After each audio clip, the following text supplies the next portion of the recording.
God damn it. What a way to start the new year. At this rate, I'll be dead by Easter. Quiet down, Agent Jones. You're on the clock. Quiet down? Ha! You have any idea what you've done? I'd be half naked in Havana right now if you hadn't shown up. Soaking up some rays, surrounded by a harem of bikini queens, a mojito in one hand, and a seafood-slathered Havana-style pizza in the other. What did I do to deserve this? Does God hate me? No. The Regional Bureau Chief merely issued a special order. Oh. Yeah. How could I forget? A special order to rob me of my well-deserved vacation. You want pizza? I'll buy you some pizza. You can find that junk anywhere. Whoa! Hey! Hold on a minute. What did you just say? Pizza is not junk. Pizza is a sacred food, bestowed upon us by God Himself. You need to apologize right now. This is sheer blasphemy.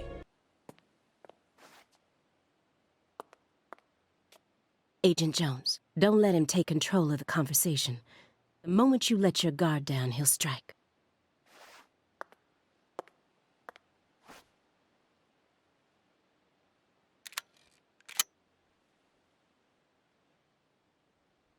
And no red, remember?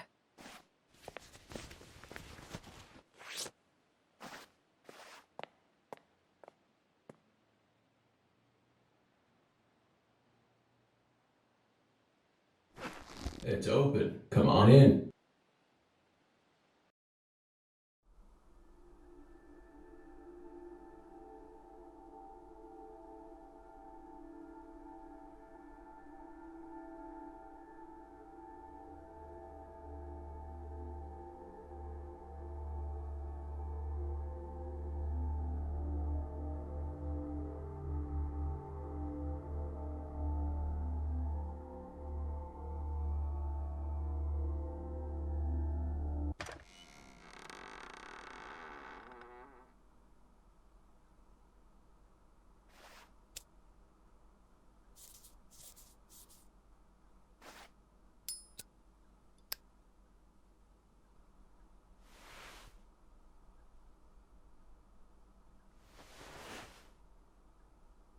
You have questions for us?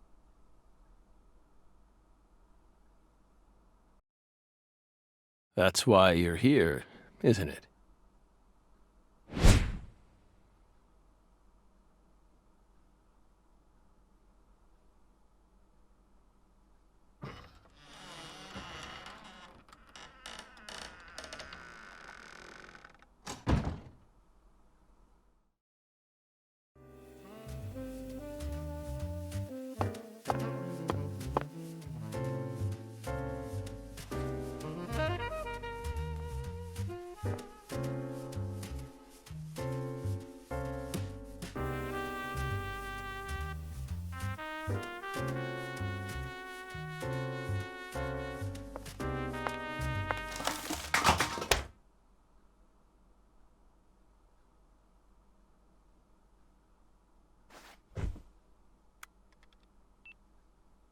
Mr. Morgan, before we question you, allow me to first read you your rights. Anything you say may be used against you in a court of law. Please keep that in mind as you speak. Do we have permission to film this?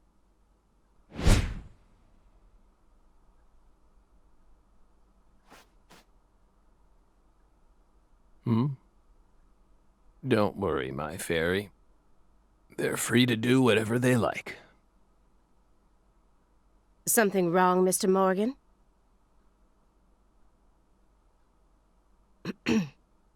I'm FBI Special Agent Aaliyah Davis, and this is... Simon Jones.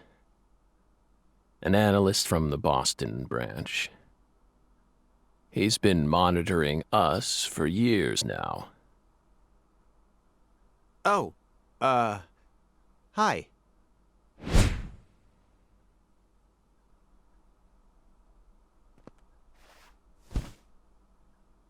Seriously.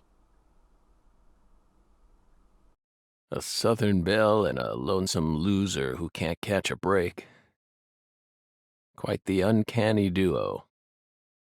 You'd be the perfect stars for the latest video game. Isn't that right, my fairy?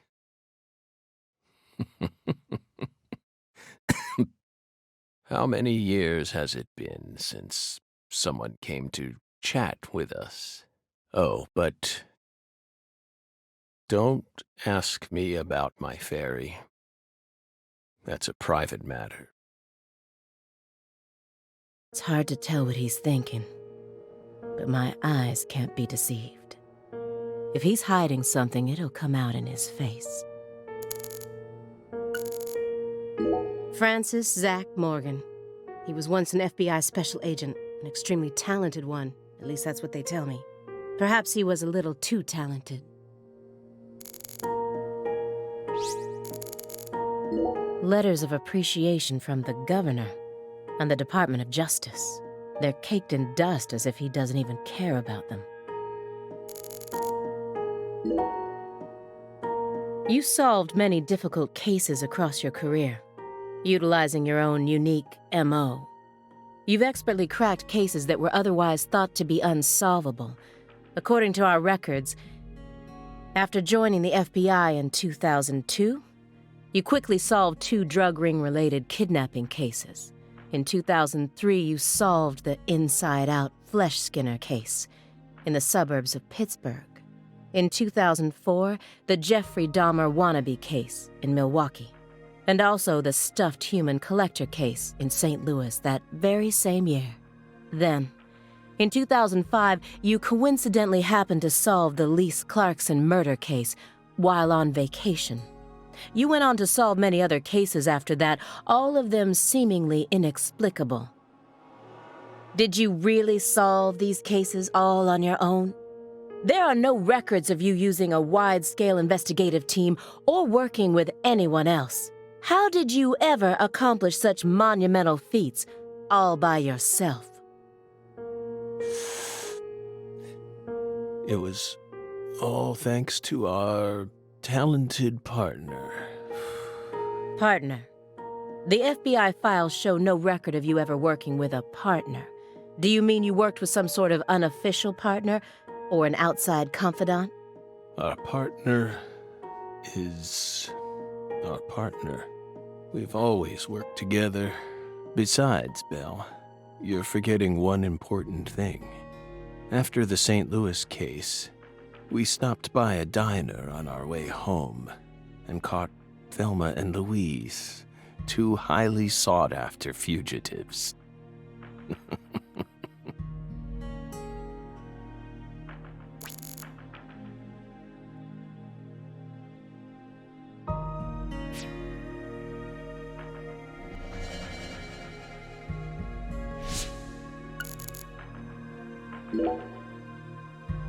Hey, Belle. Why are you dressed so handsomely?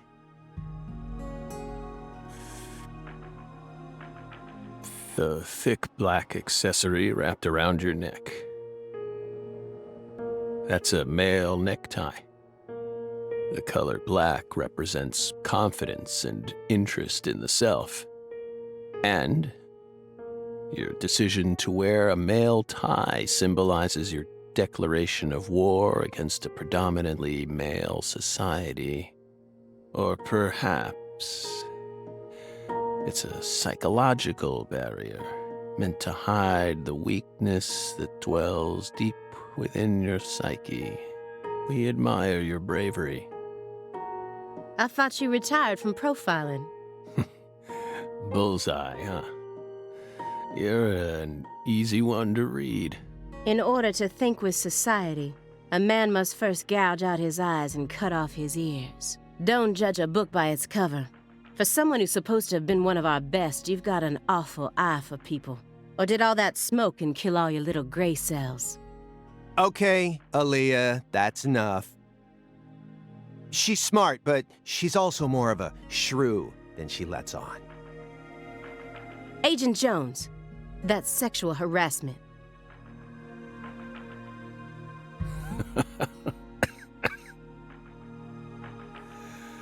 So, Belle, does that barrier of yours also protect you from violent criminals? He's more dangerous than I thought. I can't read him. I'll just have to assault him head-on with questions then. First, I'll try using the files on the table to shake him up. An ornate antique chessboard. Looks like he stopped halfway through the game. But who was playing with him?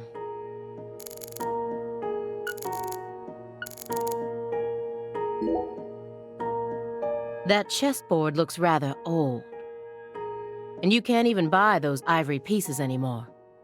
Right. They were banned by the CITES Treaty. That was made in France in the 1900s. We know it's in bad taste, but the weight of the ivory just feels so good in our hands. You play chess alone? Is that a crime? No. But it's a hard game to enjoy when you're all by yourself. He's probably just replicating famous games, or trying to solve problems from a chess workbook. Right, Morgan? I may not look it, but I'm actually a bit of a chess nut myself. When I was in school, I used to pore over every issue of Chess Life, the magazine published by the U.S. Chess Federation. Well, unfortunately, your guess is completely wrong, Agent Jones. He isn't replicating a famous game, nor is he solving workbook problems. There isn't a single chess book to be found in this apartment. And I didn't find any chess-related websites in his internet history. He was simply playing chess. All alone. So, what's wrong with that, Belle? I don't understand it. How could a single human being seriously play as both sides? You just publicly confessed to stealing personal data. Seems like that's a much bigger problem. Oh no. Everything was done in a perfectly legal manner. We simply happened to intercept a handful of data being sent out from an unknown origin. Ooh, now she's really trying to scare us. Did you hear that, my fairy? Serious nightmare fuel.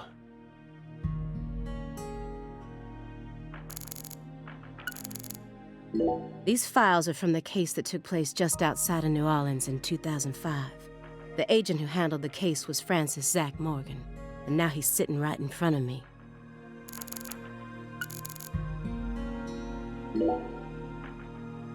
Do you remember the homicides that took place in Carré, Louisiana in 2005?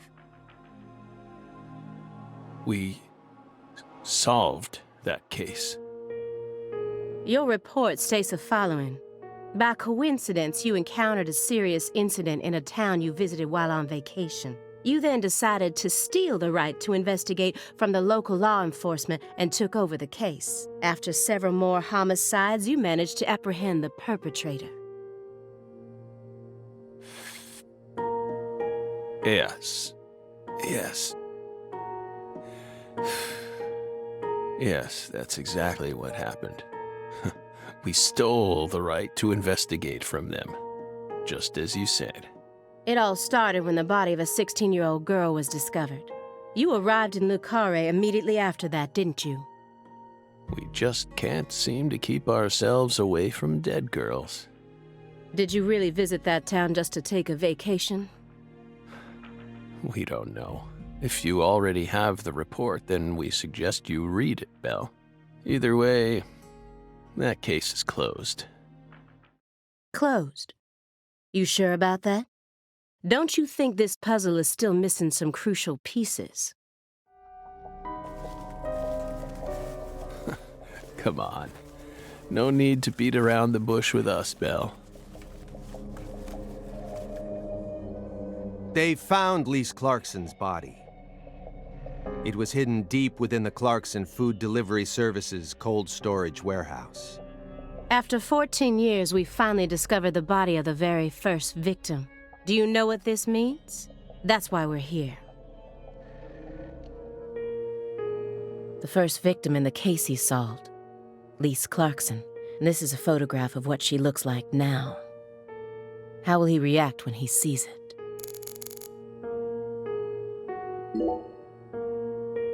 We're pleased that her body turned up. Deeply pleased. You claim to have closed this case, but now a lost body suddenly surfaced. Aren't you curious about the details? Body or not, we already solved that case. Lisa's body can't change anything now. And it certainly has nothing to do with us. I suspect the body was stored there rather than abandoned, due to the unnatural state it was found in. She was found frozen in a storage unit. Therefore, she looks exactly the same as she did when she disappeared. In fact, she's in such good condition that we can even determine the murder weapon and cause of death. Well, good for you. Even stranger is how unbelievably beautiful she looks. At first glance, few would guess she was a murder victim at all. She looks more like a piece of art, or a mythological figure from a painting. This keeps getting better and better. Better and better? Isn't that right, my fairy? A corpse as beautiful as a goddess. Sounds just like our story. That went okay. Now I'm sure that Morgan's hiding something. I may be able to get what I want if we go deeper into the documents.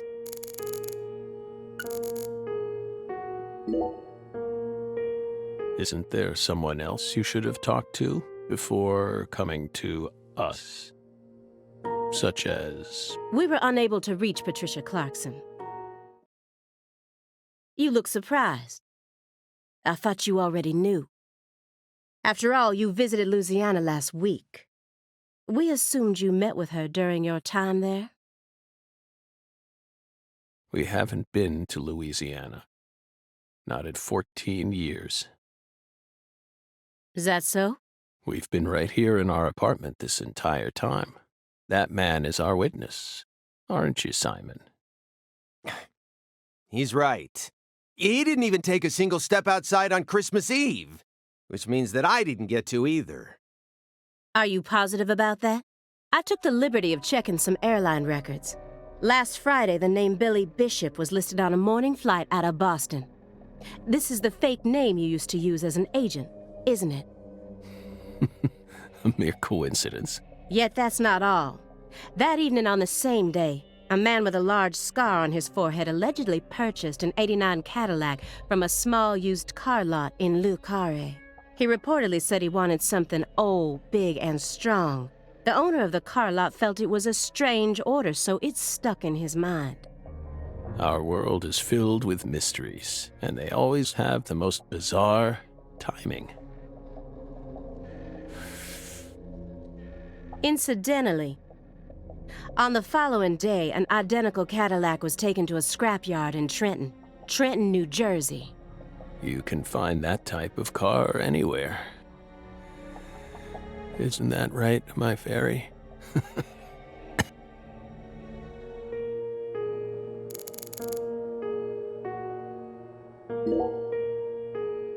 You may be wondering why we decided to unearth all these old files. Everything happens for a reason.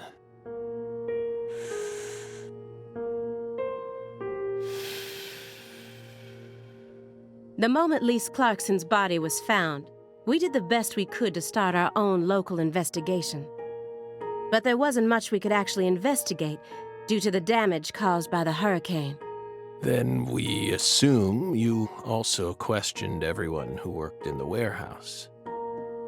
Of course, we questioned all the Clarkson Food Delivery Services employees who staffed the warehouse and its owner, but we still have yet to obtain any key testimonies.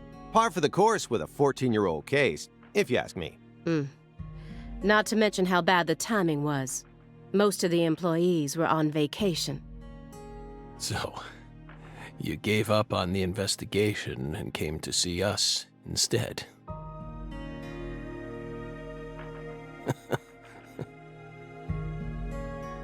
Remember what happened, my fairy? That warehouse. That man. So incoherent. Such a pain. Hey, are you talking about the guy who managed the vault where Lisa's body was found? Yeah, I think he started working there in 2005. Remember, Aaliyah? You said he was a pain to deal with, too.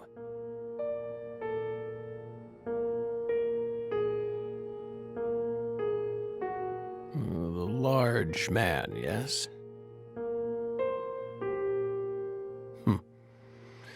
No need to answer, if you don't want to. I'm sure you've already put him under surveillance.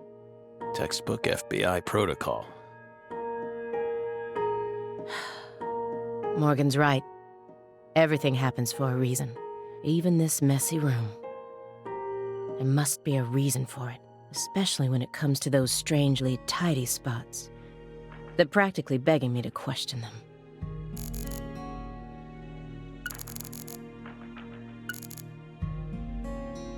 DVDs are all over the place.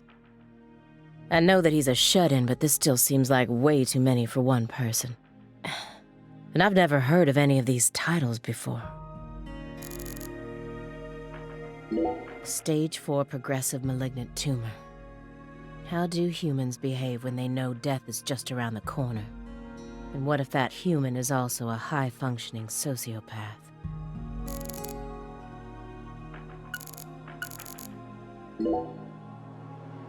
Mr. Morgan, may I ask you a question purely out of curiosity?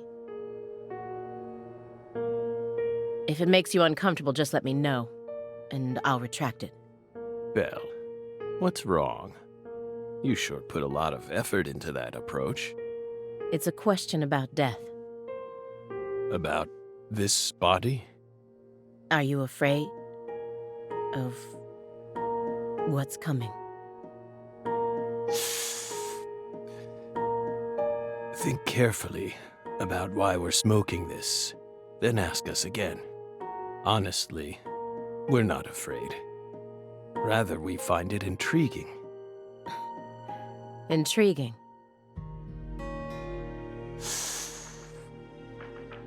Yes. Belle, have you ever been to the Grand Canyon in winter? No. In the dead of winter, the Grand Canyon is terribly cold. Colder than you could imagine. A cold that no photograph could ever express. The sun.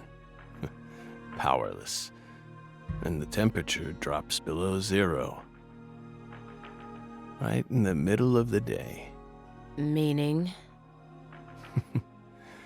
Meaning, you can't really understand something until you experience it for yourself. If you want to learn more about us, you need to gain more experience, Belle.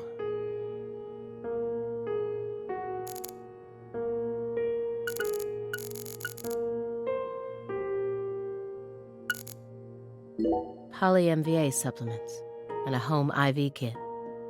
It's probably filled with highly concentrated vitamin C. He said that being on the verge of death is intriguing. But then why does he have such an elaborate home medical care setup? How does he truly feel? Do you like fresh vegetable juice? Why would you think that? There's a juicer in your sink that hasn't been washed yet. And do I smell the faint fragrance of baked beans? You didn't use much salt, did you? What are you implying? You just told me that you find impending death to be intriguing. That confused me. When I look around your room, all I can see are the many ways in which you're resisting death.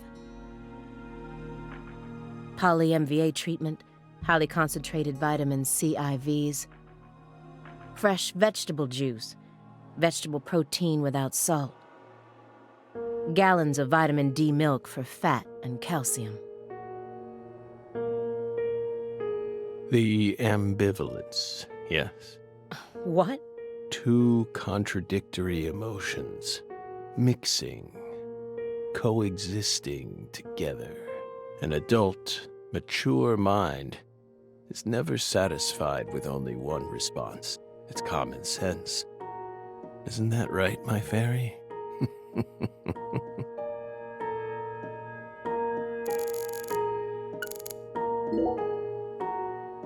A stinking indulgence. And a massive DVD collection. You must live a very comfortable life.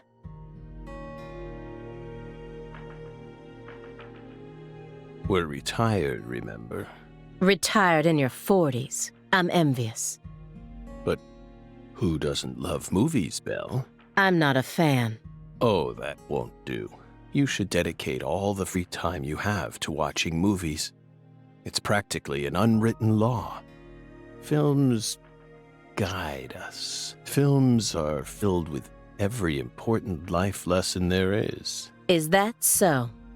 For example, They Live, 1988, directed by John Carpenter. That film taught us a valuable lesson. Always put on your sunglasses before a fight. You know, you've got a point. Movies teach us about everything we need to know. I learned about the right way to eat frozen pizza from Cobra. It's one of Stallone's best films. Before that, I wouldn't be caught dead trying to eat frozen pizza. I thought it wasn't fit for human consumption, but that film changed my life. Simon, that has nothing to do with the film. You're just talking about pizza.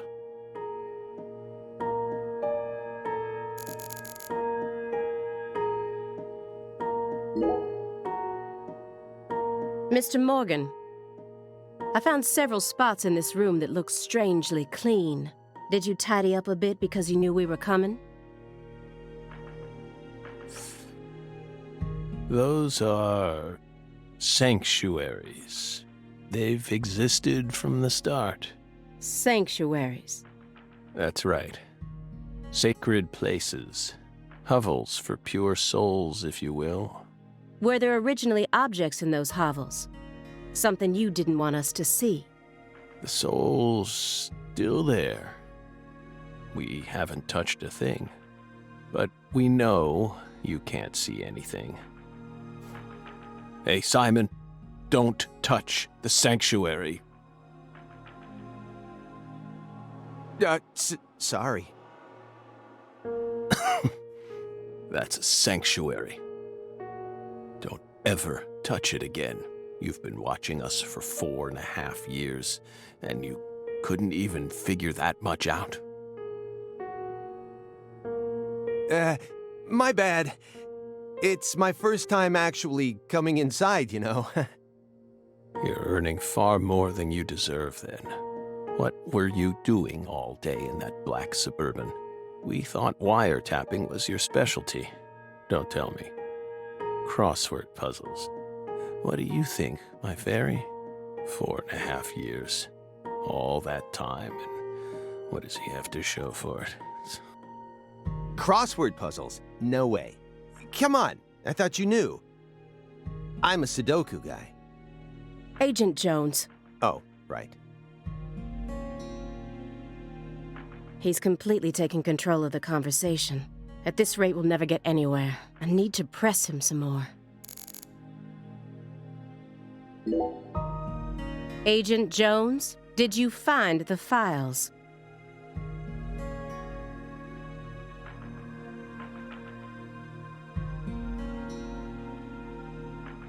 Mr. Morgan, do you recognize these files?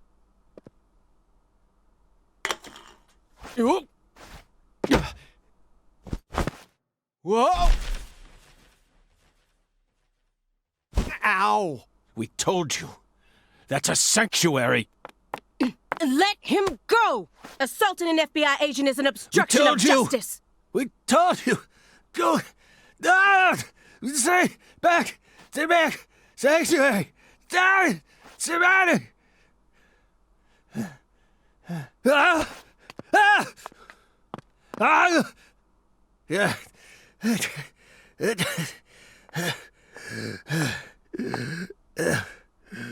Mr. Morgan?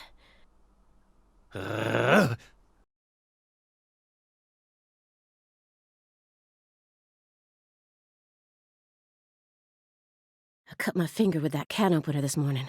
I thought I stopped the bleeding, but it seeped through. How could I be so stupid?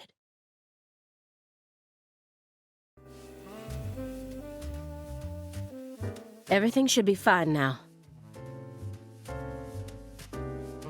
I'm sorry for being so careless. I made sure to read through your file and learn about your condition. The color red. Such an unusual thing to fear. Please, accept my deepest apologies. I'm sorry too, Morgan. I don't know what I was thinking. I'll never touch one of your sanctuaries ever again. And no more red, either.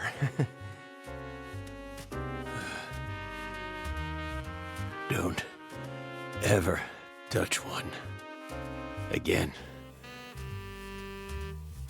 I told them not to. Why would they do that? Now, may we return to our discussion? Oh, don't worry. I won't let them touch you again. Strangely enough, this man has a fear of the color red. And I believe that fear is connected to the Greenville case.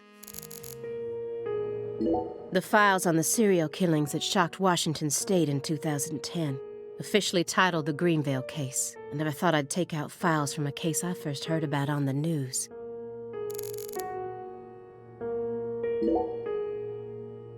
Mr. Morgan, I'd like to ask you some questions about this case now. We don't want to remember that town. I'm sorry, but there's no way around this. I remember hearing about this case on the news when I was still a student. A high school girl named Anna Graham was murdered and the FBI stepped in to take over the case. I also remember it becoming a sprawled investigation due to evidence found in the victim's throat. Is that correct? After that case, you went on sick leave for 2 years. And when you returned, you requested to be switched over to desk work. What happened? That's a private matter. None of your business, Bill. Were you traumatized? It's a common problem with prolific agents such as yourself. But there's another possibility that may make more sense. Perhaps you simply finished making preparations. What are you getting at? Thinking too much about something will always turn it into a problem. The Greenville case. Don't you think it resembles the Carré case? Read the report. We have nothing else to say. I just need one more push. One more thing that can summon up the past.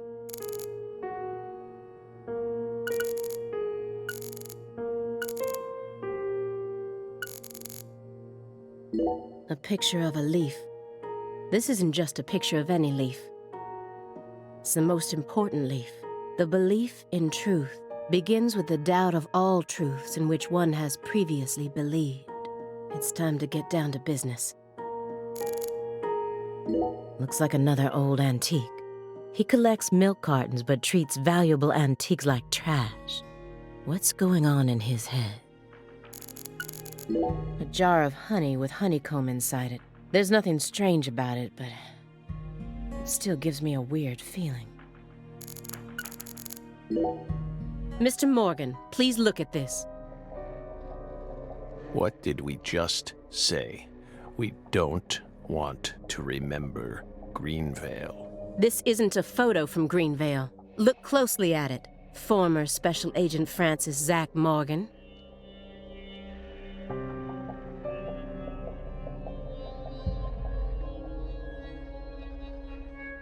This photograph predates Greenvale. It's from the Carré case you worked on in 2005. Red tree.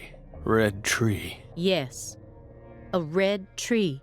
Greenvale wasn't the first place you saw one of these. The Greenvale case and the Clarkson murder case, they're connected by these red trees, aren't they?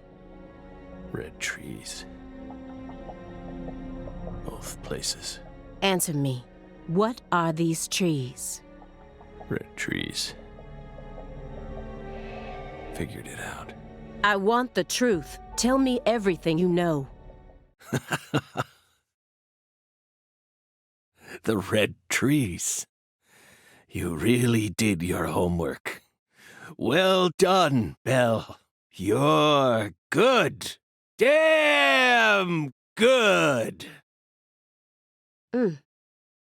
Are you ready to talk now? I want to know what went down in Le Carré in 2005. Fine. We'll tell you. We'll tell you what happened in that town. Yes, it was that red tree. That red tree ruined my life. It was a sultry summer day. The sun comes down hard on you in the south, like a torrential downpour of demonic whispers. It all started back in that sweltering summer. We still had our best friend with us back then. The other me. My better half.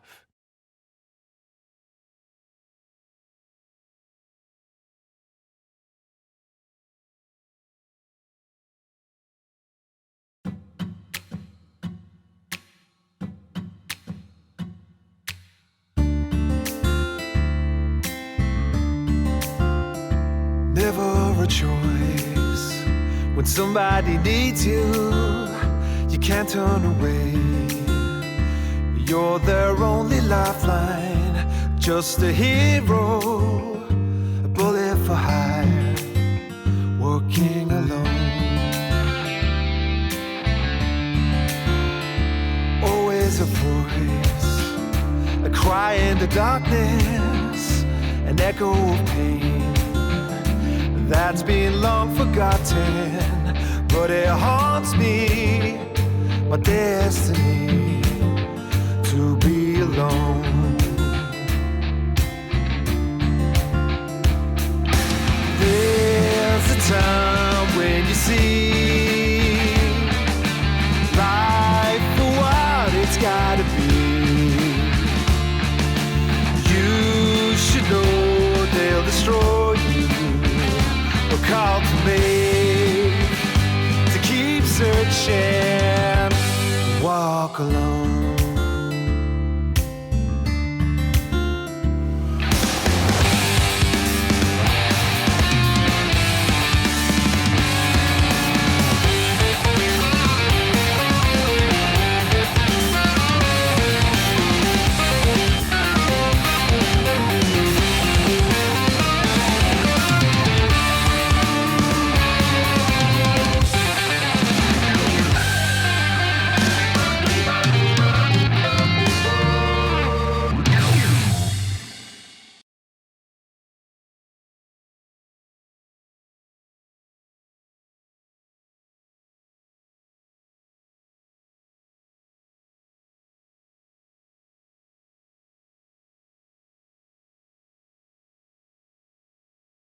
Zach.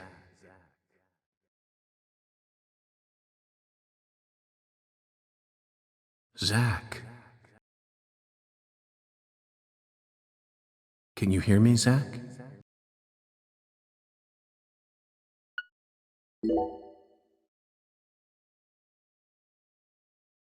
There you are, Zach.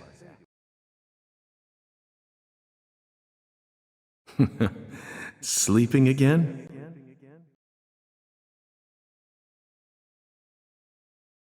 Well, rise and shine. It's time for us to head back out into the chaos.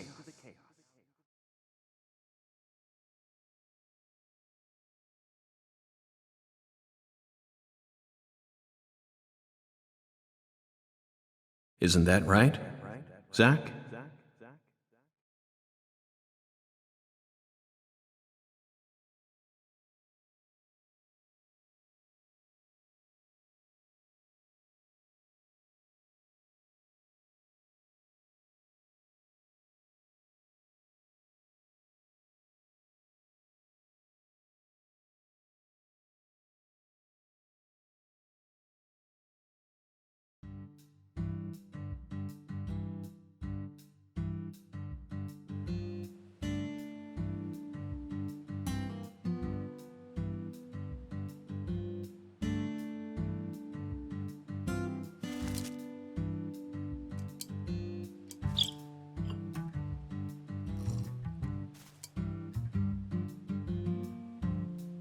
Zach, it looks like she wants us to join her for breakfast.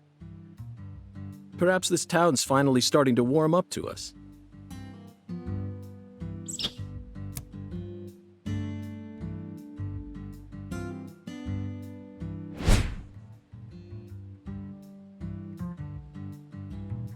Look at that, Zach. She's welcoming us with open arms. She's even willing to share that tasty morsel with us. What an honor. Hurry up and chow down, mister. Unless you like your breakfast stale. What an amazing place. I've been on top of the moon since the moment I got here. And the name of this wonderful town, Carré, sounds like French to me. But what does it mean? I'm the chef, David. If you want to know about the town, you'd better ask the concierge. Only amateur chefs flap their gums about stuff that ain't food-related.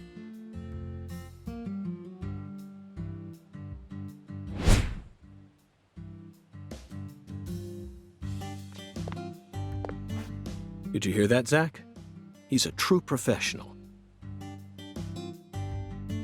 You say something, mister? No, not to you. I was just talking to Zach. Zach? Please don't ask me about Zach. It's a private matter. If you say so, still. Never thought the FBI would ever come out to a little old town like ours. I do work for the FBI, but I didn't come here for an investigation. I just happened to stop by on my way to New Orleans. Never thought there'd be a murder out here either. And it was a 16-year-old kid. Now I tell you, this country's seen better days. What you reckon, mister? Zach, he's definitely a professional, but it seems like he's also a bit lonesome. That's good. Ambivalence exists everywhere. Folks say the killer used an axe. Hell of an old-fashioned choice if you ask me. Actually, Chef David, if you don't mind, I'd like to ask you a few questions about the incident. But shoot, I ain't the one you ought to be asking, Mr. FBI. I only heard what I heard. But seeing as you're fixing to grill me, I can tell you what I know. Please do. I appreciate it.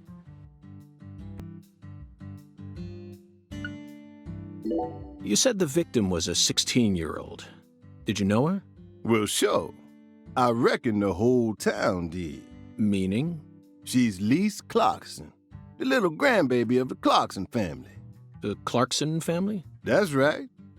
You ain't seen they sign on your way in here? The one above that huge cold storage complex. Should have had a dragonfly on it. Anyway, that's the Clarkson family seal. They own most of the land around here, from the sugar plantations right down to the food processing plant. Yeah, I reckon they got a stake in just about everything. They even own the water tower on the edge of town, you know. They're the ones who built up this town, and they still support it. What do you know about the Clarkson's house? Now, I ain't got nothing bad to say, but I'm gonna talk straight to you. You best steer clear of that place. That family ain't just some gang. They're a whole different kind of beast. They folks with real power. Remnants of the good old boys who shaped America in the early days. Especially the head of the family, P.J. Clarkson. He's the kind of monster who goes around eating other monsters. And I'm sure he's on edge now with his granddaughter getting murdered and all. So don't go barging in with that shiny FBI badge of yours and think you'll be safe for nothing. Things are different down here.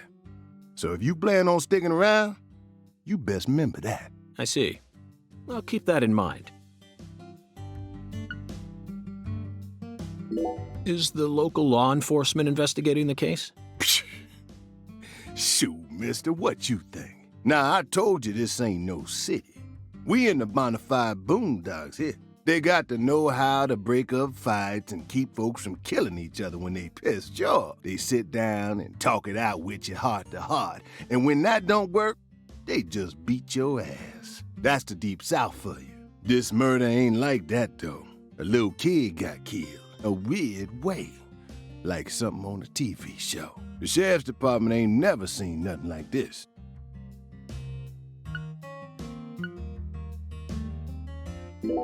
By the way, Mr. FBI, I ain't seen a car in the parking lot. How'd you get all the way out here, huh? Don't tell me you walked. Well, that's a very good question. Chef David, you've got a sharp eye. It's true that I didn't park my car in your parking lot. Do you know why? Can't say I do. Because it was stolen. Huh? But you with the FBI, right? Even FBI cars can be stolen. It could happen after you park your car on the side of the road and go off to do some legwork. When you're eating lunch, when you're watching a movie, when you're asleep at night, when you're buying cigarettes at the local supermarket. Your car can be stolen anywhere. That's precisely what it means to be an FBI agent. In my case, my car was stolen while I was on my way down here. But no need to worry. I already reported it to the local authorities. And I've also already acquired another mode of transportation. Another mode? Want to hear the details? Not really, but I'll listen if you want me to. Then please do. After I finished my work in Houston, I flew to New Orleans. Then, I rented a car at the airport. Whenever I visit the West Coast, I always rent a convertible, especially in California. But now I'm in hot and sticky Louisiana, so I decided on a brand new hybrid car with a fully equipped air conditioning system. A hybrid car? Oh yes, they're marvelous. Vehicles that utterly defy everything you think you know about cars. Now, in the year 2005, it feels like we've finally entered the 21st century. Stomp down on the gas all you want. The engine won't make a sound. It's silent? At first, I felt like the landscape was moving past me on its own. Give it a few more years, and I'm sure we'll start seeing cars that run purely on electricity. And who knows?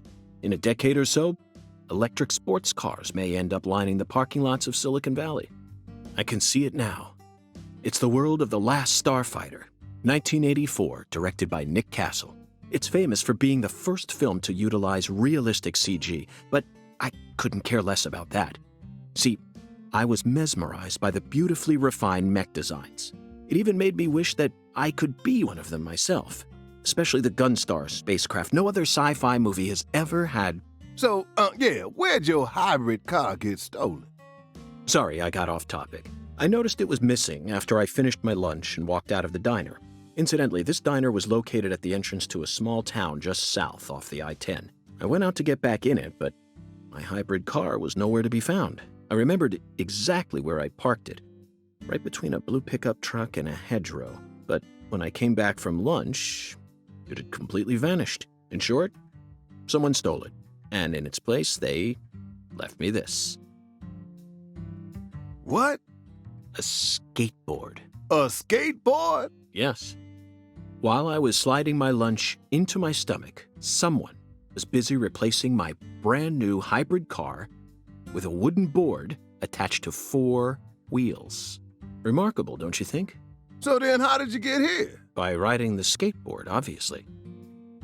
Why do you look so surprised? No, I couldn't ride the board very well at first. But by the time I hit the 3-mile mark, I'd more or less gotten the hang of it.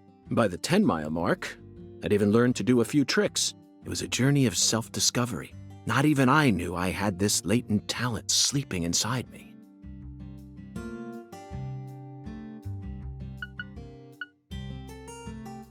When you say it was like something from a TV show, what exactly do you mean? Hey, mister, why do you look so excited, huh? Like a kid asking grandma to read him a fairy tale. I just can't seem to keep myself away from young women who died in bizarre ways. Well, I ain't seen it with my own eyes, but folks say they found the body hanging under a bridge on the bayou. And under that bridge, there was some kind of altar. An altar? Like something they use in black magic. Something horrible. Voodoo? Nah, wasn't nothing like that. Just a weird altar. That's all? Oh, and the body was all cut up in pieces, scattered around the altar like. So she was sacrificed? That's what the fella who discovered her said, yeah. Bingo, Zach. This case has got our names all over it. Live and Let Die, Angel Heart, and The Pelican Brief, right? 9 out of 10 people will name those titles when you ask them to think of a film set in New Orleans. They're all excellent movies, but to me they lack realism. Due to my line of work, I have a tendency to think deeply about what feels real and what doesn't. What's your point? Cat People. That's my point. Cat People. 1982, directed by Paul Schrader. The crowning achievement of Nastasia Kinski, the ultimate muse of the 80s. The most vital element of that movie is the reality it depicts. Leopards who turn into humans have intercourse with humans and turn back into leopards.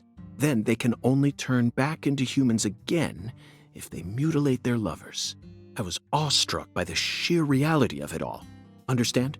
I'm talking about hyper-realism. After watching it, I felt like I just had to experience the world of Cat People for myself. That's why I decided to visit New Orleans. Okay. Another vital element of Cat People is the presence of Malcolm McDowell. Malcolm McDowell from Blue Thunder. Talk about a masterpiece. Listen carefully, David. Only an amateur would call A Clockwork Orange his best movie. His best movies are Cat People and Blue Thunder, period. You need to remember this, because it's the truth. Whatever you say, mister. So, what's your point again? Never mind, don't worry about it. I already covered all the important parts. This summer's gonna be another hot one. It's supposed to get over 95 today. Watch out you don't go getting heat stroke. The Lise Clarkson case needs us. Don't you think so, Zach? The Cat People are what guided us to New Orleans. We should be thanking Malcolm McDowell. Once we get home, let's watch Blue Thunder again. I'm already looking forward to it. Aren't you, Zach? Zach, the searing light. These scents. It's the deep South. That was a fabulous breakfast. You're the world's greatest chef. Wait, mister. You didn't take a single bite. Well, the tea was to die for. But I'd prefer coffee next time. What would a morning be without coffee?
Sang Rouge.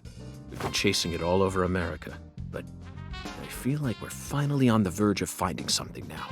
Don't you, Zach? I think it's about time we ordered a new briefcase. Yes, I know this one carries a lot of memories, but it's seen too much. This hole's from the shootout in Tucson. And this stain's from Miami. Miami. Now that was a fascinating case. Billy, our perp, cut his own torso right in two, even with the help of the drugs. A feat like that still requires incredible mental fortitude. I was so impressed that I forgot I'd left my briefcase on the floor, same floor his blood gushed out onto.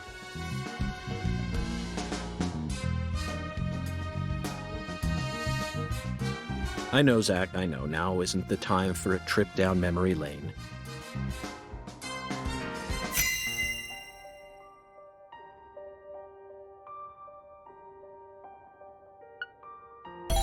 An emergent drug that's been on the rise in 4 southern states.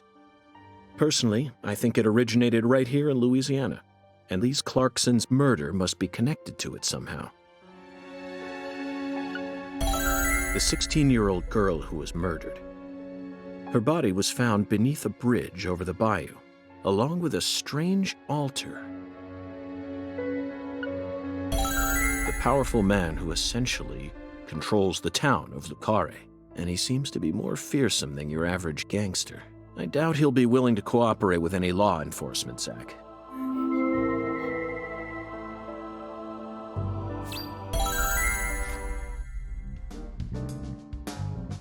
You know, I keep thinking about that movie we stopped to see on our way here, Zach. The Island, 2005, directed by Michael Bay. For a movie being shown at a cinema complex, it was surprisingly artistic. An experimental setting mixed with hard-hitting drama. It was art house sci-fi. That director's going to change the history of art house films. Are you following me here? This is another special film that's setting a new standard, just like Star Wars and Blade Runner did. This is a turning point, Zach.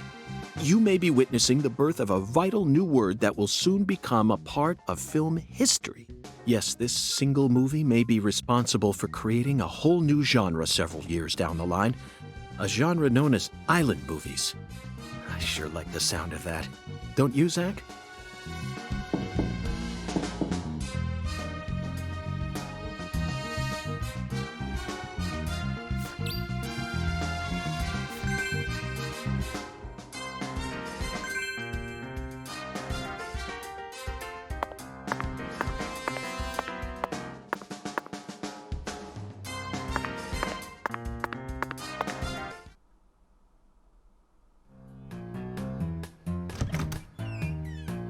Hey there, Chef.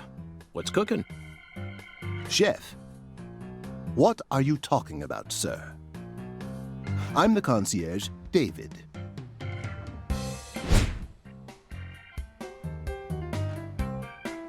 I just heard from our chef that you wish to learn the meaning behind our town's name. Yes, I've gathered that Le Carré is French, but does it have any special meaning? Why, yes, sir, of course it does. A very clear, logical meaning.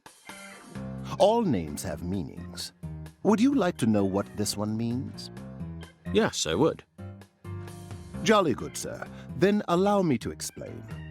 Le Carré means square in French. Ah. And?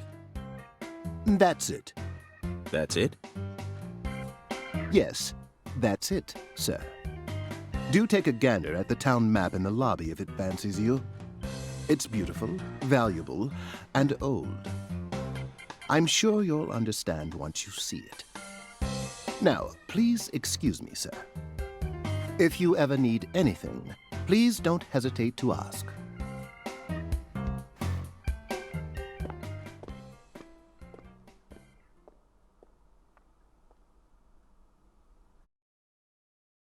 Did you see that, Zach?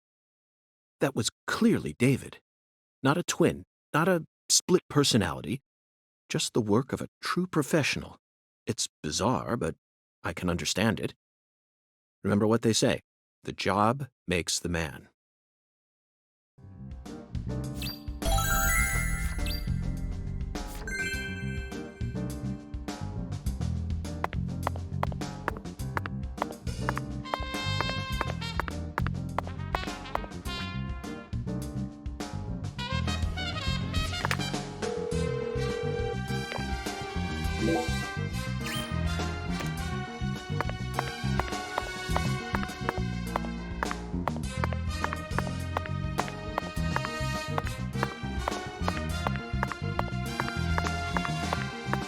I'm very satisfied with the decorations and the size of this closet, Zach. And it's even got a security box. What else could a man ask for? It's proof that we're still safely inside the fringes of modern civilization.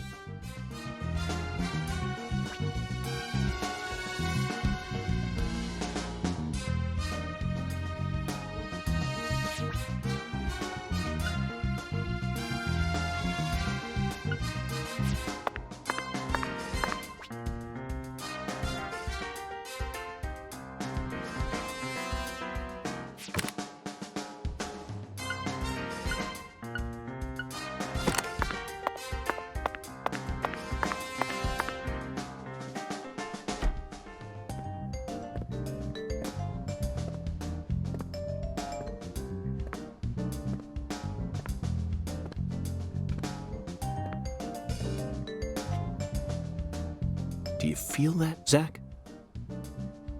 Dozens of paintings no one will ever see. The faint scent of tobacco baked into these walls for over a century. Now that's what I call a hotel.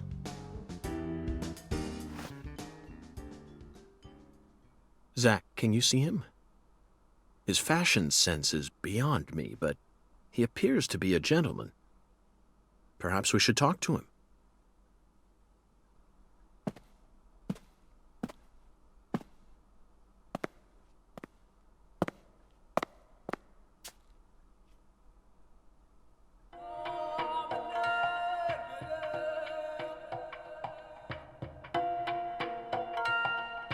Nice tie. Did you buy it here? It's been a long time since someone spoke to me. No one these days ever tries to see me.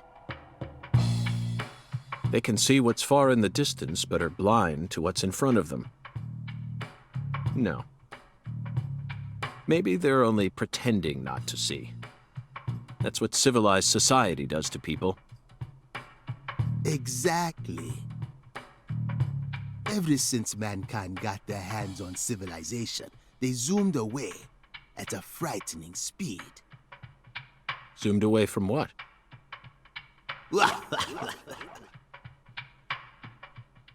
Don't be a fool. You know the answer. As for me, just call me Hoongan. Hoongan. The title given to a leader in a certain religion. Is that what you are?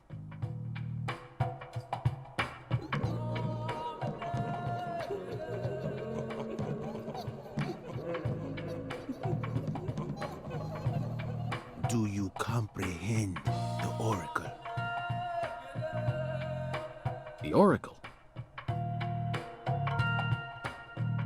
Put on your religion hat, Zach. Here we go. Fell 10 maidens in the shrine of hunger. Find the flying serpent in the ambiguous zero. Dance with the flying serpent, and you will glimpse the other world. 10 maidens and an ambiguous zero. Got it. But what do you mean by otherworld? Follow the oracle.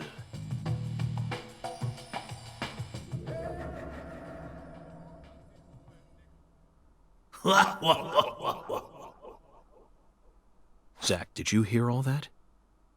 Looks like we've already taken our first step into chaos. But such is our duty. We need to accept the chaos, let it inside, then carefully dismantle it piece by piece. And after we've put all the pieces back into their rightful places, the truth will reveal itself. Let's capture the truth and present it with a shiny pair of silver bracelets, Zach.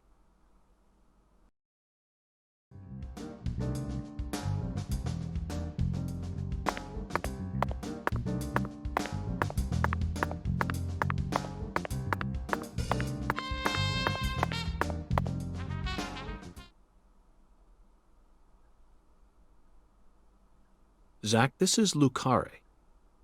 I think I'm finally starting to understand what our concierge was trying to say.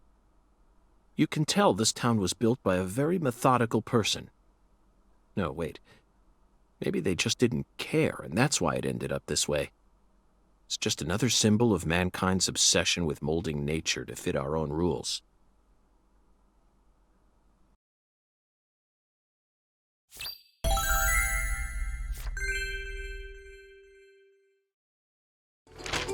Zach, what did you think of Hoongan's oracle? Despite all the dramatic build-up, it's little more than a childish riddle. Heartwarming, really. Exactly the kind of feeling one gets from the good old-fashioned countryside. Now let's start by tracking down those 10 maidens. The oracle gave us a place and an act. We need to go to the Shrine of Hunger and fell 10 maidens. Now where in this town can one satiate their hunger? The hotel, and where? And the 10 things that need to be knocked down. Simple, right? Alexis's Diner and Lane. This is it, Zach. There are even pins and a bowling ball on the sign. I bet we'll be able to eat some Cajun cuisine and bowl there. Maybe even both at the same time. Nice job, Zach. I knew you'd be able to find it. Now for the other oracle. There's no flying serpent on this map. Could it be a contrail or perhaps a dragon? I'm sure we'll find out later. First, let's just figure out where we need to go. Do you know what the ambiguous 0 represents? 0 is usually treated as a base number, but under what conditions would a base number be ambiguous? The answer is temperature, Zach. Yes. 0 degrees Fahrenheit is minus 17.7 degrees Celsius, and 0 degrees Celsius is 32 degrees Fahrenheit. You'd be hard-pressed to find a more ambiguous 0 than that. The question is, does our 0 refer to Celsius or Fahrenheit? Let's think for a moment. We're in Louisiana. Which measurement system do we use here in America? The Clarkson Food Delivery Services Cold Storage Warehouse. That's got to be it. Even with this blazing sun in the sky, they can easily keep the temperature below freezing. Be honest now, Zach. You knew the answer from the very start, didn't you?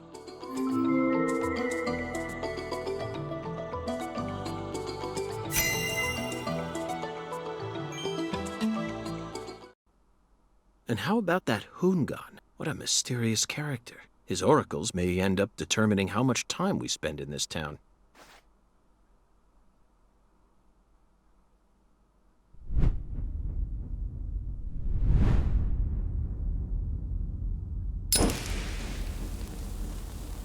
Sorry, boss, but this is a smoke-free hotel. If you're dying to smoke, head out the entrance and you'll find a smoking area in the rear parking lot. Don't tell me. You're the At bellboy. your service, boss. Are you good friends with the concierge and the chef? We work at the same place, yeah. But, I can't really say whether we're good friends with each other. We're all professionals, though. Nothing more, nothing less. I believe we've struck gold here, Zach. It just screams Deep South. Actually, no, it doesn't. This is all his charm. So, if I want to smoke, I should go out the entrance and around to the rear parking lot? Bada bing, bada boom. Okay. I'll play by your rules.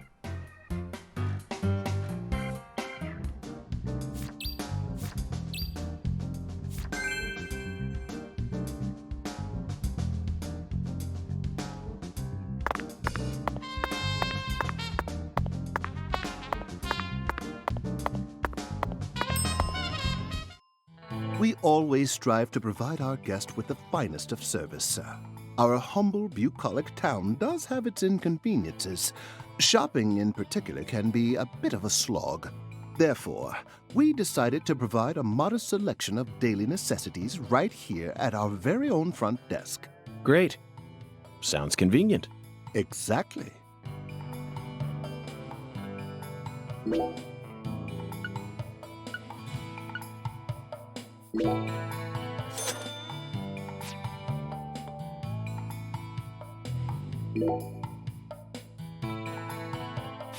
Please don't hesitate to let me know if you're in need of anything, sir. Would you mind if I asked you just one question, concierge? By all means, please ask me whatever you like, sir. Do you run this entire hotel all on your own? I mean, Yes, that is correct, sir. so you, or the three of you, own the entire place? Oh, heavens no, sir. The chef, the bellboy, and myself are all mere employees of this fine hotel. So the Clarksons own this place, too? Not quite, sir. This hotel opened its doors long before the Clarksons came to prominence. Impressive. No wonder this building has such a dignified air to it. Indeed. This is probably the only building in all of Carré that has managed to retain its original appearance. So who's the owner? I simply must know the name of the person who had the fortune and sense to come into possession of such a fine building. The owner of this hotel is none other than David Jawara, sir. Zach, that's the fourth David. It all makes sense now. It'd be stranger if only the owner was a completely different person. I sincerely hope I get a chance to meet him during my stay here.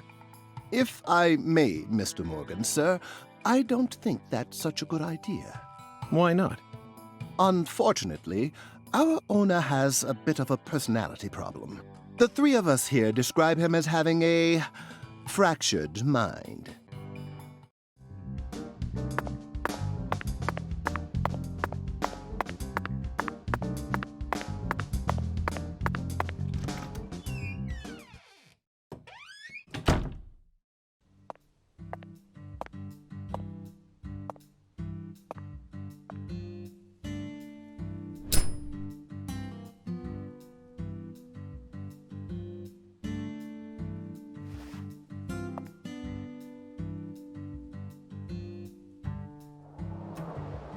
Compared to non-smokers, smokers have a 4.7 times greater chance of getting lung disease.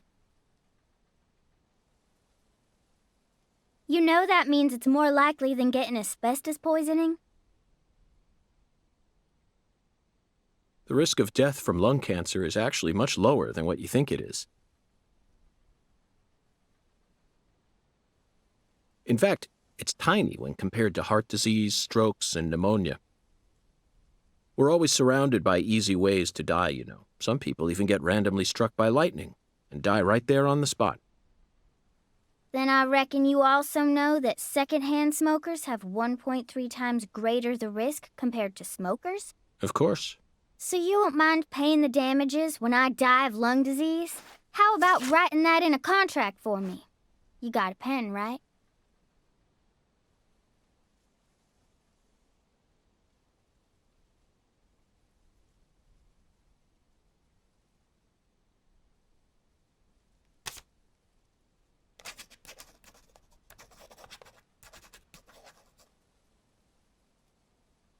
I promise to protect you from all the evil in our world. Well, that's stupid. By the way, what's your name? FBI Special Agent Francis York Morgan. Please, just call me York. That's what everyone calls me. Is something wrong with you? Adults ain't supposed to act like that. I only asked for your name so I can write it on the contract. You should have been able to figure that out if you're a real FBI agent like you said. Come on, sign here. Right here on the paper. Just as I thought, Zach. This contract paper, it's a Sang Rouge wrapper. Sang Rouge is here, too. This must mean that Sang Rouge is connected to the Lee's Clarkson murder case somehow. This is a sprawling case that's spread across the entire South. It's within our jurisdiction, Zach. We'll need to steal the right to investigate from the local authorities at once. By the way, miss, what's your name? Patricia Woods. But I gotta write my name myself, or else it won't be a real signature.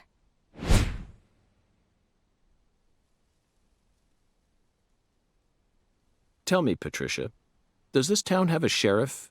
Or is it under the jurisdiction of the nearest city police? Perfect timing.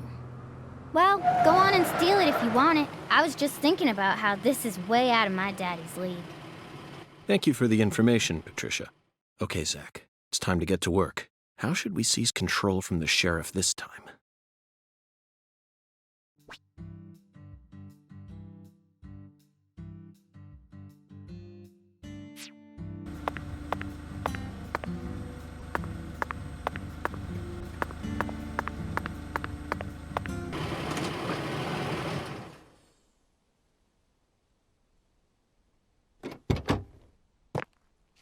Hey there.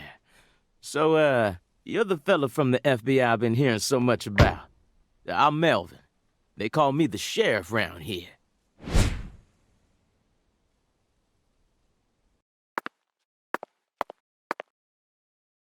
FBI Special Agent Francis York Morgan? But call me York if you can. That's what everyone calls me.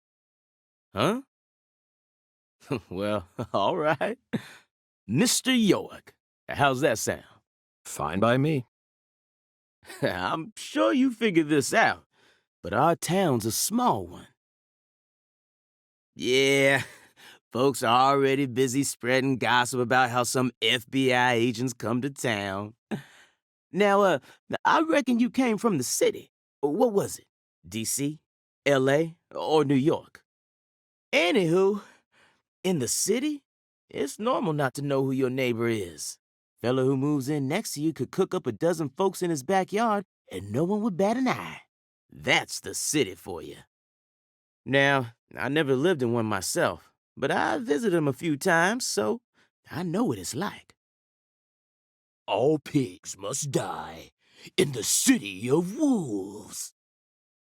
Yeah! Now, does that sound badass or what? I bet you'd... Hey! I know, CLG. I'm just trying to make a little small talk, that's all. Anywho, round these parts, everyone knows each other's name. So lots of folks get leery when they see an étranger like you, and since it's my duty to protect the town, I thought I'd stop by and say hello. Zach, it looks like this sheriff is quite the happy-go-lucky type. A clear indication of just how peaceful this town is. Melvin, about the Clarkson case. I knew you were here for that case. Can't put one past the FBI. So they even got eyes on the smallest of towns like us, huh?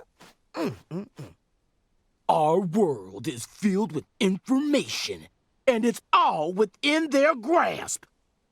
FBI, the Federal Bureau of Investigation.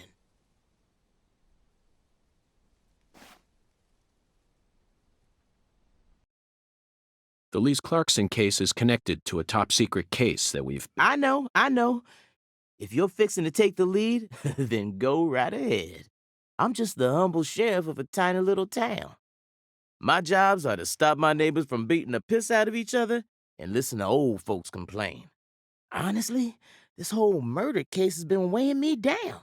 So I'm gonna give you my full cooperation, Mr. Special Agent, sir. Well, Zach, that was anticlimactic. I didn't even get to use my secret weapon. Melvin, there's a cold storage warehouse on the southern end of town, isn't there? I'd like to get permission to enter it.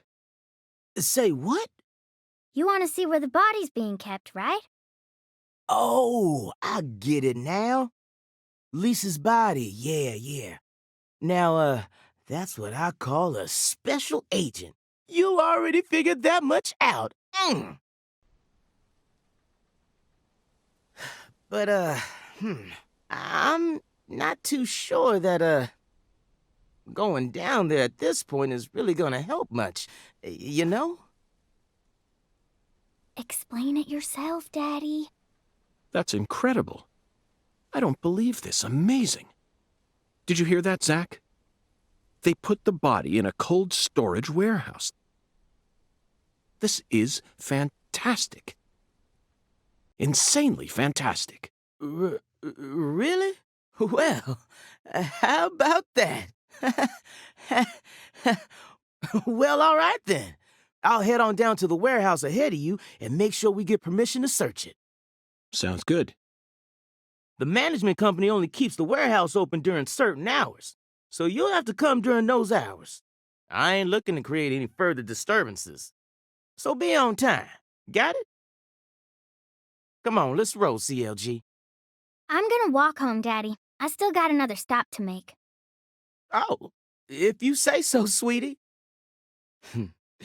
She's a real sharp one, as you can see, so I try to stay out of her way. Well, all right then, York. I'll see you at the warehouse.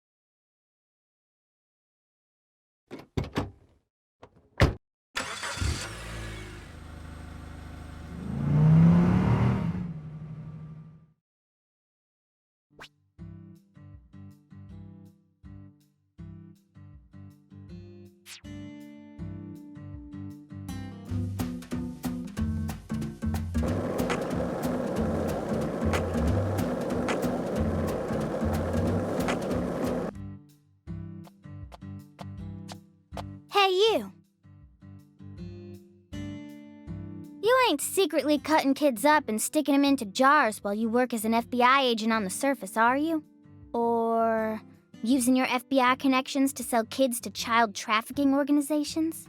I've arrested people who've done both, but I've never engaged in either of those activities myself. Of course, I have imagined doing such things in order to learn more about the psychology of the criminals I deal with. It was just a joke. Why are you getting all serious? And don't tell me what you imagine, or else I'll get scared of you for real. Hey, can I come with you? You signed a contract with me, remember? And besides, I'm kind of worried about my daddy. Do whatever you like. This is America, land of the free, but I have one condition. What condition? Don't ask me about Zach. It's a private matter. Zach, it feels like she's carrying something with her. Kind of reminds me of you back when we first met. I can't leave her alone like this. You feel the same way, don't you?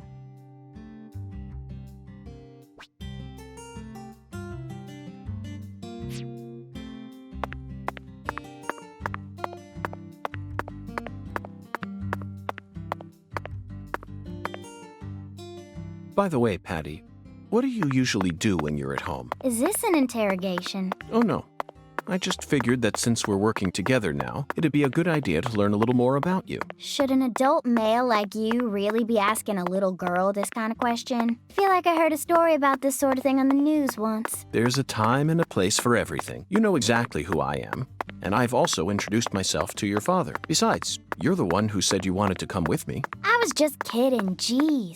You're an FBI special agent. Why would I ever need to worry? You shouldn't automatically trust someone just because they're an FBI special agent. Melvin called you a strange name. CLG, I think. What exactly does that mean? Clever little girl. That's what it stands for, at least. It's nice that he made up his own nickname for me and all, but it sounds kind of weird. I wish he'd call me something normal, like just Patricia or Patty, you know? Patty? Now that name's got a ring to it. I like it. How about Zach and I call you Patty from here on out? Do whatever you like. Weirdo. You're heading to the warehouse, right? You gonna go straight there? Well, I'm not sure yet. I'll have to talk to Zach. We're also on a mission to fell 10 maidens, you see. I'm eager to visit Alexis's diner.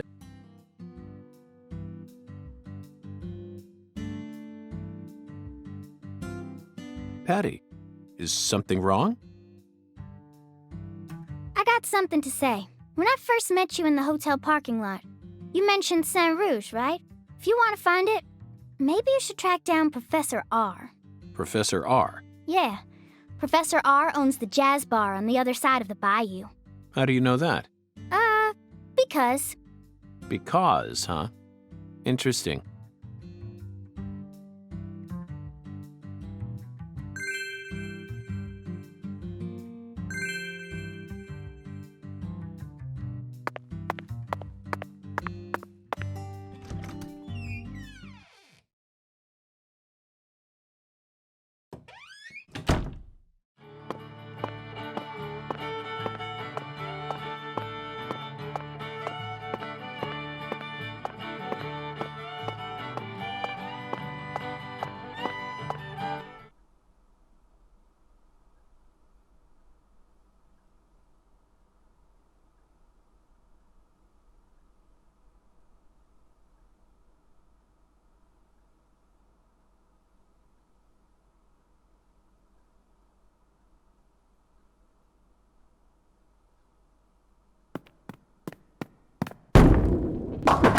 "10 maidens, Zach. Let's topple their hourglass figures and complete this oracle once and for all." Oh, my Lord. I don't believe I've seen you around here before. Sorry, honey, but you can't smoke in here. Since you're with Patricia, I'm guessing you're some friend of Melvin's. He's Agent York from the FBI. This is Alexis, the owner of this restaurant. I'm helping out Agent York in his investigation. We signed a contract. Oh, my Lord. Well, ain't that something?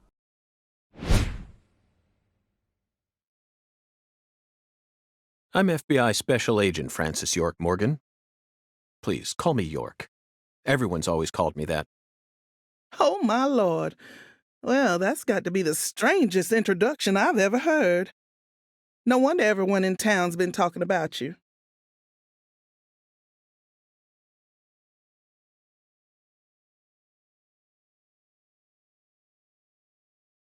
I want a chocolate sundae, but no cherries. I want 2 wafers instead.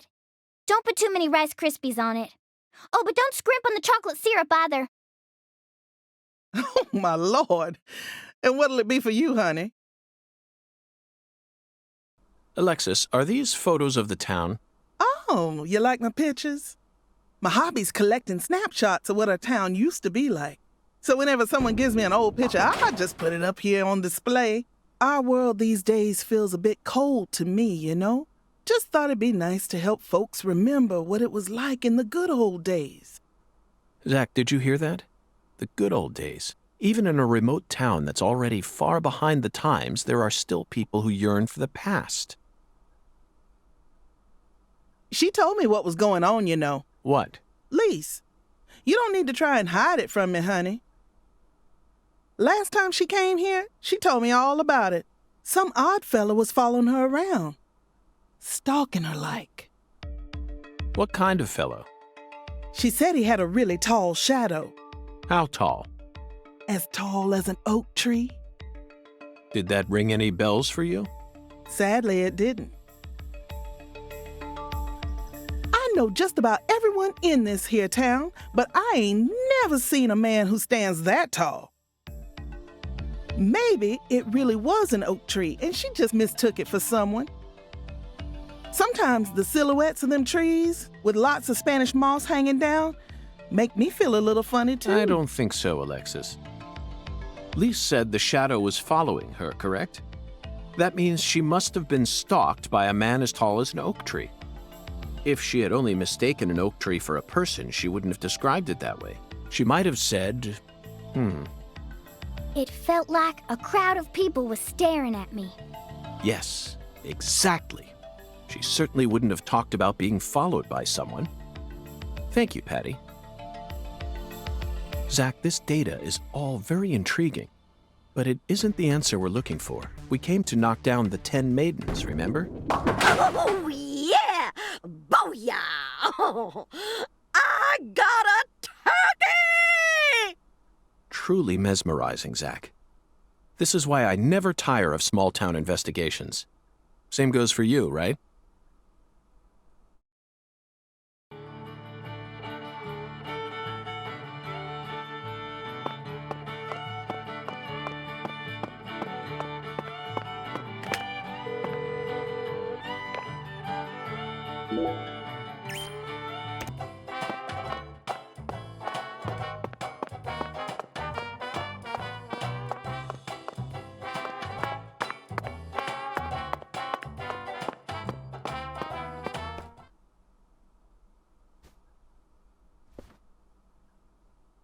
Excuse me, ma'am. Oh, howdy, stranger. My, you're a handsome one. You came out here from the city, didn't you? I can always spot you city folk from a mile away.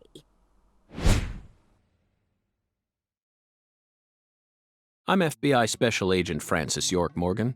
Would you mind calling me York, ma'am? Oh, so you are from the FBI. I thought as much. So sophisticated. Well, my horoscope in the paper today told me I'd be meeting someone new. And those horoscopes never miss. They're the real deal. Well, one even predicted when I'd bowl my first perfect game. Oh, no!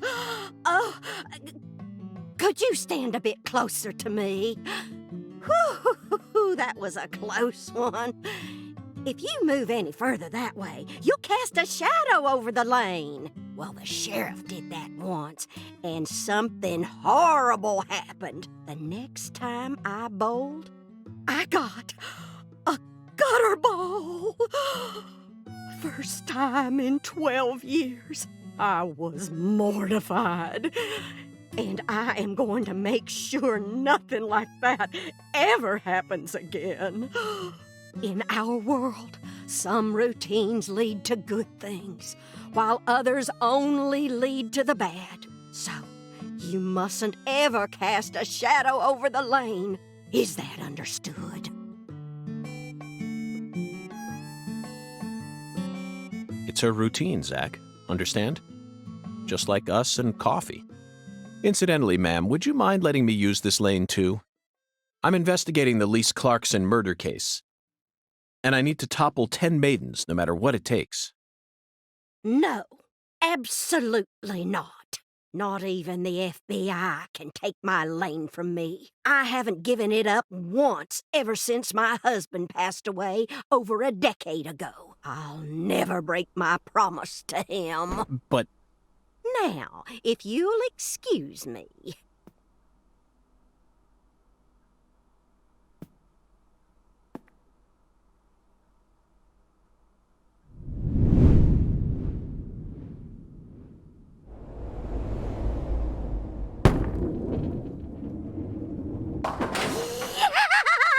Ooh, you like that? That's what I'm talking about. Who's your mama? Zach, it looks like negotiations have failed. Now I'm afraid we have no choice but to force her to let us use her bowling lane. Yes, I know. I won't do anything illegal.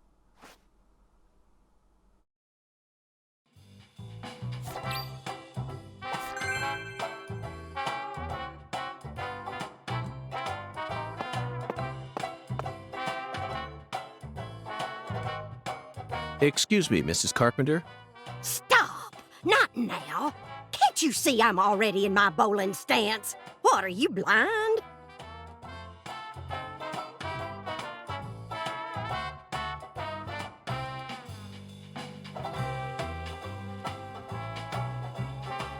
Holy mother of bowling balls, let me pick up this split.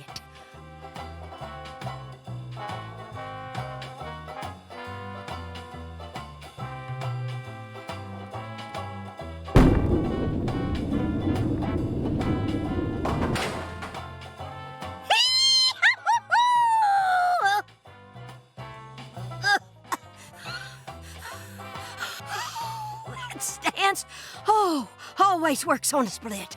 Oh, yeah, never fails. Zach, our new friend, appears to be a very superstitious lady. We should try and utilize this trait of hers in order to gain access to the lane for a bit. That was an amazing shot, Mrs. Carpenter. In fact, it may have been the most amazing shot I've ever seen.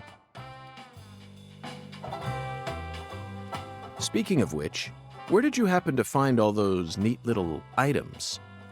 The ones you used to help you bowl that split just now. Ooh, you got a keen eye there, Mr. Special Agent. Taking a liking to my collection, have you? Oh, yes. A great liking. I buy all my charms and power stones from Erzulie Frida. Erzulie Frida.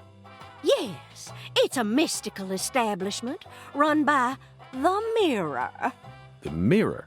If you're interested, I can mark it on your map for you. Zach, this is it. Erzulie Frida.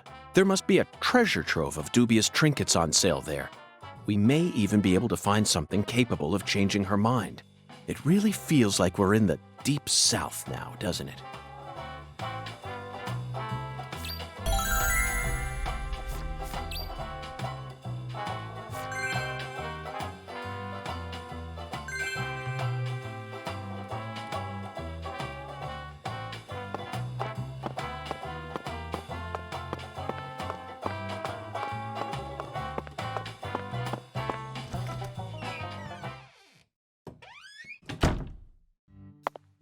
You came here to bowl. Yes, I did. Then why are you leaving? You gave up on trying to convince Mrs. Carpenter to let you play? No, Patty, neither Zach nor I have given up on anything. We're just going to stop by Erzulie Frida. Erzulie Frida? What do you want with that place? What do you know about it, Patty? It's a dumb store that sells stupid voodoo charms and even stupider souvenirs. No one who actually lives here would ever be caught dead there. Daddy even told me to steer clear of it. And why is that? 'Cause they sell guns? You mean Erzulie Frida is a gun shop? It's kinda like a gun shop and a voodoo shop had a baby. A voodoo shop? Thank you, Patty. You just helped me make up my mind. We're going to use the power of voodoo to help us steal the right to use that lane.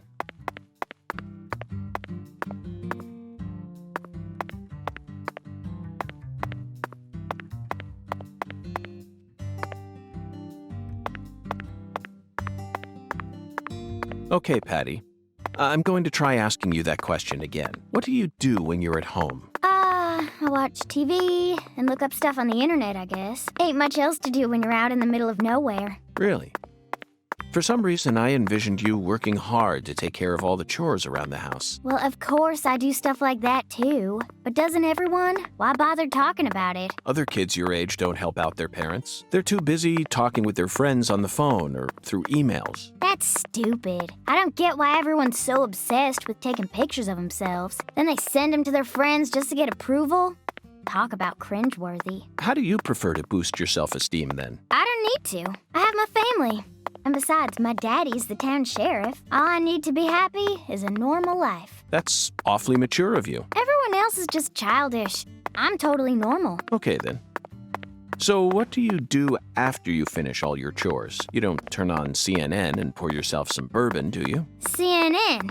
That's kid stuff. What I watch is way more adult than that. Like what? Live sports? You just don't get it, Agent York. Full House, Friends, Beverly Hills 90210, sitcoms. Sitcoms are an all-in-one package. Dreams, love, life lessons, science fiction. They've got everything you'd ever want. And some cable channels just show reruns all day long. It's the best. Oh, but my favorite TV show is this old one called MacGyver. The main character is cute and smart. I don't know his real name, but I like him. Oh, and I also like Gil Grissom from CSI. I just think it's adorable how he keeps maggots inside his fridge. Thank you, Patty. That was very informative. Well, what do you think, Zach? Her tastes are... they're a bit hard to describe. Wait, don't even say it. I know exactly what you're thinking, and I'm in full agreement.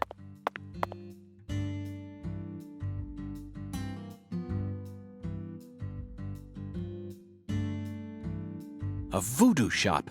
It's a voodoo shop. Just looks like a dumb souvenir shop to me. Of course it does, Patty. You're much too young to understand the true value of such a place.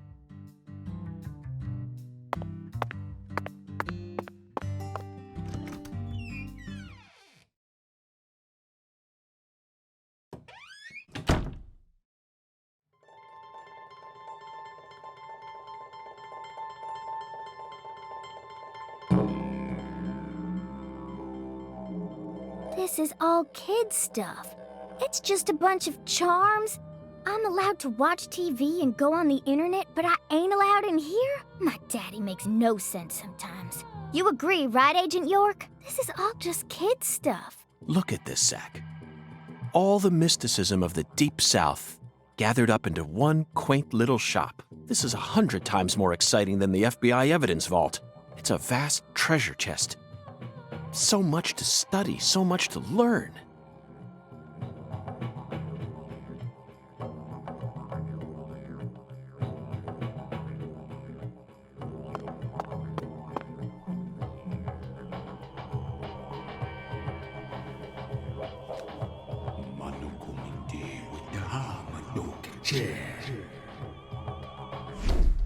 Thou art a seeker, and I see the object of thy desire.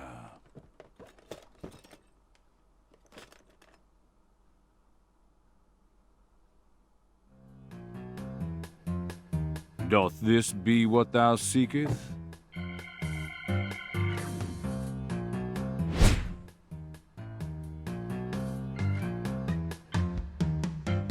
I could sell it to thee now, and only now. Surely fortune shall not bless thee with another chance. Purchase this, and know that thy wishes shall be granted.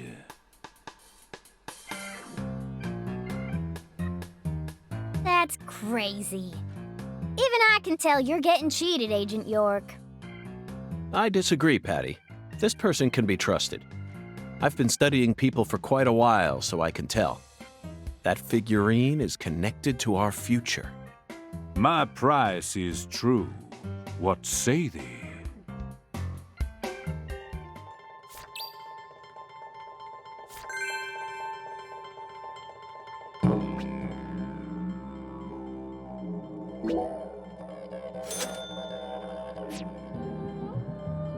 I'll buy it. Thou art a man of refined taste. I am loath to part with it, but 'twould be a fool's errand to keep it from such a keen-eyed soul. What's wrong with you? No normal person would ever buy a piece of junk like that. Not even at a garage sale. Marvelous, isn't it, Zach? What a treasure. I can't wait to use it. Use it? Where? How? Isn't it obvious, Patty? I'm going to put it in front of Mrs. Carpenter's house. In front of her house? Yes. I'm sure this figurine will stop her right in her tracks. And that'll give us a chance to finally topple the 10 maidens. Are you serious? Of course I am. And so is Zach. Aren't you? I'm seriously wondering if I should quit helping you out with this.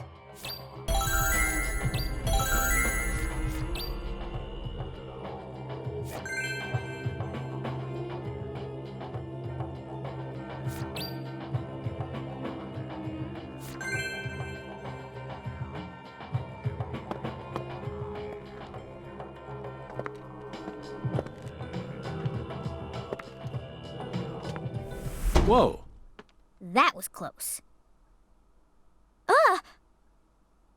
Well, look at you, all standing there like you're expecting me to apologize. Huh, it's your fault for not paying attention. What? Got a moment? Can't say I do. I'm in a hurry here. I won't take up too much of your time. I'd just like to ask you a few questions. I said I'm in a hurry, Peckerwood. Now get out of my way. Patty, who was that? Kalina Clarkson. PJ Clarkson's second daughter, and Lisa's mother. Zach, we've found ourselves a Clarkson. Oh no, she's not here. My dolly. She's not here. My dolly isn't here. One of the key persons in this case just came out of the woodwork to meet us. Now things are really getting interesting. Isn't that right, Zach?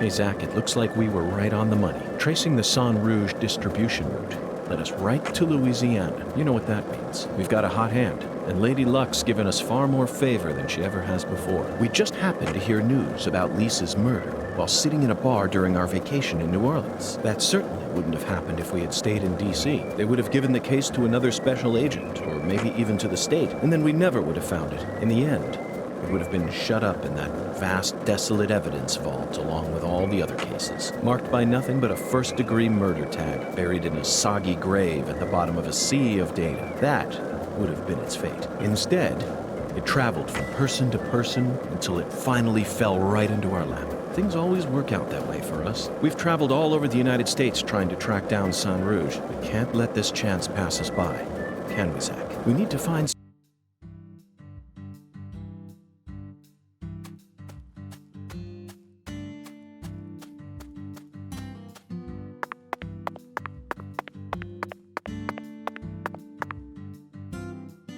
Mr. York, that was mighty quick. The special agent does it again. You sure don't waste any time. I bet my CLG's got a lot to learn from you. By the way, Mr. York, looks to me like you aren't packing anything. I was on vacation in New Orleans before I happened to stop by here. Well, shoot, that won't do. Here, I got something I think you'll like. I call him Mr. Alligator. Badass, ain't he? It's a tranquilizer gun for the gators.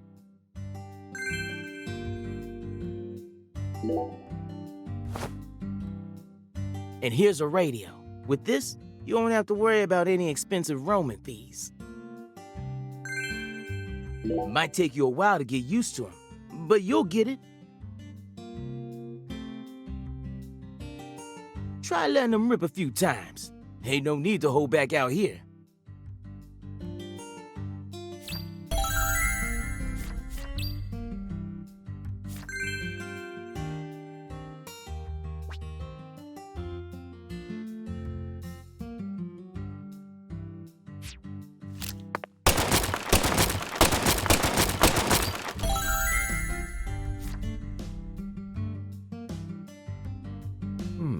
Now this is an intriguing weapon.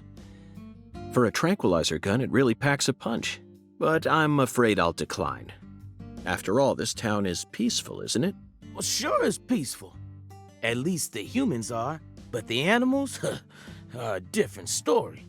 Remember what I named it?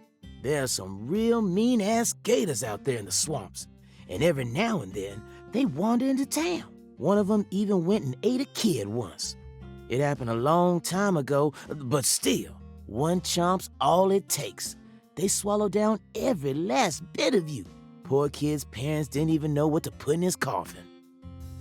The worst part is, that taught the gators just how tasty we humans are. So now, those suckers just attack on sight. Man-eating crocodiles will feast tonight. In Blood Swamp!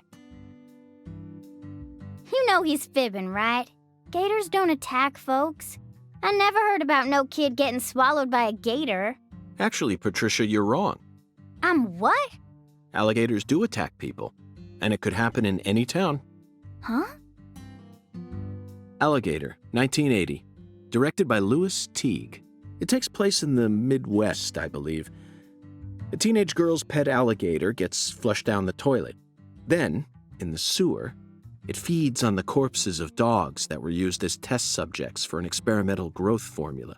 After growing over 30 feet, it finally starts to go after humans. It's an extremely edifying movie. Back when I first saw it, I had a pet hamster. Hey, Agent York, what's your first order of business? You're in charge now, remember? Well said, Patricia. I nearly lost sight of my true goal. Melvin, I couldn't help but notice the name on the side of that truck. This facility is connected to the victim, isn't it?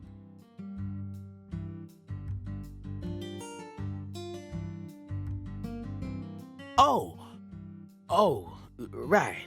Yeah. I reckon I better start from there. I'm gonna tell it to you straight right from the beginning, Mr. York. As you guessed, this warehouse is run by the Clarksons. The victim's father, Danny Clarkson, is the one who manages the whole place. Okay, but why did he choose to store her body in his own warehouse, right? Well, that's because there ain't no other place to store it. Our town has a clinic inside a church, but no morgue. Whenever someone kicks the bucket, we just bury him in the graveyard right outside of town. But not this time. We got a murder on our hands this time. We need to give Lisa's body an autopsy and keep it stored, right? So we had no choice but to rent out a corner of this warehouse. I see.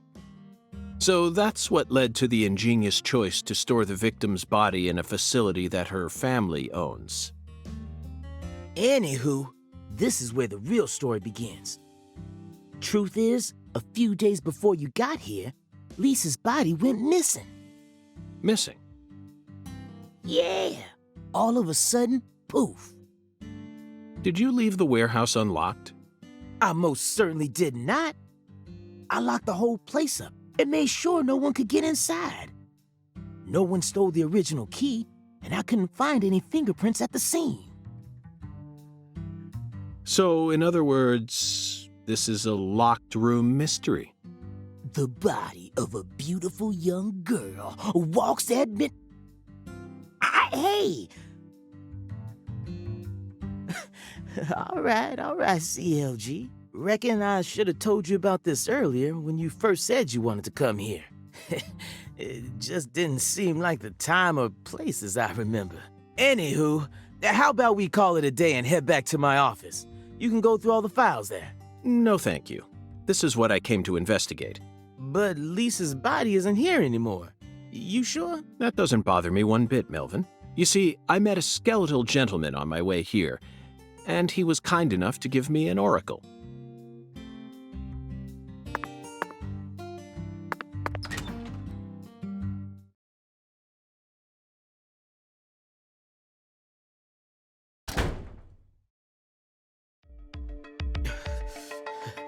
You holding up okay, CLG? You sure you don't want to wait outside? I'll be fine, Daddy. Just make sure you don't take your eyes off of him. He's so selfish and inconsiderate. I'm still not convinced he's actually a real FBI agent. Look, he's talking to himself again. Zach, this is the ambiguous zero, the deep freeze. Let's hurry up and find that flying serpent, shall we?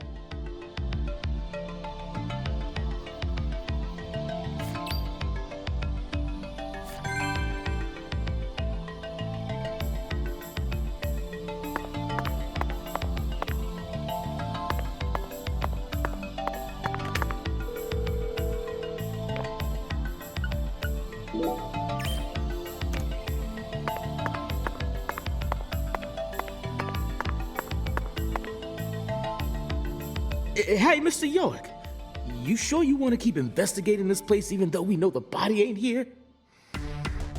Of course, Melvin. The skeletal gentleman gave me an oracle, remember? It's Skella what?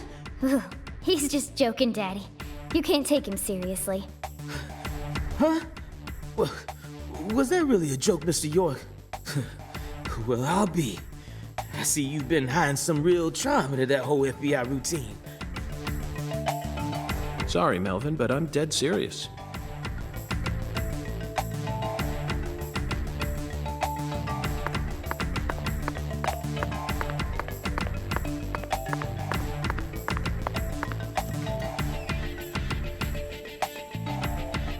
Good God almighty. This place always gives me goosebumps, no matter how many times I come here. Yes, it's quite the fun house. Truly a dazzling place. Meet entertainment. That's the only way to describe it. Woven together by life, frozen in time, a visceral, musical... Symphony. We eat all this in order to survive. Yes, truly a symphony. Life and death, resonating together. Yeah, it's really cool. Cool? Whoa now, CLG. Since when were you interested in this kind of stuff? What are you so surprised for, Daddy? I'm more mature than you are. I've seen way more realistic corpses on CSI, you know. Oh, man. At first, Zach, I was shocked by the notion of storing a victim's body alongside food. But as I gaze upon this hanging garden, I realize it's just another scene of violent, depraved murder. Yes. All we need to do is change our point of view, and things will expose themselves in utterly new ways.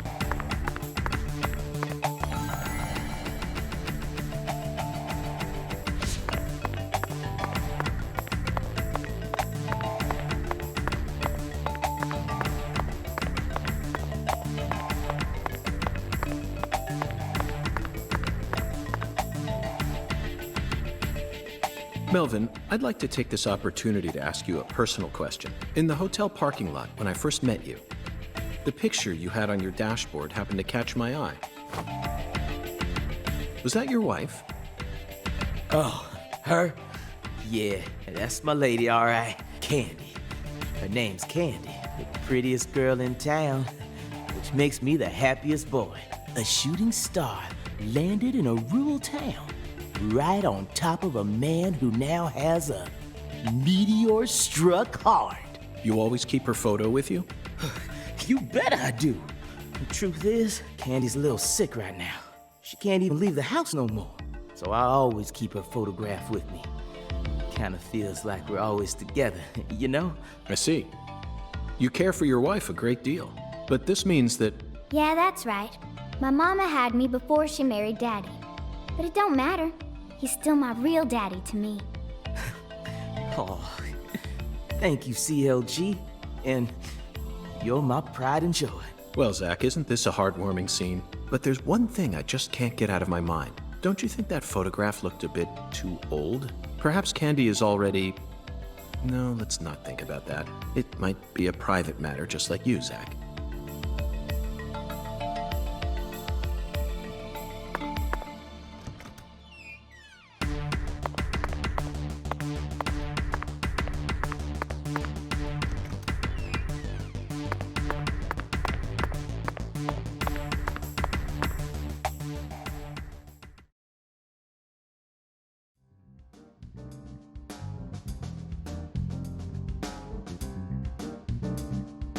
Here we are, Zach. The morgue. They stored the victim's body in a cold storage warehouse operated by her family. I'd love to shake the hand of whoever came up with that one. Hey, Agent York. Did you just come here to laugh at rural officers who are doing the best they can? We don't have any special facilities like you people. What else did you expect us to do, huh? Don't compare us with city folk. This is Carré. Or maybe you're just disappointed that you didn't get to see the bloated, decomposing corpse of a young girl. Sorry, you're right. I went a bit too far just now. But don't misunderstand. I honestly think it's a fantastic idea. I'd never try and bully your daddy. Better not. Thank you for understanding.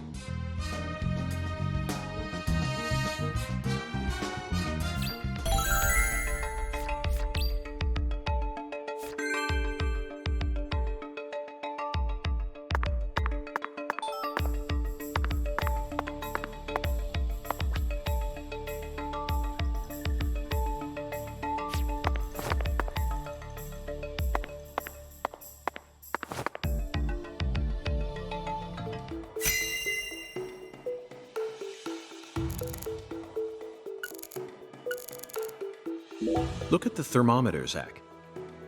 It's at 10 degrees Fahrenheit, or a minus 12.2 degrees Celsius. This must not be the ambiguous zero.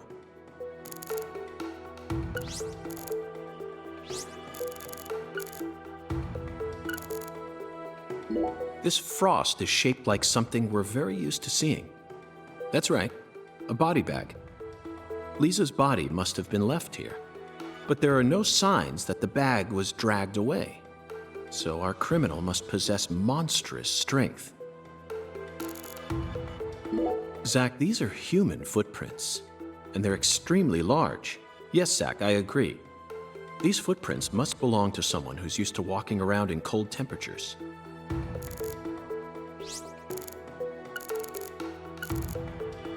Zach, can you see that? Look closely. That's right. There are 4 imprints in the frost on the top of this. It's hard to believe, but I think these are fingerprints. Yes, Zach, that would lead one to believe that the body napper is a giant who's over 10 feet tall.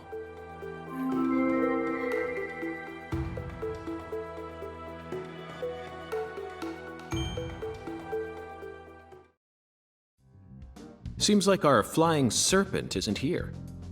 Is this everything, Melvin? There aren't any other rooms in this warehouse? No special rooms? Well, there is the luxury foods warehouse. Luxury foods? Why didn't you say so earlier? Just thought you wanted to see where the body... I just thought you were only interested in warehouse number 2. Besides, it's underground, so it's even colder than this. You sure you really want to go down there? You could darn well freeze to death. All life will come to an end in the icebound zone. You feel me? Let's head there at once. I'm sure that must be where we're meant to go.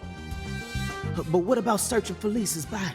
All we need to do is find a 10-foot tall man with monstrous strength. That giant knows where she is. 10 foot tall? But finding the flying serpent is more important right now.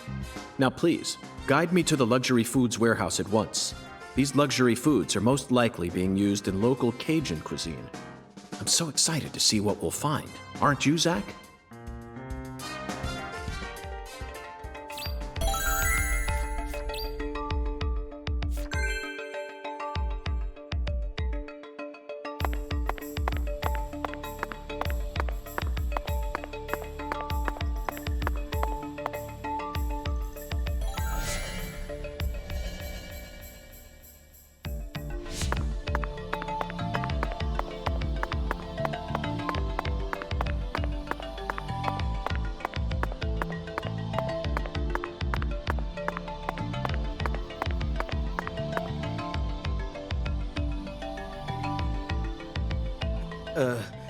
That elevator needs a key, Mr. York. Do you have one?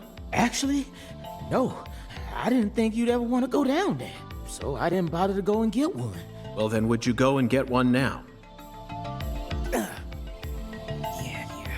COG, I know. I'll tell it to him straight. Thing is, Mr. York, you know the Clarksons? The folks who own this place? Well, they don't too much like the police, and they sure as hell don't like them when they're my color. It was, real hard for me to get permission to open up this place for you to search through, so they ain't gonna be too happy if I go back to them now, asking for another key. What should we do then? Let's just find a worker here who can lower the elevator for us instead. All they need to do is take a break from their work for a couple minutes. And what am I supposed to do? Just stand here and pretend like nothing's happening? Yeah, you FBI folks are good at that, right? That's always what I see you doing on TV.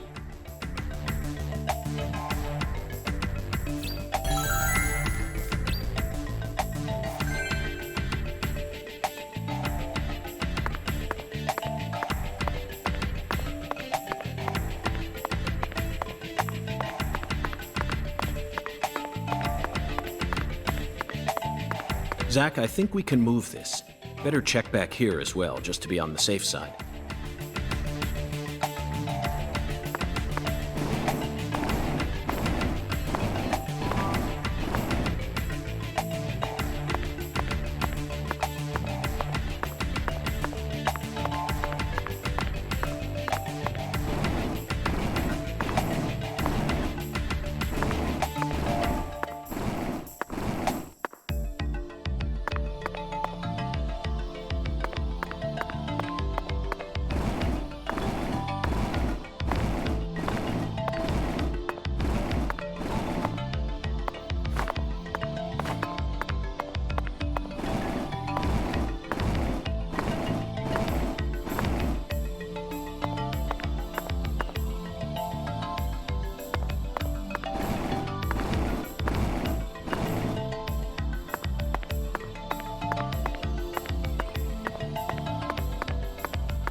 Zach, the human ability to adapt is a frightening thing. Some humans have the power to sleep anywhere as long as they set their minds to it.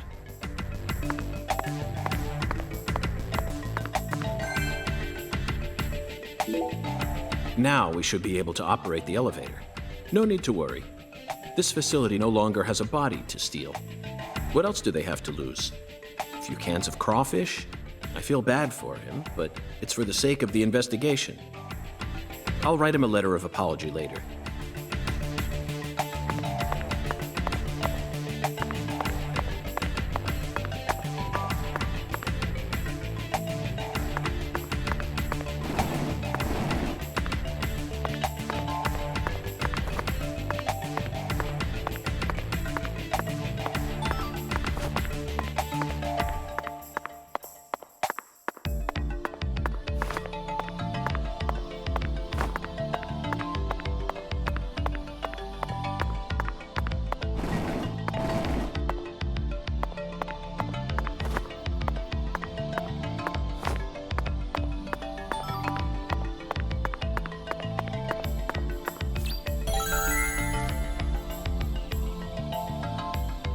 Mr. York, did you find a key?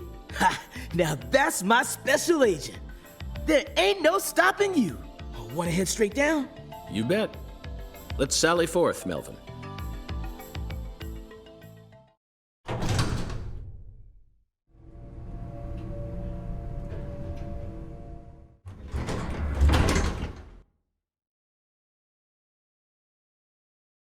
Zach, look at that thermometer.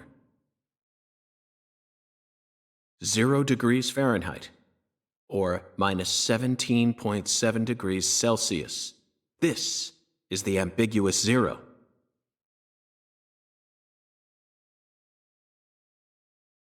Hey, Avery!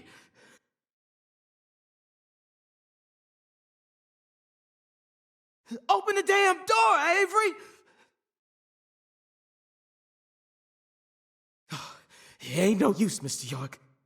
Once Avery starts working on something, that's all he sees. He just tunes out everything else. We'll have to wait until he finishes and comes out to us, I reckon. Or we could come back tomorrow. I disagree, Melvin. Time may be on our side, but that doesn't mean we should waste it. You gave me Mr. Alligator precisely for moments like these, didn't you? Wait, Mr. York! Those tranquilizers may be non-lethal, but it's still dangerous to use them on humans. Of course, Melvin. I never said I was going to shoot him.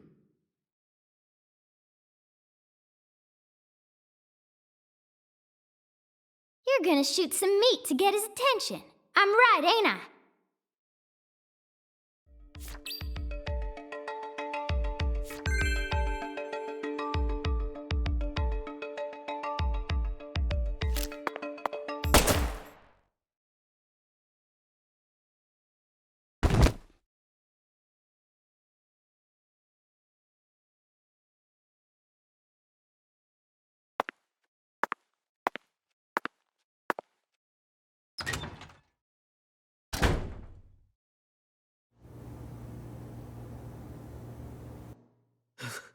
This is Mr. York, an agent from the FBI. Hi, Avery. I'm Special Agent Francis York Morgan. Please, call me York. York, you a smarty pants, huh?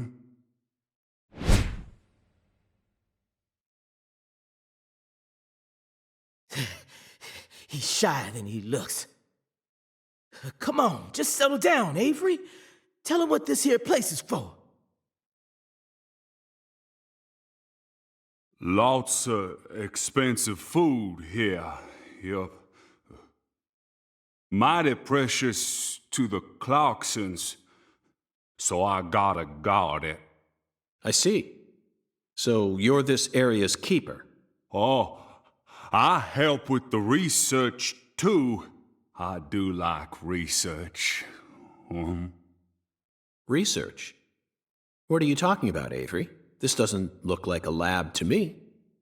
Oh, ain't no lab. It's a warehouse. Ain't no lab. Smarty pant scientist does the research. I ain't no smarty pants, no. He's a bit slow in the mind, but he ain't a bad guy. Oh. Your story about the giant who carried Lisa out. Don't tell me you think it's him. I mean, it's true that he's free to come and go as he pleases in this warehouse, but... No, as far as I can tell, he's just a bit over 6'5". The one who moved Lisa's body must be at least 10 feet tall. He's clearly too short. Too short, huh? Well, if you ever happen to find a man who makes him look small, I'd sure like to meet him.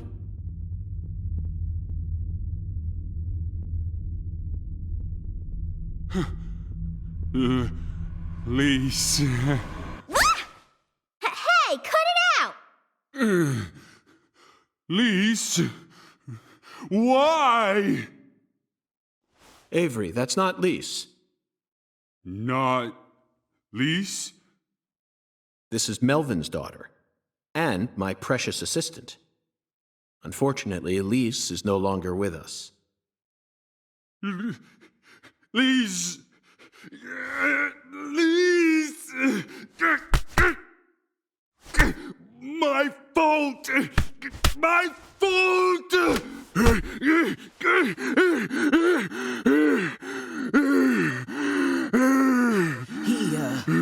I guess he's sort of like Lise, you know? See, the poor fella's got himself a childlike mind. You know how normal kids tease other kids in order to get attention? Well, with this big lug, sometimes folks who don't know him too well see something and end up calling the police. But I know that deep down, he's got a good heart. Hey, Mr. York, I'll keep him busy, but I'd appreciate it if you'd hurry this particular inspection along. Just holler at me if you find anything. I reckon that'll make it easier for you to go do your thing, yeah? Melvin, I think you're finally starting to catch on.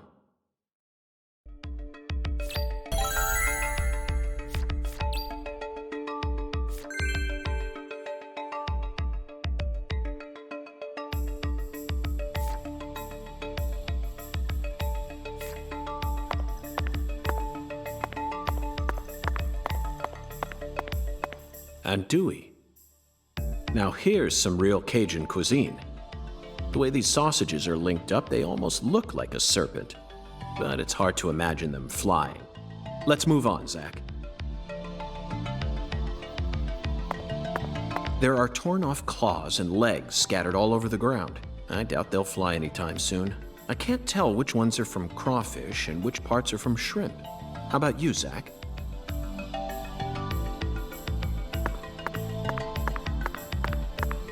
Cans of Holy Trinity paste, onions, bell peppers, and celery.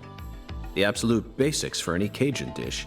This product combines them all into some sort of paste. Oof, people actually buy this garbage?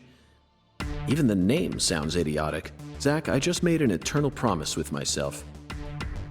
If I ever happen to come across any food prepared with this paste, I vow to never call it Cajun food.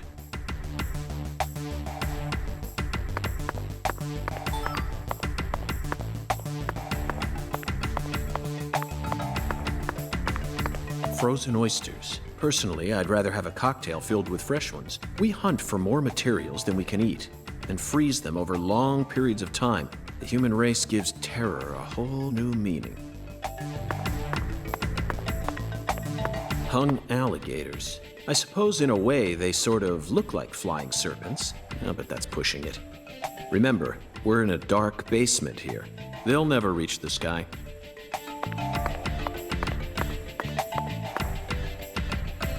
Avery, this box looks special. Clarkson food for their home. Melvin, is this the Clarkson's family crest? Oh, the dragonfly? Yeah, that's the Clarkson's mark, all right. Ain't no big deal, though. You can find those all over town. Is that so? Well, yeah, they pretty much run all of this town's major industries. Yeah. I do believe they own just about everything there is to own. So their word is law. They got the whole darn town tattooed with their dragonflies. Can't even walk a few steps without seeing one. Zach, this dragonfly is our flying serpent. The flying serpent owns this town. They're related to Lise Clarkson, our victim, and Hungan's oracle pointed us toward their family crest. The Clarksons must be deeply intertwined with this case. Melvin, Patricia, I think I've had enough of this frozen world. Let's head back out to that merciless sun.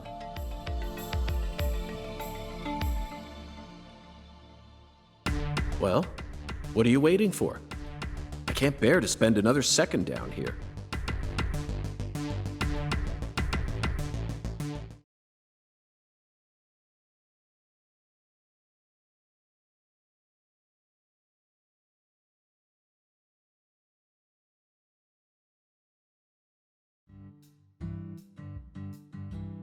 Whew. So, what do we do now, Mr. York? Zach and I will take things from here. Then what should I do? Tend to your sick wife? I don't know. You're free to do as you please. I'll stop by the sheriff's office when I need your help again. I suppose that's what I'll do then. It'll sure make Candy happy. But I am the sheriff of this town, so I do intend to get some work done. I know. How about I search for Lisa's body while you're busy? Not a bad idea. Just be careful that you don't get attacked by a barefooted giant. Hey, don't scare me like that. Why do you keep talking about that giant anyway? You really think some giant was responsible for all this? Melvin, don't be silly. Of course I do. Just when I thought you were starting to catch on.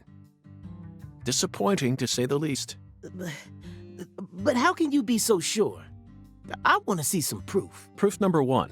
The footprints that led up to where Lisa's body originally was were made with bare feet. None of the prints looked similar to those of common insulated boots, and the arches of the feet were visible. The person who carried out Lisa's body must have had very large feet. I'd say they were at least 16 inches. Proof number 2. I found fingerprints on the cord of one of the hanging lights in the warehouse. The fingerprints weren't aimed up from below. They were coming directly from the side. Clearly, the giant moved the light because it was in his way. He pinched the cord with his fingers. Proof number 3. There was nothing else found in the vicinity where Lisa's body was stored. This means the giant carried her out without dragging her across the floor, but there's only one set of footprints. The only conclusion I can draw from this evidence is that a barefooted giant, standing over 10 feet tall, carried Lisa's body out. That concludes the entirety of my proof. Any objections, Melvin? But there ain't no way a human could ever be that tall. Have you seen every human alive with your own eyes? Well then, you need to forget all your preconceived notions when embarking on an investigation. Whether you come face to face with a 10-foot giant or a skeletal gentleman, you always need to accept everything that comes to you with a clear mind. Do that, and eventually the truth will reveal itself to you. You're a smart kid, I'm sure you understand.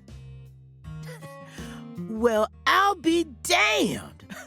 I'm sorry I ever doubted you, Mr. FBI Special Agent, sir. A sharp eye and flawless observational skills. Uncovering the truth with a heady intuition. I won't ever question you again. Heck, I'll do whatever you say. That's it, Melvin. I'm glad you finally caught on. Okay, time to go, Patty. You know this town well, so I'd like you to accompany me from now on. Patty?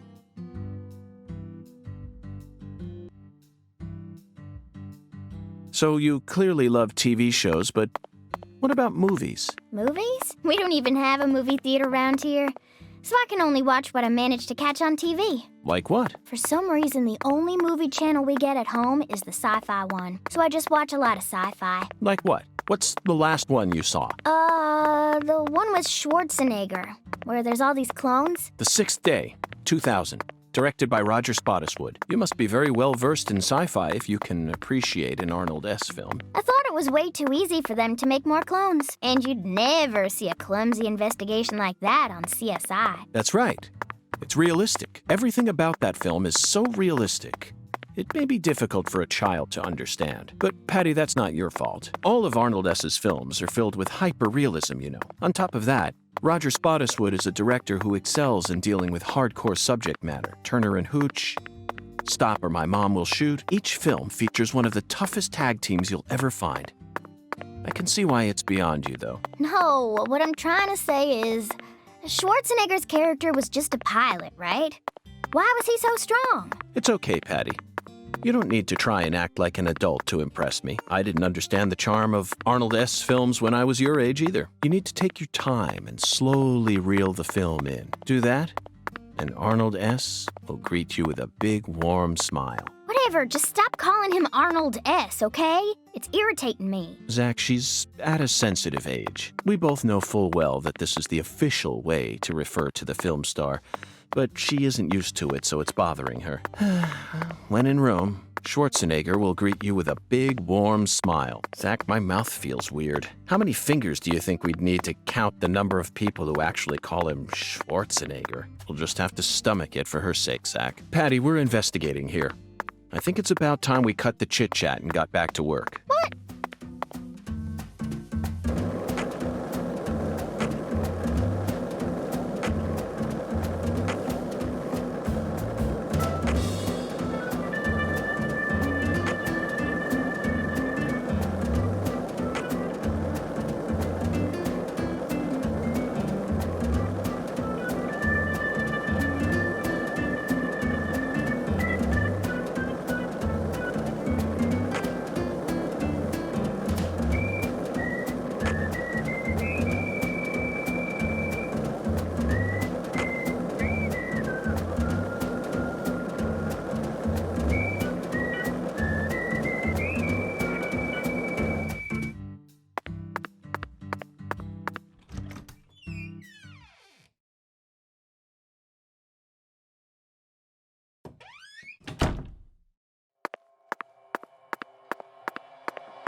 king size, made in France. It looks soft enough to alleviate all our exhaustion. Zach, even though the Bureau is paying for this, it's still tiring to have to live out of hotel rooms day after day. Nothing beats getting a good night's sleep in your own room.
So, what do you think of him? Yes, I'm talking about him. Unga, is the skeletal gentleman friend or foe? Or does he merely exist outside the realms of either? Still too early to tell, but it's clear that he'll be the key to uncovering this case's mysteries. That's what my soul tells me.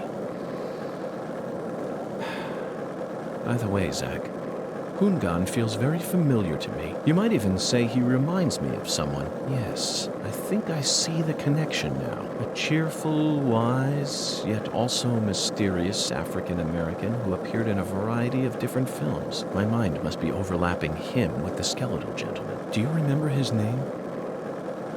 Ah, yes, that's it. Scatman Crothers. In 1980, he played Dick Halloran in The Shining, and in 1983, he was in The Twilight Zone. He played the man who invited all those elderly folks into a strange new world. I knew it, Zach. There's definitely a connection here, but he's a bit too old. Scatman's more of a sage character. Our skeletal gentleman is a little younger, isn't he? Yes. They have different body types, but what about Forrest Whitaker? He made his debut in 1982 in Fast Times at Ridgemont High. Then he was in Platoon and The Color of Money, both released in 1986, followed by Good Morning Vietnam in 1987. Oh, and he was in Bird in 1988. What an impressive filmography. Across the 80s, he transformed his rough, young image into a more cheerful, wiser one. That's why the 80s can also be described as the decade that built up Forrest Whitaker's career. I firmly believe that he'll win an Academy Award for Best Actor someday. Yes, I'm sure it's right around the corner. He'll most likely wait until the time is ripe. Maybe around next year, then he'll unleash his best performance yet. Zach, I could go on about famous actors forever, but we have a case to solve here. Let's table this discussion for now.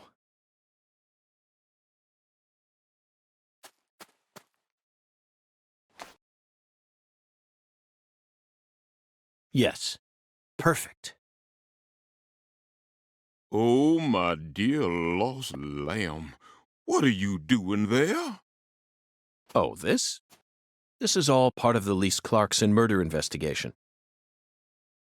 Something important, hmm? Oh, yes. Very important. I'm FBI Special Agent Francis York Morgan. Please call me York. That's what everyone calls me. But what should I call you? I'm Tyrone Sanders, pastor of the Carré Evangelical Church. And what business does a pastor like yourself have in a place like this?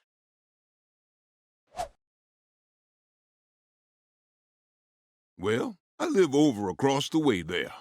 Do you have an intimate relationship with Mrs. Carpenter? Why in the world would you suggest such a pitiful thing? Lordy, Lordy.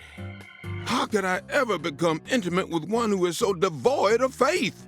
After she lost her husband, she stopped coming to church. All she does all day is bowl. She even pruned the shrubbery in that pitiful fashion.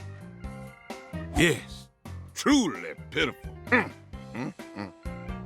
And did you see that hideous ox of a dog she owns? Pitiful with a capital P. I tried speaking with her, but she shows no intention of changing her ways. Yes, I fear she never lends an ear when the good Lord reaches out to her. Indeed, I pity her from the bottom of my heart. So you've been spying on her out of pity? Spying? I'm merely awaiting the chance to lend her a helping hand. You'd best be careful, too.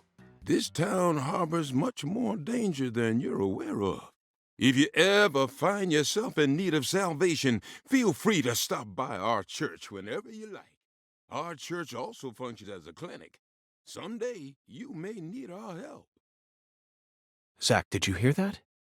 Pitiful. Try saying that to someone in the city. They'd instantly slap you with slander or defamation charges. You'd be up to your neck in court papers. I doubt I'll tire of this town anytime soon. We should consider stopping by that church whenever we get a chance.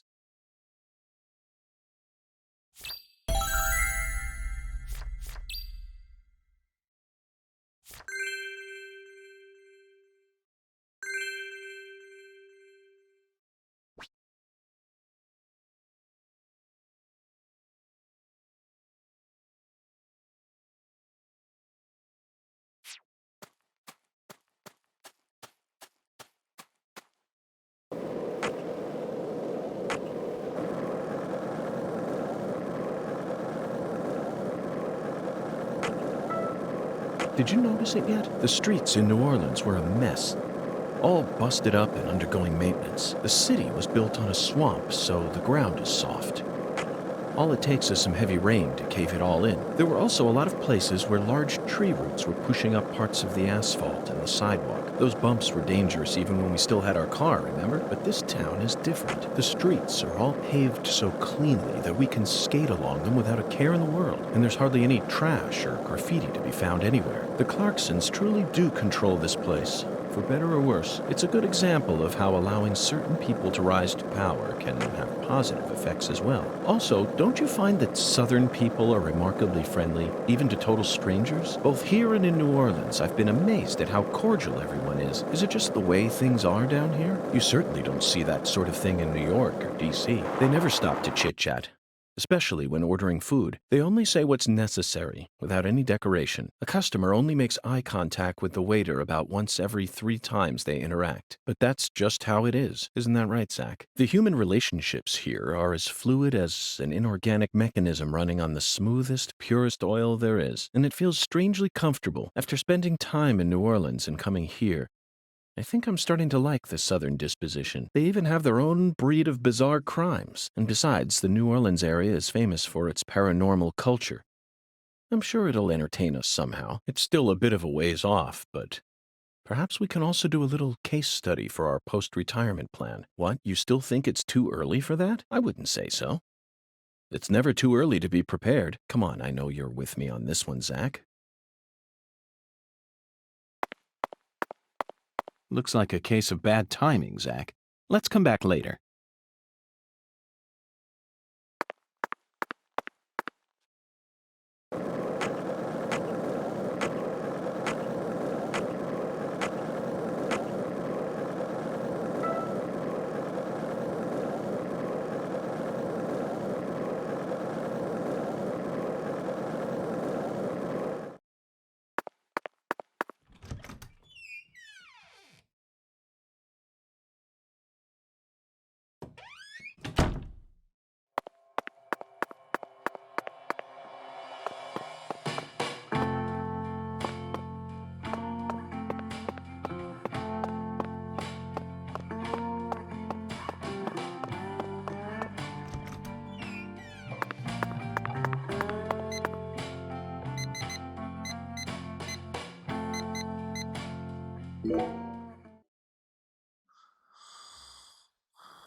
My restaurant serves only the highest quality Creole cuisine.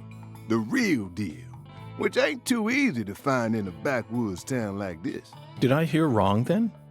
Set me straight, would you, Chef? I thought that Cajun food was the norm in Acadiana.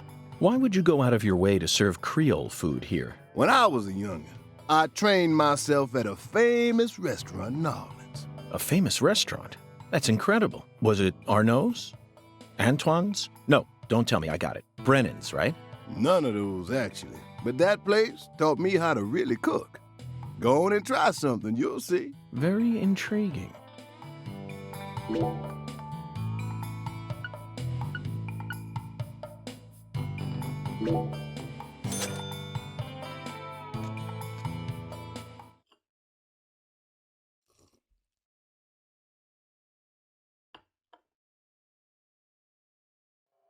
That food was unbelievable.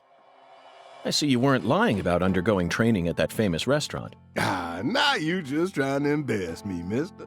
I still appreciate it, though. And you must have undergone some rigorous training in order to gain such refined technique. You put so much care into preparing everything just right. And your manipulation of that low-temp flame in order to bring out such a pleasant fragrance, simply perfect. This is true Creole food. You have to tell me now, which famous restaurant did you train yourself at? Come on, Chef, we need to know. Zach and I are begging you. You drive a hard bargain, mister. All right, I reckon I can give you a hint. Really? Oh, just a hint now. Fine, we'll take it. Just say it. It's the restaurant that serves the most famous fried chicken in all of Louisiana. Crispy, crunchy. You know what I'm talking about? Bonafide fried chicken. No, you can't mean... Oh, yeah. I'll bet they worked you pretty hard. Mm-hmm, you betcha. So that's how you acquired the mental fortitude necessary to cook such amazing food. Oh, my time there taught me just how tough city life really is. Amazing. Zach, did you hear all that? That's an incredible story, David. You really are a true chef. Both Zach and I have given you our official approval.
Sorry for the wait, Patty.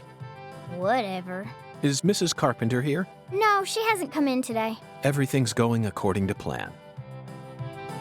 It's time to knock down the 10 maidens, Zach.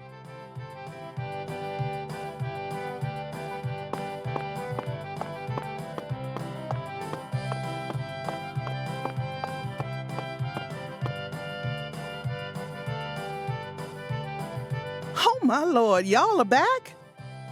Listen up, y'all ain't gonna believe this. What's wrong? Mrs. Carpenter hasn't come in. For the first time in 10 years, what could it be? I just hoping nothing bad happened to her. She's fine.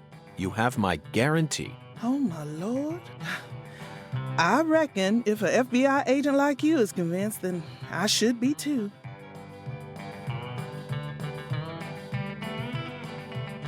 What did I tell you, Patty? Value is a relative thing.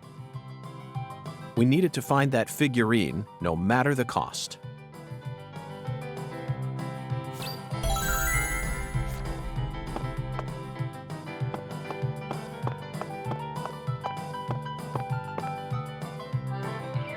You really wanted to bowl that bad?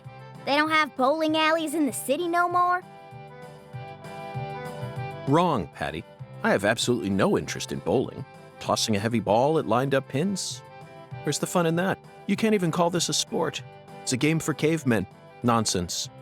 Utter nonsense. Then can I throw the ball instead? Absolutely not, Patty. This is part of the investigation. I need to do this myself, no matter how stupid it may be. You're the one who's stupid. Sure looks like you're having fun to me.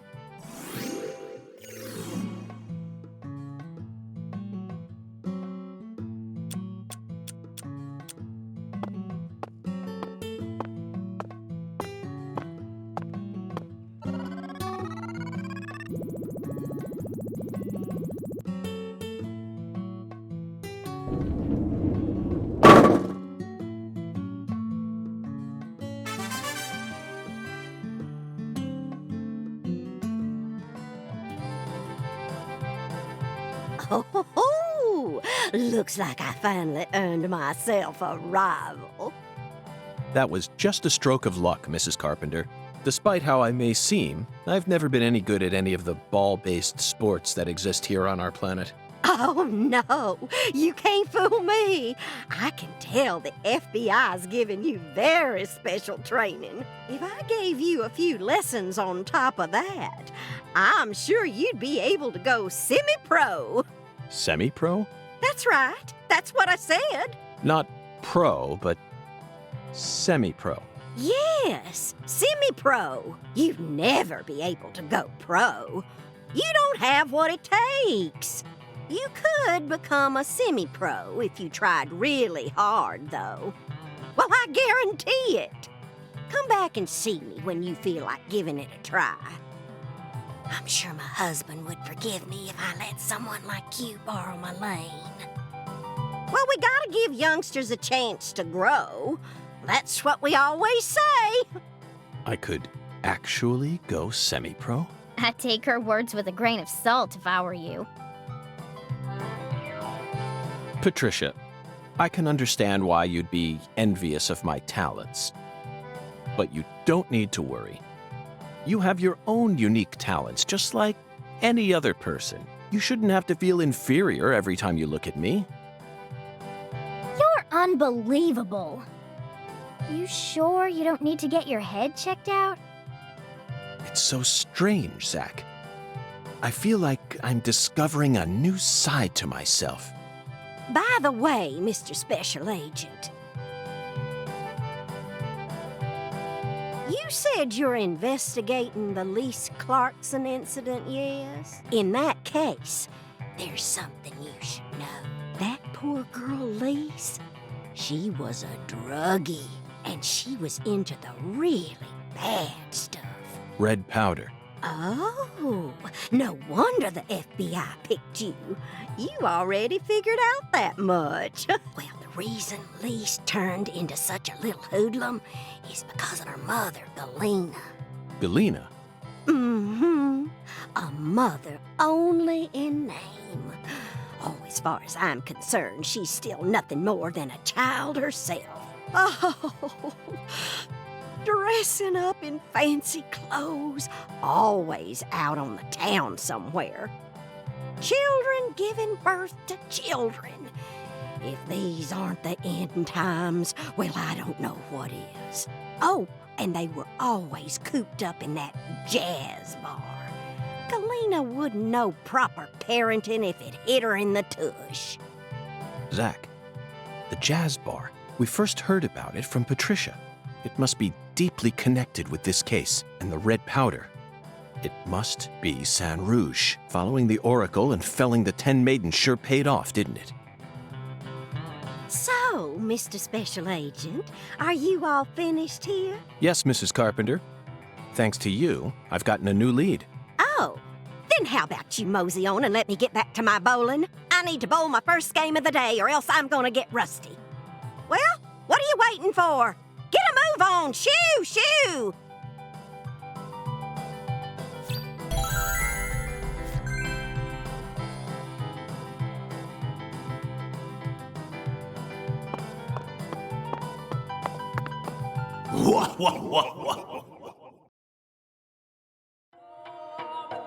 When the sun awakens, catch the tip of the baby bear's tail at the Force Altar.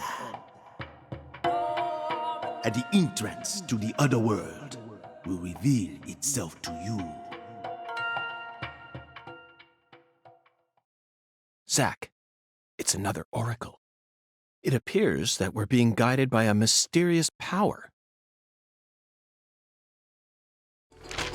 This oracle is a simple one. The false altar. You already know what this is, right? The place where Lise Clarkson's body was first discovered. She was found under a bridge at some sort of altar as if she was being worshipped. That's what Chef David said, right?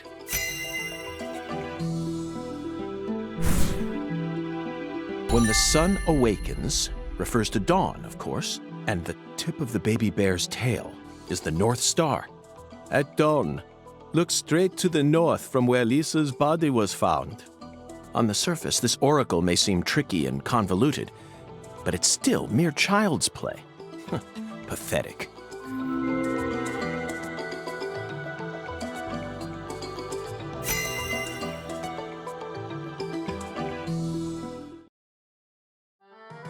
Zack, let's follow the oracle and head to where Lisa's body was found. I don't know what other world refers to, but I'm sure we'll find out once we get there. Oracle? That's right, Patty. This case is a rather complicated one, so Zack and I are following oracles given to us by a skeletal gentleman in order to crack it.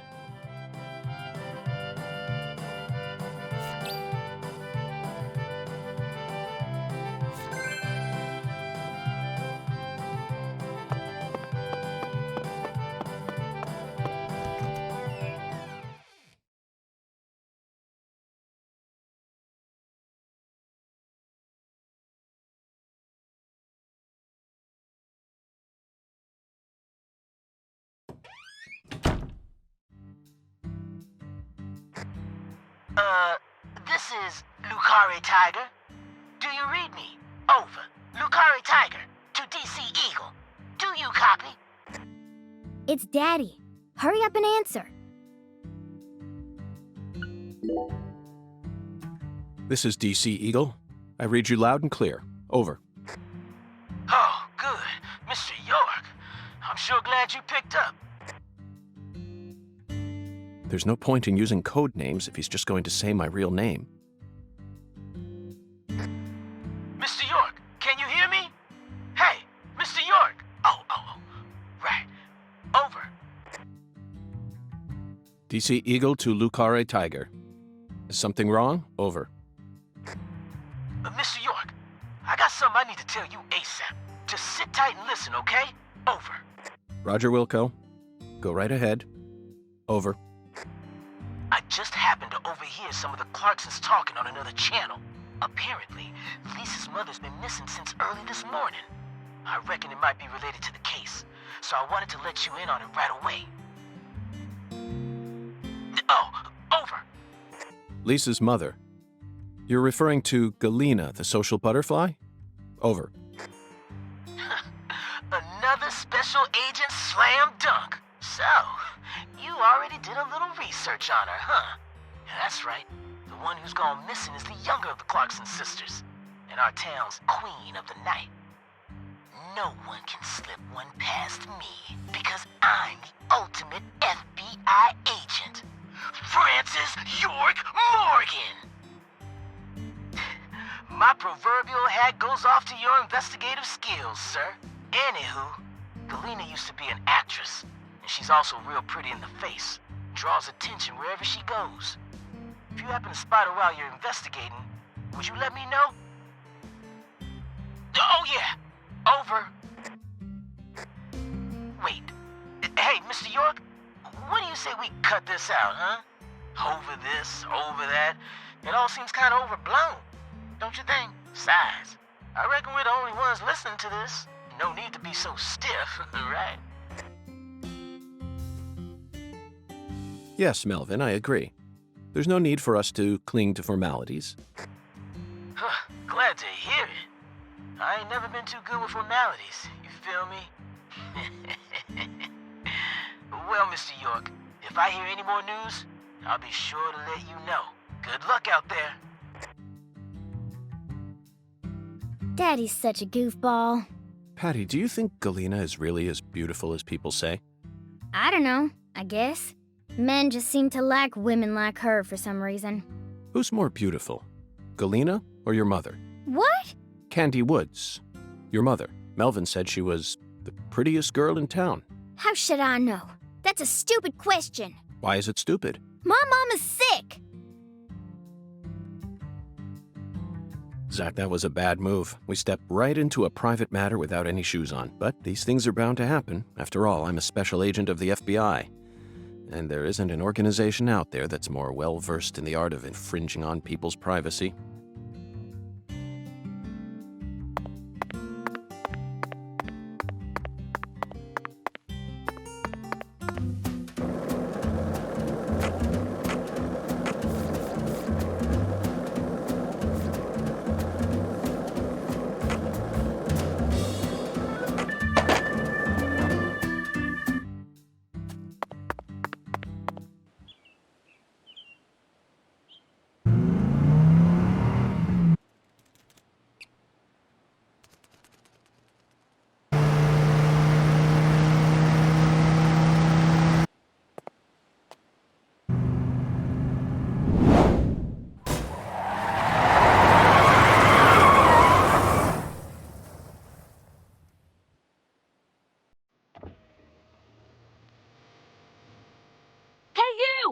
You're FBI, right?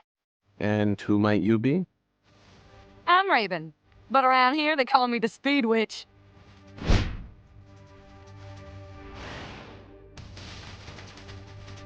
You're here investigating the lease case, yeah? And instead of a car, you're using a skateboard? For real? You've already become the talk of the town, you know? Anyway, I was just wondering if you needed any help. What's your name? I'm FBI Special Agent Francis York Morgan. Please, call me York. Okay, Yorkie it is. I'm actually testing out a new kind of business right now. And I was hoping you'd be down to try it out, Yorkie. What kind of business are we talking about here? I drive my customers to wherever they want to go, and once we get there, they pay me. Now that I think about it, I reckon it ain't much different from a taxi. Seems a bit strange to call it a new type of business, then. Only 'cause you haven't heard the details yet. Here, let me explain. I got a feeling that in the future, cell phones are gonna get more advanced. And people are gonna be able to just order taxis from their phones whenever they need to get somewhere. So I'm thinking, hey, why don't I just start a company that instantly sends out drivers to take folks from point A to point B? How? I want to make it so that anyone out there can just register on my site as a driver. I'm talking normal people, not pros. Then once we get a request, we'll just send out the driver who's closest to the customer. It'll be a hell of a lot more convenient than public transportation and faster than any normal taxi company. I'm positive it'll be a big hit. And I'm gonna call it Wyvern. The logo will be a Y and a V. Cool, yeah? Is that legal? Beats me. But if I hire them all as independent contractors, I reckon it'll work out. See, that means each driver and customer will be bound by their own private agreements. My company will just provide them with a platform to hook up. Squeaky clean, right? Now, here comes the fun part. I want to help you get around while you're in our town, Yorkie. For a fee, of course. Keep an eye out for my balloons. Whenever you see one in town, give me a whistle and I'll be there. Why not invite me to use your site, then? Why are you out here driving around? I'm still experimenting with this business model. My site isn't open yet, and I'm still trying to figure out what sort of fees will work best. So I decided to go find myself a customer to get a feel for how things will really go. Well, wanna ride?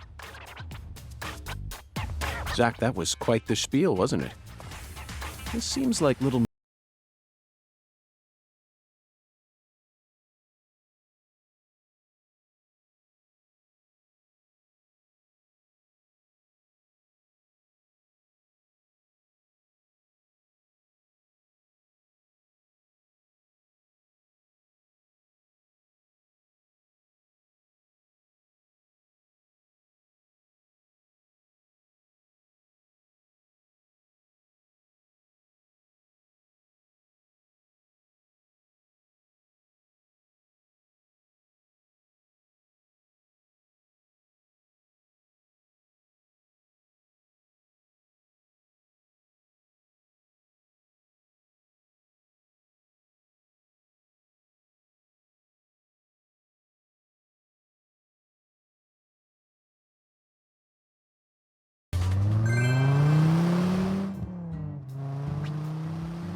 Mihalama.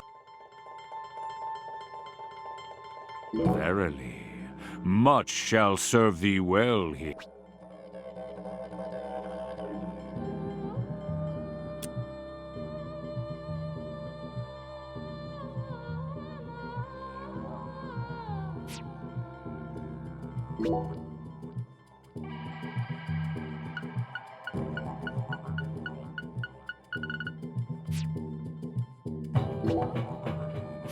I can see it. Thou hast discovered the very purpose of my emporium, that is.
Now that's what I'm talking about. You can't get fine eating like this at any of those diners out there, so make sure you enjoy it.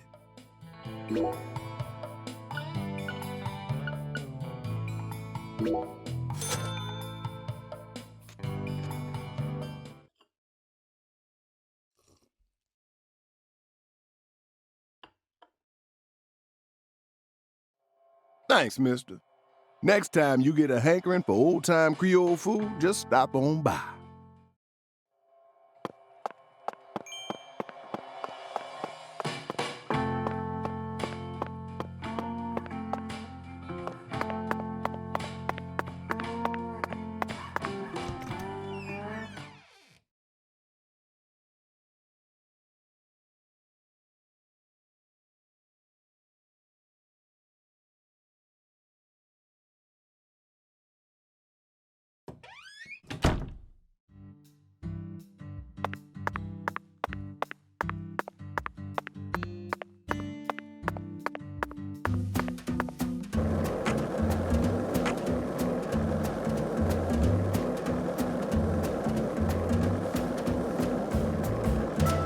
This town sure is peaceful, Zach. Yes, I know. I know what you're about to say. But that's why we're here. To protect this peace. Isn't that right, Zach?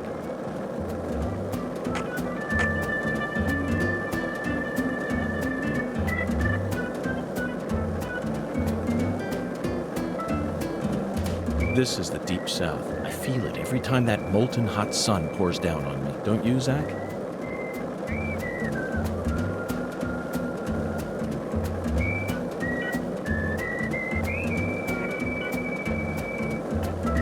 Hey, Zach, it looks like we were right on the money. Tracing the Sang Rouge distribution route led us right to Louisiana. You know what that means. We've got a hot hand, and Lady Luck's given us far more favor than she ever has before. We just happened to hear news about Lisa's murder while sitting in a bar during our vacation in New Orleans. That certainly wouldn't have happened if we had stayed in D.C.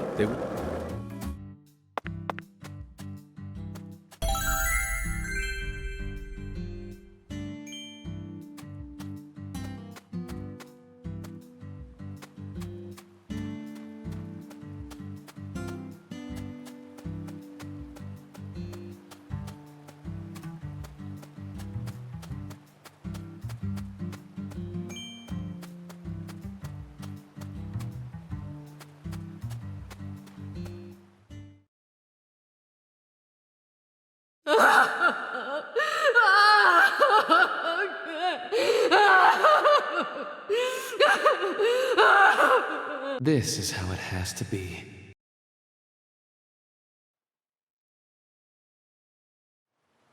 Why did the perpetrator decide to enshrine Lisa's body here?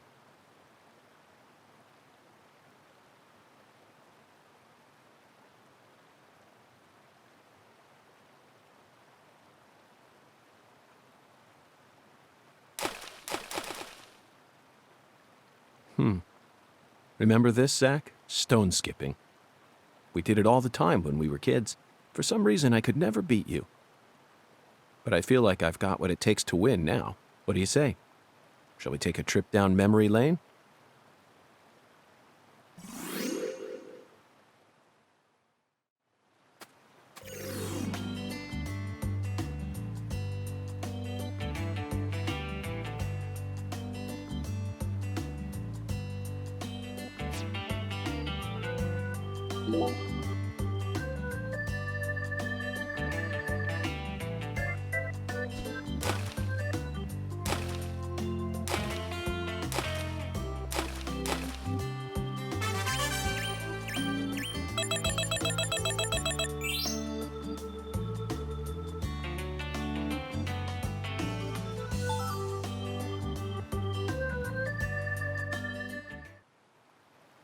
Not bad, Zach.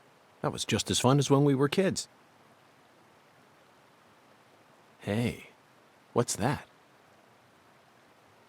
No wonder the word Mississippi means father of waters. It has the power to carry boats down the tiniest of tributaries. It's one of the prime symbols of America's majesty and the vitality of the human race. Now about that boat. What sort of cargo would give it such a deep draft? What else do you see, Zach? I saw it clearly, if only for a second. The dragonfly crest. This town never wants to stop reminding us about the Clarksons.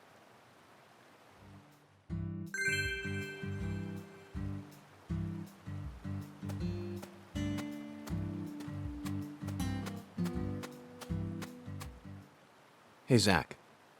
Do you remember the oracle? When the sun awakens, catch the tip of the baby bear's tail at the false altar, and the entrance to the other world will reveal itself to you. In other words, we need to go to where Lise was found and look north at dawn. I wonder what we'll see.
It's a skull, Zach.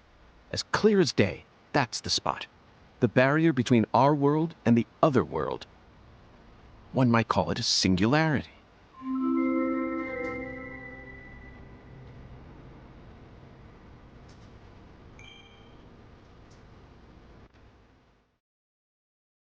Now, what do you say we go inspect that cabin? Why did you leave me behind? You're not supposed to investigate without me. Oh, I'm sorry, Patty. You just missed a special moment. What moment? The sugarcane plantation? So what?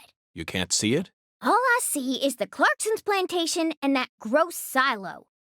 There you have it, Zach. Patty, Zach and I will take it from here. In the meantime, you need to head home and wait for us. Wait at home? Alone? Yes, but only for a while. Once I make some progress, I'll contact you again. Hey, hold on. Also, would you mind telling Melvin that I'm heading to the sugarcane plantation? I'm sure we'll need his help later. Whoa, Agent York! Wait! You're really gonna leave a little girl like me here all alone? Act like an adult for once in your life. I promised to protect you from all the evil in our world. You promised! Protect me! You'll be fine. You made it this far alone, didn't you?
Look, Zach. We're about to encounter a new character. Oh, damn it. I know I saw her go inside. But it's empty. The hell's going on here? You won't be able to find the other world. What the... Who in the hell are you? What are you doing on our plantation? I'd like to ask you the same. Well, Hey, shut up. This ain't got nothing to do with you. I see. Well, if you don't want to tell me, then I have no choice but to guess. You just said this is our plantation. I assume that means you're a member of the Clarkson family, and you're here looking for someone.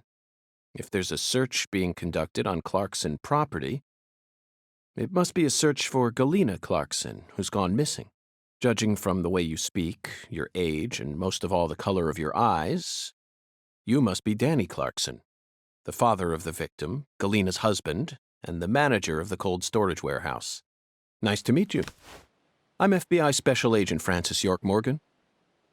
I'm here investigating the Lise Clarkson case. Oh, and just call me York. That's what everyone's always called me. You think I give a shit? You better watch your mouth or I'm liable to whoop your goddamn ass. Your daughter was taken from you, and now your wife has gone missing. No words can describe what you're going through. I imagine you're doing everything you can, searching every last nook and cranny all over town. But, Danny, listen to me. It won't get you anywhere. No matter how hard you search, you'll never find them. The fuck is with you? You want to throw down with a Clarkson? Absolutely not. I simply wish to solve this case. Then hurry up and investigate, goddammit. I am. That's why I'm here. The Oracle told me there's something in this spot. Oracle? That's right. Zach and I are following oracles given to us by a skeletal gentleman. If you wish to find the person who killed your daughter, you should cooperate. I imagine that not even the Clarksons want to start a feud with a federal power. I've had enough of your bullshit. Why's everyone and their mother been pissing in my ear today, huh? Shit!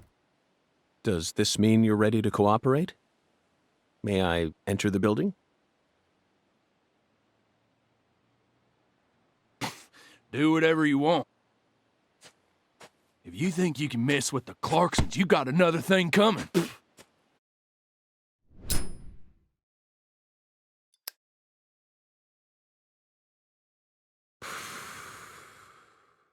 Zach, it appears that the Clarksons have no idea where Galena is either. And judging from Danny's demeanor, the family must be in the midst of their own complications. This case may require more work than we think.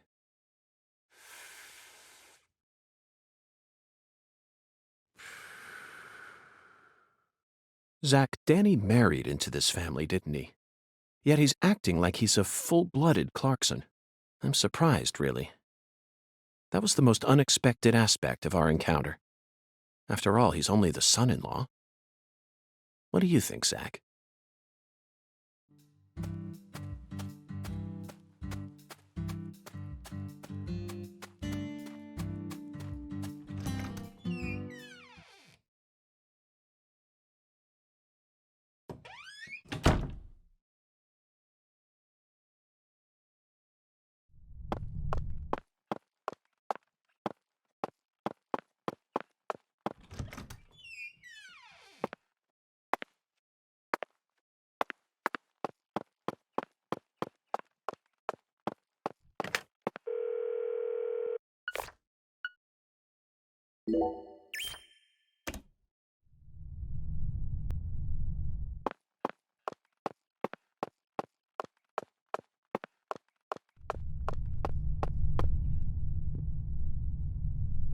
This is it, Zach.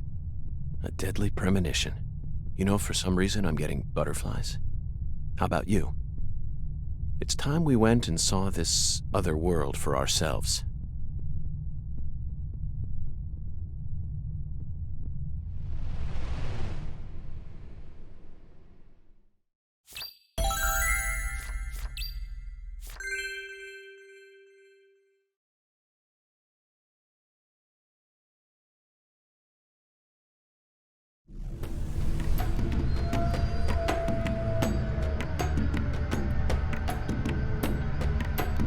Zach, the countryside is always so entertaining. It has far more stimuli to offer than the big city.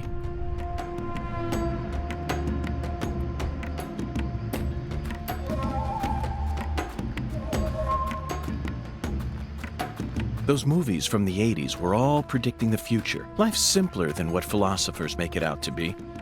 In the end, truth and reality.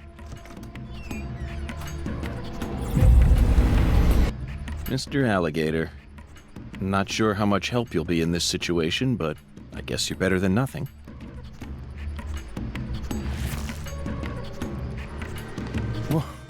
What the?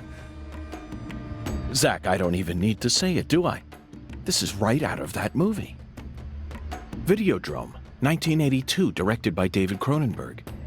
At the time, it was seen as a hard movie to digest for normal moviegoers, but now it's become a cult classic. I always just saw it as another weird Canadian movie, but this changes everything. My arm and my gun have become one. Now I can really understand what Max was going through.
Zach, I sense something here.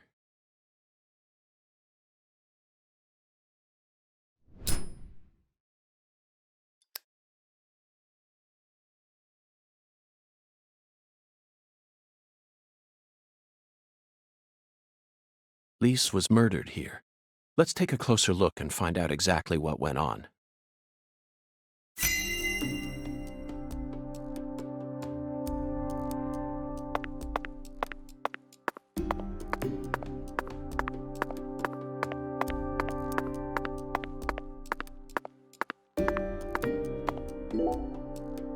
Zach, Lisa's limbs were severed while she was still alive.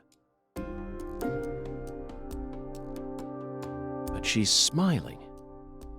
She must not have been able to feel any pain. Sang Rouge isn't that powerful of a drug. At least it shouldn't be. And look, Zach, another dragonfly. The tattoo is just to the side of her navel. She always carried the mark of a Clarkson with her, wherever she went. More. I want more. Zach, the murder weapon was an axe. Lise must have been dismembered while she was still alive. And the woman holding the axe. Flashy clothes, beautiful face, and that dragonfly ring. This must be Lisa's mother, Galena Clarkson. Look, Zach, she's crying. It's the polar opposite of Lisa's euphoric expression. Galena is brandishing an axe while tears stream down her face. What was going on in her head? Wow, it's amazing. I can feel it. I'm getting prettier. Yeah, you are. See, I made this just for you. My body's getting hot.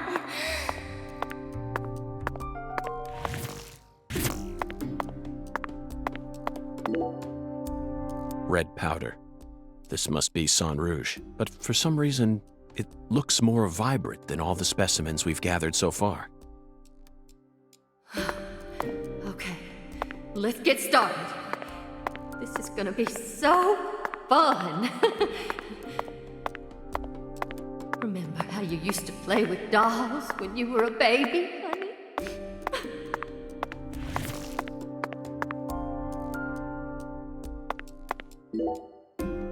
Zach, there's a tall woman here. Very stylish. She'd stick out like a sore thumb in this town. Is she watching the murder? No. She's clearly more than an innocent spectator. She must be deeply entwined with this case somehow.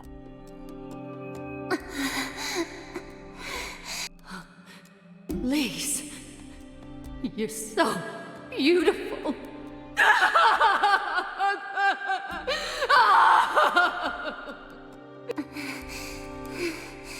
Really? Yay! I'm a little dolly. I'm a little dolly. That's it, Lise. It'll all start from you. Now you'll never die. You'll be eternal. Just wait for me, Lise. I'll be with you soon. I'll always be with you.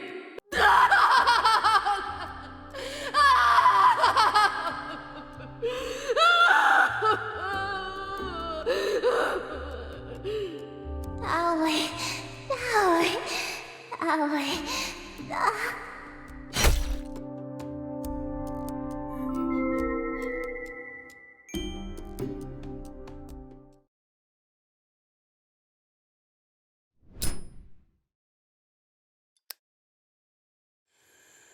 Lise Clarkson was murdered here. After she died, she was carried to the spot underneath that bridge. Why did the killer feel the need to move her? Bodies are usually only moved to cover up evidence, but this is different. Lisa's body was enshrined. She was being shown off to someone.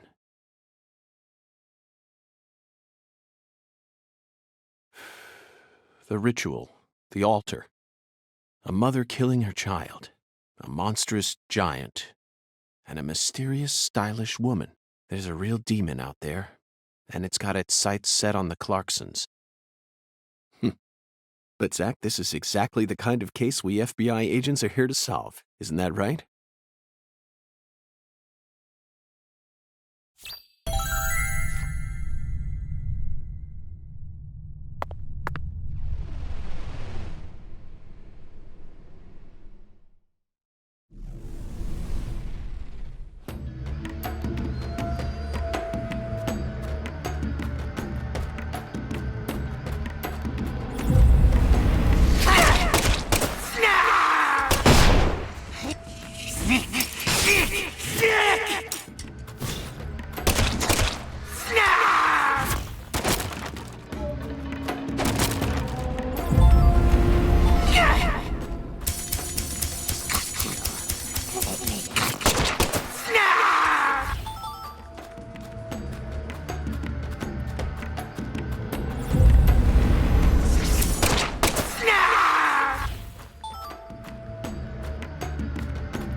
Did it. I really did it. I finally completed the first ritual. Now the plan will begin. The Red One's plan will begin. Zach, this case is going to be a labyrinth. I certainly didn't expect to run into a monster like this. Honestly, I'm not one for violence, but I'm not just going to stand here and die. What do you think? Should we read off her rights? Now, it's the Red One's turn. The Red One. Soon. And in the end, we'll be together. Together.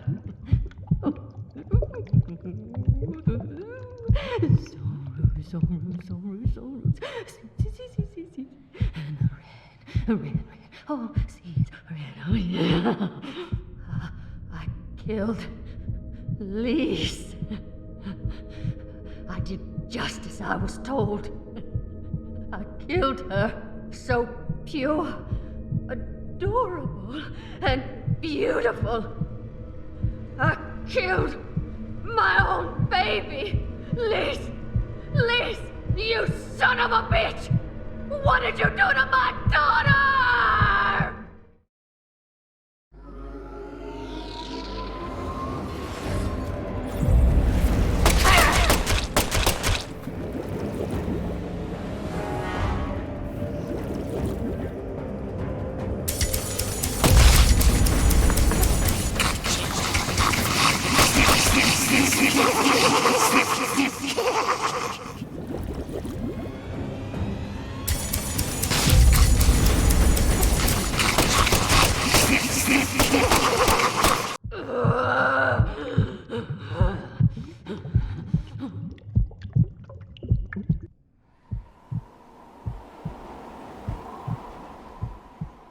You're really pissing me off. I'm invincible now. Holy red seeds protect me. So then why? What are you? No, it can't be. You came here to stop our plan? You can't stop us now. We already made our sacrifice. You don't know how much we sacrificed. How many tears of blood we cried. All for the Red One's plan. We've come so far. The Red One gave me the honor of lighting the flame. I'm not gonna let you stop me here!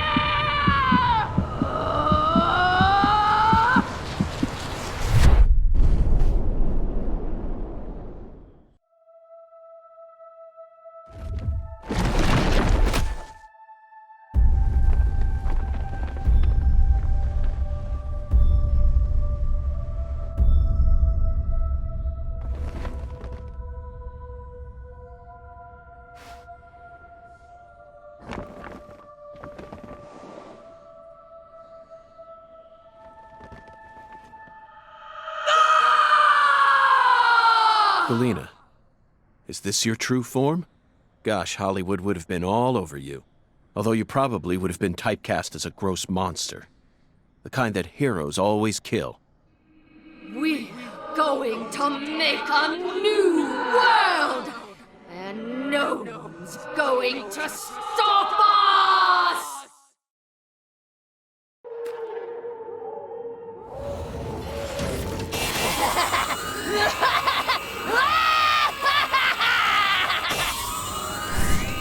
Up the tent!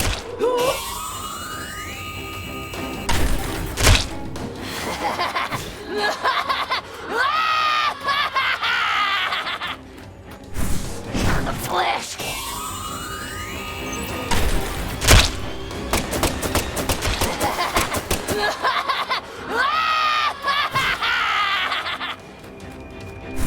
Mutilate your meat! Why? Why?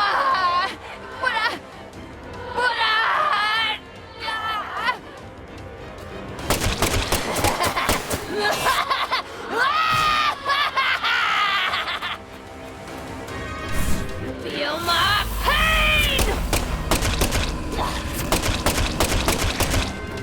No!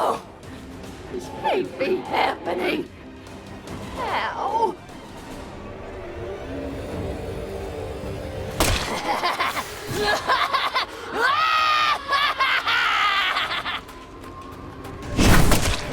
Flesh!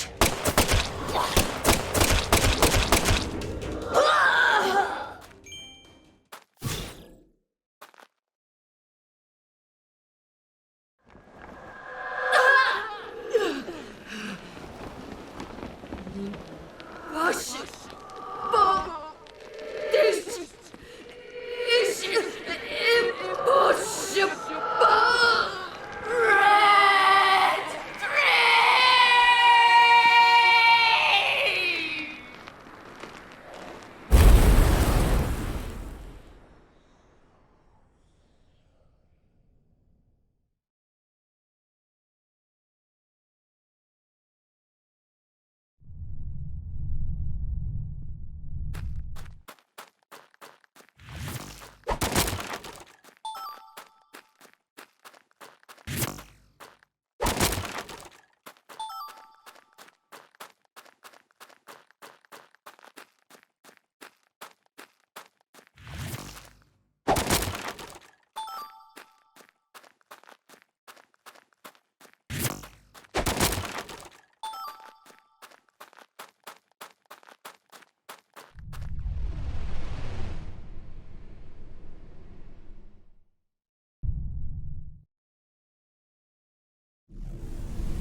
Lise, our new world.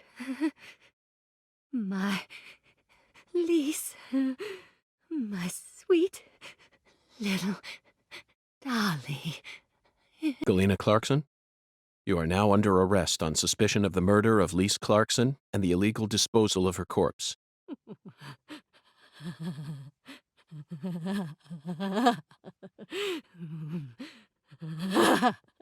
You have the right to remain silent. Anything you say may be used against you in a court of law. That's enough, Zach. She can't hear us anymore. Zach, pardon my language, but this case can go fuck itself.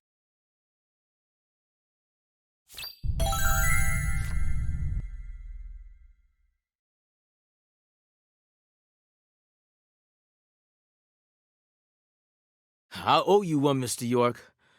I'm awful sorry you had to get all caught up in our town's dirty laundry. I didn't expect you to catch the criminal this soon, though. You never fail to impress me. Come on, CLG. Let's head back to the office. Mr. York and I both got a lot of cleanup work to take care of. Now I just gotta figure out what I'm gonna tell the Clarksons. That's my biggest problem. Melvin, this investigation has only just begun. What? But we got the killer. This case is much more complicated than it seems. You mean you're gonna keep searching the town? Of course. At the moment, I'm after a tall, stylish woman. Does that ring any bells? Stylish? You lost me. What's that got to do with anything? Zach and I saw her with our own eyes. We need to find her, I'm positive. You're probably talking about Professor R. Professor R?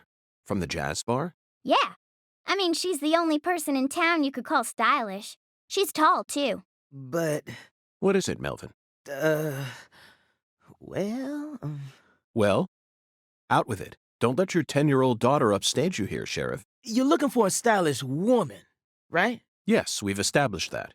Then I think you're barking up the wrong tree with Professor R. She isn't exactly a normal woman, if you catch my drift. I hear you loud and clear. Melvin, you're careless in every sense of the word, but I believe you operate on the side of good in most cases. With that in mind, I'm disappointed to see that you carry some prejudice with you. But Is she the type to forbid customers from entering her jazz bar due to the color of their skin? No, she ain't like that. Well then, case closed. Melvin, I think we should call it a day. I'm going to head back to my hotel and get some sleep. I also need to prepare a report to send back to the Bureau. Patty, thank you very much for assisting me in my investigation. I'll be counting on you again tomorrow. I just helped an FBI agent. Oh, and Melvin, one more thing. You needn't worry about what to tell the Clarksons. I'm sure they already know that Galena's been arrested. After all, this is Carré.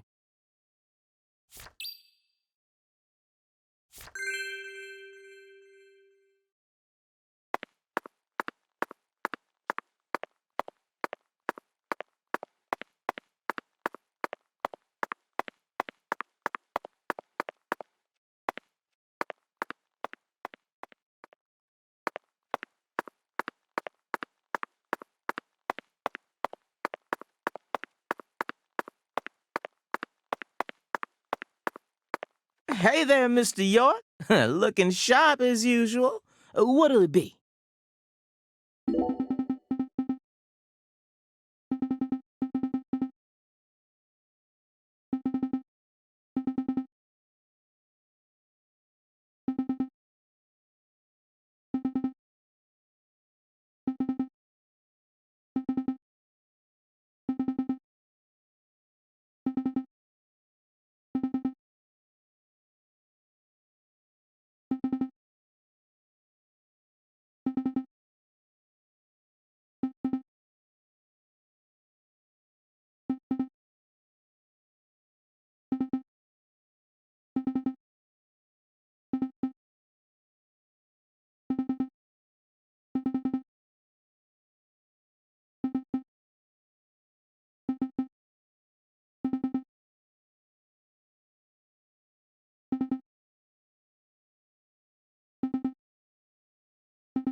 Zach, let's go over our progress. We've got a complicated case on our hands this time, especially as far as the Clarksons' relationships go. But in a way, it's also a simple one. Understanding them on a deeper level is the most efficient way to uncover the truth behind all this. That's the one thing I'm sure of.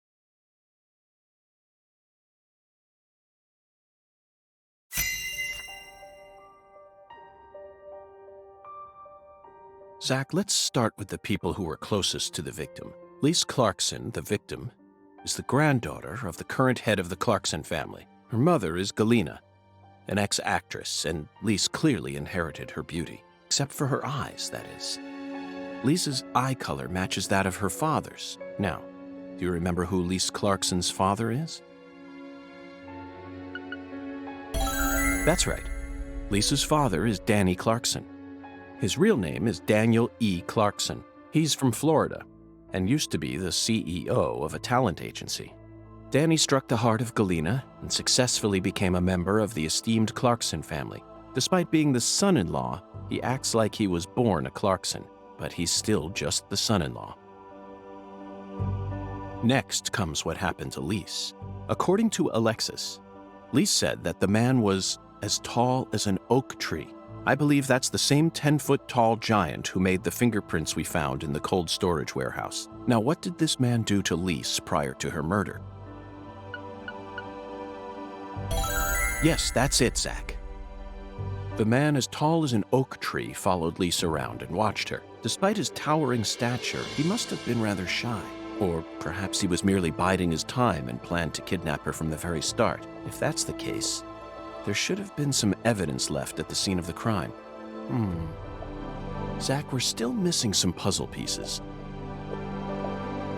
Speaking of the scene of the crime, I did some profiling in the plantation's control room. The truth it revealed to us was nauseating and horrific. But we need to touch upon it if we wish to proceed. Isn't that right, Zach? Who actually murdered Lise Clarkson? Yes, that's right. Lisa's own mother killed her while she was dreaming about some bizarre new world. This is by far the vilest and ugliest crime we've ever seen. The fact that Galena set up her daughter's body at an altar makes this case even more complicated. Remember, not a single sacrificial human murder has ever been proven and documented in all of American history. The real world is far more complex than what we see in films and video games, and sacrificing a human life for something else is no easy task. In conclusion, Zach, through our investigation, we found one character who sticks out more than anyone else.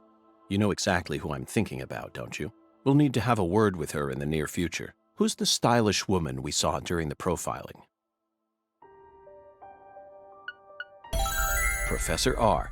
We haven't met her yet, but she's deeply intertwined with this case. Let's wait for the skeletal gentleman to guide us to her with an oracle.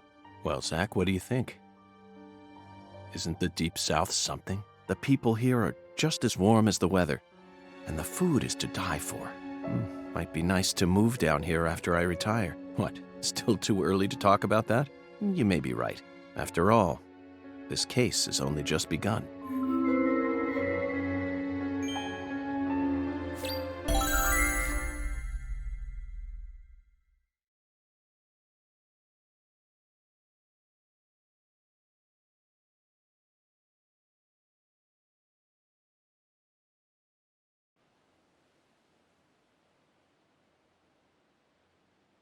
Galena can't be the killer.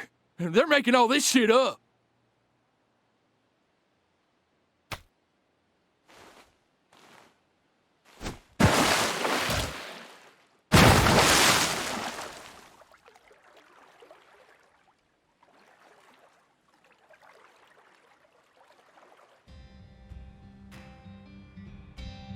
If what you say is true, Daniel, how do you plan to prove it?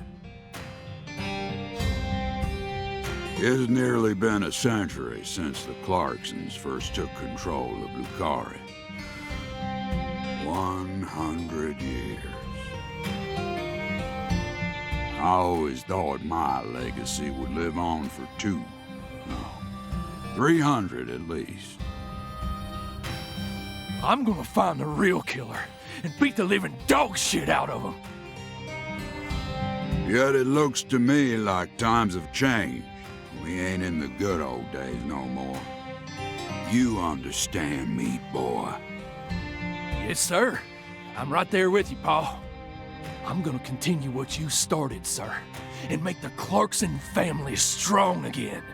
But first, I need to find whoever really killed Lise and bash their fucking brains in. I saw this coming. Ever since the day Lenny left home, the town of Carré has been cursed. We can't stop what's happening now. It's too late. It's beyond me. No. It's beyond the minds of anyone who comes from the olden days. You understand me now, boy? Yes, sir. Believe me, I do. I'll kill him. Just leave everything to me, Pa. Are you serious about this? Yes, sir. Right hand of God. Look right in my eyes. I ain't lying. I'm serious. I just need you to lend me some troops, sir. We need retribution right now. That's the job I've been given, and I intend to do it. Well then, let me ask you one more time. Are you serious about this? Yeah, hell yeah. I'm a Clarkson, and all Clarksons have a job to do. Isn't that what we always say? Mm-hmm. Then I'll need an arm. Yeah. What? Well now, you want to use my troops, I'm gonna need to know whether or not you're really serious about this. Just one arm. Slide it on through that wire there, and it'll take care of it for you. Paul, I mean, you're joking, right? Daniel, have I ever told you a single joke? No, but... If you want to become a real Clarkson, then you done got yourself a job to do. Wait, Paul, I get it now. You want me to stick it in and pull it out at the last minute, right? You want to see if I got guts or not, but there's gonna be another way. You can't be serious, sir. Hey, knock it off, you assholes! Let me go! He's just joking with me. Let me go, goddammit! Oh, please, sir, don't do this! Just tell me this is a joke, please!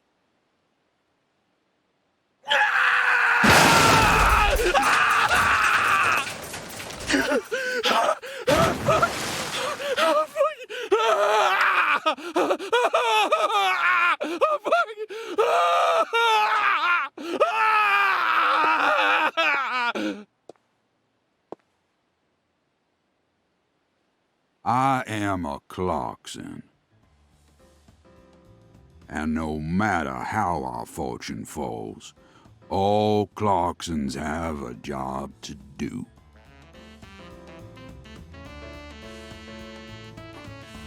That be the law of this land.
York,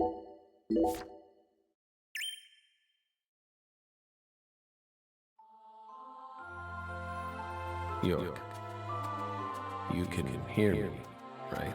I'll be with you soon. I'm not sad. Honestly, I can't wait. It's all I think about lately. I mean, we'll be together again. We'll get to discuss movies and food again. Everyone around here has bad taste. They don't understand things the way we do. It's a shitty world filled with shitty people. Oh, that reminds me. There are movie theaters and restaurants over there, right? As soon as I get there, let's go grab some peanut butter hamburgers and yogurt smoothies. I'm so excited, York.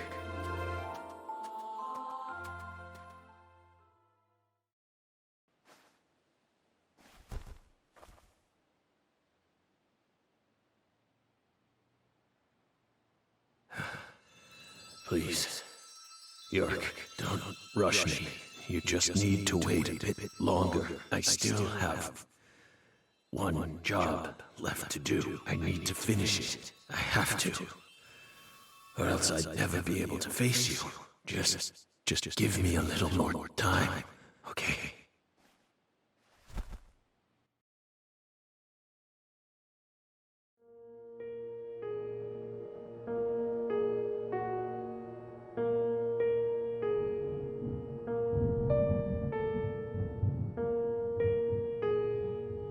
So, Lisa's mother, Galena Clarkson, confessed to murdering Lise. But then immediately afterwards, she went insane. So you had no choice but to detain her. What a terribly convenient story. You were the first person to find the suspect hiding at a farm on the edge of town. And you even got her to confess to the crime. Right then and there. Did anyone else get a chance to hear Galena's confession? Only us. How did you even find that shack in the first place?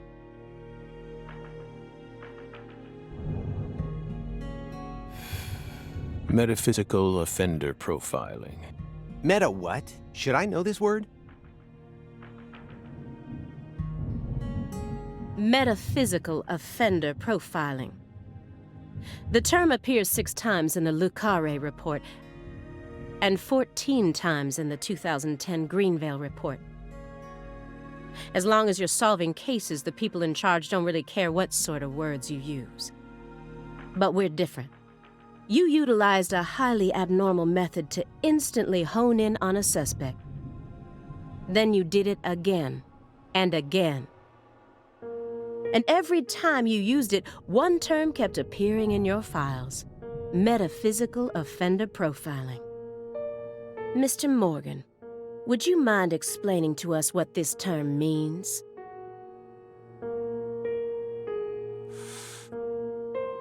We could try. But no matter what words we used, you'd never be able to understand.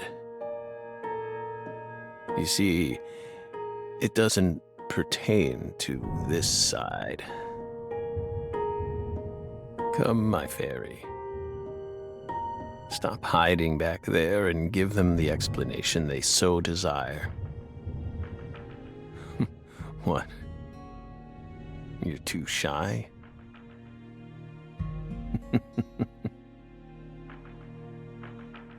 Mr. Morgan? Mr. Morgan! Come on out. Don't be afraid. You can do it. It's okay. Come on. Come on.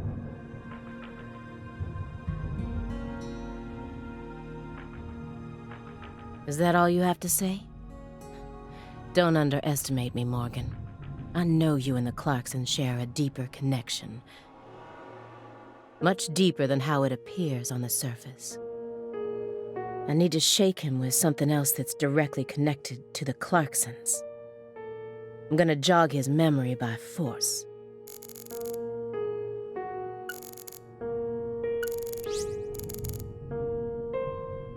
A stack of old letters. These must be the letters that he mentioned in the report. That dragonfly mark proves it. Those letters look very old. The postmark suggests they were sent out from Louisiana. And I suspect that dragonfly mark belongs to the Clarkson family. Maybe. So what if it does? A stalker has been harassing Patricia Clarkson for several years now. Did you know about this? Constant silent phone calls, unmarked letters. She also spotted a suspicious figure lurking near her mansion several times. And just last week, her employees spotted a strange figure lurking in the vicinity. The day someone else coincidentally used your alias and traveled to Louisiana. That's very intriguing. Aligned symbolism.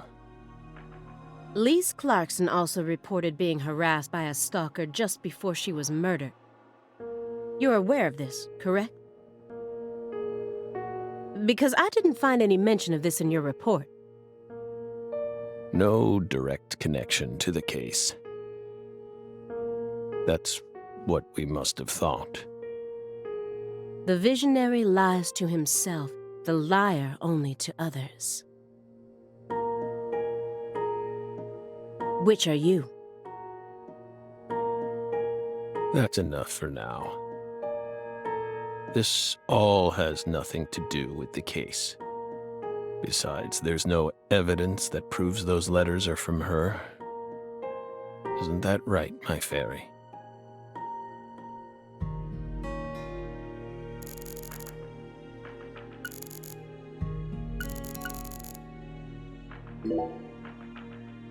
Mr. Morgan, I noticed that several parts of this report have been redacted. For example, here. One individual's name has been erased from the key figure list. Would you mind telling me why? Someone in charge must have thought it was unimportant, or maybe even inappropriate. Why would they think that? How should we know? We've never understood what those people do. Well, I took the liberty of trying to restore what was taken out. Normal ink was used to blot it out, so I was able to recover part of it. Here's what it says. Sapling salesman. All the other redacted parts seem to be connected to this person, but I can't think of a single reason why this individual would need to be removed from the report. Why is he so untouchable? Oh, him. He's nothing. We were barking up the wrong tree. Meaning? Can't include someone who doesn't exist in an official report, now can we? Doesn't exist? You mean he had nothing to do with the case? Yeah, you could say that.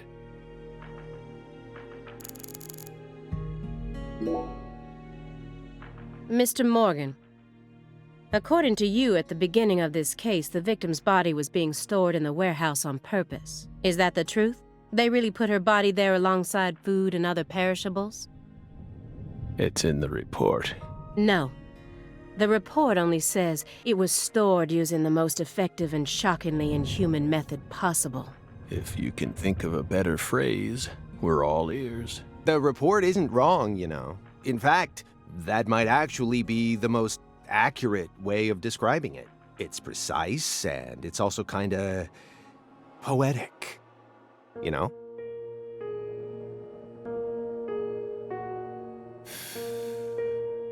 Wow, Simon. We never would have taken you for a poet.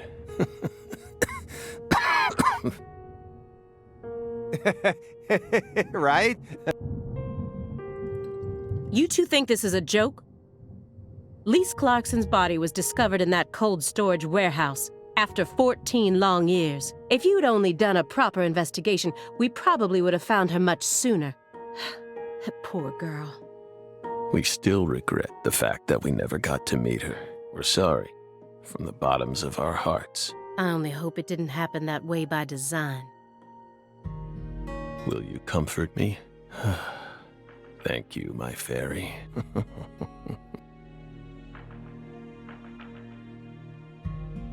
I knew it wouldn't go that easily. Maybe I should try asking my questions in a different way. I could use Agent Jones here.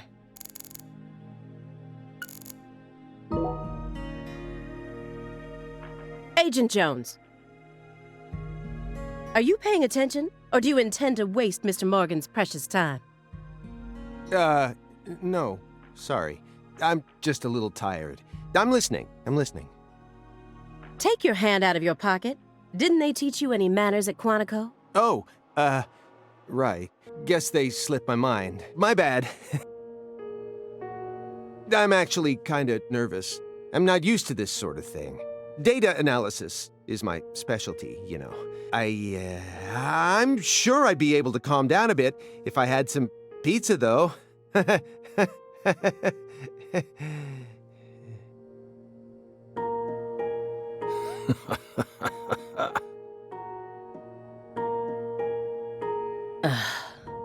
The FBI needs to do something about their lack of personnel.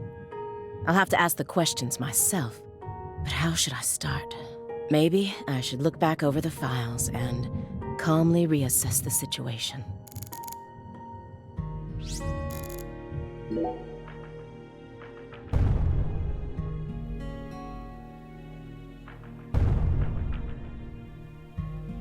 Just the usual around here, no need to worry. The usual? Yes.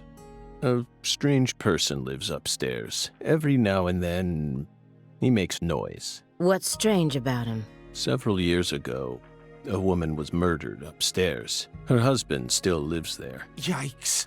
He's ex-BPD, and apparently he's still searching for the killer. But it seems like they cut all support for the investigation due to decreased funding. The team on the case wanted to keep working on it, but the suits wouldn't hear of it. A tale as old as time. Due to his situation, perhaps. He's been making a lot more noise recently, like you just heard. You never noticed anything, Agent Jones. Well, I did hear some loud noises every now and then, but I didn't think they were real noises coming from upstairs. I mean, look at him.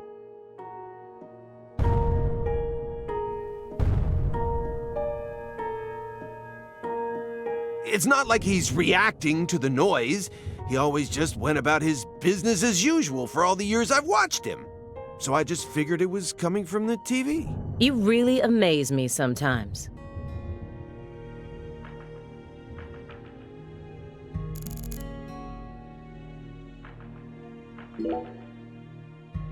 After you arrested Galena Clarkson, you had a run-in with the Clarksons. At least that's what it says in the report. What exactly happened there? Just a simple run-in, that's all. Nothing but a single phenomenon.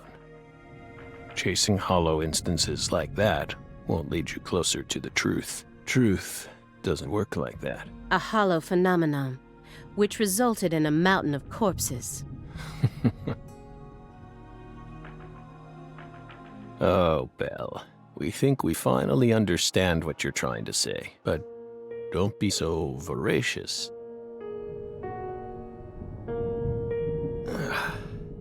How about another cup of coffee? We've still got a long way to go, you know.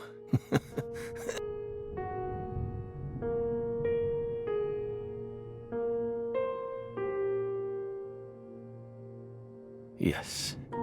It's coarsely ground, so there should only be 4 teaspoons per cup. No more, no less. Next, the coffee travels from the funnel to the siphon. Simon, normally you only do surveillance in order to gather data, correct? Hiding microphones and cameras, sifting through garbage, wiretapping, shadowing, tracing credit card histories. You'll do whatever it takes to gather data in order to prevent crimes. That's how the FBI works. Well, yeah, you're right. No reason in hiding it now, I guess. Why do you ask? Our Southern Belle has adopted a very peculiar MO. It's almost like she has a special power, just like us.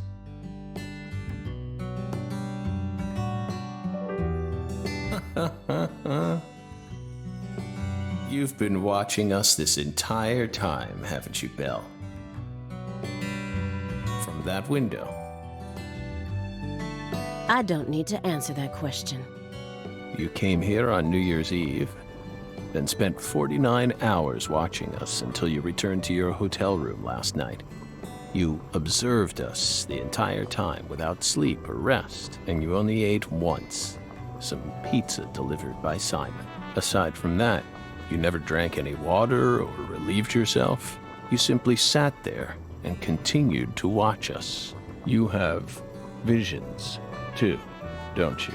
You came here solely to hear us talk, didn't you? But then, why bother watching us for over 2 days beforehand? You didn't come to talk with us. You came because you wanted to see this apartment with your own eyes, and because you're already convinced of something. Isn't that right? He who fights with monsters should see to it that he himself does not become a monster. And if you gaze long into an abyss, the abyss also gazes into you. But I... Oh, coffee.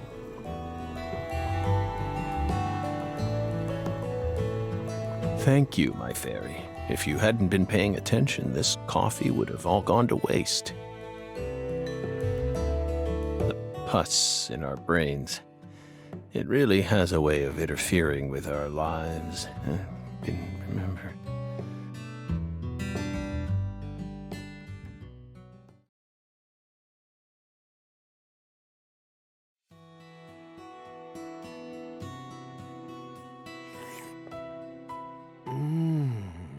Oh. What the Christ? This is friggin' delicious. I thought I was gonna shit myself for a second there. Come on, Aaliyah, take a sip. Trust me. I'm not exaggerating here.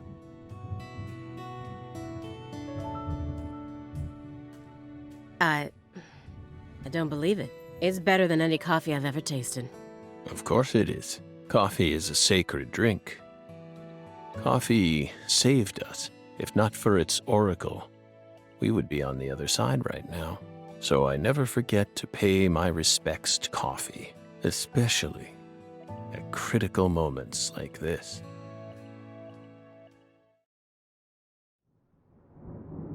Big black cumulonimbus clouds are in the sky, and that sound. Thunder snow is coming.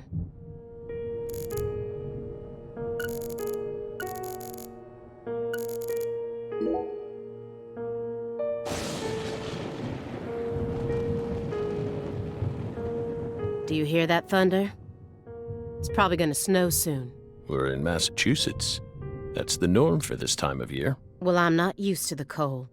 If possible, I'd like to finish this up before we get stuck in a snowstorm. Agent Jones, after we're done here,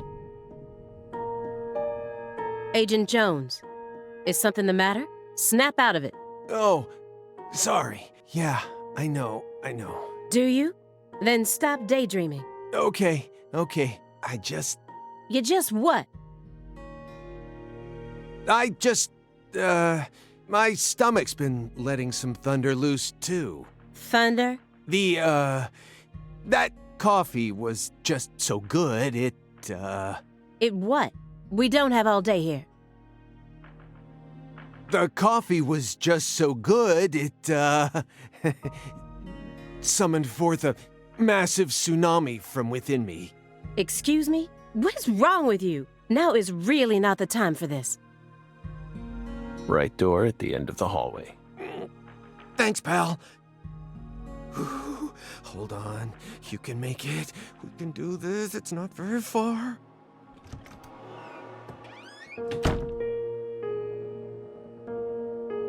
We promise you, we did not put laxatives in the coffee. Coffee is a sacred drink, remember? Motherfucker.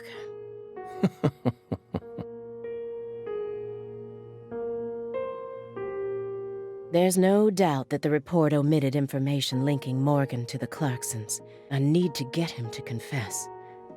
Oh, yeah. That reminds me, there's a secret weapon in Agent Jones's briefcase.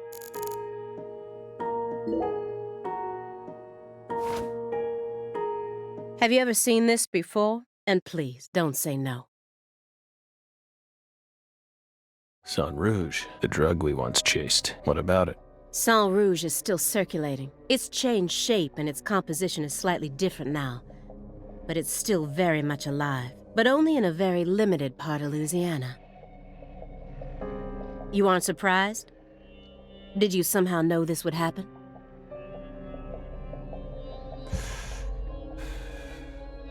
Copies of another drug being circulated isn't exactly a rare case. But Sang Rouge is special. The inimitable Enigma powder. The origin. It has many names, and no one was ever able to copy it. We've also been trying to figure out what it's made from ever since it appeared. But it's impossible to analyze. After all, it appears to be made from common ingredients that can be found anywhere. But if you try to use those ingredients, all you'll end up with is a mundane hallucinogen like DMT. If you're lucky. No. Sang Rouge requires a special recipe.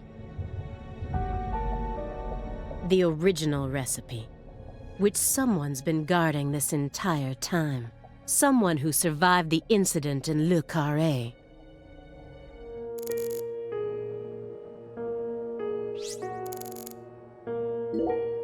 Immediately after they found Lisa's body, I went to go see Patricia, in order to interrogate her, of course. So you told us. But I was unable to meet with her. She refused to speak with you, didn't she? That's so like her. No, she didn't get the chance to.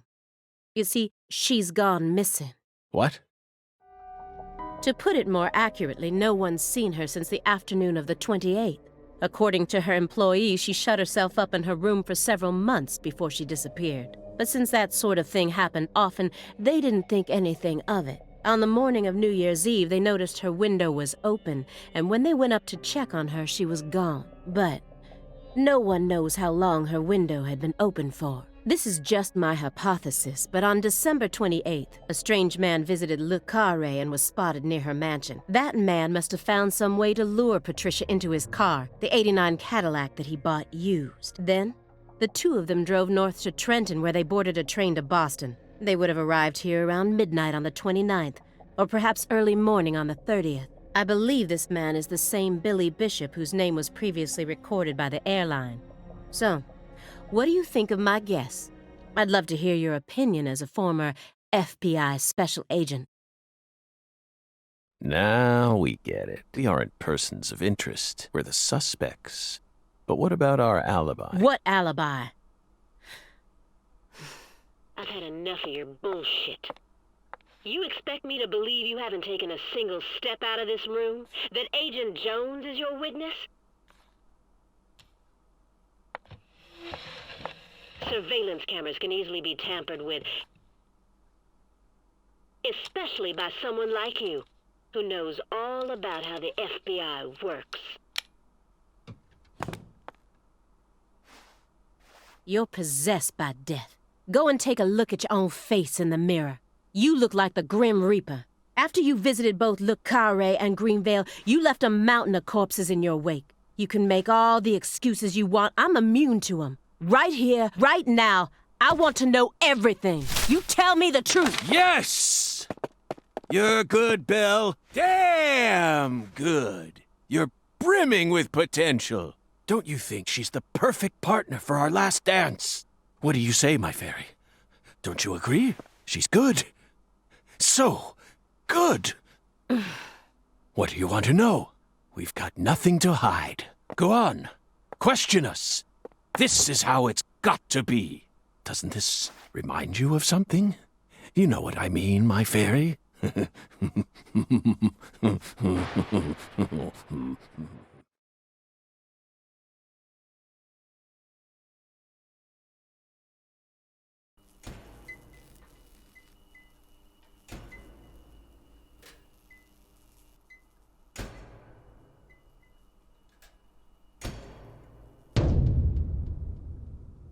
Son of a... How did this happen in my town? God damn it!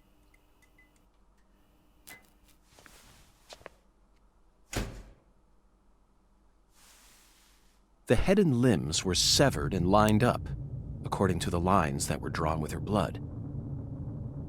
Just like migratory birds flying systematically across the sky. Hey, Zach, what do you think this means? They're severed roots. Severed roots? This is the way the Clarksons kill someone when they want to cut him off from the family. And how do you know about this? Everyone in town knows about it. They're just too scared to talk. What does the V stand for, then? Beats me. What, you think I know everything now? Vilitatio. It means quarrel in Latin. That's what the V stands for. Latin. Intriguing, isn't it, Zach? There are no defense wounds on the corpse. In other words, Galena showed no signs of resistance when she was amputated.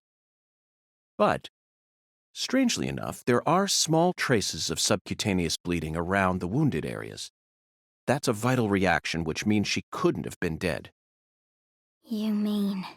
Yes, that's right, Patty. Galena was amputated while she was still alive, and she never resisted. Is that even possible? It certainly isn't impossible. For example, if she was put to sleep with a drug, or if she desired the amputation herself. Why would she ever desire that? Mr. York, I'm sorry, but there ain't no way that could have happened. How can you be sure of that, Melvin? Our world contains phenomena that could never be explained with logic. This is especially true for phenomena in which humans are involved. Do you really think all the facets of love and hate can be explained with logic? Well, no, I don't reckon I do. Yeah, might be too early to rule out those possibilities, just like you say. Zach, now we truly know just how deeply the Clarksons are involved with this. Patty, how long does it take to reach the Clarkson estate? Just a short drive. You just gotta head west along the Mississippi. You can't miss it. Got it. Thank you, Patty. By the way, Melvin, no matter how accelerated Patty may be, don't you think she's still a bit too young to see something like this? For the record, I have no intent to instruct others on how to raise their children, but... Holy moly, you're right! Patricia, CLG! Come on, sweetie. Kids shouldn't have to see stuff like this. Daddy, it's too late now.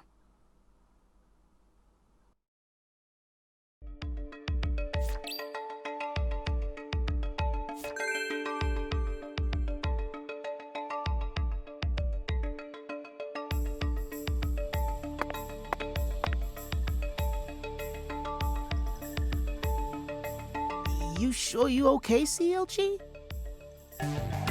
I'm fine. Besides, I'm used to seeing stuff like that on CSI. You're the one who looks pale, Daddy. Well, it did shake me up a little, but I'll be back to normal in no time. Sorry about that, Mr. York. What say we rest in the interrogation room till we all calm down, CLG? Sure thing, Daddy. I'm gonna go sit with Daddy for a bit, Agent York. We can join back up later.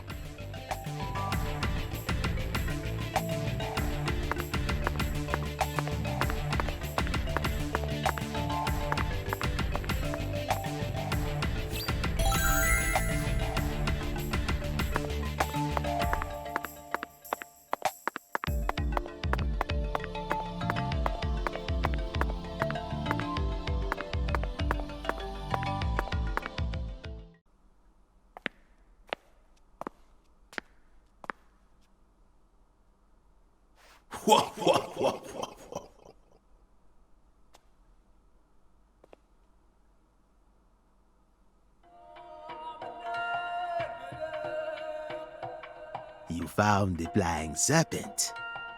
But now, the flying serpent will come to find you. Yeah, that sounds right. And it looks like this flying serpent is a venomous one. Some become feasts, while others are eaten alive. Which fate would you prefer? Both sound marvelous, but let me check with Zach. A fine answer.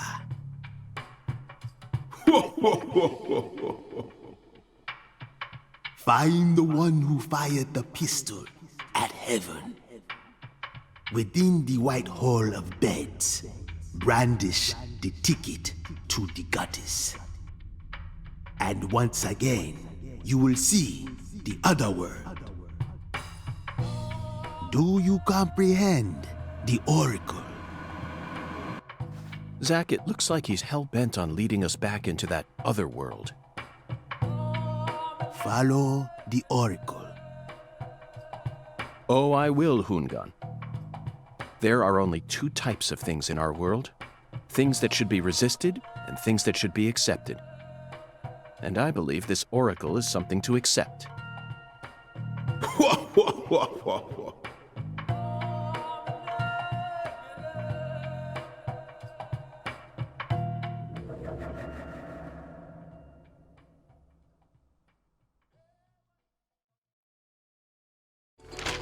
Do you think we're crazy for believing everything that skeletal gentleman says? No, we're not crazy.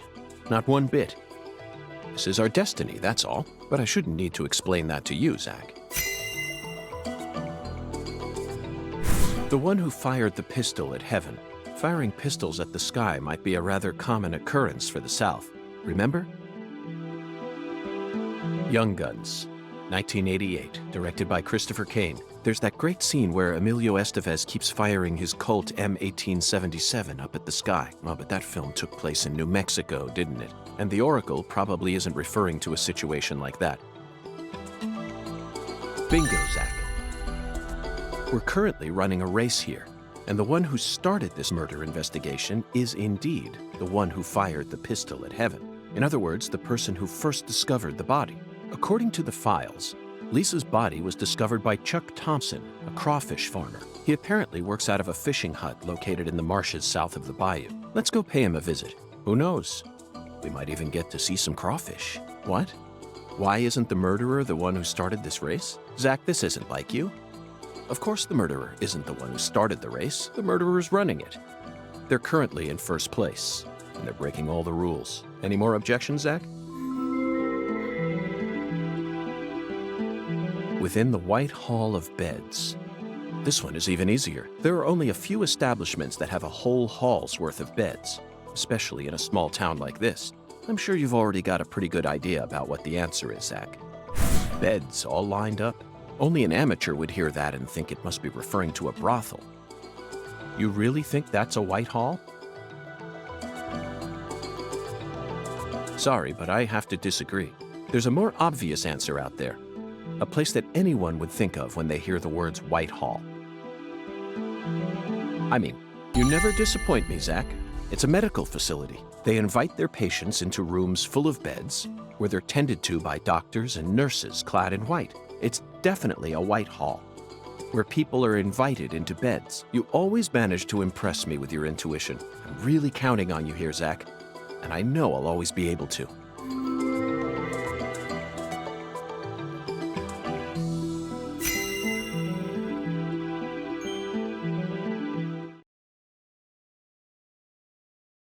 Agent York, you're trying to leave without your trustworthy assistant? Hello there, Patty. I'd never attempt such a thing. I was simply engaging in a battle of wits with Hungan while I waited for you. Hungan? Yes, the skeletal gentleman in the top hat. Not that story again. Is this how you always conduct your investigations? This is the way I work. I bet you can't find a single partner, not even in the entire FBI. That's not true. I always work together with Zach. Oh, right. Zach.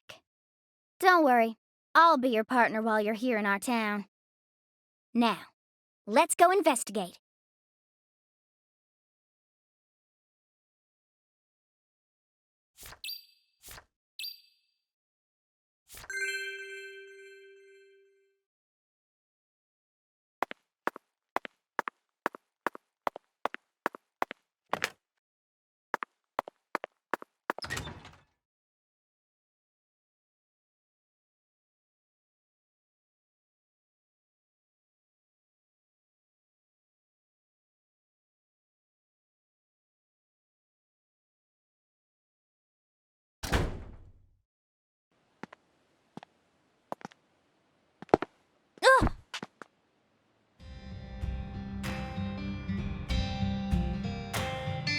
How's your mama?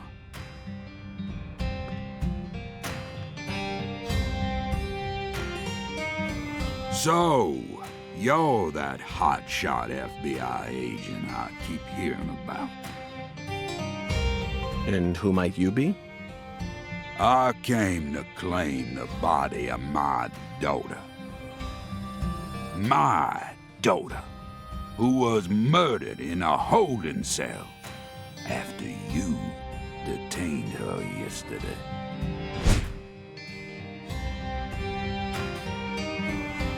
Zach, I wasn't expecting to run into the final boss this early. You must be the head of the Clarkson family, P.J. Clarkson. And you've come to claim the body of Galena Clarkson, whose dismembered corpse was found early this morning. Is that correct? Where did you learn that Galena had been murdered? Zach and I just learned of the news ourselves. This is Lou Carré. And I am P.J. Clarkson. There ain't a single thing I don't know about this town. I see. So then you must also know about the severed roots ritual. I have a question for you, Philip. We suspect that Galena was murdered by someone from the Clarkson family. Have you given that possibility any consideration? Listen up, you FBI piece of shit. You better watch your manners around my pa. Shut up, Daniel. But, sir... My bad, sir. I'll have you know I once had 3 children. But I must not have raised them very well, because my son and my eldest daughter both ran away and never came back to me. The only one who stayed by my side was my second daughter, Galena.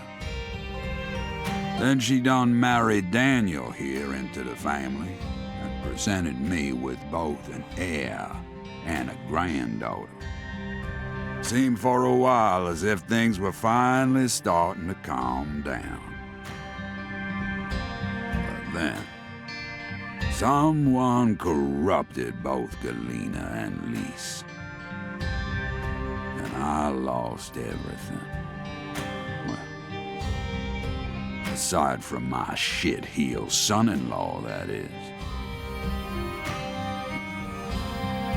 You understand me, FBI? Galena's death is nothing but a loss for the Clarkson family. That doesn't mean the Clarksons are automatically innocent, though. Humans don't always act out of self-interest, do they? That mouth. You're starting to sound more and more like your mother.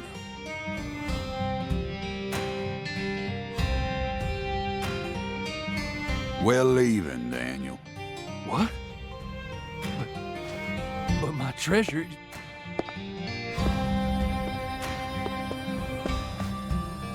Now, whether you end up being an angel or a demon, I reckon you're the man I've been waiting for all this time.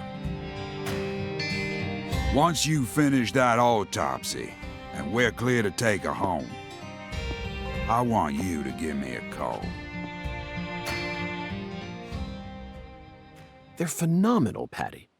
So perfectly rural. Ominous statements, foul-mouthed insults. This town possesses a complicated system of communication that you just can't find in the city. Work-centric emails are so cold and lifeless. This is what true human connections feel like. Connections as visceral as blood itself. So, Agent York, what's next on your agenda? The last boss may have gotten the jump on us, Patty, but I didn't let him shake my resolve.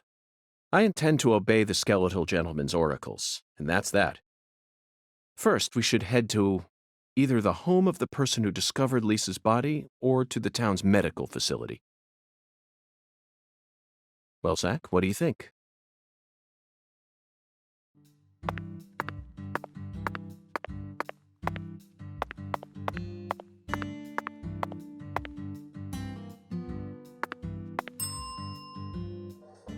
So, Mr. York, what do you think of my castle?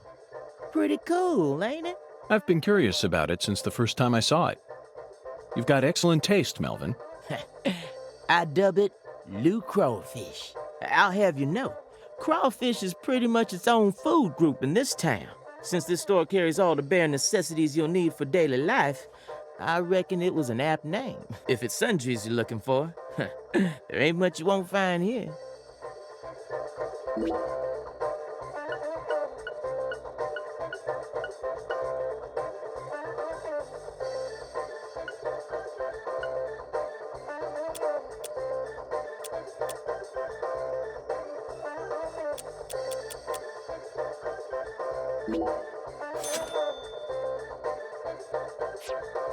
You ever need anything? You just come on by, Mr. York. You're not only the sheriff of this town, you also manage a general store. Sure, as long as you ring this bell here. That's terribly convenient, Melvin. But I have one concern. What if a crime occurs while you're managing the store, running a business and keeping the peace? Both jobs require immediate response in times of crisis. I just can't see how it would be possible. It's actually pretty easy, Mr. York. But what if a criminal who just robbed a bank came here on his way home and bought up all your stock? Oh, I like the sound of that. You want to make me rich? Hey, how about you just buy up the whole store while you're at it? I'll never let money stand in my way. It's not the boss of me, for I am the last shopaholic. Ooh, I'm funny. Melvin, that was a serious question. Really? Could have fooled me. Not even the Clarksons would do something that crazy. No point in preparing for something that'll never happen, right? After all, this is Carré, the tiny forgotten town in the middle of southern nowhere. Get it, Zach? It's Occam's razor to a T. Melvin, I have to say you're a very balanced man. Now I feel confident that the Woods household will do just fine, even if you end up losing your job as town sheriff. You sure are a joker, Mr. York.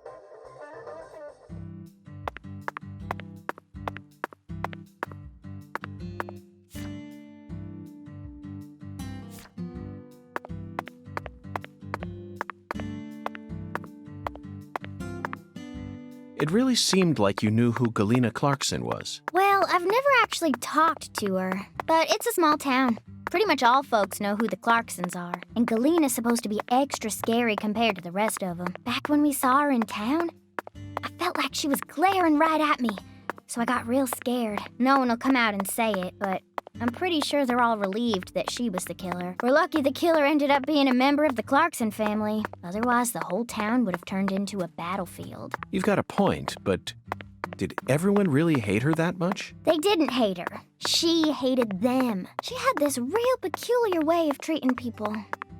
I don't know how to describe it. Contemptful? Yeah, I guess that's it. She never opened up to anyone in town. She was rich, beautiful, and wanted to become an actress.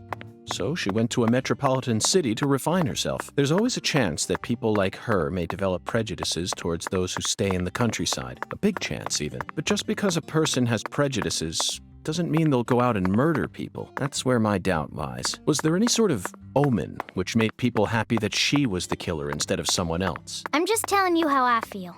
How am I supposed to know if everyone else in town felt the same way? I never thought she'd actually go and kill her own dog.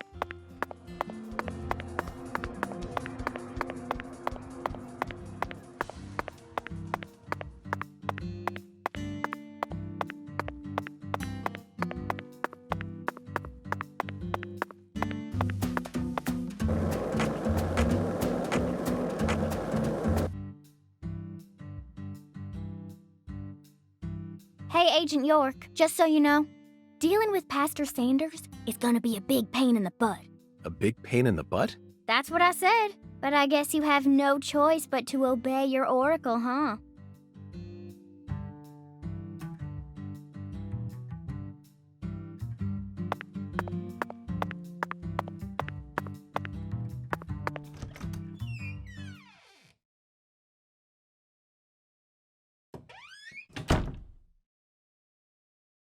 I don't like hospitals. Why not? They soup folks up with medicine, cut 'em up, and then they try and act like they're your friends. Something ain't right about that, you know. It goes against the laws of nature. Plus, this is a church. So you got a pastor, a servant of God, actually playing God with his patients. I think you have a point there, Patty. These days, we can neither determine death nor reproduce without the help of modern medicine. Yeah, our world's become quite an unnatural one. Oh, excuse me.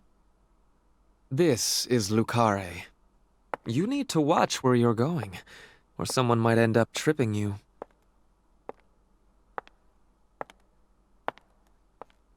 Zach, it's her. The stylish woman who watched Lise die.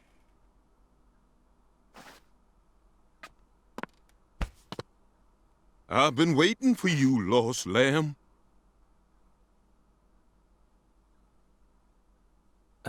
Hi there, Pastor. Would you mind letting go of me? I'm in a bit of a hurry right now. So pitiful. The Lord hungers. Here we go again. What? Pitiful. Truly pitiful, my little lamb. No, neither Zach nor I... Oh, so pitiful.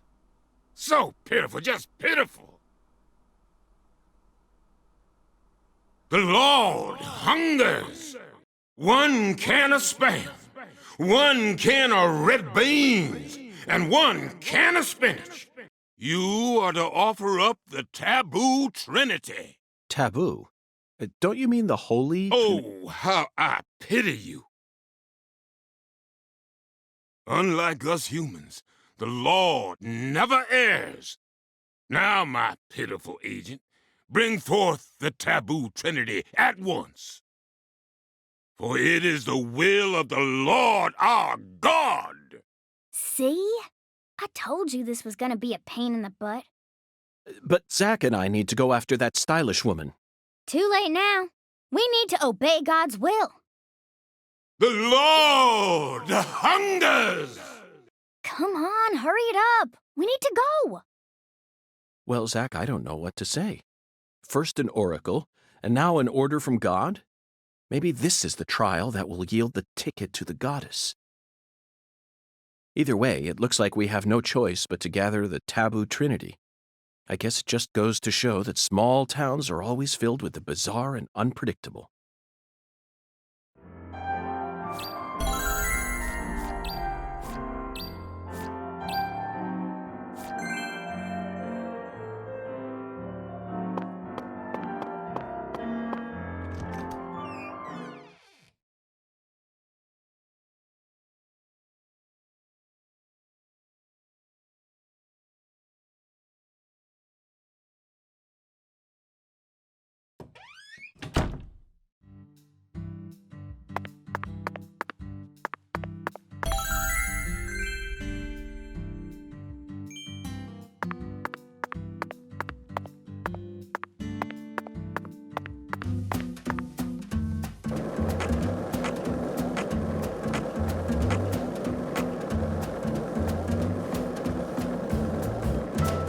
Were you thinking about Galena, too? And all the other women we've seen so far on our travels across the states? Zach, I'm right, aren't I? This is a vast country. Incredibly vast. And it's mostly composed of mountains, deserts, and farmland, with small towns scattered about here and there. That's how America looks to me. Compared to the scale of this entire country, New York, Chicago, and LA are all microscopic. Sometimes they even feel like figments of my imagination. Think back to what Las Vegas looked like when we were driving up I-15. It was a mirage. The TV and movies dress up those mirages and broadcast them to people all around the world. Meanwhile, American women become fascinated by the gorgeous city lights and are drawn toward those illusions. The very same women who were chosen as prom queens in their small towns. In the end, all they find are ghosts. Once their eyes adjust to that blinding light, they realize there's nothing but vanity and lust surrounding them. They finally figure out that it was all in their heads. Then they quickly try to satisfy themselves with something else. Drugs. And drugs are the gateway to a whole pantheon of crime. Zach, remember what you told me once? The women who turn to crime aren't the evil ones. The drugs aren't evil either. They're nothing but chemicals. The ones who feed off those women and use them. They're the ones to hate. Let's go, Zach. We need to find the person who's hiding behind Galena and drag them out into the blazing southern sun.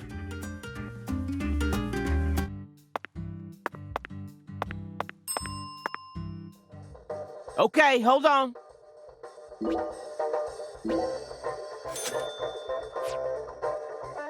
Mr. York.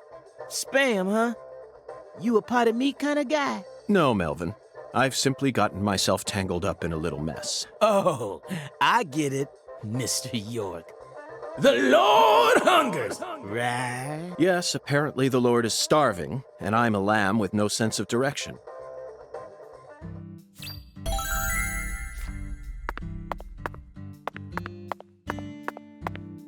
You didn't even twitch when you saw Galena's body. Why would I? Dead things can't hurt us, right? Girls your age don't usually think that way. Do you have kids, Agent York? No, I don't.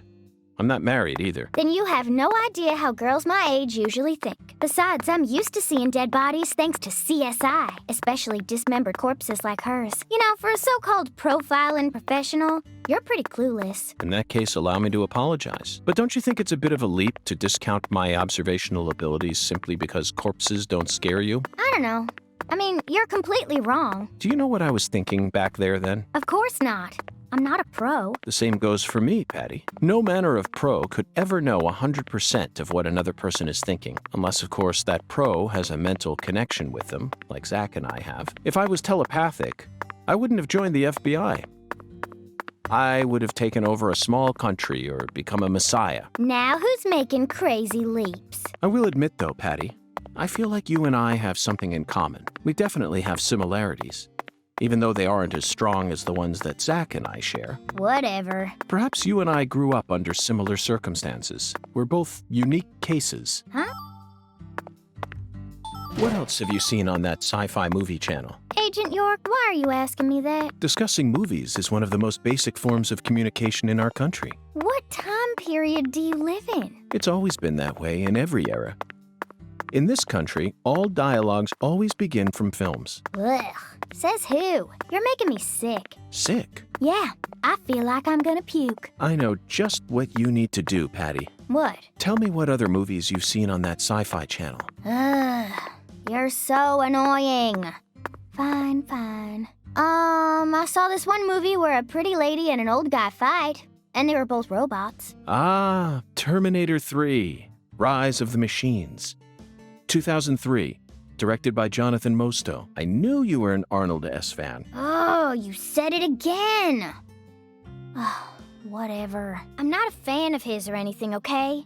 He just happened to be in it. So, what did you think? I knew of the name Terminator, but it was my first time seeing one of those movies. What? You've never seen Terminator? Well, the first two came out before I was even born. I know, but come on. It's Terminator. Boys probably like it, but I'm sure most girls don't give two craps about it. Oh, but I know it was directed by the same person who did Titanic. Titanic? Oh, you mean Raise the Titanic. 1980, directed by Jerry Jameson. But he didn't direct Terminator. He's famous for Airport 77 and The Deadly Tower. You probably know this already, but The Deadly Tower was based on the 1966 Texas Tower Sniper incident. I learned about it at the FBI Academy in Quantico. In the film, Kurt Russell plays Charles Joseph Whitman, the assailant. He really brought the character to life with an awe-inspiring performance. What's wrong, Patty? I'm just trying to talk about Terminator 3, that movie you saw, but you're not paying any attention. So be it.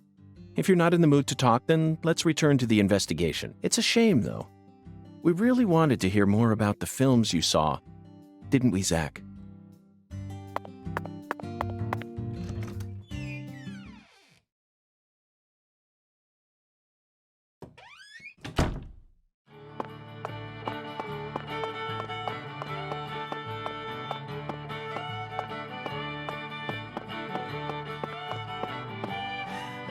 The air out there don't feel right today. You feel it too, honey?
Is this place a bowling alley or a restaurant? Oh my lord, what's wrong, honey? Can't tell the difference? It says restaurant right there on the outside. And how do you explain that then? That's so the customers can bowl while they eat. Convenient, ain't it? If you want to bowl, honey, you'll have to ask Mrs. Carpenter to open up the lane for you. But if you just want to eat, then all you need to do is call my name. Got it? Oh.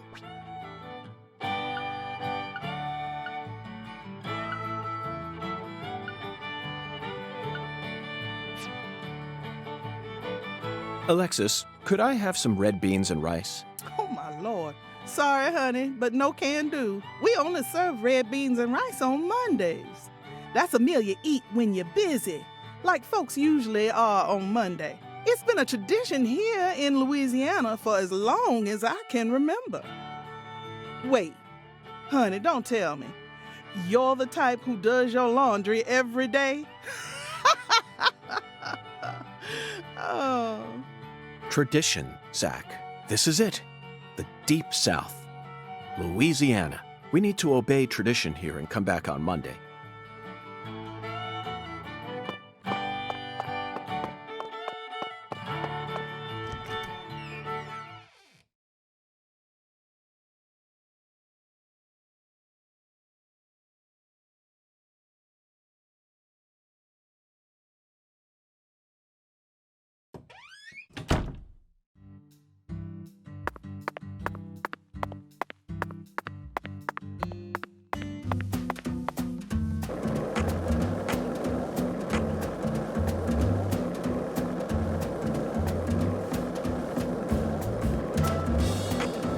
If this town has a symbol, it's got to be that bridge hanging over the bayou. Lift bridges are truly a rarity. Reminds me of Duluth, Minnesota.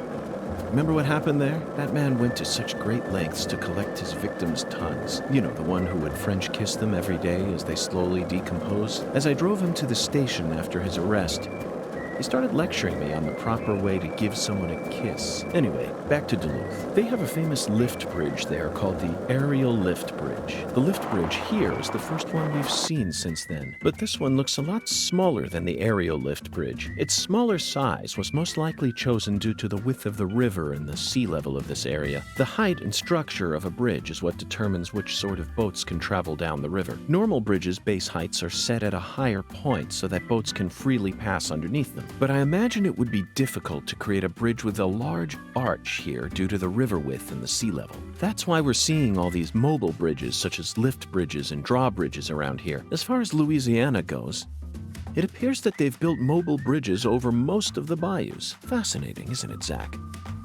So many different types of bridges. I'm curious to learn even more about bridges now. Let's do some detailed research next time we get the chance.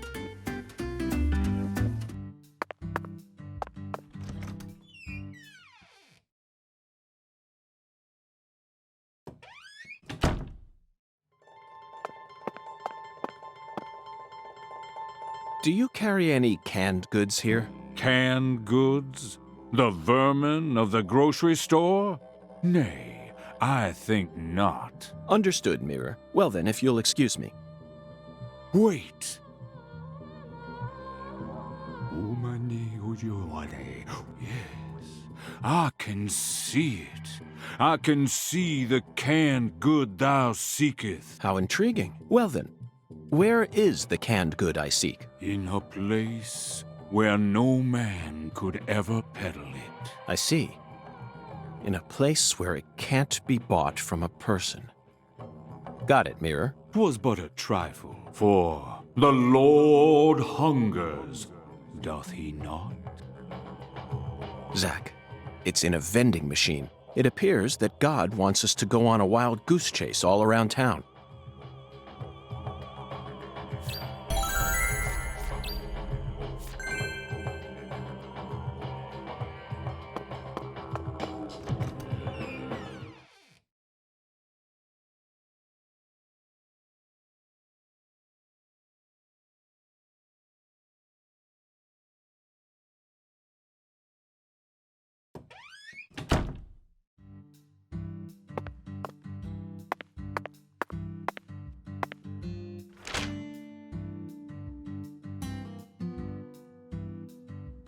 Hey,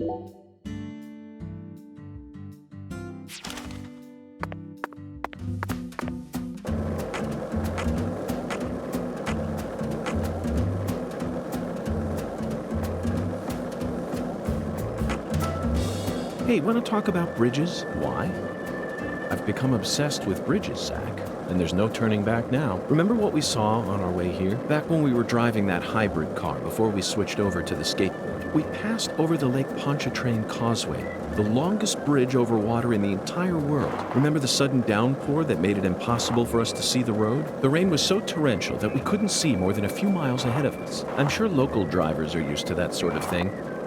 They were all going normal speeds. I'll bet that scene reminded you of a certain film, or perhaps a certain person. Violent City, 1970, directed by Sergio Solima. I only ever saw it on TV when I was a kid, so I don't remember it very well. But I definitely remember that it featured a bridge, a long bridge. During the New Orleans part, that's the one thing I remember. That bridge must have been the Lake Pontchartrain Causeway. And the film starred Charles Bronson. Charles Bronson. What an amazing sound. You couldn't possibly find another man whose name matches his appearance so perfectly. Yes, of course I know that Charles Bronson isn't his real name. Charles Dennis Buczynski. That's his real name, but he's Bronson. Period. Zach, what's your favorite Bronson film? Death Wish? The Magnificent Seven? Rider on the Rain? Or Farewell Friend? They're all masterpieces. But to me, his greatest work lies elsewhere. That's it, Zach. No wonder we get along so well. I don't care what anyone else says. His greatest film by far is 10 to Midnight, 1983, directed by J. Lee Thompson. There's no realism to be found in this movie, but that's what makes it so great. One might even call it a fantasy masterpiece. It was certainly filled with unprecedented fantasy compared to other police thrillers, that's for sure. You know, Zach, I'm suddenly getting the urge to watch it again. Let's hurry up and solve this case so that we can go rent the DVD.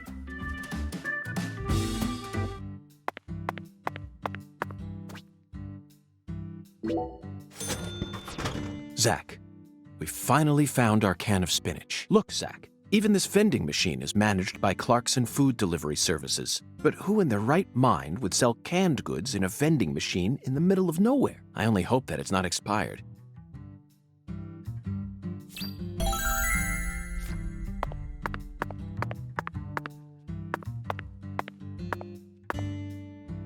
You didn't even twitch when you saw Galena's body. Why would I? Dead things can't hurt us, right? Girls your age don't usually think that way. Do you have kids, Agent York? No, I don't.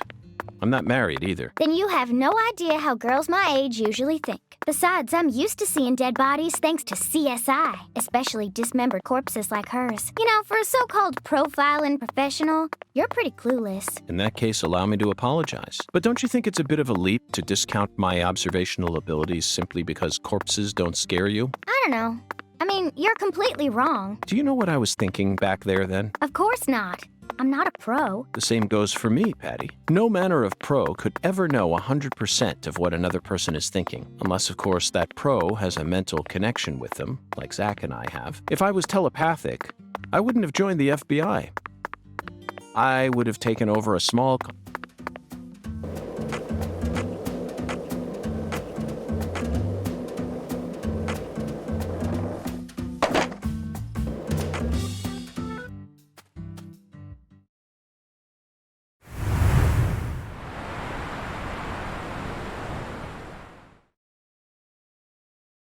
Okay, Zach, it's time to put our skills to the test.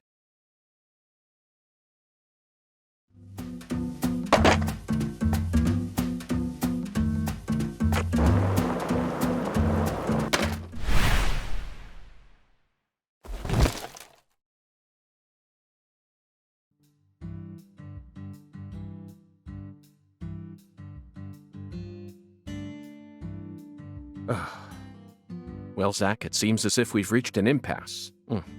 I'm afraid we won't be able to proceed any further like this. Carré Tiger to DC Eagle? Is everything all right? Hello, Melvin. Sadly, my darling just gave out on me. Your darling? You mean... Yes, that's right.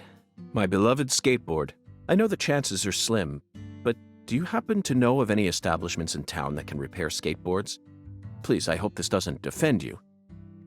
Neither Zach nor I would ever dare to assume that a remote country town like this would have a skateboard shop in it. But perhaps you have at least one eccentric who likes to tinker with them in their spare time. I know just the person.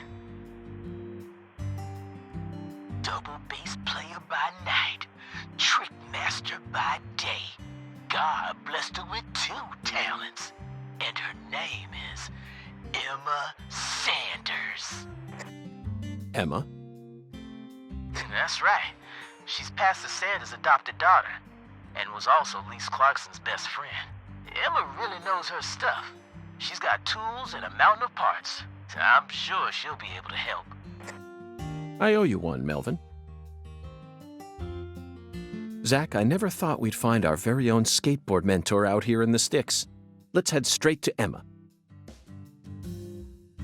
What is it, Zach? Why didn't I just ask the sheriff to tow away the old cars? But isn't it obvious? I want to overcome this obstacle using my own strength. In fact, I want to soar over it.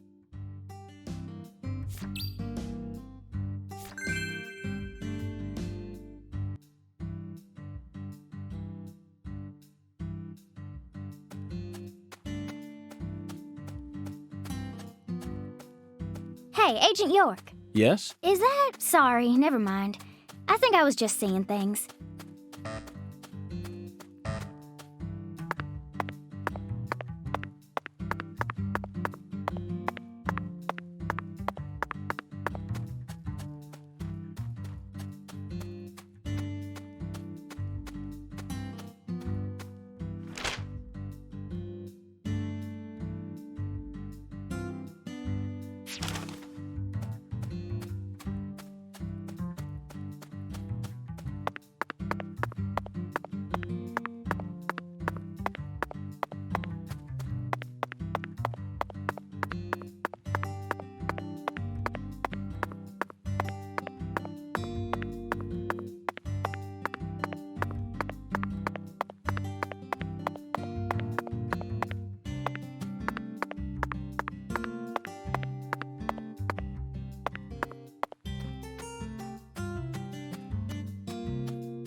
So you clearly love TV shows, but what about movies? Movies? We don't even have a movie theater around here. So I can only watch what I manage to catch on TV. Like what? For some reason, the only movie channel we get at home is the sci-fi one. So I just watch a lot of sci-fi. Like what? What's the last one you saw? The one with Schwarzenegger, where there's all these clones. The Sixth Day, 2000. Directed by Roger Spottiswoode. You must be very well versed in sci-fi if you can appreciate an Arnold S. film. I thought it was way too easy for them to make more clones. And you'd never see a clumsy investigation like that on CSI. That's right. It's realistic. Everything about that film is so realistic. It may be difficult for a child to understand, but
Hey, Agent York.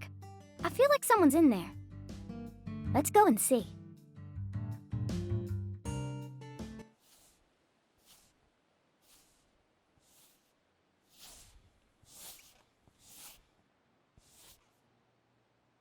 Huh? What do y'all want? I'm kind of busy here. Hi there. Are you Emma? Yeah, who are you? Francis York Morgan. I'm an FBI special agent. Please call me York. That's what everyone calls me. Agent York? So, what does the FBI want with little old me? I already told the police everything I know about Lise. Emma, I haven't come here to talk to you about Lise. Although I suppose it's sort of connected in a way. My darling is broken, and I need you to fix her. You call your board your darling? I never heard that one before. All right, let me see it. I'll try and assess the damage.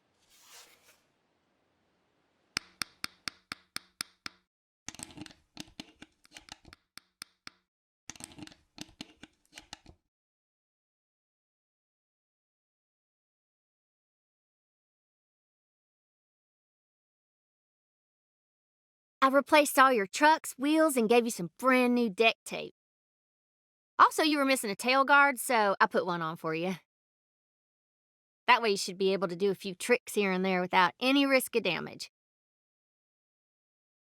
Well, what do you think?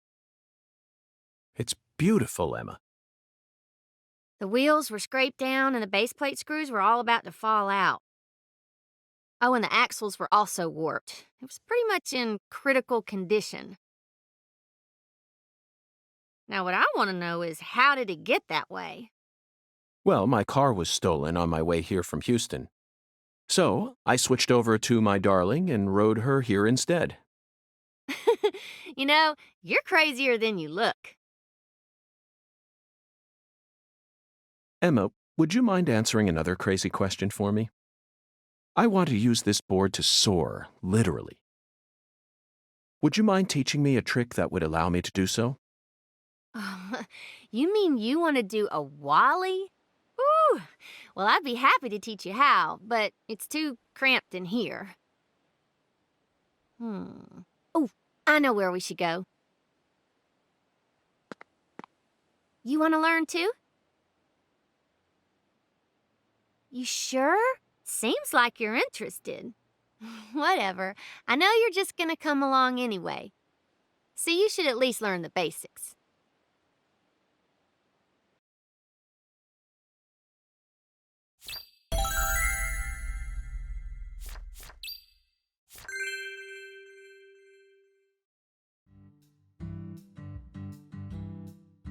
Okay, Agent York. Now we should have enough room to practice. I'll show you how it's done first, then you just practice till you learn how to do it, okay?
Yeah.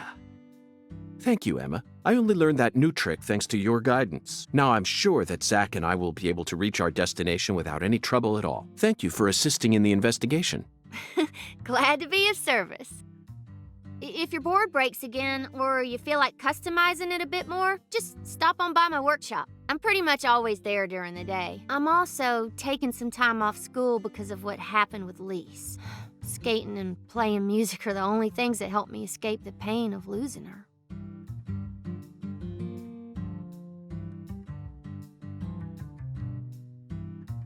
Zach, did you see the expression on her face just now? She works hard to act cheerful, but she's yet another person who was hurt by the tragedy. Lisa's death is like wildfire, spreading embers of sadness throughout the entire town.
Hey, Agent York, are you sure you really want to talk to this guy?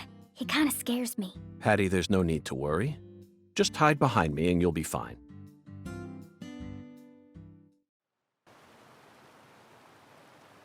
Chuck Thompson, you were the first person to find Lisa's body, correct? I'm FBI Special Agent Francis York Morgan. Please, call me York. That's what everyone calls me. Agent York. Seems like he ain't in the mood for talking.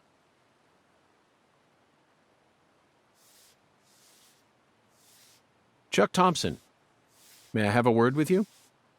I'm looking for the one who fired the pistol at Heaven.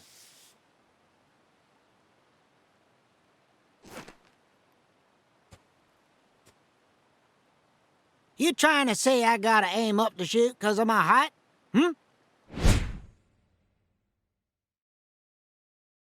Not at all. I was merely quoting the skeletal gentleman's oracle. Skeletal gentleman? You ain't making a lick of sense. What do you all want anyway? What do y'all come here to waste my precious time for?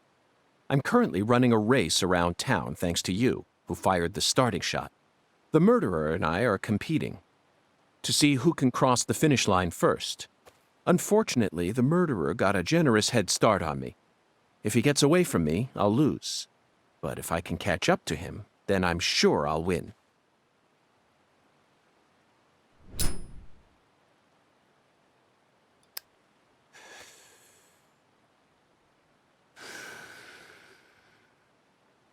So please, Chuck, tell me, how did you find Lisa's body?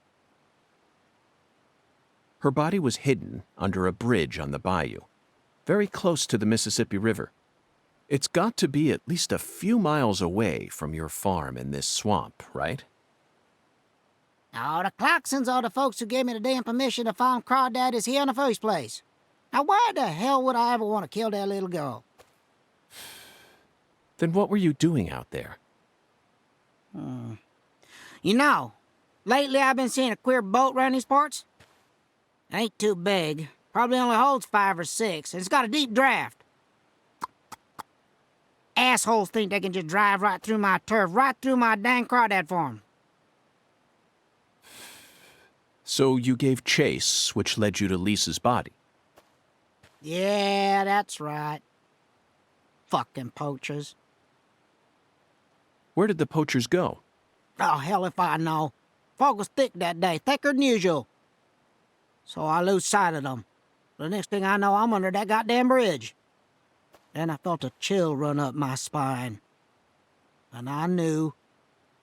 So I drove up to the bank and got out. And there she was, strung up on it there altar.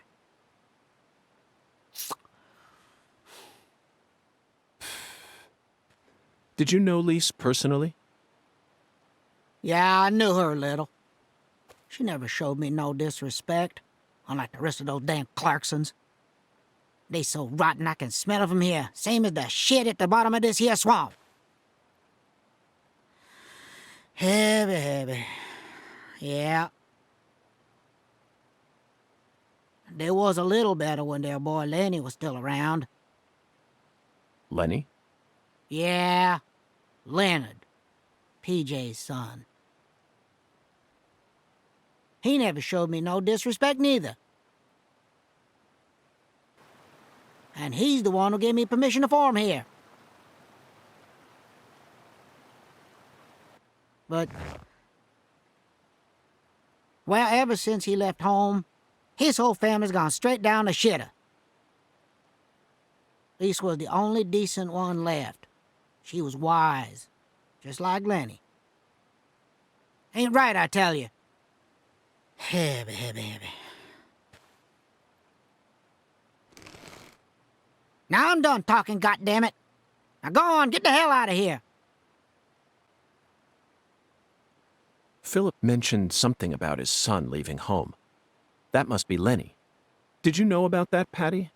Everyone in town knows about it. By the way, Zach, do you remember what we saw when we were skipping stones? That boat with the dragonfly crest. Zach, no matter where we go in this town, we're constantly assaulted by information related to the Clarkson family. Just where is that skeletal gentleman trying to lead us?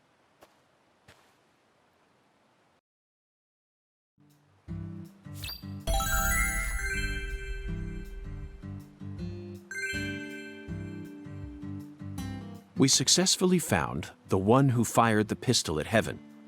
Now we need to visit the White Hall of Beds. You know, Zach, it almost feels like we're orienteering here. Doesn't it remind you of our training in Quantico?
I sincerely hope you're having a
I sincerely hope you...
Sure is some sun out there, ain't it, boss?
Sure.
Gonna be another hot one today.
Whether it's a restaurant or a hotel, the key to charming your customers is how you present your bathroom. I'm sure you feel the same way, don't you, Zach? Now this is the kind of bathroom a person can really get excited about. It might even trump the one we saw in that drug dealer's house in Austin. Remember? The art piece on display in there utilized the natural curves of human ribs in such a novel way. It was truly brilliant.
Due to the nature of our work, we've had to stay at hotels all over America.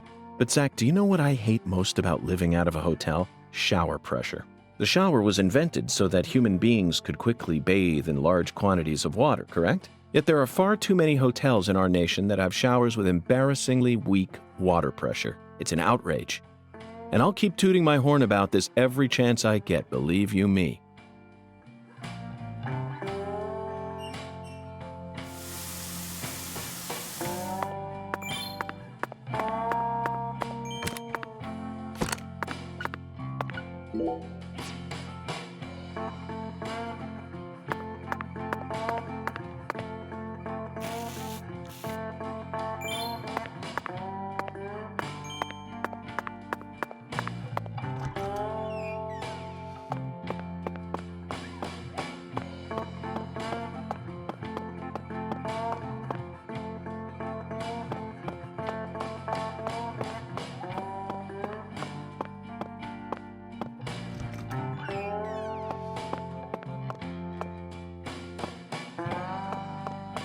Gonna be another.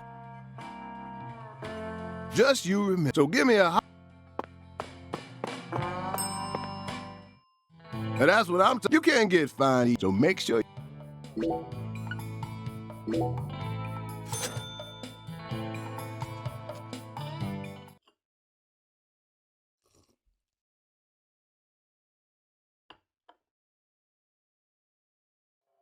Thanks, mister. Next time you get a hankering for old-time Creole food, just stop on by.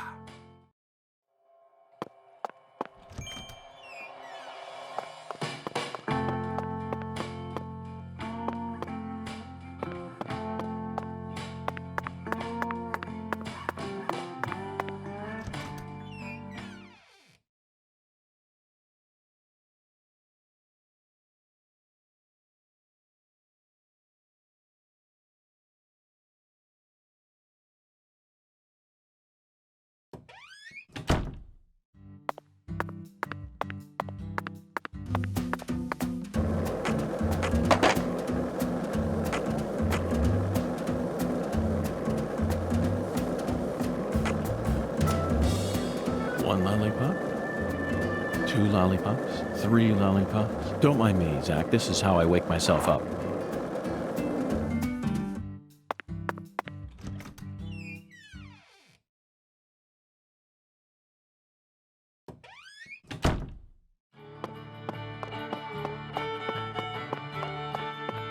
Ugh, the air out there don't feel right today. You feel it too, honey? Oh, coming right up, honey. I'll put my heart and soul into it.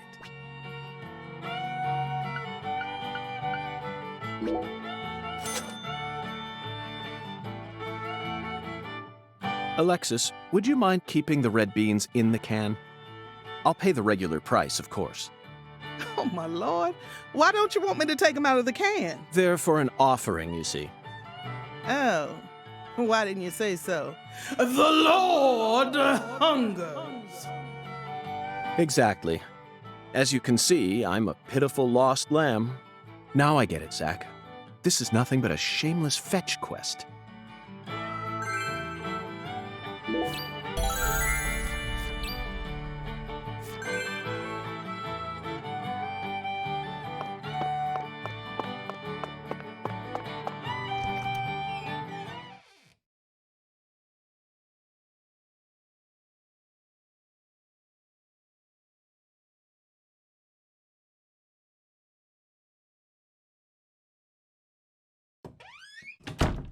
Zach, we finally managed to assemble the Taboo Trinity, and it was certainly no small task. I just hope it rewards us with some data that will help us push this investigation forward.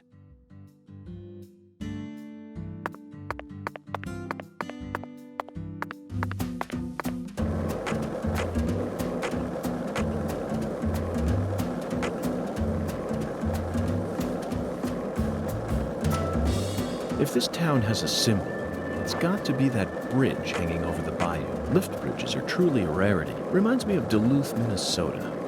Remember what happened there? That man went to such great lengths to collect his victims' tongues. You know, the one who would French kiss them every day as they slowly decompose. As I drove him to the station after his arrest, he started lecturing me on the proper way to give someone a kiss. Anyway, back to Duluth. They have a famous lift bridge there called the Aerial Lift Bridge. The lift bridge here is the first one we've seen since then, but this one looks a lot smaller than the Aerial Lift Bridge. Its smaller size was most likely chosen due to the width of the river and the sea level of this area. The height and structure of a bridge is what determines which sort of boats can travel down the river. Normal bridges' base heights are set at a higher point so that boats can freely pass underneath them. But I imagine it would be difficult to create a bridge with a large arch here due to the river width and the sea level. That's why we're seeing all these mobile bridges, such as lift bridges and drawbridges around here. As far as Louisiana goes, it appears that they've built mobile bridges over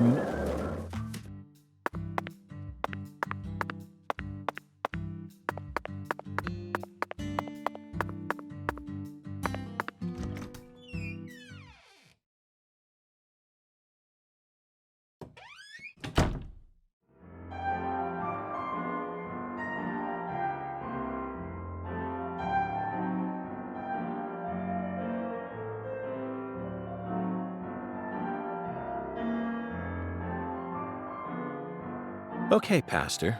I've brought you your taboo trinity. I'd like to exchange it for a ticket to the goddess. Oh, how I pity you.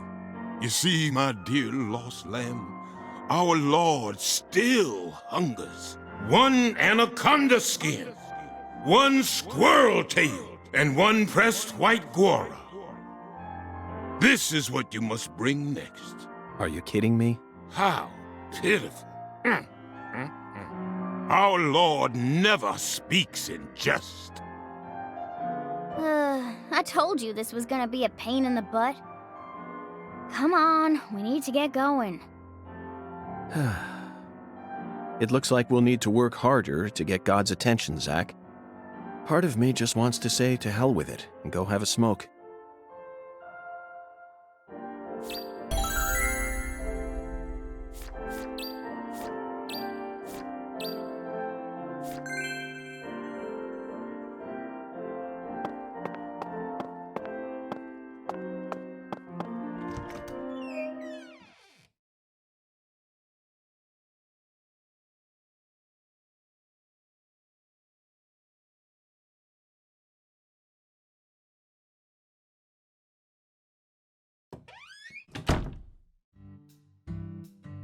You know, Patty, I just remembered something. When we met Philip in the sheriff's office, he mentioned your mother. What sort of history does Melvin have with the Clarksons?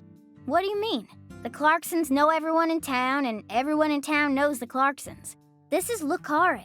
That's all there is to it.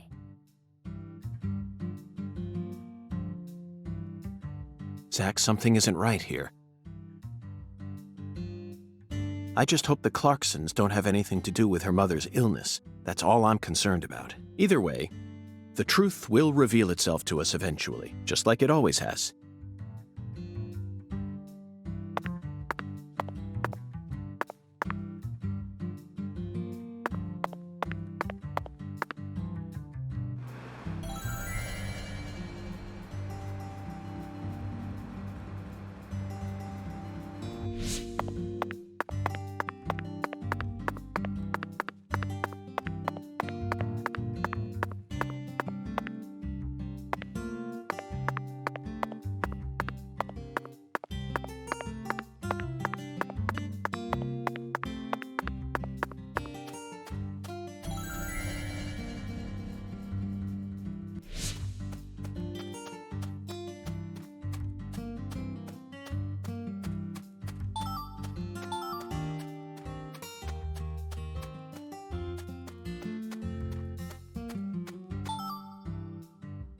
Found it, Zach. An anaconda skin, and freshly shed from the looks of it. Now let's get a move on before we run into its former owner. What do you think God wants with something like this anyway?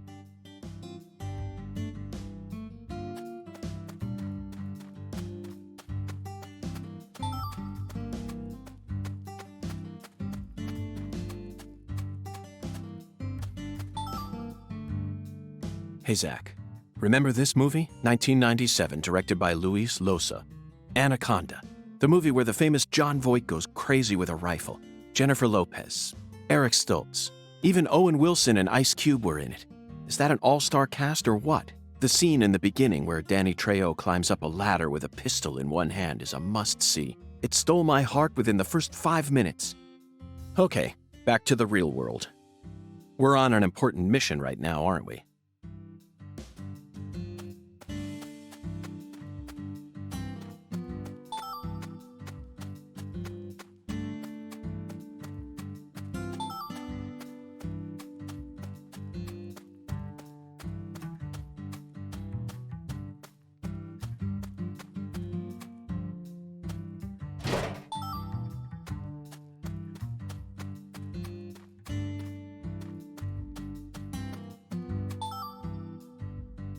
About 3 years ago, I met a man who had a pair of anaconda skin shoes. He said they were a trophy from a snake he hunted and skinned all by himself. Could you kill something and then wear its skin?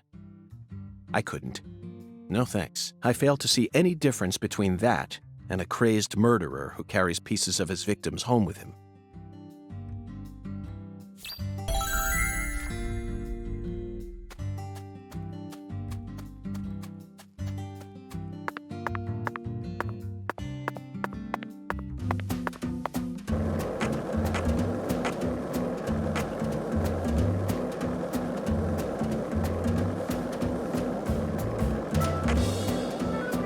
Hey, Zach, it looks like we were right on the money. Tracing the Sang Rouge distribution route led us right to Louisiana. You know what that means. We've got a hot hand, and Lady Luck's given us far more favor than she ever has before. We just happened to hear news about Lisa's murder while sitting in a bar during our vacation in New Orleans. That certainly wouldn't have happened if we had stayed in D.C. They would have given the case to another special agent, or maybe even to the state, and then we never would have found it. In the end, it would have been shut up in that vast, desolate evidence vault along with all the other cases, marked by nothing but a first-degree murder tag buried in a soggy grave at the bottom of a sea of data. That would have been its fate. Instead, it traveled from person to person until it finally fell right into our lap. Things always work out that way for us. We've traveled all over the United States trying to track down Sang Rouge. We can't let this chance pass us by, can we, Zach? We need to find some sort of clue before this southern sun melts it all away.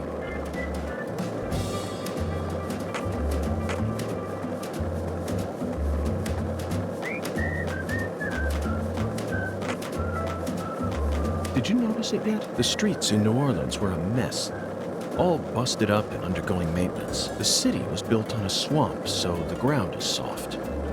All it takes is some heavy rain to cave it all in. There were also a lot of places where large tree roots were pushing up parts of the asphalt and the sidewalk. Those bumps were dangerous even when we still had our car, remember? But this town is different. The streets are all paved so cleanly that we can skate along them without a care in the world, and there's hardly any trash or graffiti to be found anywhere. The Clarksons truly do control this place, for better or worse. It's a good example of how allowing certain people to rise to power can have positive effects as well. Also, don't you find that Southern people are remarkably friendly, even to total strangers? Both here and in New Orleans, I've been amazed at how cordial everyone is. Is it just the way things are down here? You certainly don't see that sort of thing in New York or D.C. They never stop to chit-chat, especially when ordering food. They only say what's necessary, without any decoration. A customer only makes eye contact with the waiter about once every 3 times they interact. But that's just how it is. Isn't that right, Zach? The human relationships here are as fluid as an inorganic mechanism running on the smoothest, purest oil there is. And it feels strangely comfortable after spending time in New Orleans and coming here. I think I'm starting to like the Southern disposition. They even have their own breed of bizarre crimes. And besides, the New Orleans area is famous for its paranormal culture. I'm sure it'll entertain us somehow. It's still a bit of a ways off, but perhaps we can also do a little case study.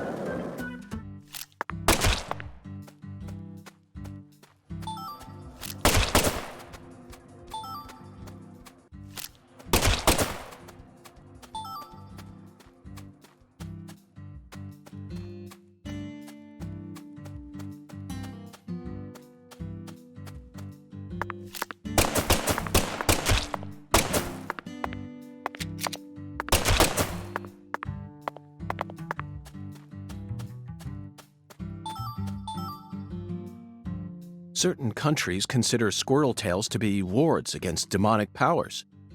Apparently, the tails quiver whenever evil draws near. So when people go out on journeys, they always carry squirrel tails with them. The fresher the tail, the higher its price.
Hey, want to talk about bridges? Why? I've become obsessed with bridges, Zach, and there's no turning back now. Remember what we saw on our way here? Back when we were driving that hybrid car before...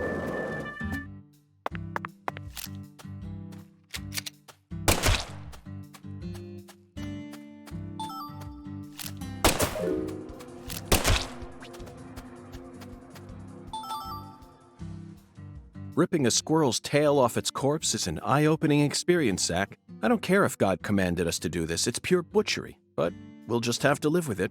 After all, humans are wild at heart.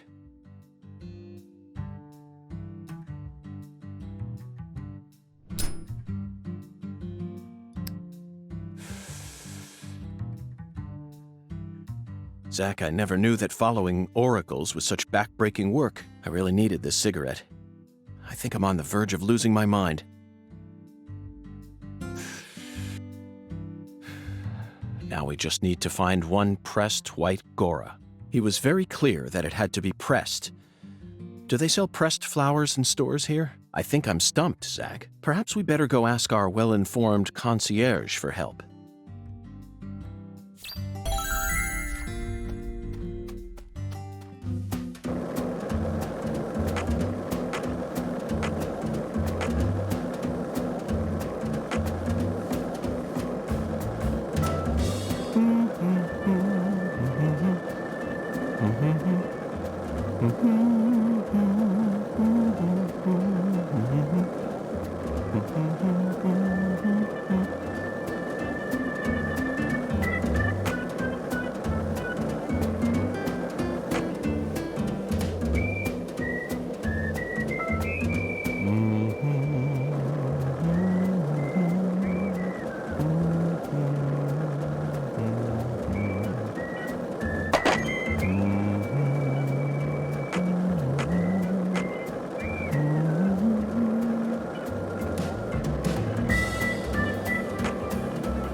Okay, Zach.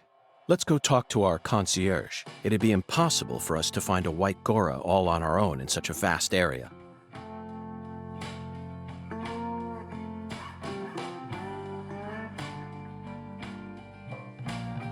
Welcome back, Mr. Morgan, sir. Hello there, concierge. Do you mind if I ask you a question? How may I help you, Mr. Morgan? I'm in need of a pressed white Gora. Do you know of a store where I could find one? The Lord Hungers? Correct. Jolly good, sir. In that case, please ask our bellboy. His hobby is pressing flowers, so I'm sure he'll be able to assist you.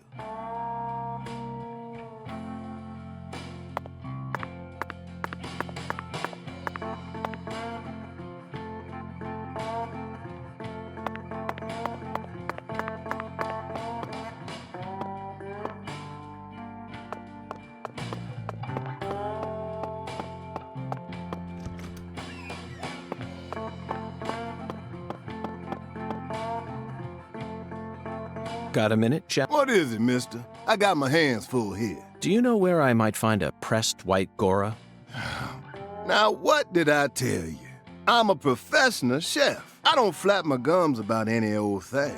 If you want to know about the town, you best ask our concierge.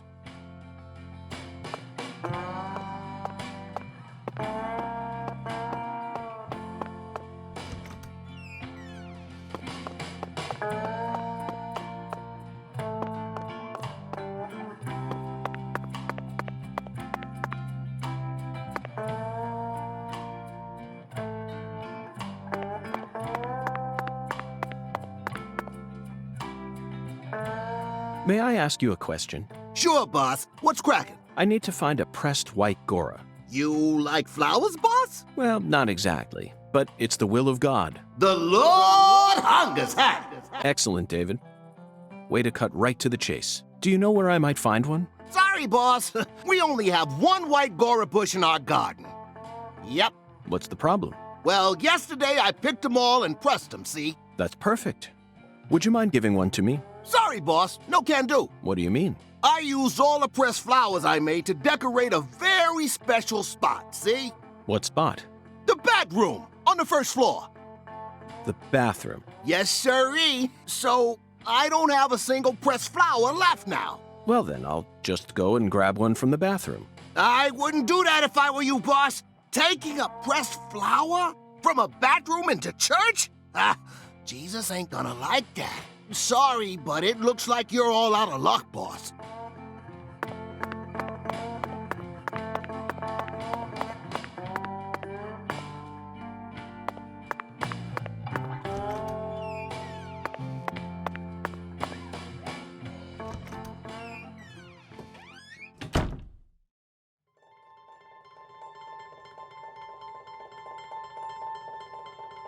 Zach. Deep South.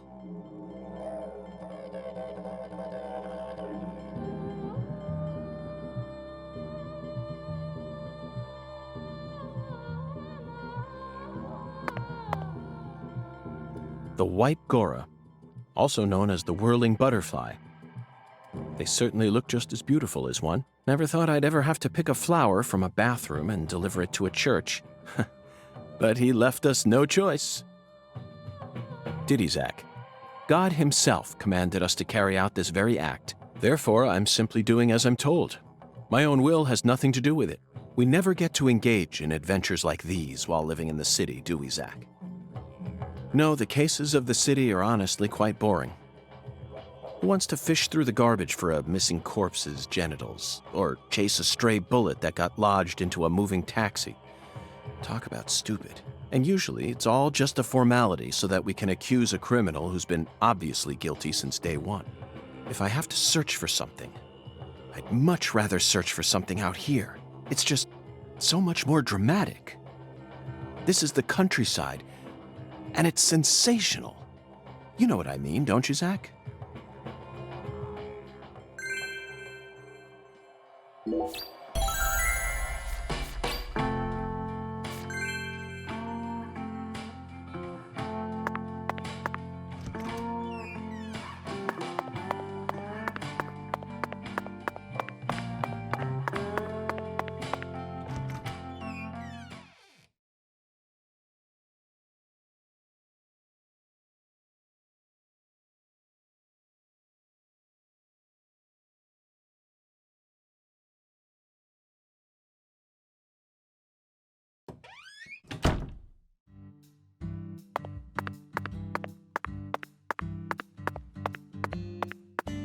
Patty, what's that? That tree?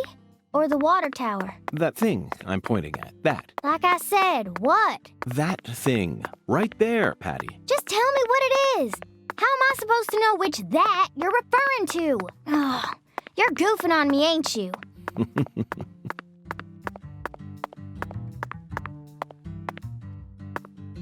Patty, this town is so peaceful. Excuse me? Did you forget that we're investigating a murder case? True, but it's still far more peaceful than the city I live in. Okay. Hey, let's shout something out loud. Like what? Chocolate Sundae. Okay, sure. Actually, never mind. This is stupid. Hey, let's chat. Want to hear about all the depraved serial killers I've encountered so far? No, thank you. Forget what I said.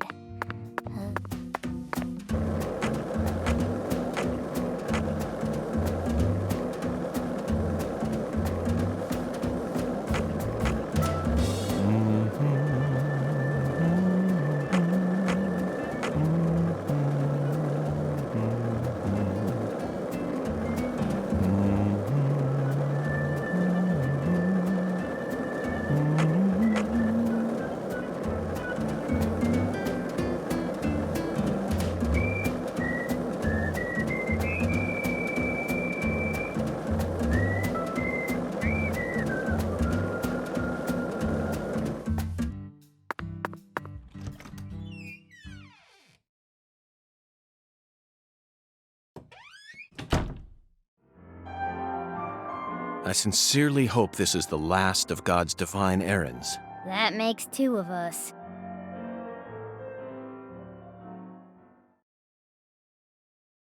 Heavenly. Truly heavenly. He threw away all the Spam, the red beans, and the spinach. I don't believe this. All this time he was only after the cans? Shh, be quiet, Agent York. He's doing holy work. Just be quiet and watch. What a fragrant pressed flower. Thank you for this blessing, O Lord. Yes, Zach. As fragrant as a urinal cake. Shh! Behold! It is finished!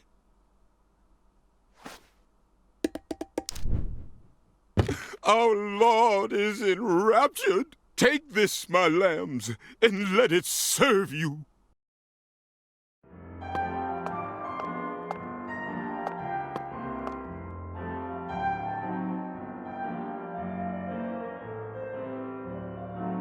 Just take it, Agent York. Folks say Pastor Sanders' instruments have special powers.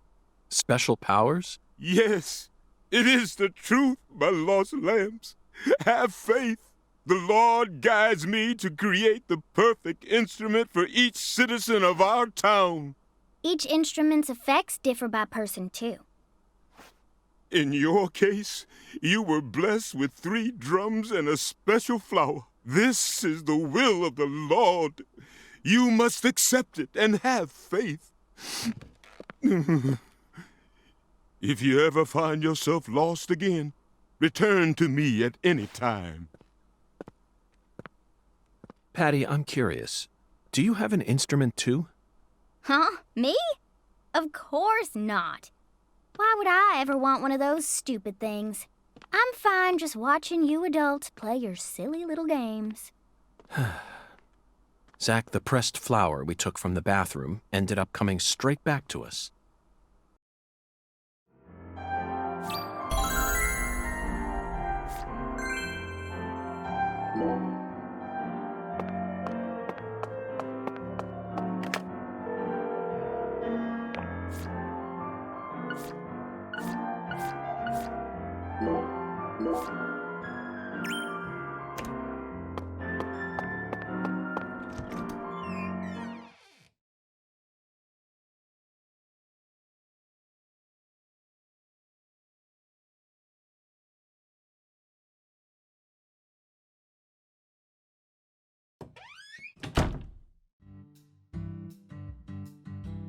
Hey, Agent York, what's next? Fear not, Patty. Our next stop is that stylish woman's house. Her name is Helena Doman, and apparently she lives in this town. What?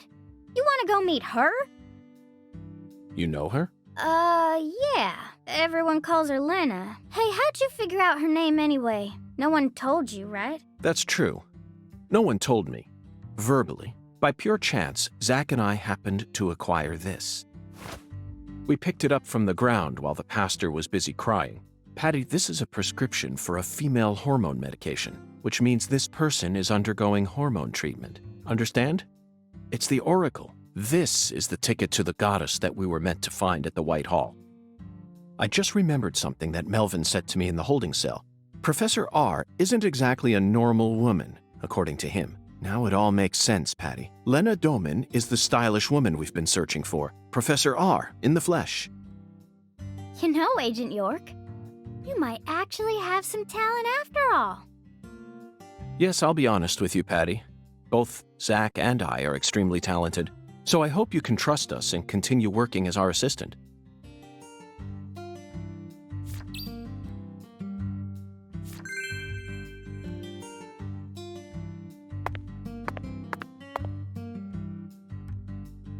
It's a beautiful day, Patty. Really? Seems kinda normal to me. Now that you mention it, yes, it is a normal day. I just felt like saying that. What? You know, sometimes you really get on my nerves. What else have you seen on that sci-fi movie channel? Agent York, why are you asking me that? Discussing movies is one of the most basic forms...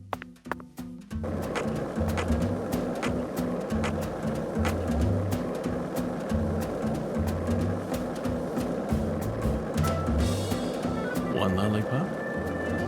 2 lollipops? 3 lollipops? Don't mind me, Zach. This is how I wake myself up.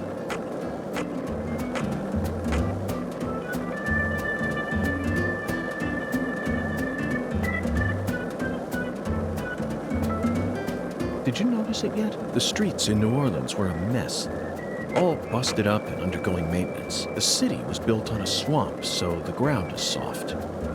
All it takes is some heavy rain to cave it all in. There were also a lot of places where large tree roots were pushing up parts of the asphalt and the sidewalk. Those bumps were dangerous even when we still had our car, remember? But this town is different. The streets are all paved so cleanly that we can skate along them without a care in the world. And there's hardly any trash or graffiti to be found anywhere. The Clarksons truly do control this place. For better or worse, it's a good example of how allowing certain people to rise to power can have positive effects as well. Also, don't you find that Southern people are remarkably friendly, even to total strangers? Both here and in New Orleans, I've been amazed at how cordial everyone is. Is it just the way things are down here? You certainly don't see that sort of thing in New York or D.C. They never stop to chit-chat, especially when...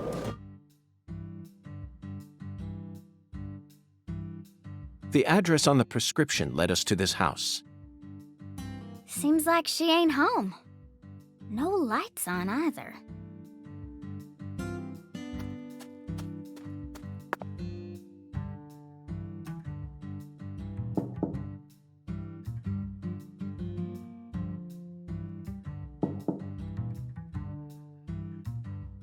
Professor R's never home, you know. Patty, why do you know so much about Professor R? I don't know that much, really. But you're the first person in town who mentioned her name to me. You also knew about San Rouge, didn't you? And when I tried to ask you more about it back then, you gave me an evasive answer. You're my assistant, aren't you? If you are, then you need to tell me everything you know about this case. Daddy don't like Lena. He said it's stupid for a man to want to turn into a woman. What? And he told me I ain't supposed to talk about her. He said that if you knew someone like her was living here, Agent York, you'd start to hate this town. That's ridiculous. Why would I ever hate this town? Because one of its inhabitants is transgender? Why in the world would that make a difference to me? The other folks in town said the same thing as Daddy. They all know about Saint Rouge and Professor R, and about how she's waging war against the Clarksons. But they all say we ain't supposed to talk about it. So And here I'd assumed that ignorant way of thinking died out with the 20th century. I guess I really am an outsider after all. I thought that everyone was cooperating with my investigation, but it turns out they were all hiding key information from me. Damn it, Zach. This just made me hate the countryside for the first time in my entire life.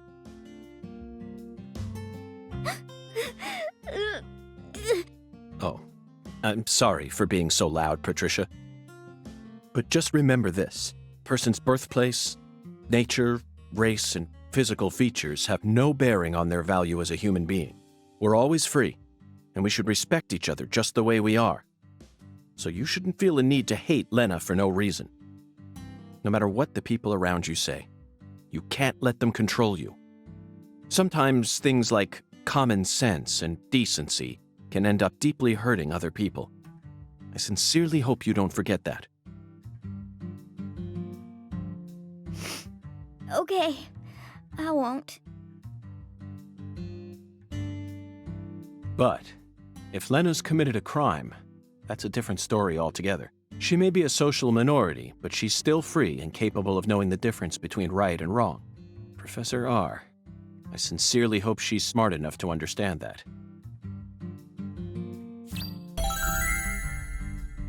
Whoa, whoa, whoa, whoa. Listen to the two ends and drink dry the firewater. Do this, and you will see the other world.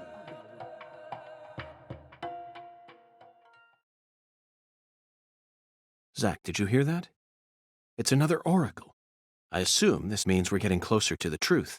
Well, this is good. We don't have any other big clues at the moment. What do you say we continue the skeletal gentleman's game?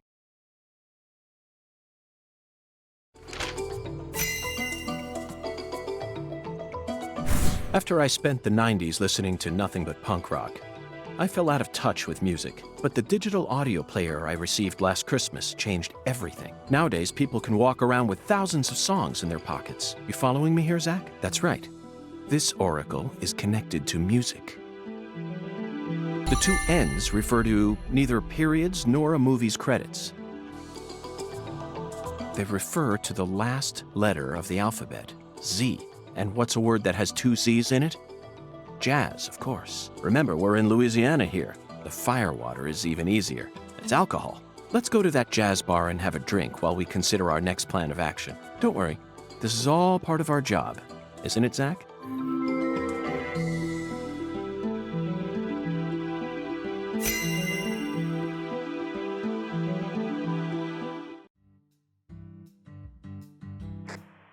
Lucari Tiger to DC Eagle. Lucari Tiger to DC Eagle. Come in. Oh, Daddy. DC Eagle here. Got any news for me? Well, Mr. York, we got ourselves a bit of a problem here. What sort of problem? Looks like Daniel's gathered up a group of people to help him find Galena's killer on his own. If the Clarksons get serious, they'll probably put an end to this case before we even know what hit us. And it sure won't be wrapped up the way you want it to, Mr. York. Yes, that certainly is a problem. Judging from Daniel's temperament, things are bound to get out of control. Melvin, I need to find Professor R as soon as possible. Professor R? That's right. That ain't such a good idea. I didn't ask for your personal opinion, Melvin. Especially if it comes from an antiquated, xenophobic way of thinking that's characteristic of rural towns. Whoa now, Mr. York. What's going on here? I didn't... This conversation is over, Melvin. You need to figure out what the Clarksons are planning. Call me again as soon as you know. Fine. Whatever you say. Also, sorry, but would you mind coming to pick up Patricia? I would never think to take an innocent girl like her into an adult watering hole. Yeah, you're right. CLG's still too young for that. Wait, Daddy! Agent York! I'm going too. Don't leave me out of this. No, Patricia. You signed a contract with me, remember? I promised to protect you from all the evil in our world. That's not what it means! Patty, you're smart. Shockingly so. But you're still a child. And there are certain things a child like you doesn't need to learn about yet. Just go home for today. Zach and I are both in agreement on this one. I'm so glad you understand, Patty. Okay, Melvin, that's that. I'm leaving her here. The rest is in your hands. Roger that. I'll take care of her, Mr. York.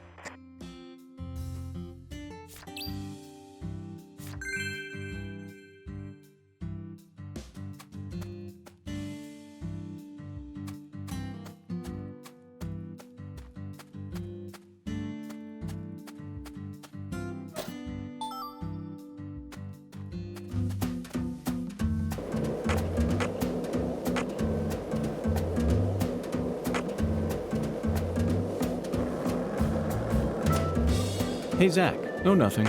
Just felt like saying that.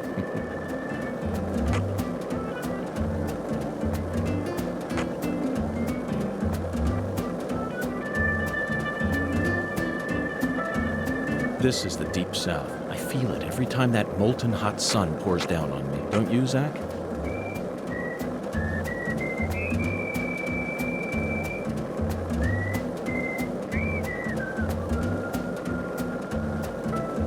One lollipop? Two lollipops? Three lollipops? Don't mind me, Zach. This is how I wake myself up.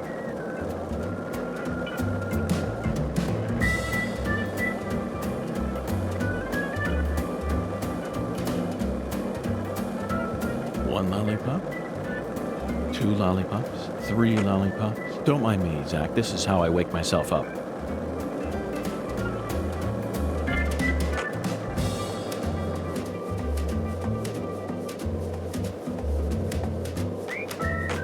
Did you notice it yet? The streets in New Orleans were a mess.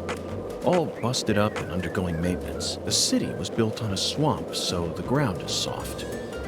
All it takes is some heavy rain to cave it all in. There were also a lot of places where large tree roots were pushing up parts of the asphalt and the sidewalk. Those bumps were dangerous even when we still had our car, remember? But this town is different. The streets are all paved so cleanly that we can skate along them without a care in the world. And there's hardly any trash or graffiti to be found anywhere. The Clarksons truly do control this place. For better or worse, it's a good example of how allowing certain people to rise to power can have positive effects as well. Also, don't you find that Southern people are remarkably friendly, even to total strangers? Both here and in New Orleans, I've been amazed at how cordial everyone is. Is it just the way things are down here? You certainly don't see that sort of thing in New York or D.C. They never stop to chit-chat. Especially when ordering food. They only say what's necessary, without any decoration. The customer only makes eye contact with the waiter about once every 3 times they interact. But that's just...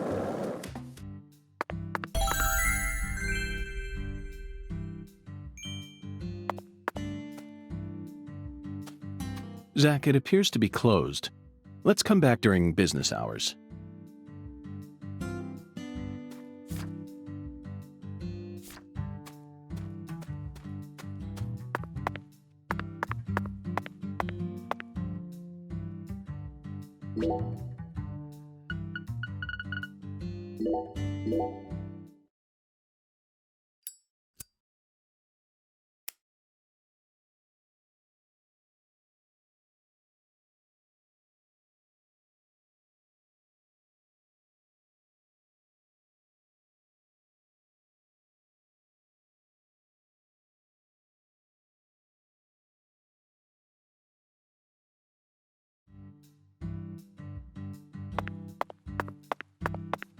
Zach, it appears to be closed. Let's come...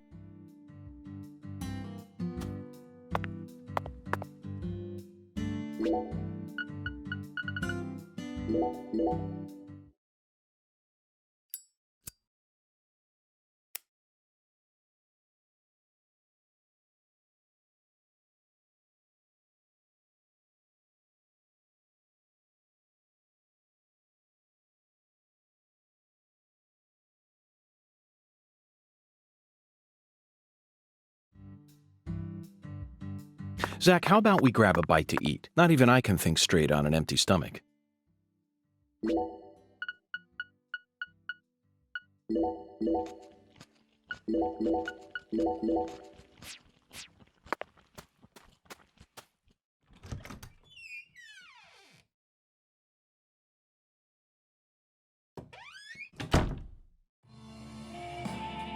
Look, Zach. That seat is beckoning us.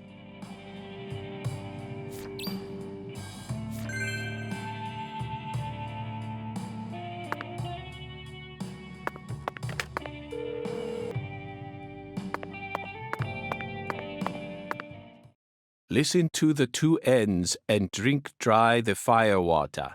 Do this, and you will see the other world. Hungan's oracle pointed us to this bar, so we must have to do something here. But I feel like the fire water part is missing something.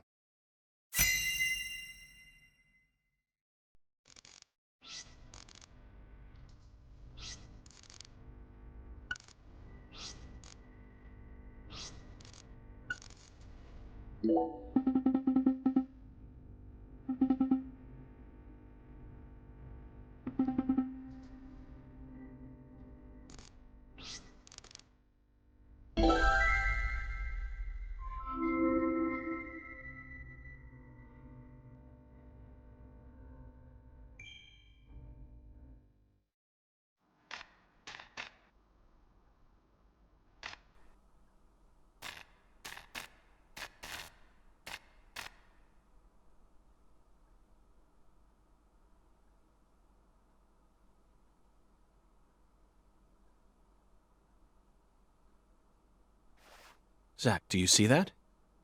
It's a gigantic go sign. I think someone's trying to send us a very powerful message here. That settles it. This must be a singularity.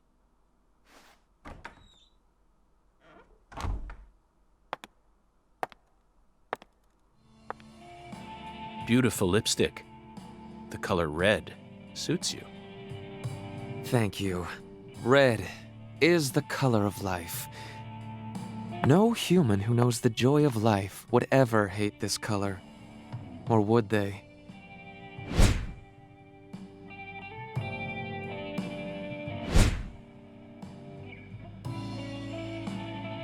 Maybe. Maybe not. But I know of a drug with a red color that certainly doesn't signify life. It sometimes even steals the lives of those who drown themselves in it. Catch my drift? Before a candle's flame burns out, it burns brighter than ever before, blazing like a shining red star. Don't you think that instant is more valuable than a century of smoldering?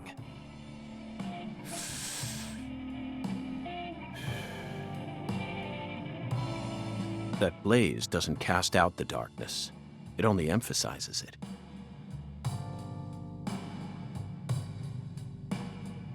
But where are my manners? I'm FBI Special Agent Francis York Morgan. Let me get straight to the point. You were present when Lise Clarkson was murdered. And you were also involved with Galena Clarkson's death. Correct?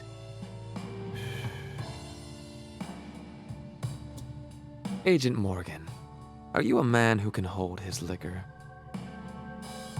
I'd love some firewater. We're similar. You and I. Really? I don't see the resemblance. Well, you should. Look deeper. Think about who you were when you were first born, and who you are now. Different selves exist inside your body. Are you talking about Zach?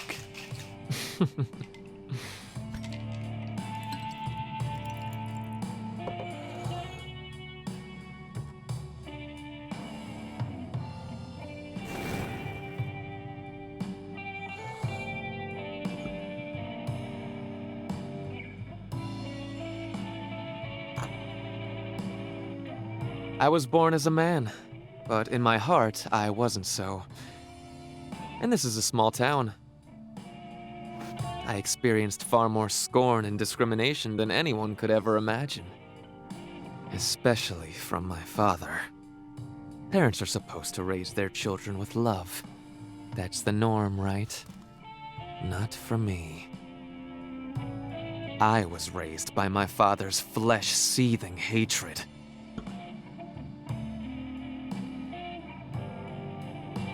So you ran away from home, started making drugs, then seduced a young life and destroyed it? That story makes no sense to me. Think about it.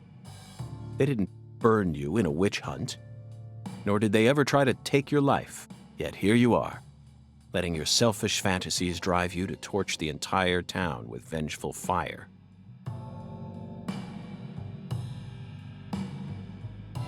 Why did you abandon your inheritance only to end up in a place like this? What do you hope to achieve? You've already figured out that much. Leonard doesn't exist anymore. He disappeared from me a long time ago. All that's left now is the Red Soul. The Red Soul? The Red Soul gives me strength and courage. And I vowed to use that strength to change this world. The Red Soul has the power to amplify the unique characteristics we all possess. Mentally and physically. That's why I created the Holy Red Powder. So that everyone can enjoy its divine benefits. That's ridiculous. Our world is home to scarier monsters than violence and prejudice. Ugh. Zach. Someday, even your best friend will abandon you. No. Never. And in the end, You'll be all alone. Zach and I will always be together. Ugh.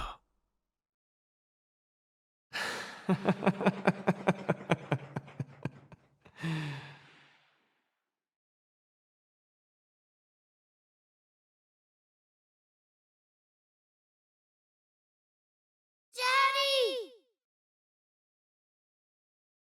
Daddy! Where are you, Daddy? Don't leave me here! Daddy! Please! I can't find Mommy either! Don't leave me alone! Please? Please, Daddy. Please, Daddy.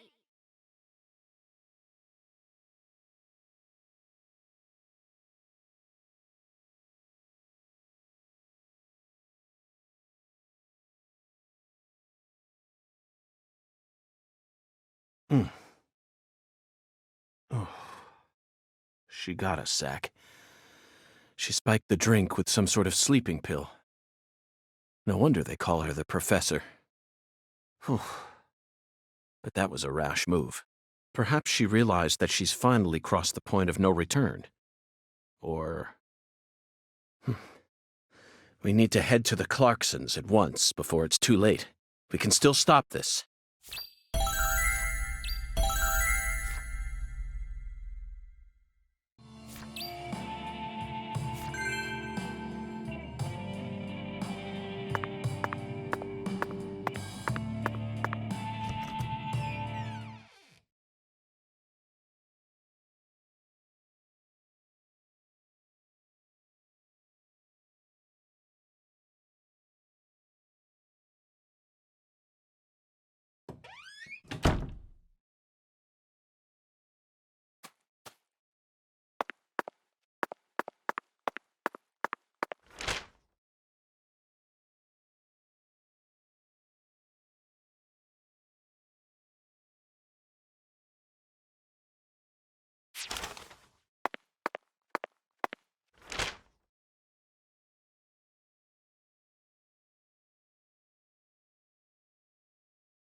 Hey, Zach. No, nothing.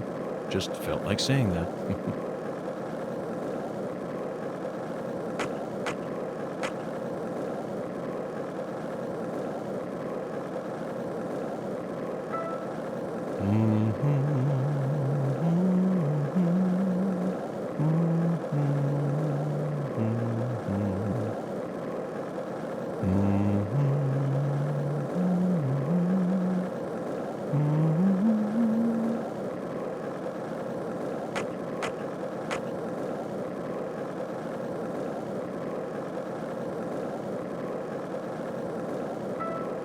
Hey, want to talk about bridges? Why? I've become obsessed with bridges, Zach, and there's no turning back.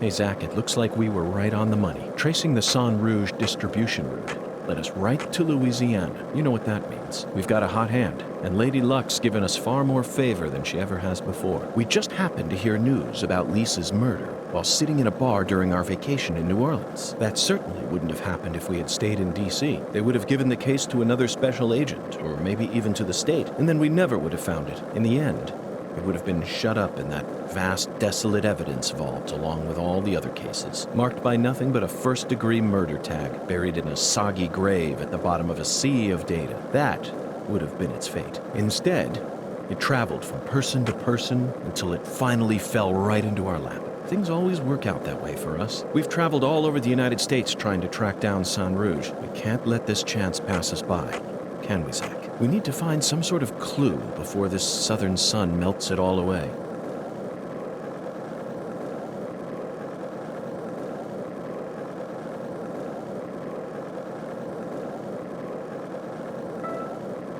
Zach, you're a coffee person, right? No sugar, only milk. Yes, I'm completely with you on that one.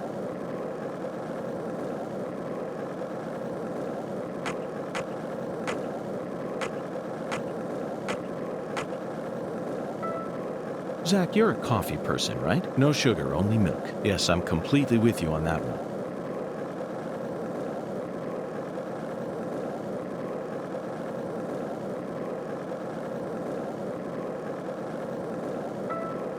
So, what do you think of him? Yes, I'm talking about him.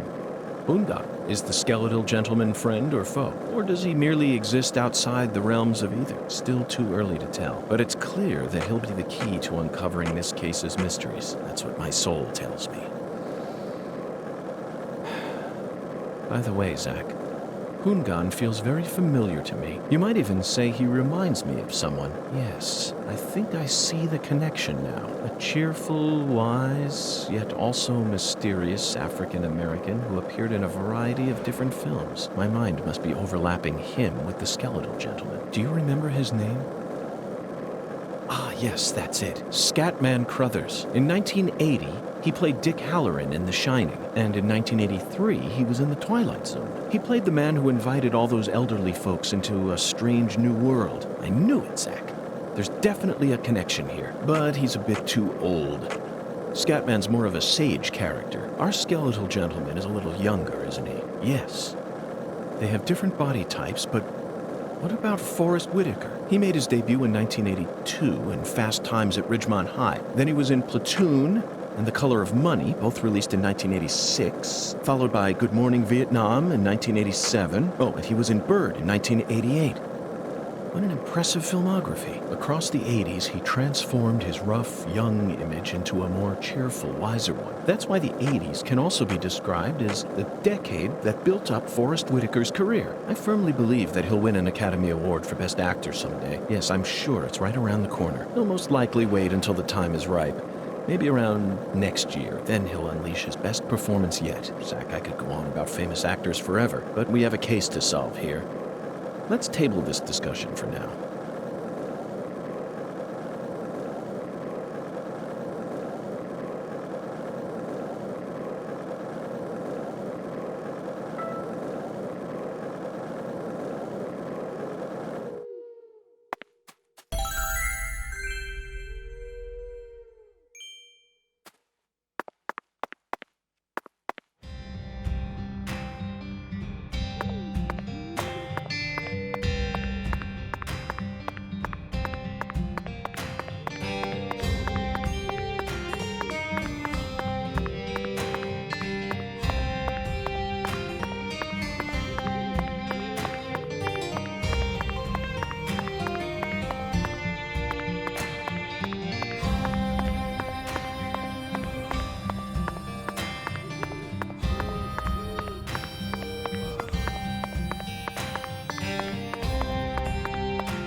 Zach, it's a singularity.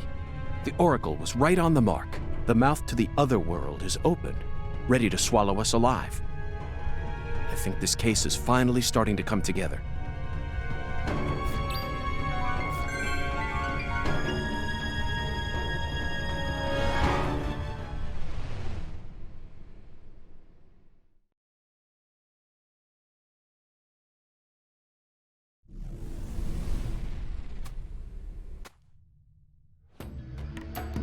Here we go again, Zach.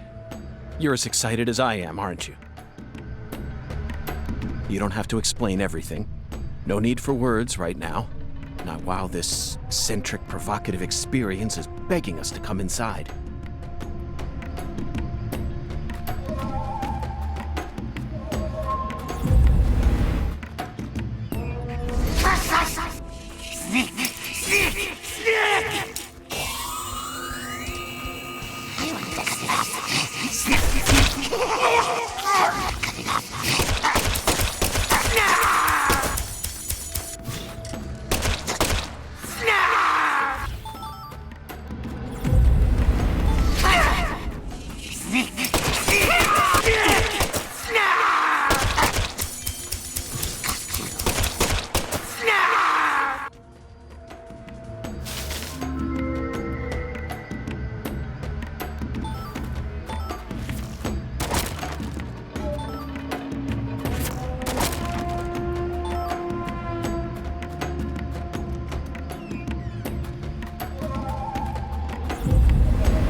Zach, do you feel it?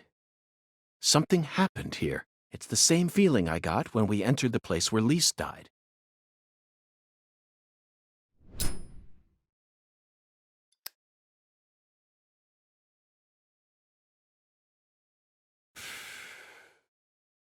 Professor R, Lena, came in here alone. It looks like nothing but a suicide attempt to me. Did she have some trick up her sleeve?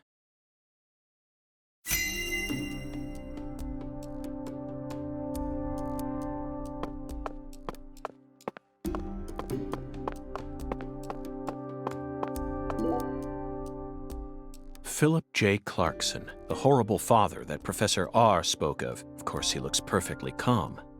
It's hard to believe that it's only my second time seeing him. He's an overwhelming man, Zach. Now you decide to come back, huh? What for? I know you've been hiding from me, planning God knows what. Too bad it ain't gonna amount to anything. It don't matter what you do. The Clarkson family is already on its last legs. After only a single century, we're on the verge of losing all that power our ancestors built up for us.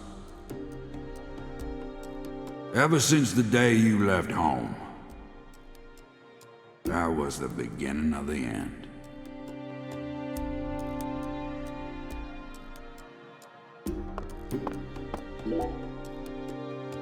That face, Zach. She looks so calm and collected.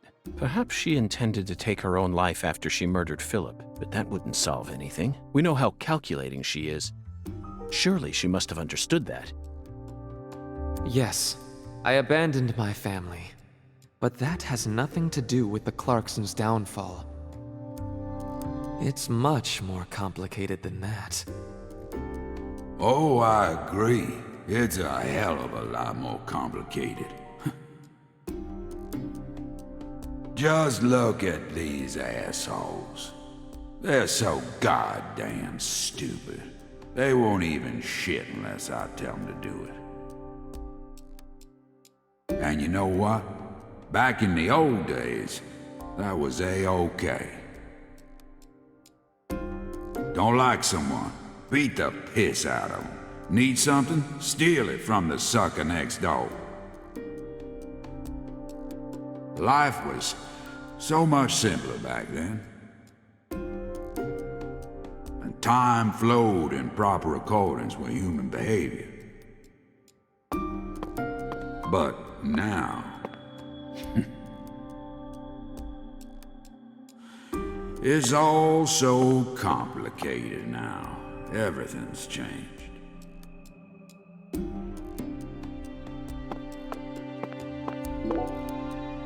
They certainly look a little rough around the edges. Perhaps we should just call them the Clarkson gang. They're holding their weapons like total amateurs, which means they must not have had any formal training. Even if they came rushing in all at once, they'd still be no match for us. Maybe the Clarksons aren't as fearsome as the rumors make them out to be. Or perhaps they've fallen into such a decline that they can't even manage their own allies any longer. The legacy of the Clarksons is like a candle in the wind, a sad vestige of what it used to be. But it's not completely dead yet. So what? You came here to snuff it out yourself? Oh, no. I didn't come to snuff anything out. I came to make it burn red once more. What in hell is with you? Did that red powder finally make you lose your mind?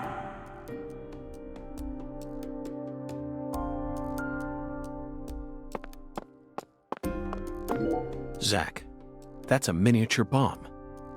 Lena must have set it here. Is this her trump card? It looks pretty elaborate. Another accolade for the professor. She also displayed expert precision when she used that fire to make my cocktail. Her wisdom gave birth to Sang Rouge.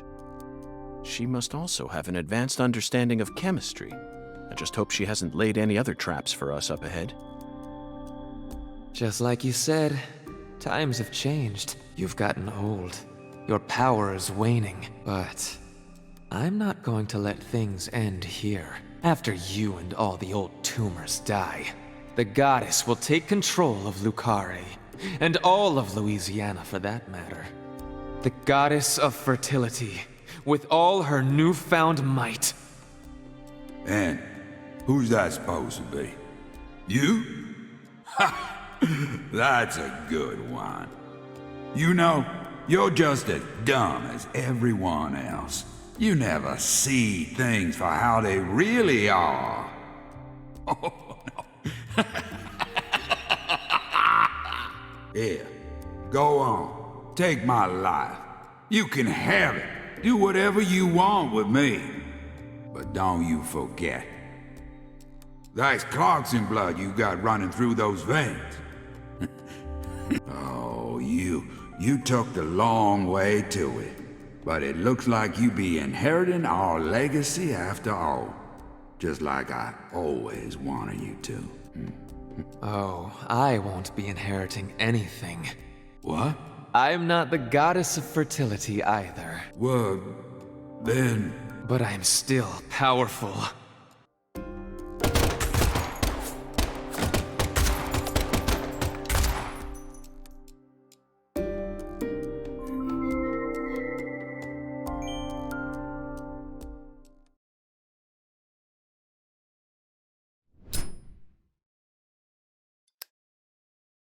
Professor R fought hard in this hall, and the last gunshot we heard sounded ominous, Zach. Everything she says seems to hint at some deeper meaning. The goddess of fertility taking over all of Louisiana with her newfound power? The details elude me, but she's clearly plotting something big. But if she dies here, she'll never be able to complete it. Why risk it then? Oh well. Let's continue on, Zach. I'm sure we'll find the answer once we reach the inner sanctum.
Now this is a surprise. Zach. You're surprised. This is my house. And I can set foot wherever I please within my own house. Or is that against the law now, too, FBI? Where's Professor R? I know she came here. 100 years ago, my father, Isaac Clarkson, came to this town and subjugated its people with his might. In time, he created an empire that put the entire southwest region of Louisiana right in the palm of his hand. Whenever any of his kin betrayed him, he'd cut them limb from limb and make an example of them. The shadows need a way of keeping the balance, too, you see. That's why the severed roots exist. Sometimes they chop a fella's ears off, maybe scoop his eyes out. Then they chop off all the limbs. Either way, they all ended up looking the same in the end. No different from mixing up the ingredients in your food. But this is sick. Why would any soul ever need to line up the stumps all neat like this? What's happening in Carré right now ain't right. It ain't nothing like what we got up to back in my day. You know, it kinda feels like what you call pure evil. I'll be real honest here. Right now, I'm afraid. The evil that's taking this era by the balls is trying to gobble up Carré too. Francis York Morgan, you FBI son of a bitch. Just what in hell did you come to this town for? Well, I hate to rain on your sensational parade of a monologue, but my answer is simple. I came here chasing a drug called Sang Rouge that's been steadily permeating the southern states, and I plan to arrest all the perpetrators involved in the name of justice. Oh, you sure sound like a devil, all right. So be it. You're free to interpret my words any way you like. Well, interpret this. You've come here to bring death and destruction to our town, or my name isn't P.J. Clarkson. You leave a mountain of corpses in your wake. So go on and suffer in the name of justice or whatever you want to call it.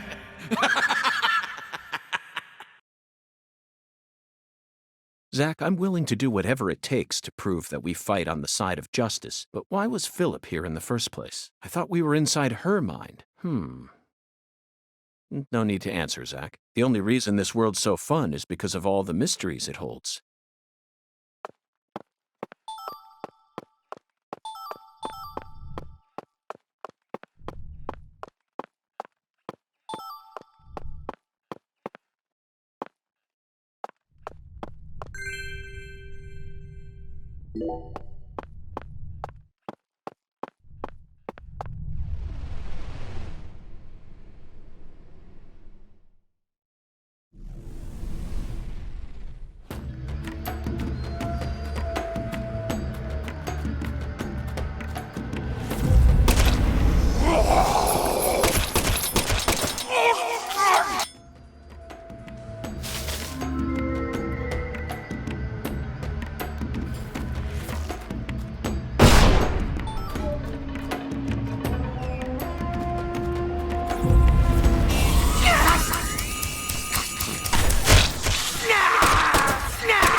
I grew up in this room.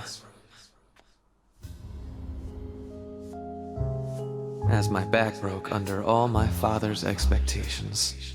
Your cocktail was delicious. So delicious, in fact, that it carried me off into a dream.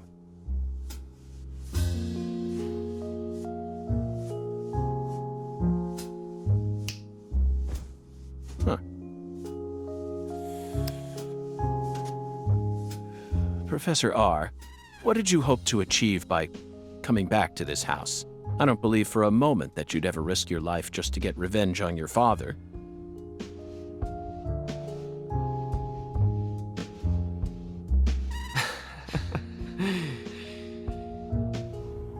Leonard Clarkson.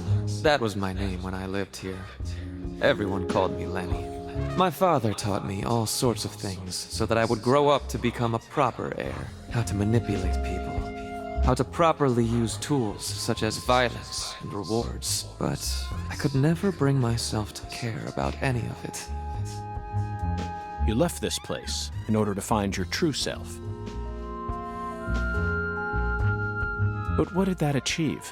In the end, you fell back into Carré. And now you spend your time selling the new drug you created, preying on the weak. You and the Clarksons are exactly alike in that regard. No, you choose your victims indiscriminately, which makes you even uglier. Some people find joy in ruining themselves, offering up their lives to whatever they worship.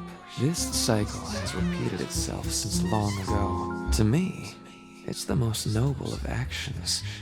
Surely you must agree, Agent Morgan. Stop trying to rationalize your crimes with that dramatic gibberish. Vicissitudo, the Latin word used to describe a fluctuation between two polar opposites. Galina's body wasn't a declaration of war. It was this, wasn't it? Those severed roots were fakes. Who did you force to kill Galina? I can't believe you figured out that much. You're dangerous. What you're talking about is true madness, not some noble fairy tale. You're going to shoot me. Okay. Go ahead and shoot. Come on! Shoot me! The Clarkson bloodline is cursed. It needs purification. A blood purge!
Zach, here it is again.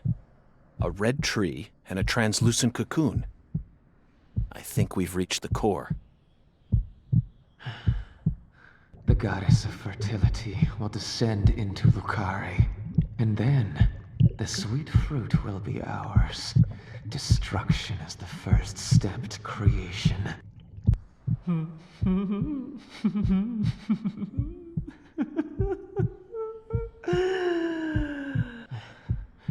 Lisa's death sent everything into motion. There's no stopping it now. Her death proved how determined I am, how dedicated I am to all who trust in me. Galena and Lise, their deaths were not in vain. They led us to the harvest. The Clarkson blood curse will be washed away. Life must be sacrificed. Blood purge. Blood purge. Blood. Blood. I need blood!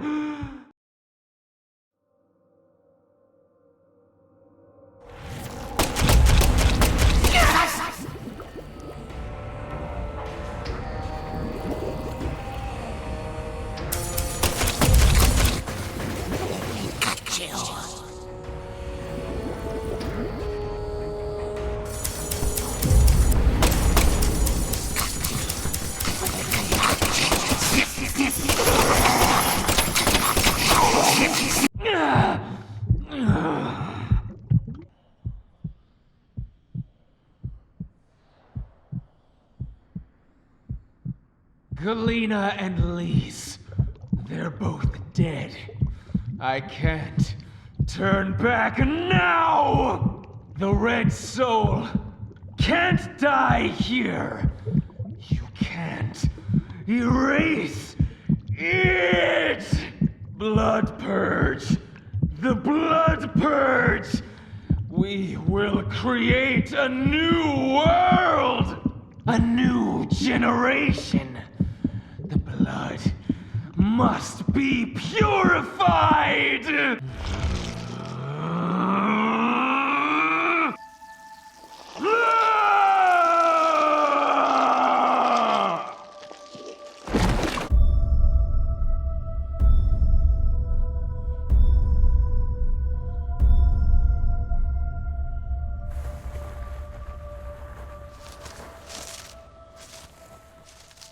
That's the true self you worked so hard to find. I'm sorry, Lena. I gave you far more credit than I ever should have. The Clarksons have always been the chosen ones, proud souls, divine life-given form. But at some point, that blood became tainted. So I decided to reset it. I need to purify this corrupt blood for the one I love most. After I left home, I met the Red Soul and acquired a guide. And so I created the red powder and became an apostle for the red magic. The red powder transforms the body from within. It creates empowered souls, and mature souls are the greatest offering one can present to the goddess. Lise and Galena didn't lose their minds. They both died with honor. Died with honor?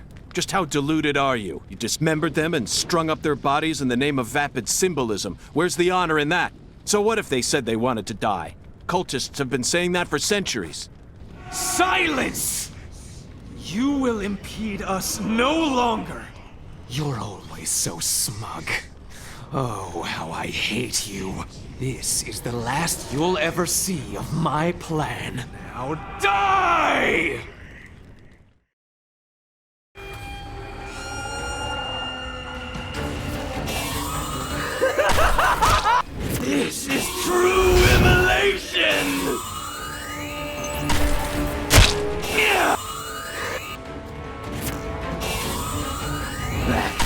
must you go!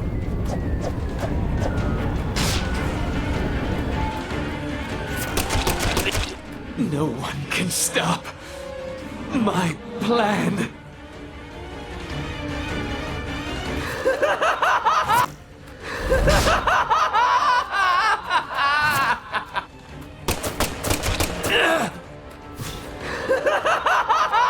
Fire and brimstone! This can't be happening.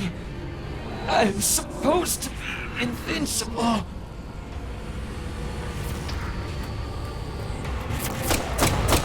Purification!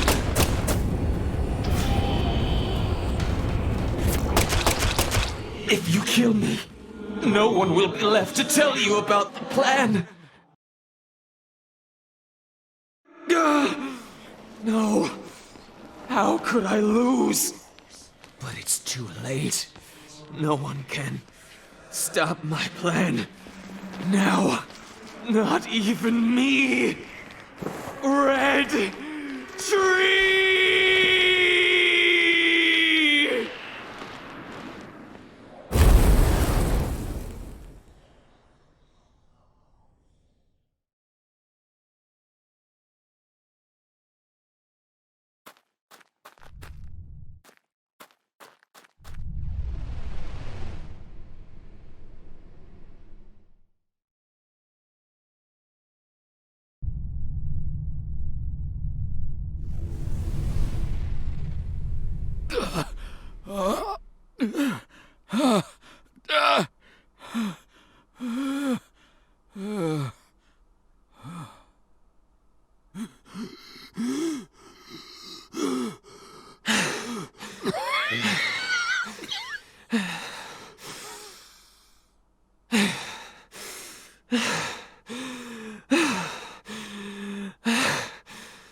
Lena, let go.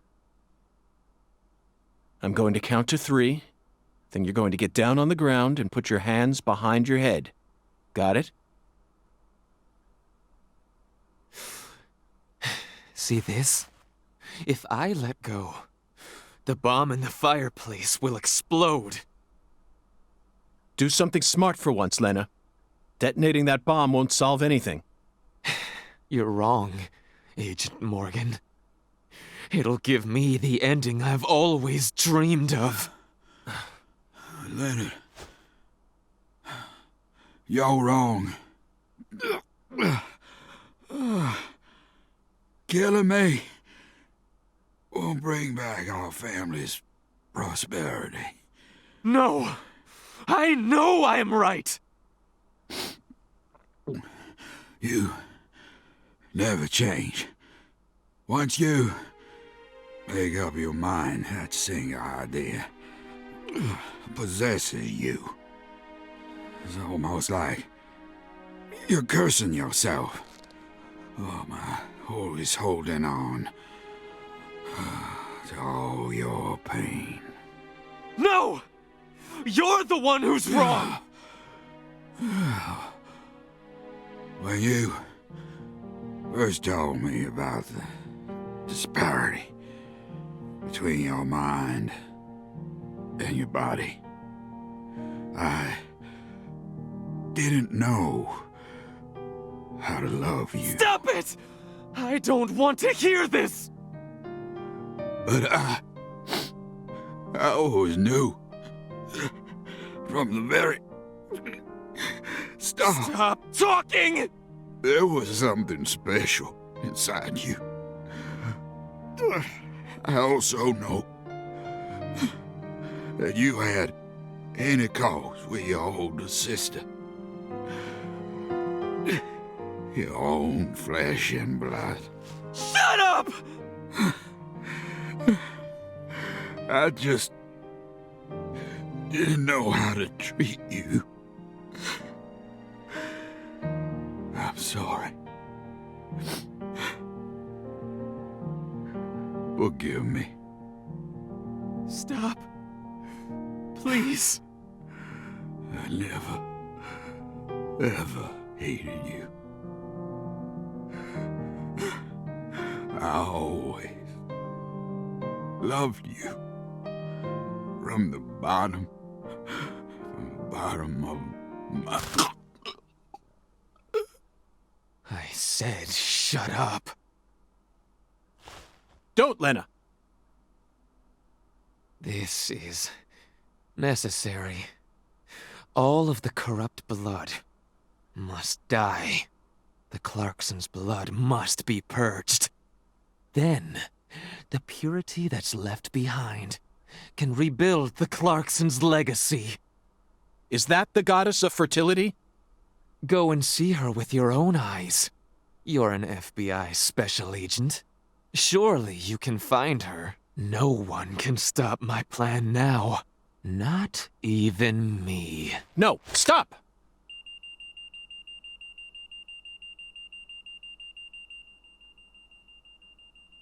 Patricia Clarkson.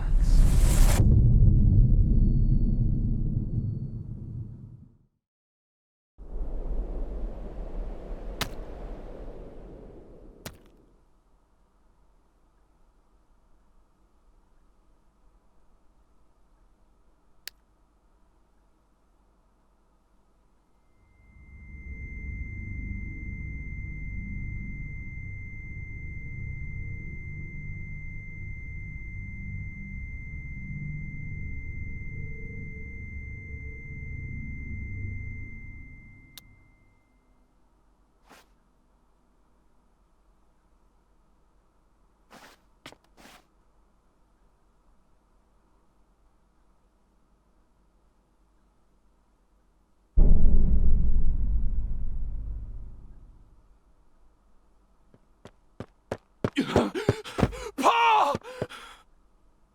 Oh, Paul! Oh, my God!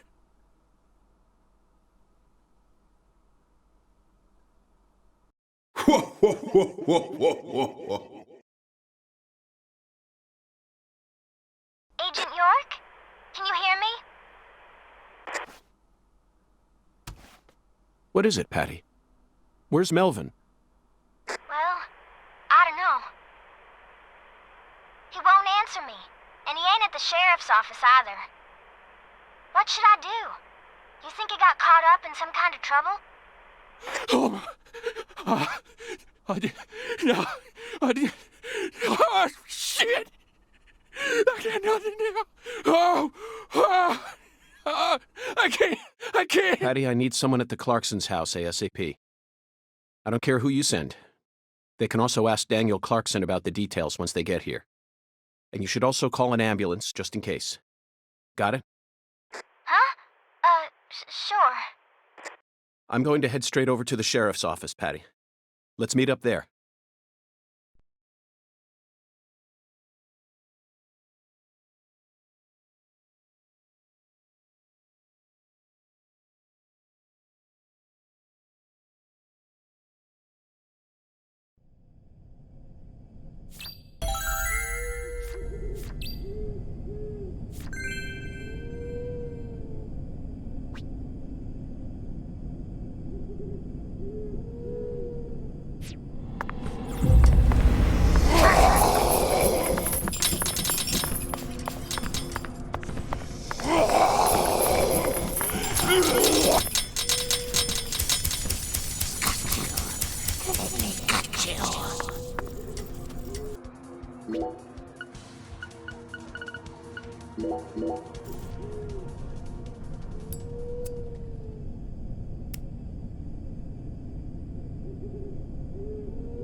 Did you find Melvin?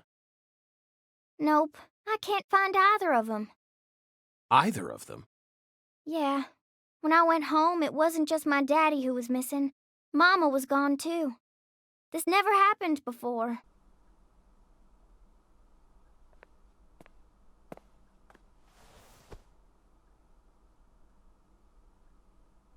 Zach, we need to stop Professor R's plan no matter what it takes. Relax, Patty.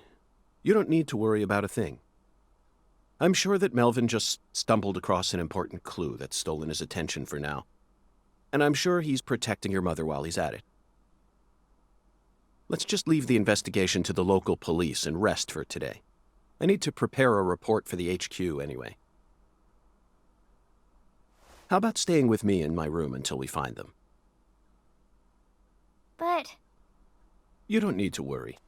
I can't make you any homemade food, but I've got a first-class chef and a first-class concierge at my disposal. Oh, and a very affable bellboy. It's a lot of fun at that hotel. But... Okay, I guess. Thanks, Agent York. You're a lady, so you take the bed. Zach and I will be fine on the couch.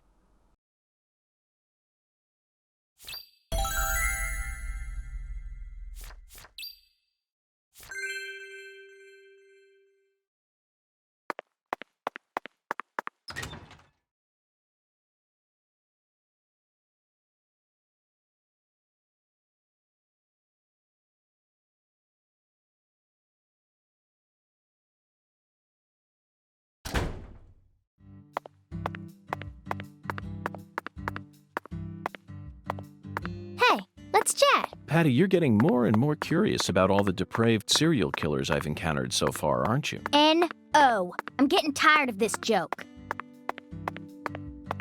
So you clearly love TV shows, but...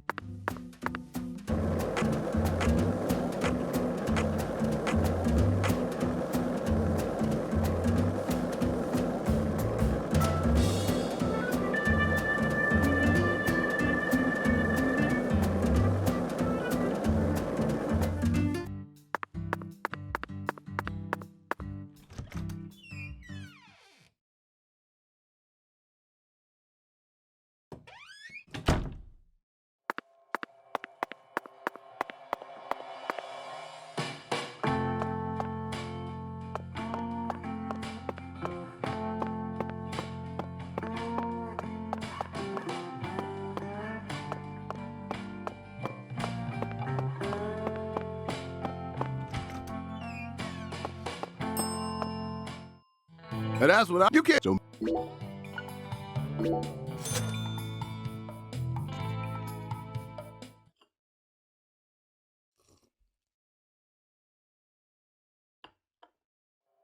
thanks, man. Next time you get a hankering for old...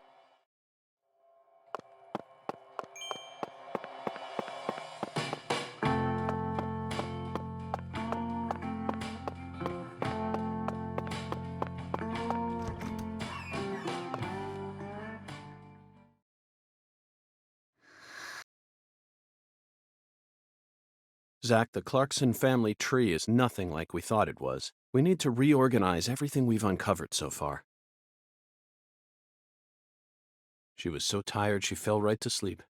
Hey, Zach, I'm in a very difficult spot right now. I feel like this case is heading in a direction that will be extremely unpleasant for her. I've never felt anything like this during any of our cases thus far.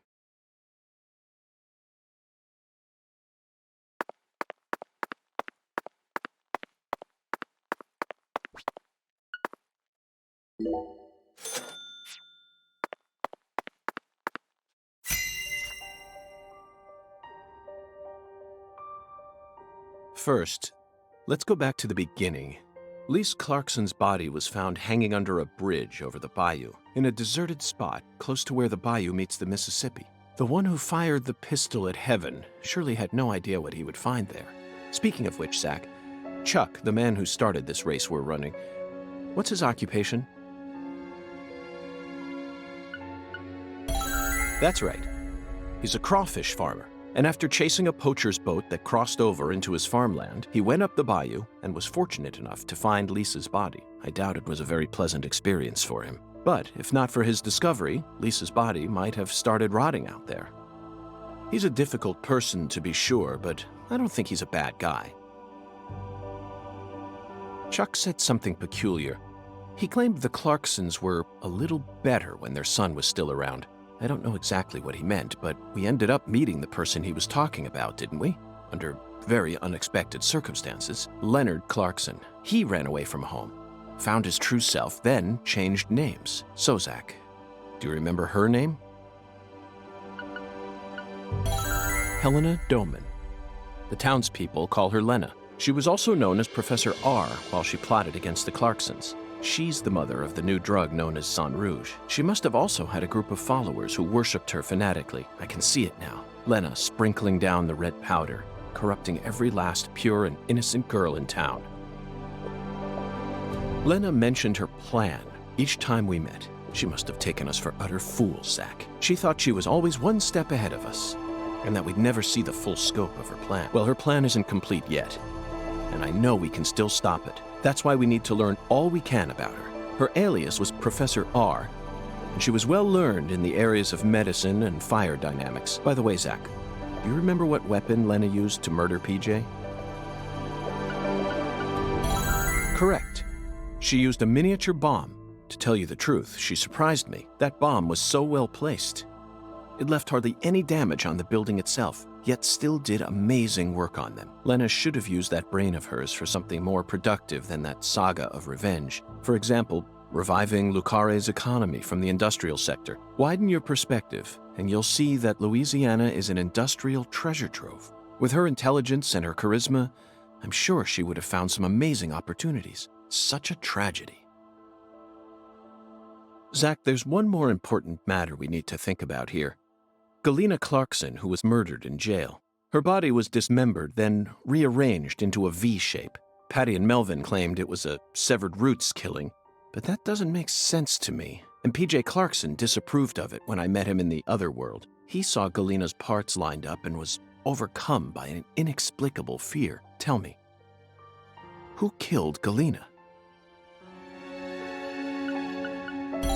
Unfortunately, we don't have the answer to this one yet. And it's too big a problem to solve with mere speculation. The answer to this question may lead to a major turning point for this case and the final turning point for this story. You know it's true, Zach. I only hope it doesn't push us down an avenue we didn't plan on exploring.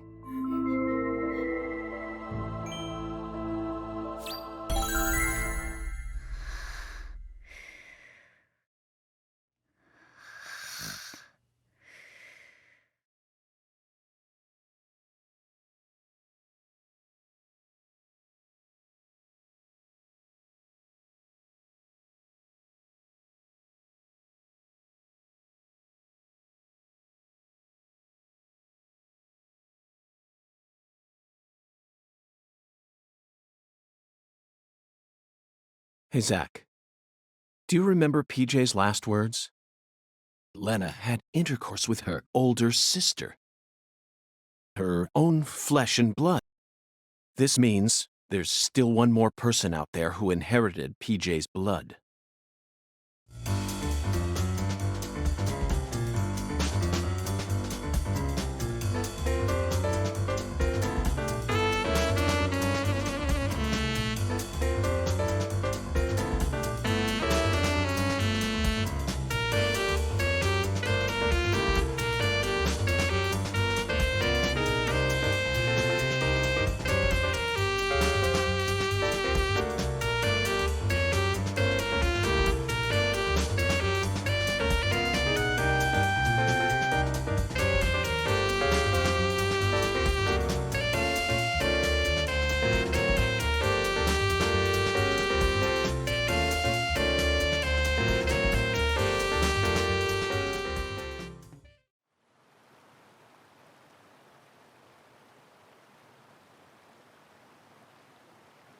Oh, fucking poachers, now I gotcha. Caught you red-handed.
Soon. I'm almost there. Just... please, someone.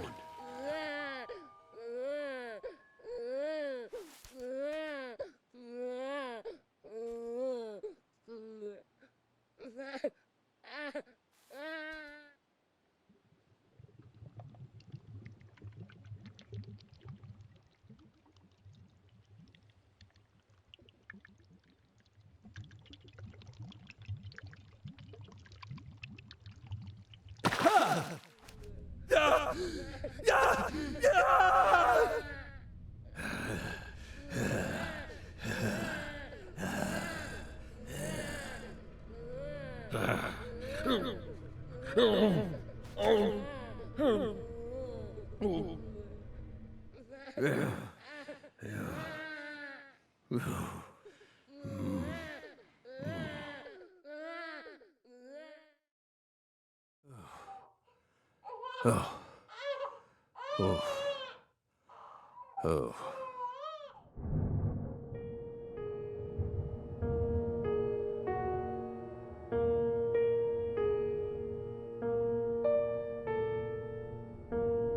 Let me try and summarize this. Helena Doman was the mastermind behind the entire incident. But Helena Doman was actually P.J. Clarkson's son, who had severed ties with the family. Helena was also known as Professor R, the mother brain behind the drug known as Sang Rouge. That's right. She was responsible for everything?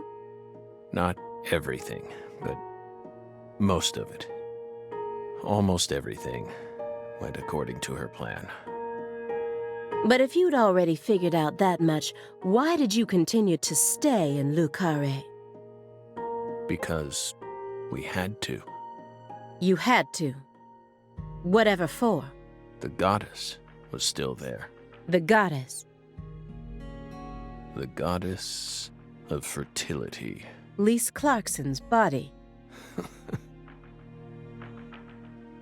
Not her. She was as beautiful as a goddess, but she wasn't the goddess. She was just a tragic victim. Then who is the goddess of fertility? The person at the root of this case. Is it some kind of metaphor? For example, the vast wealth that the red powder yielded.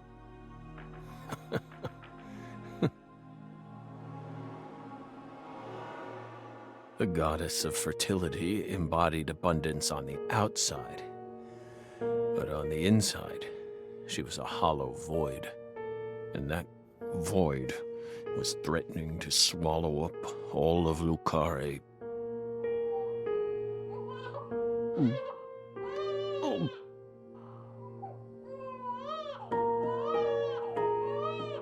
Shut up! Shut up! Shut up! Shut up!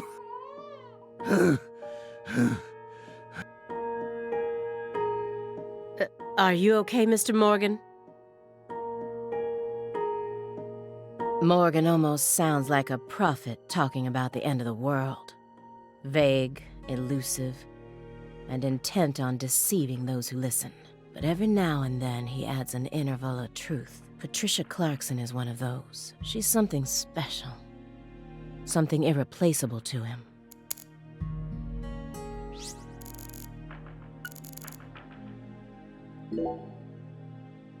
The logs in the center look far more burnt compared to the rest. Almost looks like they were used in conjunction with some kind of accelerant. Did you recently burn something there? It's our fireplace. We're free to use it as we please. I see traces of resin, which leads me to believe you burned up some sort of toxic substance. It doesn't matter what kind of fireplace you have. Burning anything other than firewood in it is dangerous. Next time, don't burn it up at home. Dispose of it like you would any other non-burnable refuse, especially if it was something like a smartphone or a USB memory stick. Non-burnable refuse like a smartphone? Let's be serious here, Belle. That's exactly the sort of data one needs to thoroughly immolate.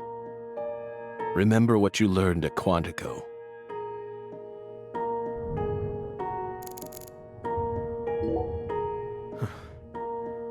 By the way, you're still searching for Patricia, yes? You don't need to worry about that. We're investigating. In fact, we've almost reached our goal. We just need to find some conclusive evidence.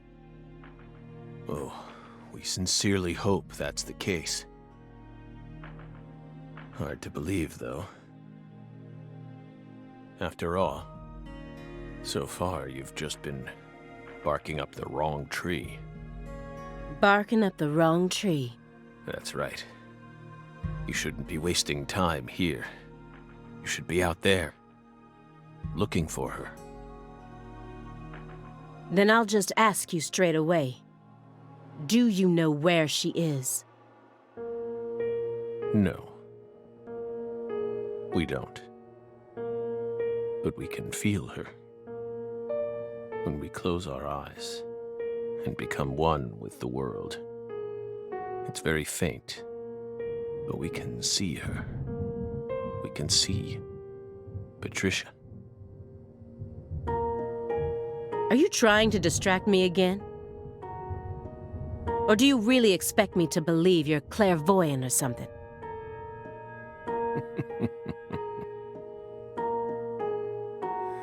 What do you think we are, X-Men?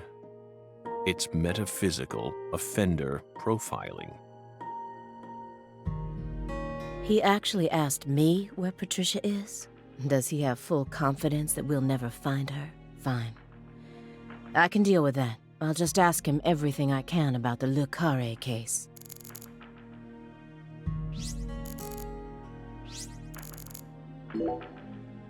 So you think Galena was murdered by Helena Doman, her own brother?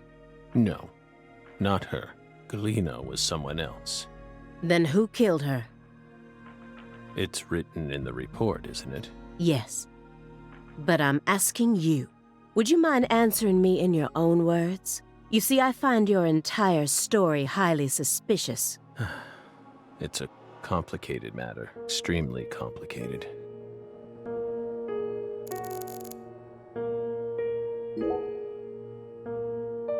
By the way, how did the FBI find Lisa's body after 14 whole years? That's none of your business. Are you saying they just happened to be investigating the Clarksons' cold storage warehouse by pure chance that there was some undercover terrorism plot afoot there? I said it's none of your business. Well, then we'll just have to guess. It was an anonymous tip, a tip related to Saint Rouge. Did we hit the nail on the head, Belle? But that's not what we want to know about. After all, the FBI gets hundreds of tips every day. Right, my fairy? It was always that way, even back when we were on duty. Here's what we really want to know. Why, out of all those tips, did you select that one? Would you tell us that much? Belle, what urged you to make a beeline straight for this case? That's none of your business. Don't let him draw you into his game. Stay calm, Aaliyah Davis. The future influences the present just as much as the past. You asked me why I spent an entire 2 days observing you before I came to speak with you. Well, here's why. Over those 49 hours, I observed the intervals between your actions, when you were neither doing something nor doing nothing. I intently studied your intervals between action to action, and action to inaction, to action. People reveal everything during the intervals between their actions. For example, when you eat alone versus eating with someone else. The most prominent differences always appear when someone either begins or finishes eating a meal. And since these are unconscious actions, they can't be consciously hidden. When you prepare to eat or finish eating, when you move in to clean up, when you pick up a book or close one, when you raise a cup of coffee to your lips. Human actions speak volumes. Not even the person doing the actions is conscious of them. That's what lies in those intervals. That's my modus operandi. And here's the conclusion it helped me reach. There's one other person in this house, isn't there? You're incredible, Bill. You outdid all our expectations. Impressive, to say the least. You're right, Bill, but only half right. Half? You should still be proud, though. Honestly, we never thought you'd make it this far. You've got real talent.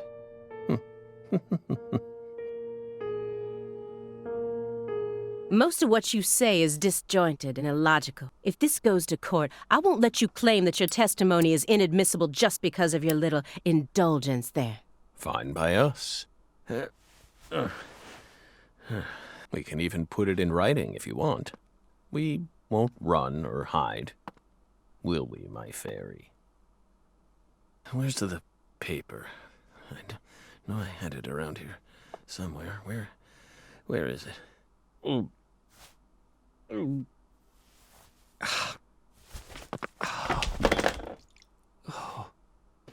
We're fine.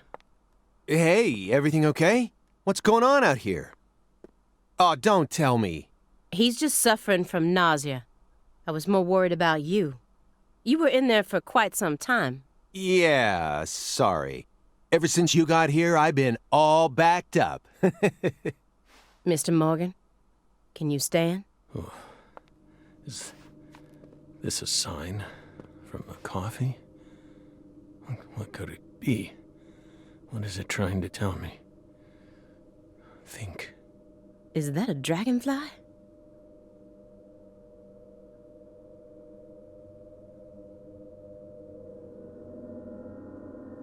Footsteps.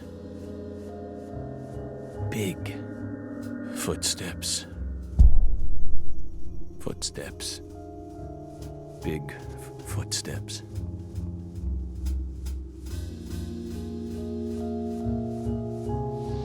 Some odd fella was following her around.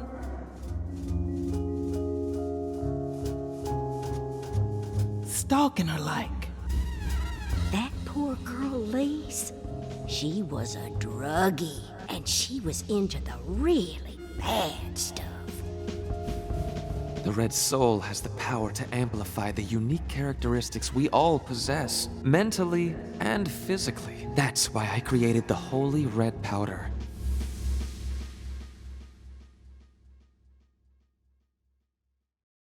You okay? Hey. We're fine. Just feeling a little tired. Would you take us to get our medicine? Sure. It's in the bathroom, right?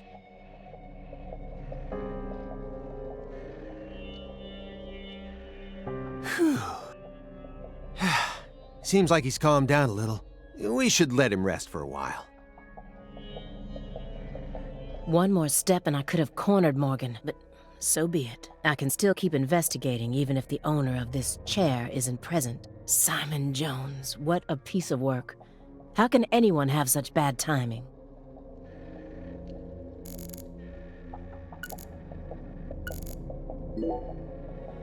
Shouldn't you look after him? I gave him his meds and let him rest. Let him rest where? In the bathtub. It happened to have a blanket and a pillow in it. What? But why? I don't know. Maybe he sleeps in the tub. I feel like I saw that once in some vampire movie. I don't know what you're talking about. More importantly, how long has he been like that? It's stage 4 cancer. He's had it for a while now. No, I'm talking about his face. It looks as white as a sheet. You can even see all his veins. I've never heard of any cancer side effect like that. Who knows? But now that you mention it, he started going really crazy around the beginning of December. In what way? He changed pizza places. This better not be another joke. It's not, really. It's not. Before December, he always used to order delivery from a Chicago-style joint all the way up near Medford. But one day, he took one look at one of their trademarked red boxes and totally lost it. Red, huh? You better believe it. He started screaming gibberish at the pizza boy and chased him away. Next thing I know, I see him toss the pizza box out his window. Do you think that's when his fear of red began surfacing more prominently? Beats me.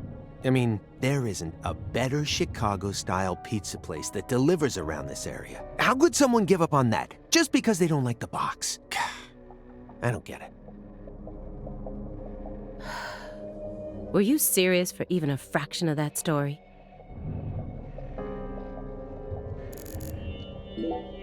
Let me get one thing straight. You started this investigation based on an anonymous tip, right? What kind of a tip was it? Phone or mail? What does that matter at this point? This may surprise you, but these kinds of details really eat me up inside. I always get hung up on the most insignificant of details, especially during the most vital times. For example, you know how people go to bed early the night before they have a big job? That's exactly the time where I start focusing on meaningless nonsense. When did I last clip my nails? How long is my milk good for? I just can't help myself. I can't resist the need to know. It's just the way I am. It was sent in an envelope, postmarked December 28th, sent out from Louisiana. What did it have inside? A postcard with a dragonfly on it, a wrapped sample of Sang Rouge, and a note.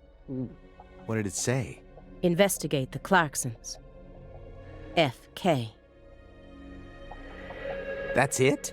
Yes, that's it. Who's F.K.? Anonymous tip, remember? It's obviously just a fake name. Did you confirm that?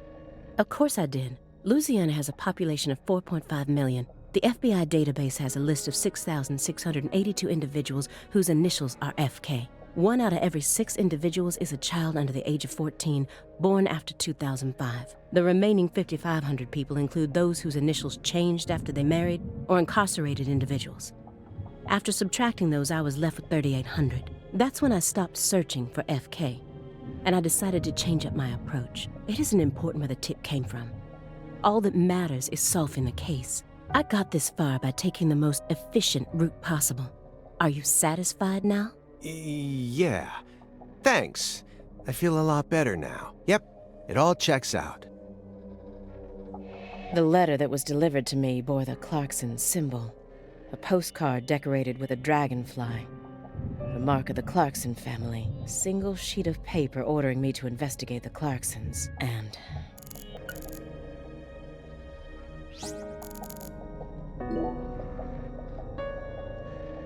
What's wrong, Aaliyah? You hungry or something? Excuse me? What are you insinuating? Well, you're staring right at an empty pizza box.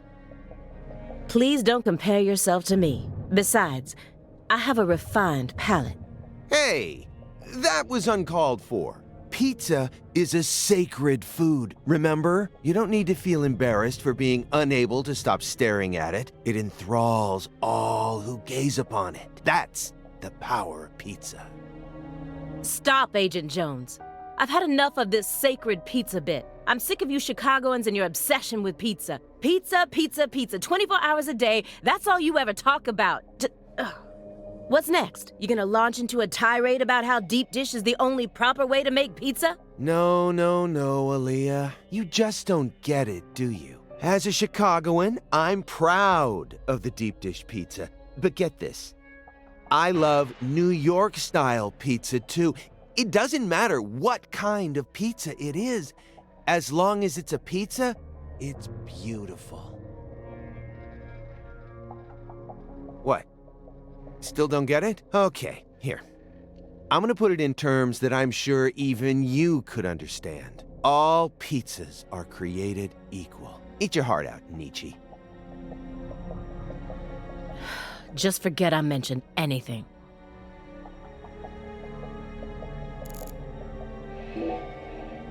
So, why did you decide to take this case? Because it's my job. Really? I don't buy it. Why not? You aren't just following orders here. You've got way too much emotion invested in this. Some kind of special emotion. There's no use trying to hide it. Despite how I may look, data analysis is my forte. I know how to see through lies. I don't mean to be nosy, but would it kill you to confide in me a little? I didn't manage to live this long simply because I'm fiendishly handsome. And besides, we're going to be tiptoeing across a thin line of legality with the rest of this case, so I'd prefer to have some probable cause. That way, at least I can back you up when you need me to. There exists in the world a single path along which no one can go except you. Whither does it lead? Do not ask, go along it. You're pulling out Nietzsche at a time like this? Come on. I have a little brother. After overdosing on a certain drug, he was thrown into rehab. He's been clean for 2 years now, but he still won't utter a single word. All day long, he's plagued by hallucinations. He can't tell if he's dead or alive, if this is reality or if it's all a dream. Sang Rouge. That's right. The doctor can't tell what's causing his condition, so they can't treat him. He just told me to prepare for the possibility that I may never get my brother back. This was his. I bought it for him after he graduated high school and found a job. He never got a single chance to wear it, though. Someday, I believe that he'll get better. And I'll get to see him put this on and head out to work. So you think that if we nab the person behind all this, we may figure out how to conquer the addiction? Right. You really think it'll be that easy? I don't know, but I can't just sit around and do nothing. He's the only family I have in the entire world. What about your parents? When I was only 13, Katrina took him, leaving my 7-year-old brother and I behind. I'm sorry. It's fine. I've already dealt with my past. Now I'm just working as hard as I can to complete the duty I've been given. Yeah. Hey, Agent Jones, I just want to double-check one thing. You didn't find anything in the bathroom? Nope. Nothing in there. It must be the bedroom then. Just like I thought. Are you serious about this? Huh? Now you're having second thoughts? Well, not exactly. Then what? I understand how you feel, but he's got an incurable disease. And he used to be one of us. So? The truth he's given us so far could all be completely fabricated. He's a genius lone wolf agent who solved nothing but difficult cases during his years of active duty. That's what they told me at Quantico, at least, over and over again. I had to listen to them talk about how no one could ever replicate the kind of work he did. But let's be real here. You saw his face, didn't you? It was inhuman. It looked like the face of a killer who's been possessed by death. Patricia Clarkson is here, in the next room, only a single wall away from us. After 14 years, he went back to Carré, kidnapped her, and imprisoned her here. He's trying to complete something big right now, something that's deeply connected to Sang Rouge.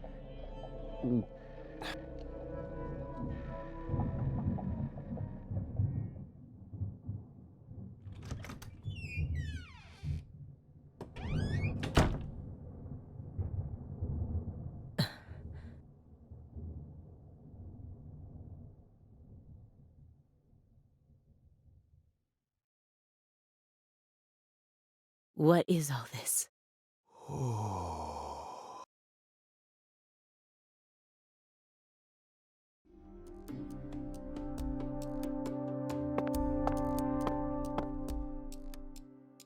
Pictures of people from Le Carré. And this wall is dedicated to Greenvale. All the deceased have been crossed out.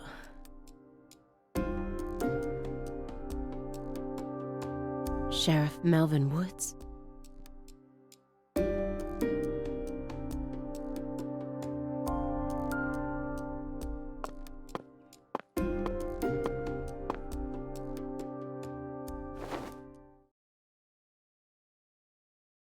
Lise Clarkson?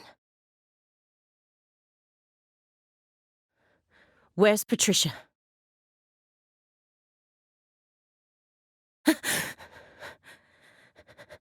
That's our altar.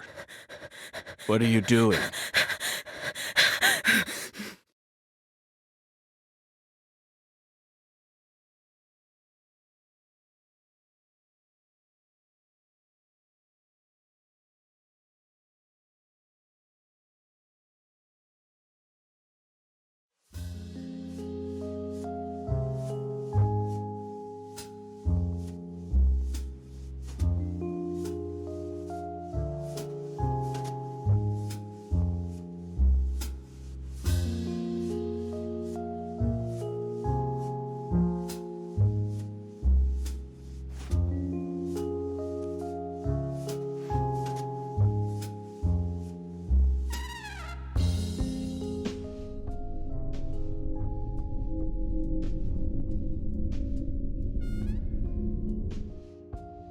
York! Agent York! York! Agent York! York! Agent York! Hey! Agent York! Agent York? Hey! Hey, Agent York.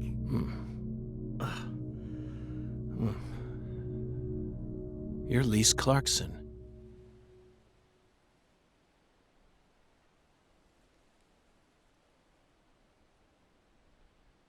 What's wrong? You're acting weird.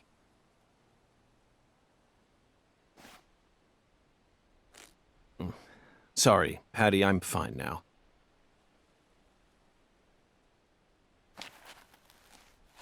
More importantly, do these red seeds come from some kind of plant that grows around this area? I don't know. What do I look like, a botanist?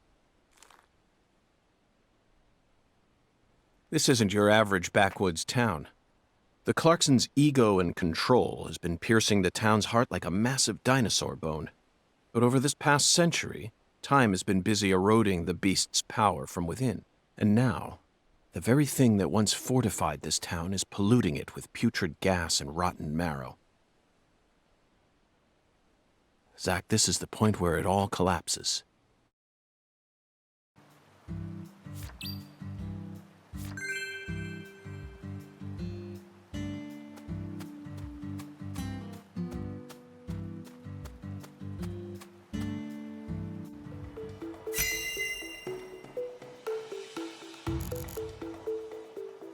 After Lise Clarkson was murdered, her body was put back together here. Just like how Galena's body was dismembered, then rearranged within the holding cell. Lena Doman and PJ's bodies were also blown to pieces in the end. Perhaps that's the nature of the curse that's taken hold of the Clarksons. What do you think, Zach? Is there any significance to these similarities? This altar is covered in burn marks, but there's hardly any residue left. There's no way for me to tell what was burned here. I could send it home for analysis, but is that really necessary? It'll just end up giving Abrahams more busy work. More importantly, Zach, someone who knew how to manipulate fire was behind all this. In other words, these roots prove that Lena was here. And that's enough for me. These bridge beams have a very unique shape to them. One straight support in the center, reinforced by V-shaped columns coming up diagonally from the sides. Did this bridge always look like this? Oh well, I'm sure it has nothing to do with this case. Let's move on with the inspection, Zach. There's a flat, evenly weighted stone here. I bet we could use this to score an amazing stone skipping record. Let's give it a try whenever we get some downtime. For now, we need to focus on this investigation, Zach. Zach, this is an ominous sign. Among all the different footprints here are a set made from engineer boots. Yes, I know. He probably only made them when he came to inspect the scene. I'm sure that Patty and I left our own set of prints here too. But how do you explain the set that's inside the yellow tape? These red seeds keep sticking out to me.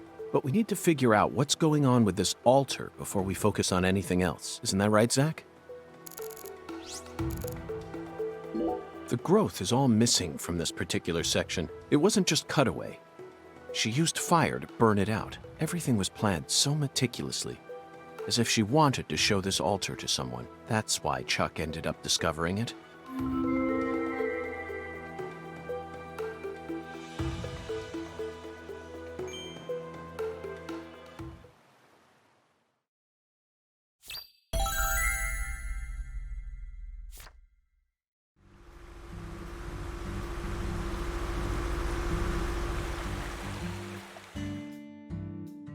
Hey!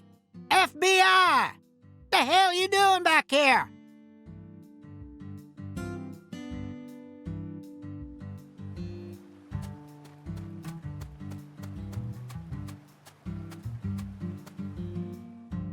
You already solved the case, yeah?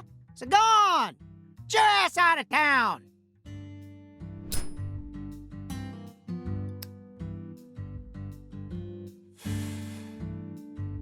Why do you think I solved the case? Shoot! Exactly how stupid are you, FBI? This is Luke Carré, remember? Every feller in town already knows that Professor Orr's the one behind all this shit. Hey, Chuck.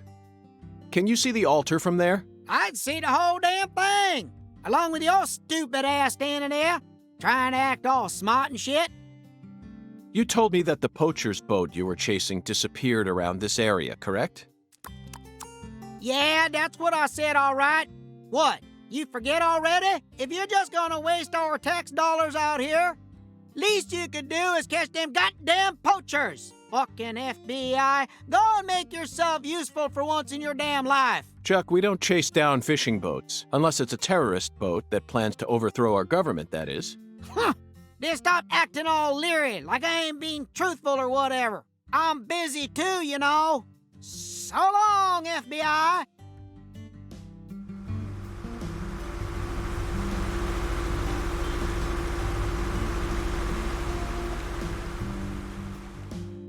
Zach, he just taught us what the true purpose of this altar is. It was built here so that the ritual could be watched from a boat in the bayou. What do you mean? They could have just walked out here. There's no reason why they had to watch it from a boat. The goddess of fertility, Patty.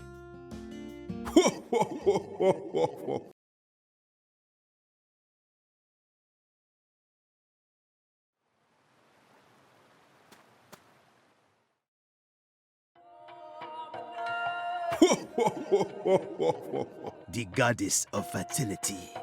A fine name indeed. So much blood has been shed.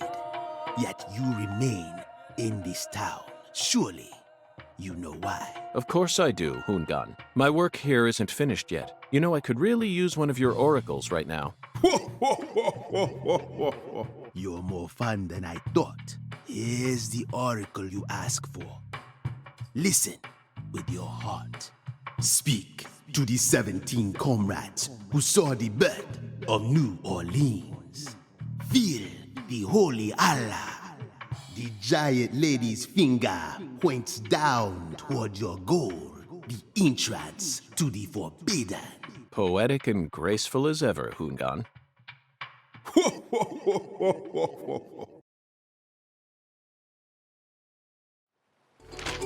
Hungan's oracles are leading us toward the core of this case. That's the one thing I'm sure of. But don't misunderstand, Zach. I'm not blindly following him. I only follow my intuition. Metaphysical offender profiling. That's all there is to it.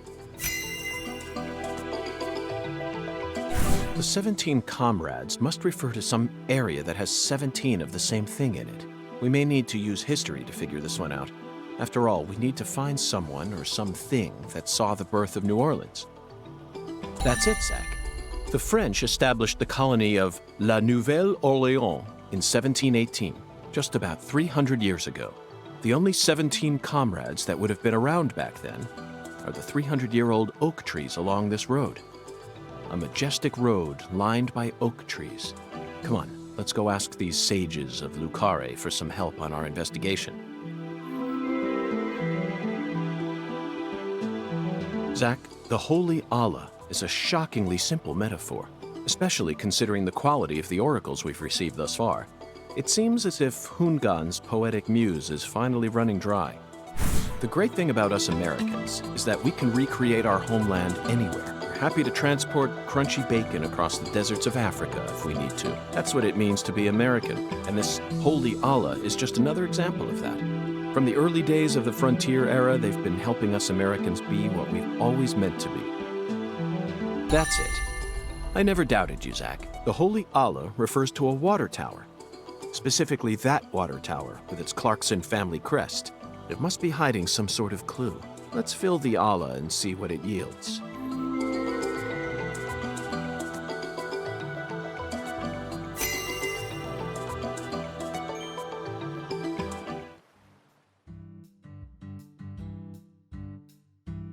Zach, what do you think the giant lady's finger is? I'm at a loss. I never thought one of Hungan's childish riddles would force me to think so hard. But, oh well, I'm sure that as we deal with the rest of the oracle, it'll reveal itself to us. What? Is there something on my face? Listen carefully, Patricia. As my skilled assistant, I trust you a great deal, so I want you to answer me honestly. Answer what? Do you have any idea where Melvin might have gone?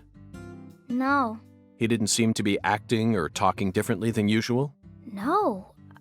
I don't think so. Okay, I believe your words. Zach, we have a lot of work to do.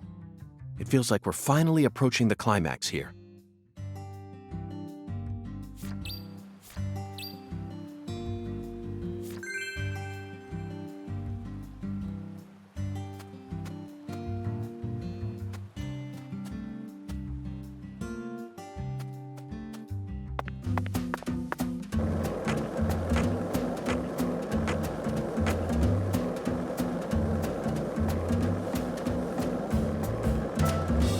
We've been in this town for longer than we originally planned, haven't we? Oh no, I'm not complaining. I'm used to living out of a hotel, and I love southern food. There are some inconveniences, though. There's no movie theater in this town, nor is there a video rental store, and the TV in the hotel room doesn't get any of the on-demand movie channels. We'll just have to get lucky and encounter a movie being shown on TV. The movie environment in Carré is no different from that of the 70s, Zach. No, they don't have a movie theater. So I suppose it's even farther back than that. But it's true that these are the times in which one always encounters the best movies. It's always been that way, hasn't it? Think back with me. Remember that hotel in the rundown town near Monroeville, just outside of Pittsburgh? I took a shower, and by the time I got back into bed, it had already started. Time Walker. 1982, directed by Tom Kennedy. I started watching it without any idea as to what it was about, but it instantly got me hooked. The plot highly exceeded all my expectations. Constantly revealing shocking truth after shocking truth, it was a hyper-realism masterpiece. Even after we checked out from the hotel, we couldn't get that film out of our heads. Not even when we stopped by the Monroeville Mall, the primary filming location for Dawn of the Dead. Instead of the living dead, both you and I were totally preoccupied with thoughts of that living mummy. And we were so excited to visit the Monroeville Mall, too. You kept insisting that you were going to track down those kumquats that Roger had eaten. In fact, I'm pretty sure the only reason I took on that case was because I knew it would let us travel out there. Instead, Time Walker blindsided us. And that's all we could think about. Even when we were inside the mall, we were both off in a different world. There you have it, Zach. A beautiful memory of an encounter with an 80s masterpiece in a very unexpected place.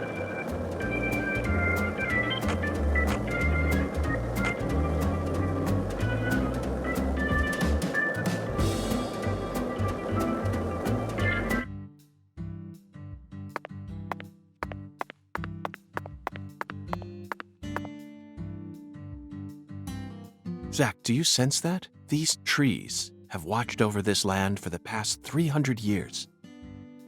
Long before the Clarksons built up their town, these trees were here. If they could speak, I wonder what they'd have to say about this case. Has there always been a different number of trees on each side? Yeah. I heard that by the time our town came along, there were only 17 left.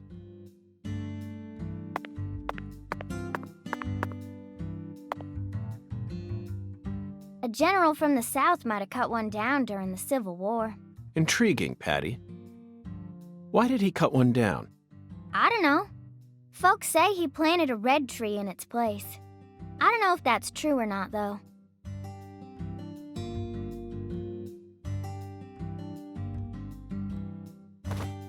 Zach, the shape of these seeds. They look just like the ones we saw at Lisa's altar.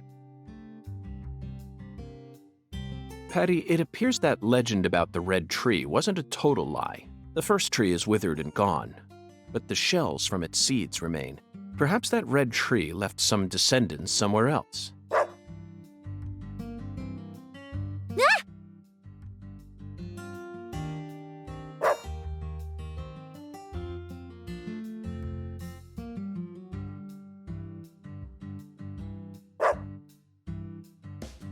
Zach, he seems to know something that we don't. Doesn't it seem like he's trying to guide us somewhere? What? What's going on? Change of plans, Patty. Let's go on a little stroll with that Dalmatian.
Is this the red tree that General planted? No way! This is a maple tree. A maple tree? Then it shouldn't be red at this time of year. You're right. That's strange. A long time ago, my mama and daddy used to come here together a lot. They told me they used to go on dates here, back before I was born. Mama would make sandwiches, then they'd come here and eat them together. My mama was really pretty, you know. When I was a kid, I believed she was a real goddess. Under the boughs of a legendary tree that stayed red all year long, a small miracle was born. One man managed to win the heart of the most beautiful girl in the world, and they call him Melvin Woods.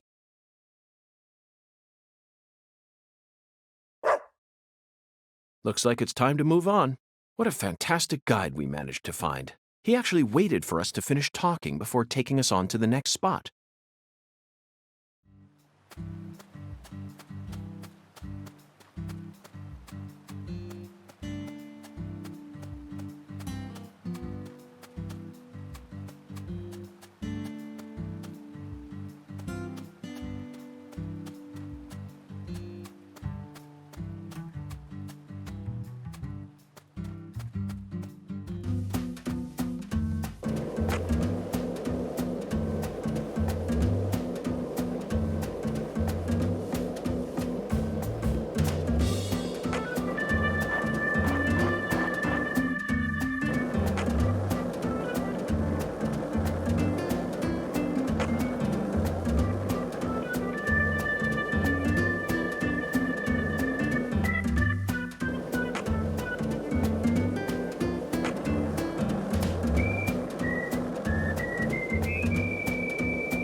Hey, Patty.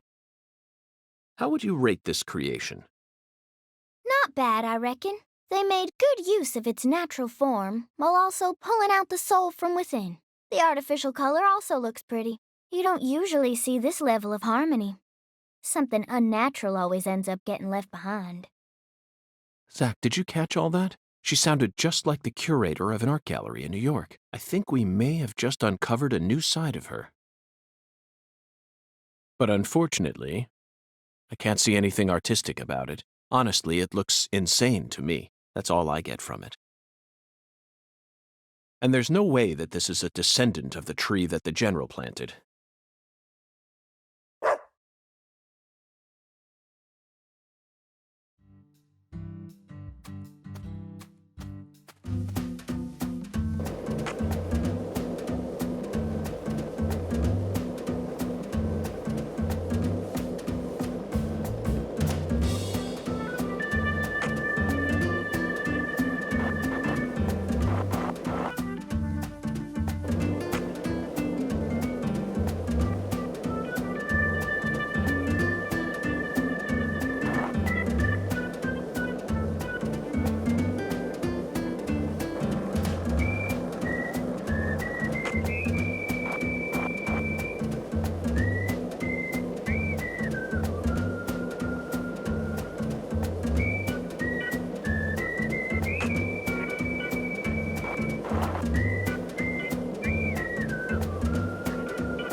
Zach, now this is interesting. It looks like a tree that you could find anywhere, yet it's also unlike any other, completely alien. And look how it's weaved its way into the landscape. Almost like cancer cells invading a human body. You might not even notice it unless you're focused on finding it. And this feeling. As I gaze upon this tree, I can feel evil emotions rising out from within me. Why on earth did that Southern general bring this tree into this town?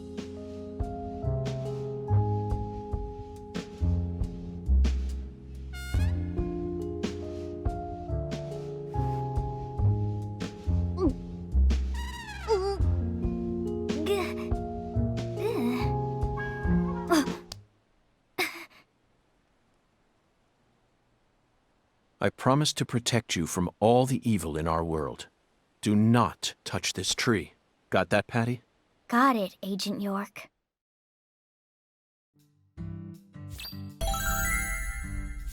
We successfully spoke with the 17 comrades. I feel like they showed us a side of nature that transcends the realms of human knowledge. Next up is the Holy Allah. According to the Oracle, the Holy Allah needs to be filled.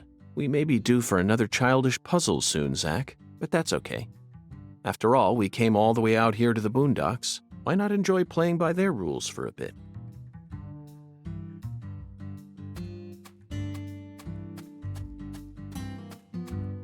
Did you notice anything strange before your daddy went missing? Did he seem different from usual, or say things that didn't make sense? Nope.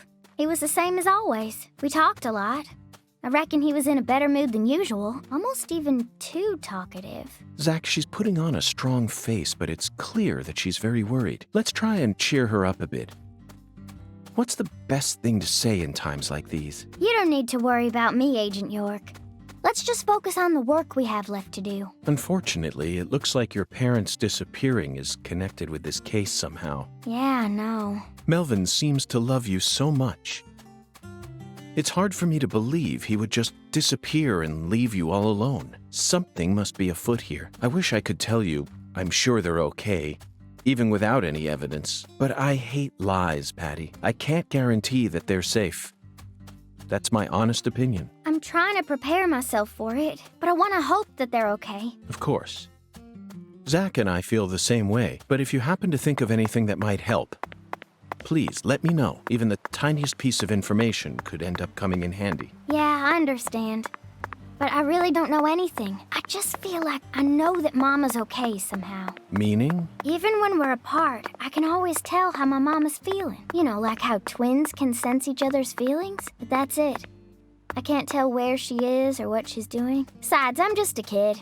Can't really trust what I'm saying, can you? Zach, it seems like she and her mother possess some kind of secret bond, but we shouldn't try to force it out of her. Yes, you're exactly right. Let's just keep our eyes on her for now.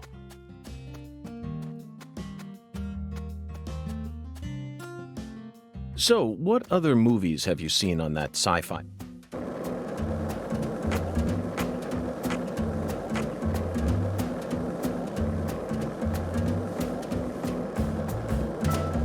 Lena Doman, aka Professor R. How could such an intelligent person like her suffer such a tragic downfall? Does the South really corrupt people like Patty said? This sunlight certainly seems capable of breaking someone down. No matter how you try to resist it, it's so hot it feels like I'm burning up. But that doesn't explain it. Perhaps we really do need to focus on the Clarkson bloodline itself. Everything in this town, whether it's visible or invisible, it all carries shades of their influence. Buildings, people, conversations, food, right down to each blade of grass. There isn't anything beyond the reach of the Clarkson's breath. Even San Rouge itself was created by Clarkson blood. Zach, just looking at the people involved in this case tells us all we need to know, don't you think? What stands before us now aren't your usual serial killers, and not even your usual drug case. It's the history of sin that's weighing down the shoulders of the massive entity known as the Clarkson family. And we're simply lost souls wandering through its colossal womb. We need to be like Pinocchio and Jiminy Cricket, put our heads together and find the way out, no matter what we go up against, no matter what situation we find ourselves in. Our mission never changes. We need to apprehend the perpetrator and bring them to justice. It's as simple as that, Zach.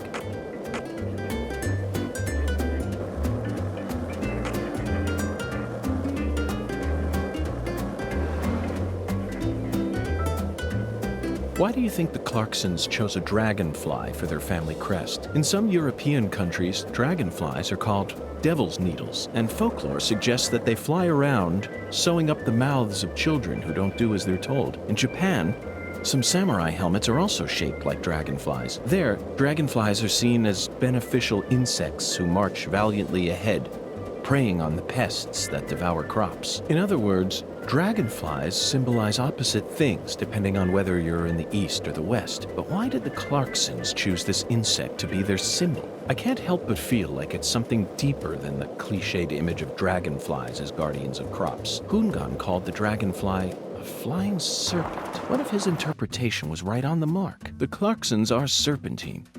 Savage, cunning, and skilled at protecting themselves, but they don't slither along the ground. They're serpents with wings that allow them to soar above the rest, but now those wings are starting to fail on them.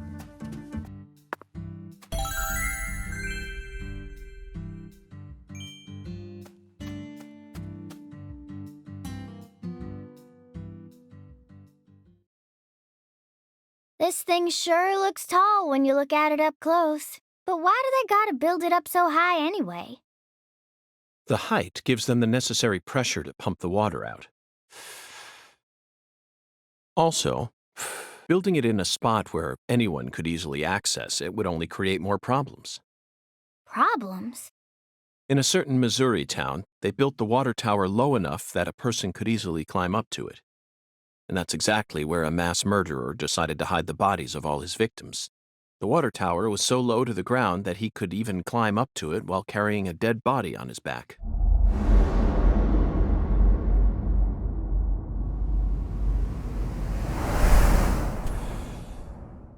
Incidentally, they ended up finding a total of 43 bodies in there.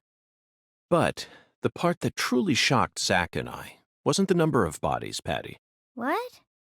It was the fact that over the 6 months from the first murder to when the case was solved, that whole time, the townspeople had been drinking the water. Agent York! Look! I think we can climb up from there. Let's go. But Patty, I was just getting to the good part.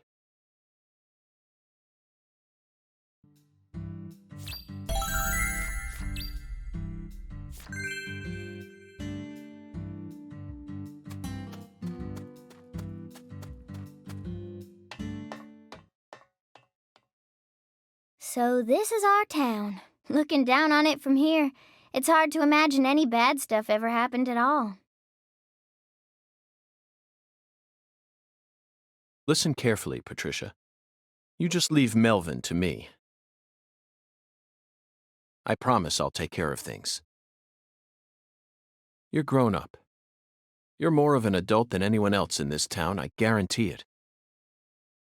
But that doesn't mean you have to suffer through everything without ever saying a word about it. Just remember that, okay?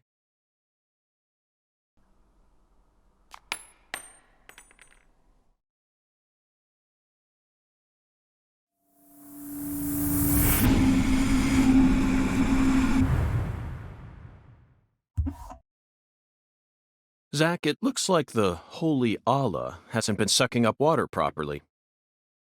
No wonder the shower in our hotel room felt so weak. Patty, who manages this water tower? This is Carré. You should know the answer to that by now. The Clarksons. Judging from their current situation, I don't think they'll be able to give us a timely response. Yeah. Do you know where the water comes from? Probably Isaac Lake? That settles it. Let's fill the holy Allah and solve this problem ourselves. I knew you were gonna say that, Agent York.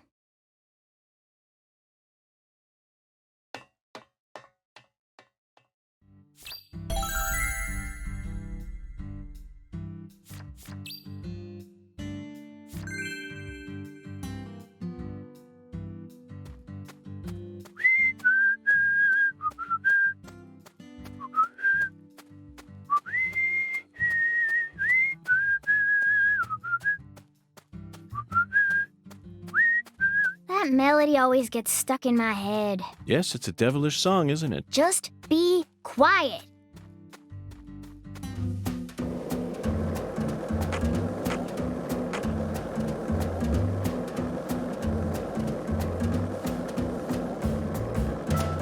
We've been in this town for longer than we originally planned, haven't we? Oh no, I'm not complaining. I'm used to living out of a hotel, and I love southern food. There are some inconveniences, though. There's no movie theater in this town, nor is there a video rental store, and the TV in the hotel room doesn't get any of the on-demand movie channels. We'll just have to get lucky and encounter a movie being shown on TV. The movie environment in Carré is no different from that of the 70s, Zach. No, they don't have a movie theater. So I suppose it's even farther back than that. But it's true that these are the times in which one always encounters the best movies. It's always been that way, hasn't it? Think back with me. Remember that hotel in the rundown town near Monroeville, just outside of Pittsburgh? I took a shower, and by the time I got back into bed, it had already started. Time Walker. 1982, directed by Tom Kennedy. I started watching it without any idea as to what it was about, but it instantly got me hooked. The plot highly exceeded all my expectations, constantly revealing shock.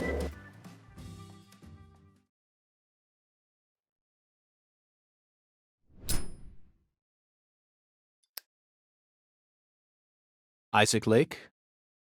That's the name of the former head of the Clarkson family. When he retired, they built this lake to commemorate his career. That's why it's called Isaac Lake.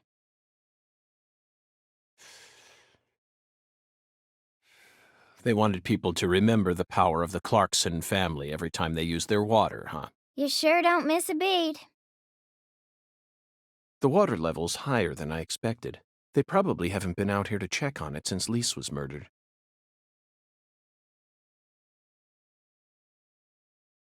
I bet that's where the water gets sucked up into the water tower.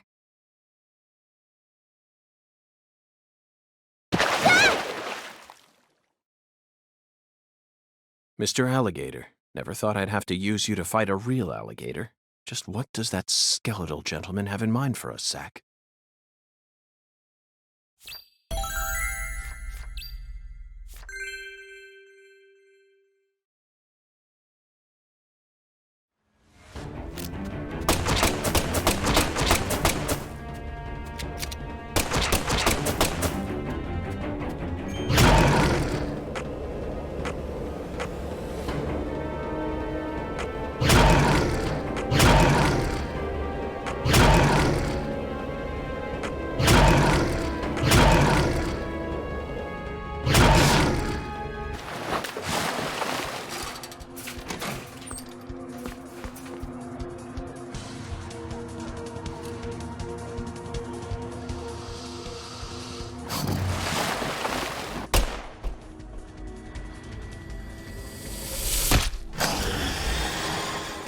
Open the door, Patty!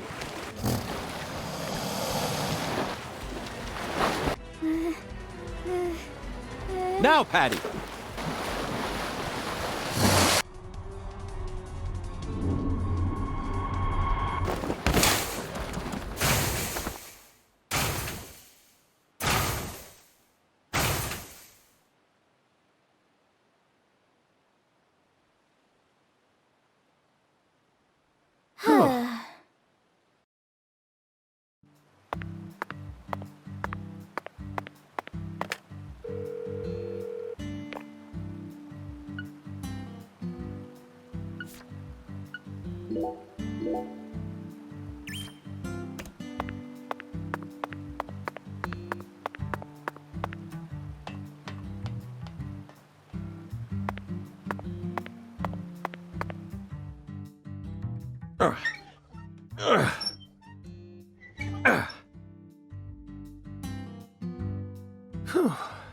Okay, Zach, let's head back to the Holy Allah. We need to confirm with our own eyes that we've completed the skeletal gentleman's oracle.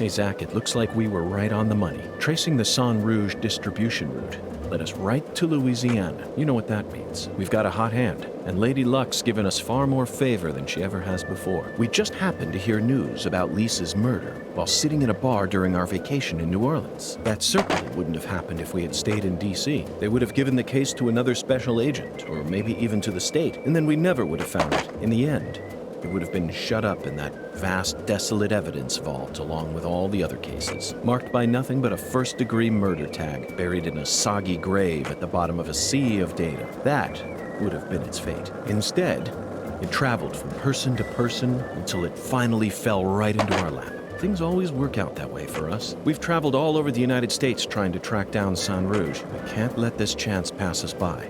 Can we, Zach? We need to find some sort of clue before this southern sun melts it all away.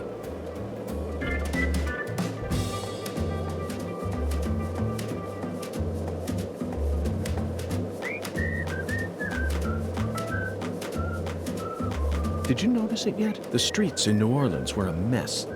All busted up and undergoing maintenance. The city was built on a swamp, so the ground is...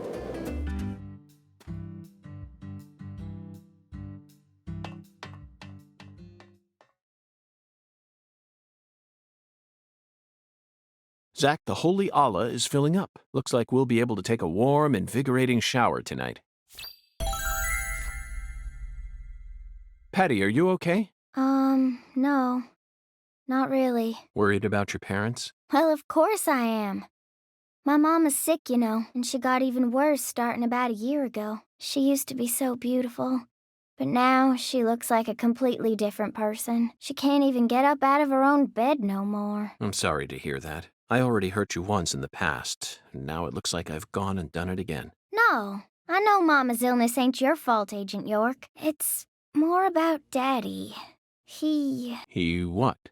Nothing. Just forget it. Hey! Y'all get down from there right now! I said get down here, goddammit! The heir to the Clarkson legacy has come for us, Zach.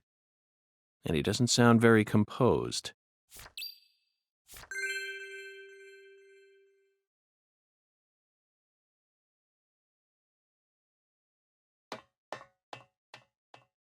You rotten little snakes!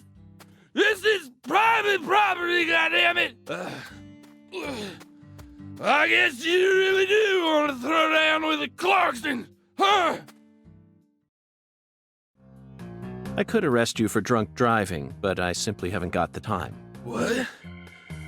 What did you say? Ever since you got here, my whole family. And now they're all dead.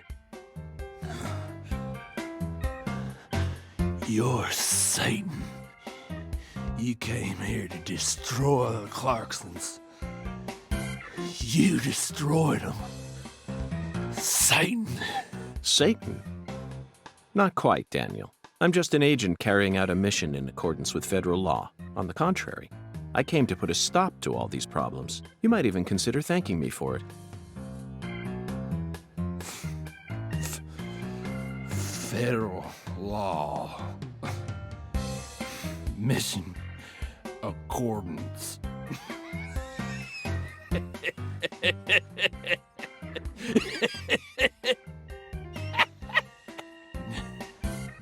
Did you hear that? Bastard wants me to thank him.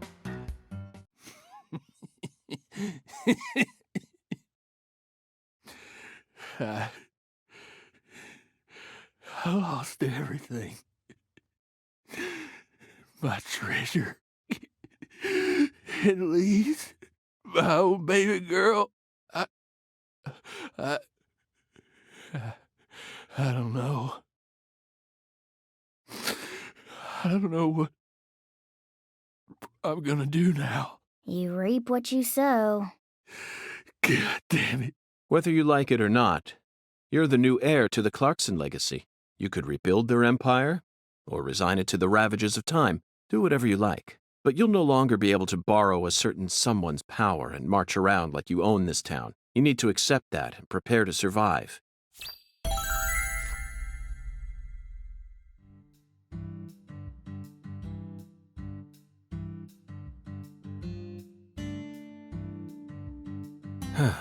Zach, it's no use. The skeletal gentleman is a strict one, that's for sure. We're going to have to figure out what the giant lady's finger is if we want to continue on with this oracle. Lady's finger. Lady's finger. I'm at a loss, Zach. The only thing that comes to mind is a certain lady in glasses who displayed her middle finger to a truck driver. The student driver who was driving the car that Leslie Nielsen jumped into in order to chase down a criminal. 1988, directed by David Zucker. The Naked Gun. That car chase was terrific. It felt like we were watching one of our own car chases from the real world. That director must have gotten some advice from actual police officers. Otherwise, there's no way he would have been able to film such a realistic chase. Hey, Agent York, can I say something? If you're looking for ladies' fingers, you know that's another name for okra, right? Another name for okra? Yeah, okra's pretty common here in Louisiana, so most people know about its other name. Huh. Okra. My talented assistant strikes again. You solved the oracle instead of me. Let's hurry over to the okra farm at once, then, and find the biggest piece of okra while we're at it. Hey, Agent York. The key word is giant, so it must be rather large. I'll bet it looks positively grotesque, Zach. And just imagine the stickiness. Ooh, I think I'll refrain from taking a bite. Hey, Agent York! Our town doesn't have an okra farm. No? Okra farm? Relax. Just follow me. I reckon I know where we're supposed to go.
This is the giant lady's finger, Okra Boy. He's kind of like the town mascot. Okra Boy. You're right. No matter how you look at him, he really is a giant lady's finger. But Patty, there's no okra farm in this town, is there? That's right. Then why did they choose okra for the town mascot? Good question. He's been here for as long as I can remember. Daddy said he remembers Okra Boy being around when he was a kid, too. The plot thickens.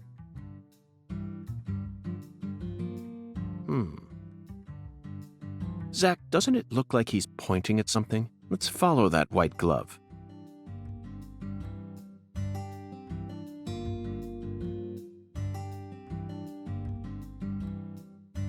Patty, that's it.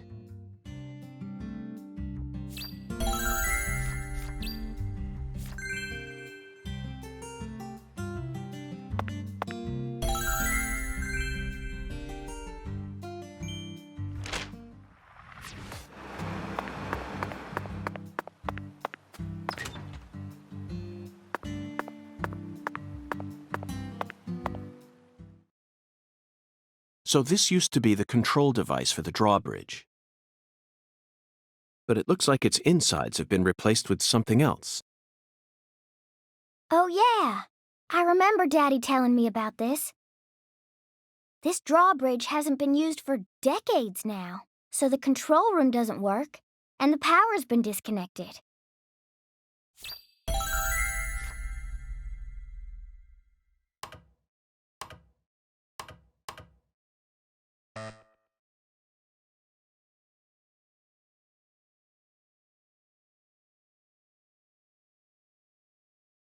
A password that requires 3 letters? Looks that way. What's this, then?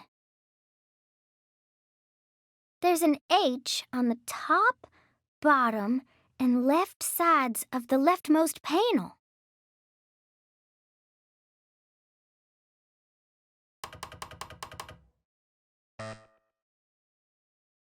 Patty, trial and error won't get us anywhere. There are 26 letters in the alphabet, which makes for 17,576 different combinations if we use 3 of them. Let's try something more efficient. I know that. I was just fiddling with it. So, what do you want to try, Agent York? Just leave this to Zach and I.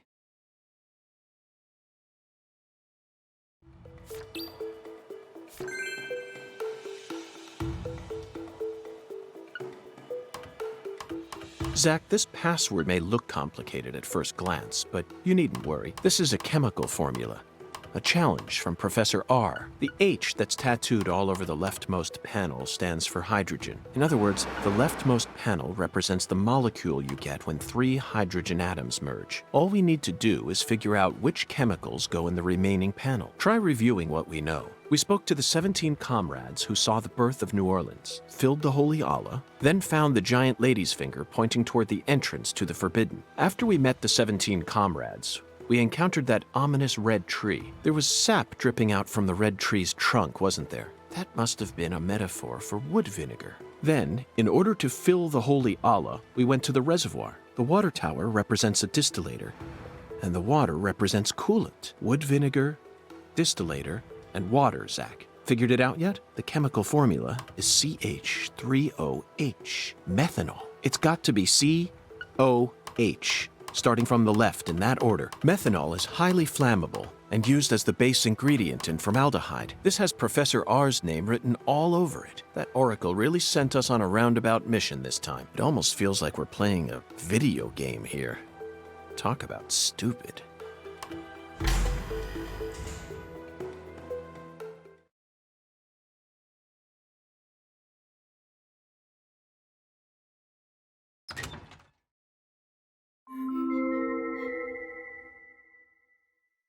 That must be the entrance to the Forbidden, Zach.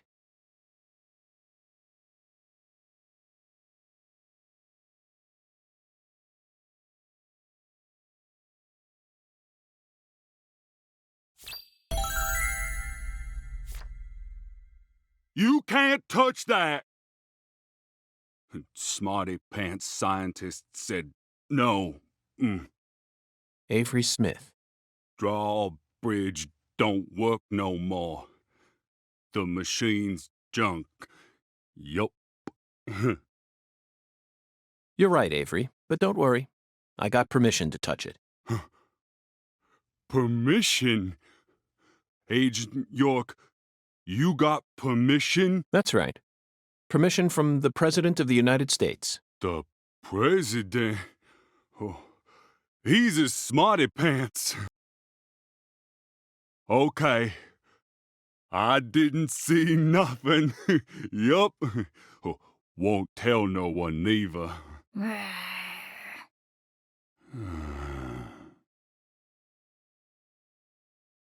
Hey, Agent York, are you really going in there? Yes, I have to, for the sake of the investigation. I'm getting kinda scared. That's a rare word to hear coming from your mouth, Patty. I don't see much in there aside from some overgrown weeds, do you? No, that's not it. I'm not scared of the weeds. I'm scared of what you'll find, Agent York. You don't need to worry, Patty. You're my precious assistant, remember? I promise I'll protect you, no matter what happens.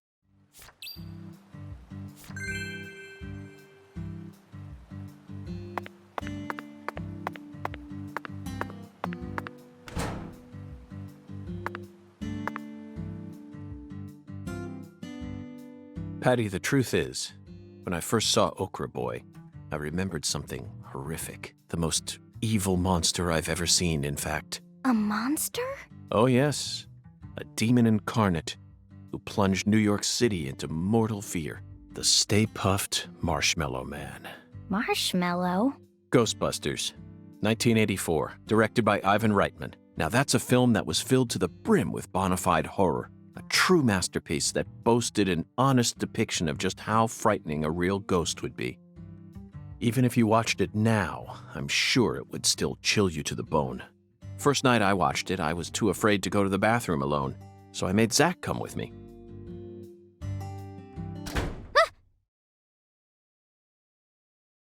The door.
Hurts, don't it?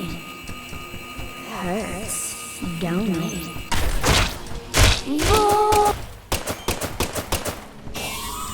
Are you in pain? Do you want to die? Are you in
Zach, I think we found a laboratory.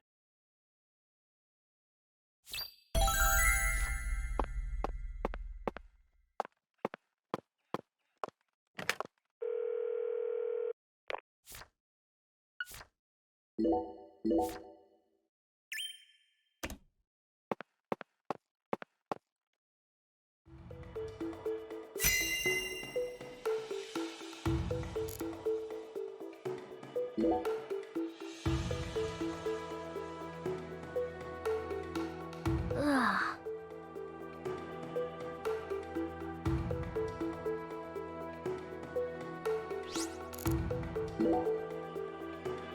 A research log? No, it looks more like a journal. Look, Zach, this belonged to Lena Doman.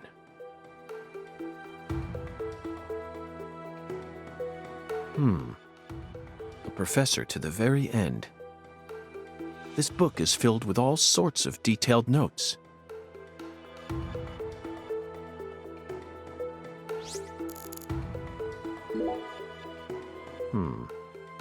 She studied abroad during school, most likely in order to get as far away from her father's prejudice as possible. Abroad, she studied chemistry and fire dynamics, then cultivated the groundwork for Sang Rouge. If what's written in this journal is to be believed, Sang Rouge is a naturally derived substance.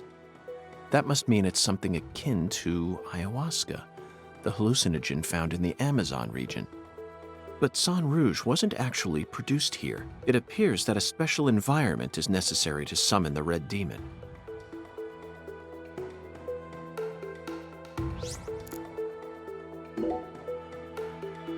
Zach, look at this. It says that when Lena was still known as Lenny, she once fell in love with a woman. She fell in love with her older sister. That matches up with what PJ mentioned just before he died. And apparently, they had a daughter. The Clarkson's family tree is far more complicated than I could have imagined. You can say that again. And here it says that the Clarkson's older daughter later fell in love with someone in town and got married. Then she must still be somewhere in this town. Hey, Patty, did you know about all this? I don't know.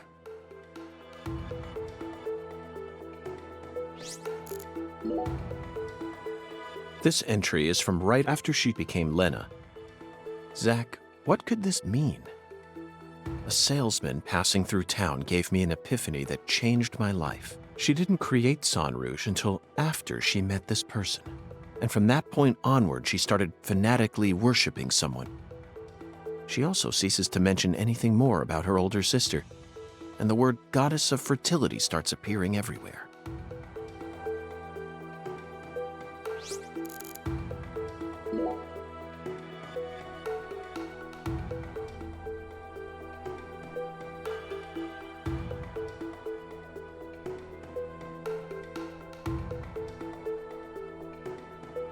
The final entry, written just before she headed to the Clarkson's house. No one can stop my plan, not even me. My only worry now is P. I only pray the Fool King can stop him.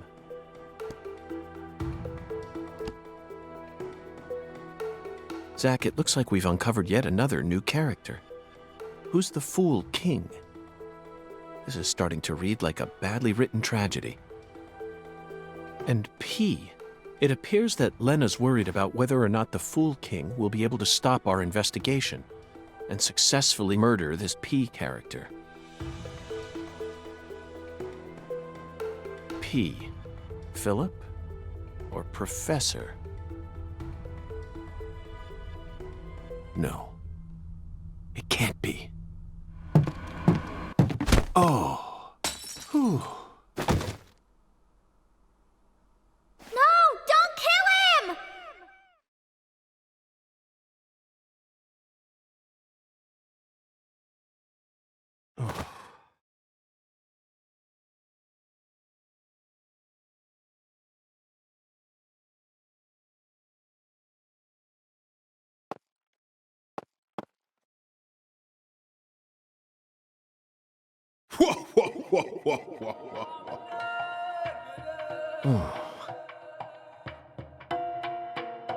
Hi there, Hundan.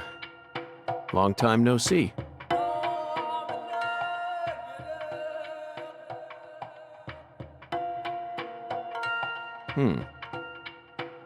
This is definitely your simplest oracle by far.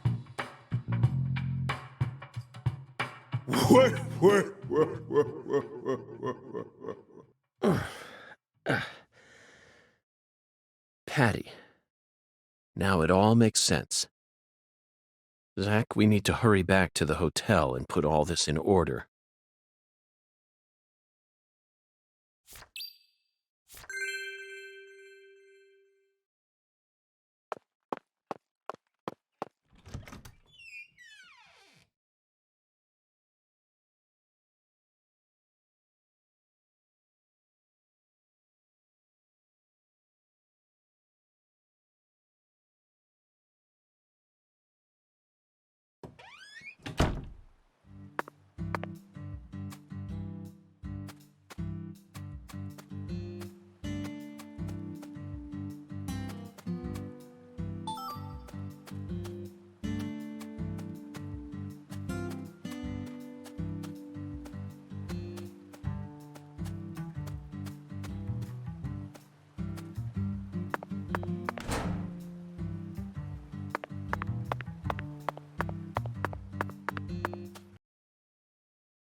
We found many new truths hidden in Lena Doman's journal, and some of them went far beyond our wildest dreams.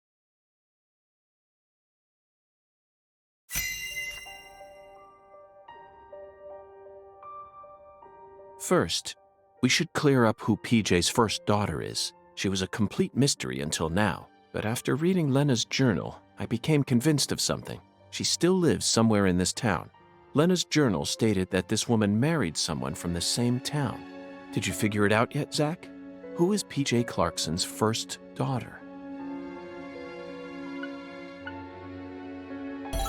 Yes, Melvin's beloved wife and the most beautiful woman in town, Candy. She's PJ Clarkson's first daughter, which means that just like Galena, Candy also carries his blood.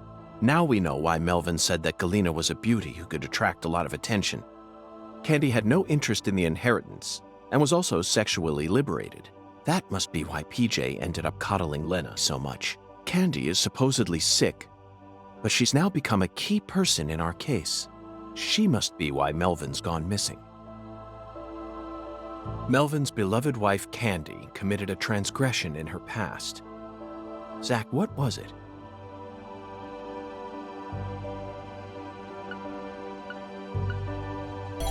That's right. Candy had intercourse with Lena. Then she gave birth to a child that we know very well. We never heard any mention of her biological father anywhere in town, despite how much these country folk love to spread rumors. I knew there had to be some secret connected to her birth, but I never thought it'd be something like this. It's beyond anything I ever could have imagined, Zach. Next up is the Fool King, Zach. All you need to do is pick out the person who acted most like a fool when we encountered them. Honestly, the answer is clear. And it's a painful one to accept, isn't it, Zach? Melvin. He's got to be the Fool King. The way he's acted from the moment he located Lisa's body up to now. The way Galena was murdered, silenced, without any resistance. His discord with the Clarksons. The words PJ left behind. And the engineer boot prints we saw at the discovery site. It feels like the missing puzzle pieces are all falling into place now. But why did he decide to take part in Lena's plan? According to Patricia, he seemed to be avoiding Lena. There's no way he actually could have believed that the goddess of fertility would come and save the town. Oh.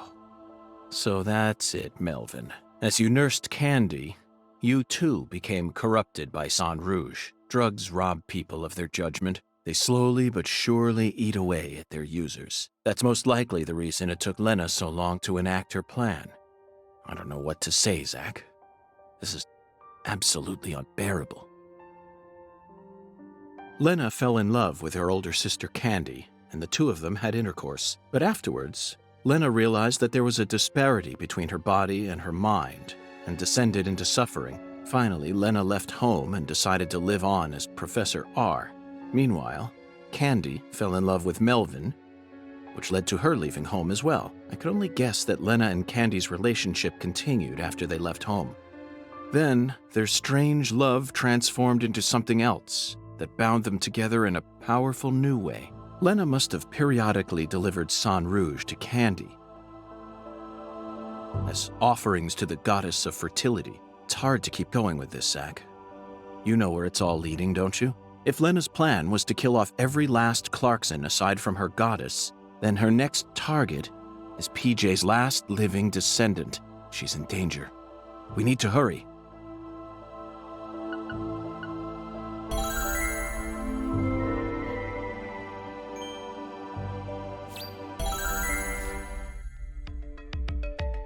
Zach, the climax is upon us. Whoever hit me in that control room sure wasn't holding back. The blow was so devastating that I passed out instantly. There aren't many people who could do that. Oh, they hit me right in my head, so my memories are fuzzy. Not my finest hour, to say the least. Now, what should we do next? First, we're going to need to refresh ourselves a little. Sunbathing, Zach. Let's go bask in some liquid sunshine that's just as hot as the sun out there.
Now that's you can make.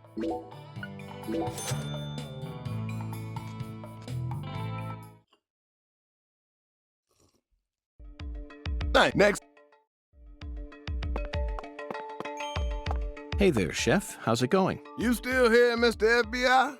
How long you plan on staying in town for? After what happened at the Clarksons, the case must be closed, yeah? Not quite, Chef. Our work isn't complete just yet. Oh, yeah? Well, what can I get you? May I trouble you for a cup of coffee? As hot as this blistering midsummer sun. Passionate and ferociously fragrant. Huh? Are you out of your mind, mister? I'm dead serious. I will have you know this is a high-class establishment, and I'm the presiding chef here. I'd never served such a low-class beverage. All folks can drink here is a melody of rich, robust leaves. Tea. And tea alone. If you fixing to drink that muddy water, you'll have to go on over to my little sister's restaurant. Or would you like to switch over to tea?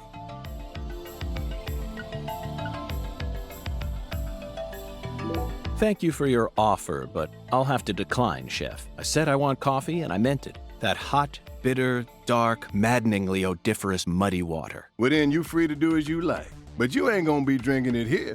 That's for sure. Zach, I seem to have mistaken our chef here for a more open-minded person. Oh well, it'll cost us a bit of time, but let's head over to Alexis's.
Oh, my lord. You sure look pooped, honey. Hello, Alexis. Yes, someone did quite the number on me. Must have given you one heck of a shiner. Well, let me get you some coffee so you can relax, honey. Yes, that's it, Alexis. Just what I was waiting for. Would it be possible to get an especially pungent cup, smoldering with all the heat of the southern sun? Coming right up.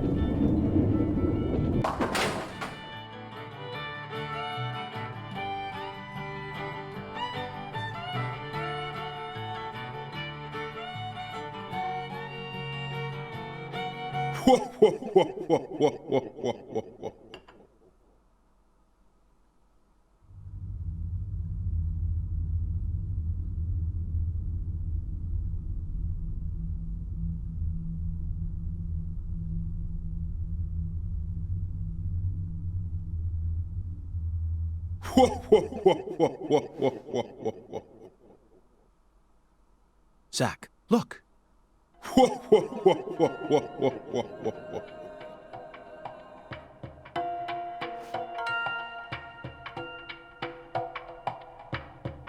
Hattie.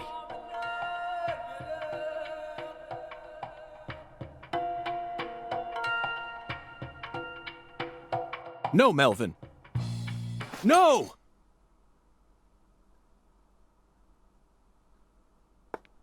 Oh, my lord, what are you trying to do? Wake the dead? What's wrong, honey?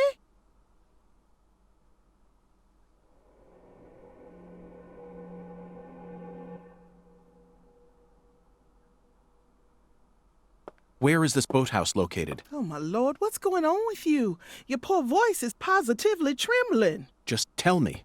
Where is this boathouse located? There's lots of boathouses around these parts, honey. Your guess is as good as mine. Well, then can you at least tell me when this photo was taken? Looks to me like it was taken during the Clarkson Campbell wedding party when PJ married his ex-wife Audrey. There was a building this tall in town back then? Oh, you know what? That must be the cold storage warehouse. That big billboard on the roof is the Clarksons, see? I bet you'd be able to get a great view of all the boathouses in the swamp from up there. Thank you. That's all the info I need. Would you mind if I borrowed this? Shoot, of course not, honey. Thanks for your help. And keep the change. Oh, my lord.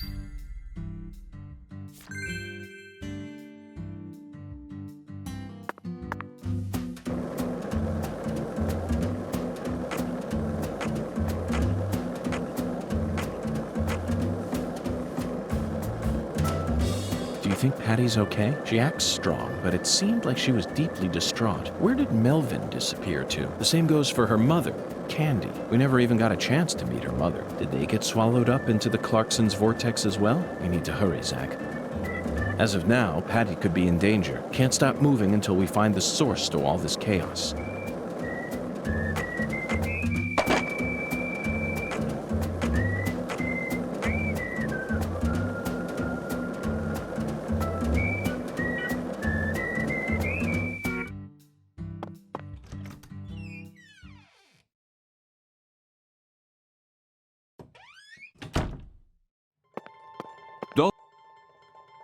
Verily,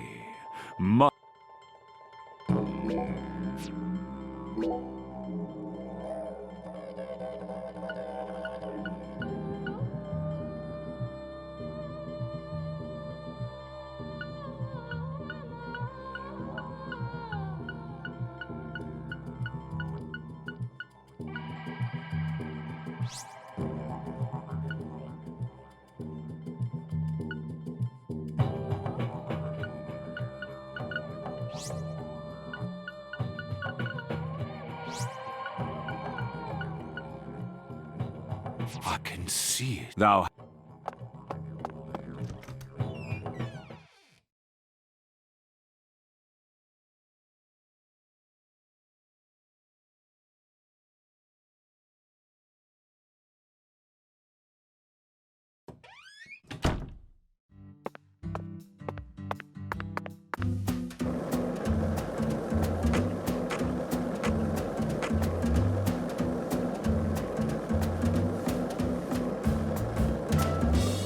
Do you think Patty's okay? She acts strong, but it seemed like she was deeply distraught. Where did Melvin disappear to? The same goes for her mother, Candy. We never even got a chance to meet her mother. Did they get swallowed up into the Clarkson's vortex as well? We need to hurry, Zach.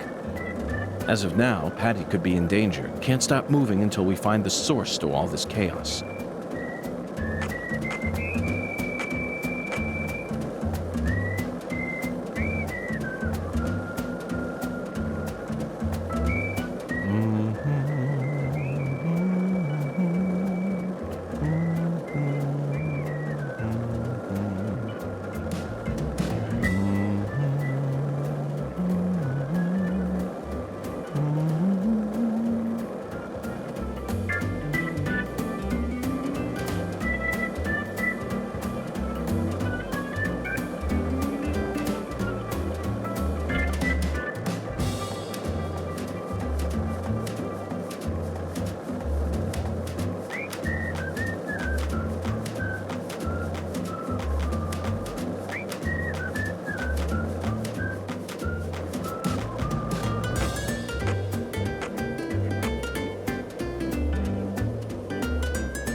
Hey, Zach,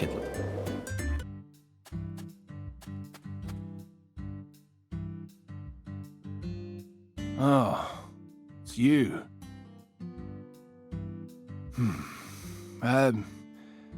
I reckon I owe you an apology for how I was acting before. I think I get what you meant now. You'll no longer be able to borrow a certain someone's power. Well, those words woke me up. I need to get myself together or I'll sink. And you saved me. So, thanks.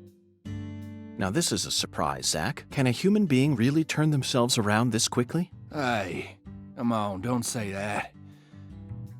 I was drunk, you know. I lost my baby girl, my wife, then my father-in-law. I didn't know what to do. Blaming it all on someone else was the only way I knew how to cope. All right? What are you here for, anyway? Thought you already investigated this place. I'd like to get your permission to climb up to the roof. Right up to that hideous sign there. Oh, is that all? Well, go on ahead. I know you're a genius agent. If you need to go up there, then by all means. Danny, I'm not a genius. I'm a complete failure. I never even gave a single thought to P.J. Clarkson's first daughter. I was practically oblivious the entire time. I never considered the possibility that Lena had a child either. and that misstep cost us many sacrifices. But you know all about it now, right? Then just move on. You figured out that it was Galena who murdered Lise, and that Galena was being manipulated by Lena. You proved that my treasure wasn't evil after all. It may have cost us a lot of sacrifices, but that still makes you a genius agent, and that's how I know I can trust you. Now, I don't care if you're FBI. I'm still gonna come clean and say it. Whoever killed my treasure is gonna pay. I want to track him down and kill him with my own hands. But I'm a Clarkson too. So all Clarkson's got a job to do.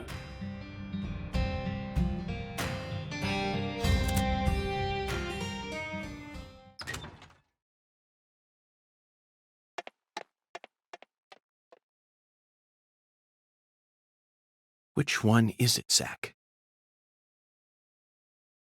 Patricia must be in the boathouse we saw in that photograph, along with Melvin and Candy, the goddess of fertility. What I saw at Alexis's restaurant, not only was my mind still reeling, but the oracle was also rather vague. But so what, Zach? We just need to find the same boathouse that we saw in that picture. There's got to be another singularity inside it.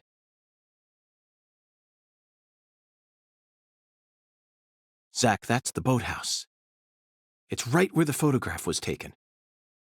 But I have no idea how we're supposed to reach it.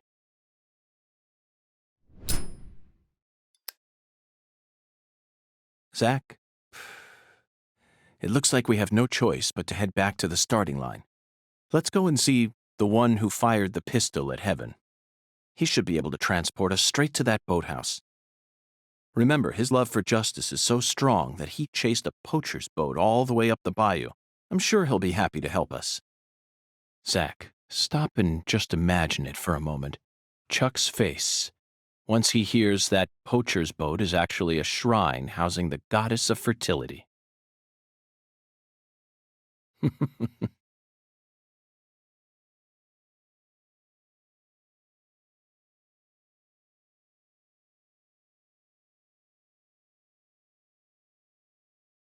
What's this?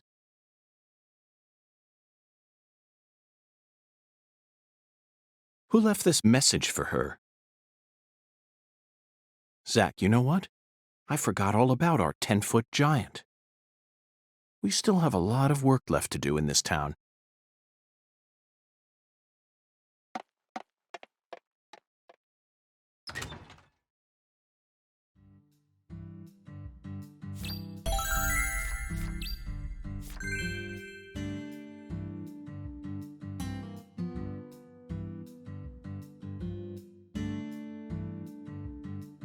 Zach, there's the biggest man we've seen in town thus far. Let's talk to him just in case.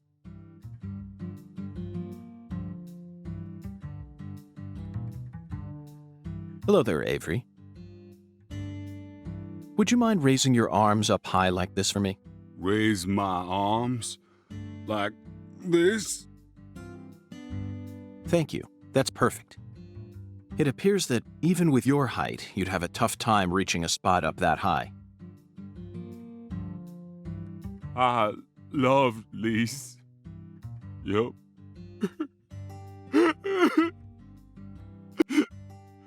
But Lise got cold. Lise turned white. My poor sunlight wouldn't move no more. Avery, I understand how you feel. I'm sure that Lise does too. Really? Oh yes. I guarantee it. Right now, I'm trying to eliminate the cause of her death, but I need your assistance. If you ever see a man who looks taller and stronger than you, I want you to let me know. I will. You bet I will. Yup.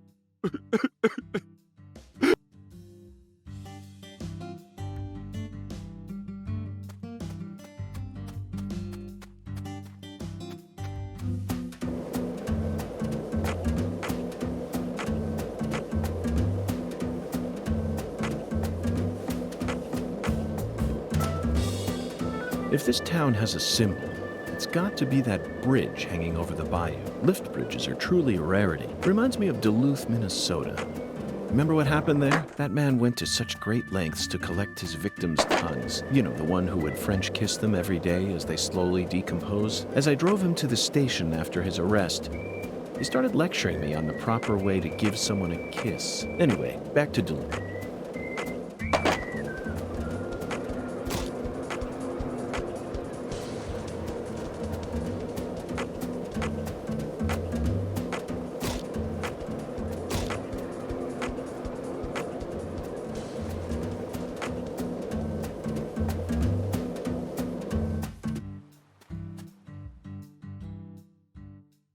Hello, Chuck. The time has finally come to catch that poacher's boat you spoke of. Oh, now he wants to catch the boat. Thought you FBI boys don't chase down boats. Ain't that what you said?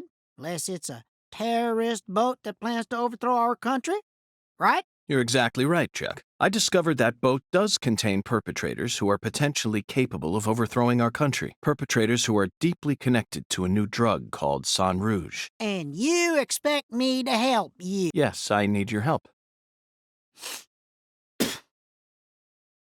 I see you got the balls to match just how big a goddamn prick you are. Poachers can fuck with my farm all they want, but the moment drugs get involved, all of a sudden you're raring to go. Guess what? I don't give a shit.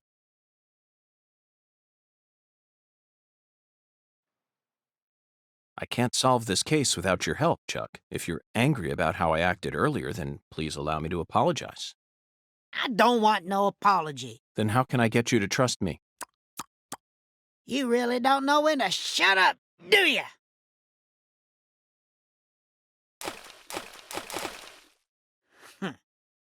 As you can see, I'm busy here. So if you're done harassing me... Chuck, that was amazing. Absolutely incredible. Fantastic. How did you do that? Thanks? I don't know. The answer lies in his physical advantage. That's it, Zach.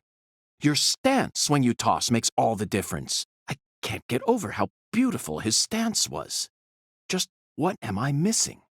You like skipping stones? You know, I always trust a man who knows how to skip good. See, the key to skipping is how close your arm is to the water when you throw. You also need accurate speed, an accurate wrist snap, and accurate timing when you let go. That's why short folk who stay low to the ground and keep a low profile like me can skip better. And that's how I reckon I can trust a man who knows what skipping's all about. Got it? If you want my help, you gotta impress me with your skipping. Then I'll lend you my boat.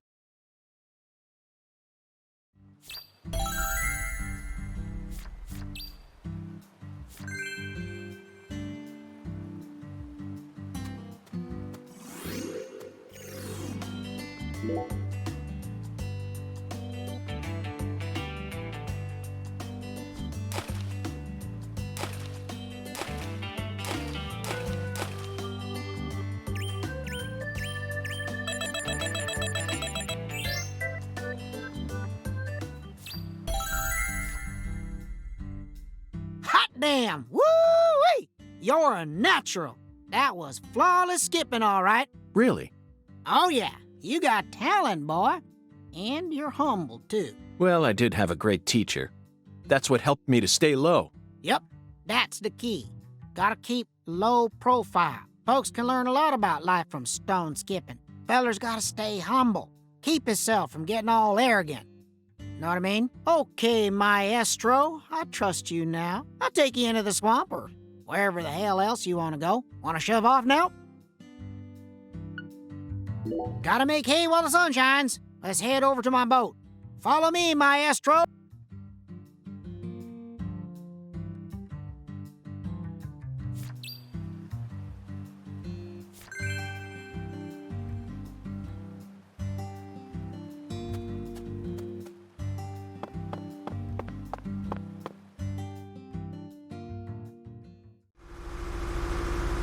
We gotta go round a bit to get to your boathouse. It ain't the safest route out there, so just be ready.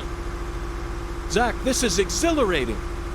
It's like an amusement park ride, only better. Hold on tight now, maestro. This is yet another reminder about just how vast and varied our homeland of America is.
This is as far as I can take you. You're gonna have to walk from here. Thanks, Chuck. Hey, you hear that wind a-howling? That there's a storm coming. You better watch yourself out there. You hear? Oh, yeah. And folks don't usually come round this end too much, so be careful. You got a weapon? Just give me a holler if you need me to come get you. I do always trust a good skipper from the bottom of my heart. I appreciate all your help.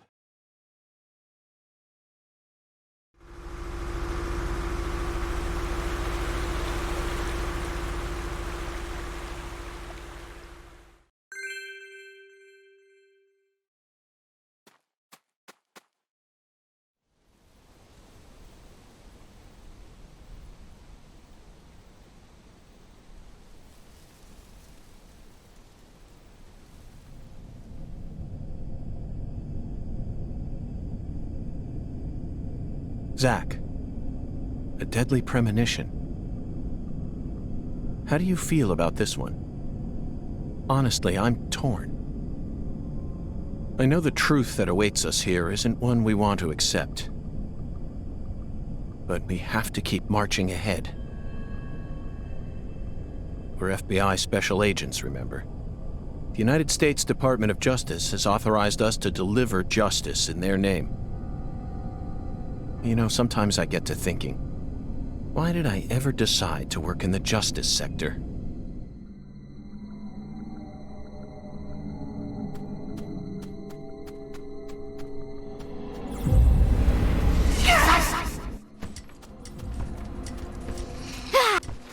Are you in pain? Do you want to die?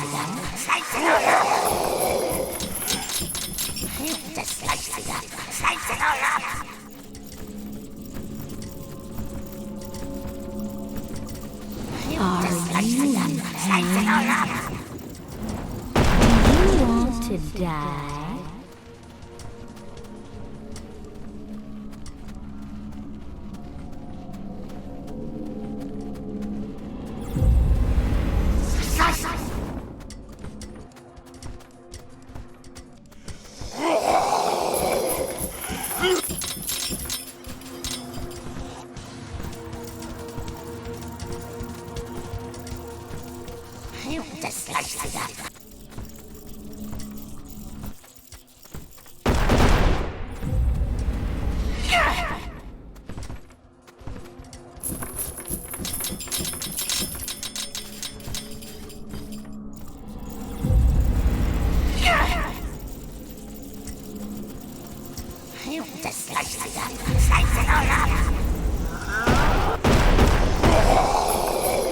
You're powerless. You're powerless. You can't do anything.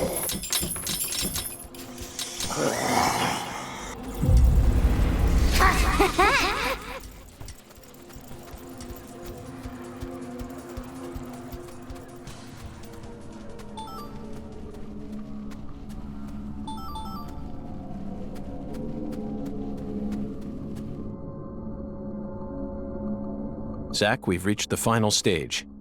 Are you prepared for the truth?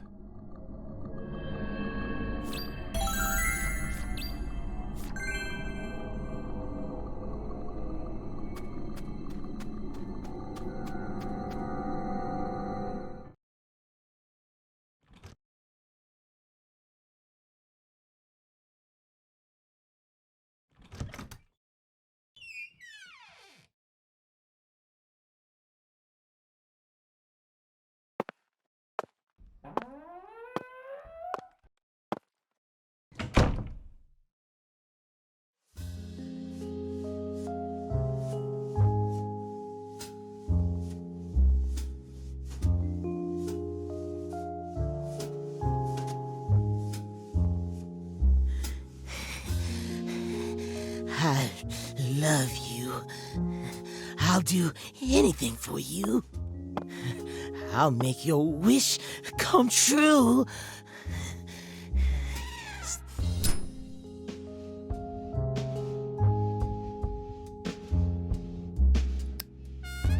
You stand before the goddess. Mind your manners.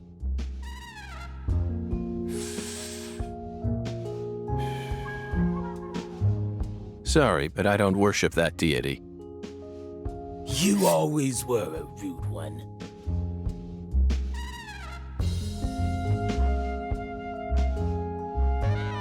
Patty, everything's all right now.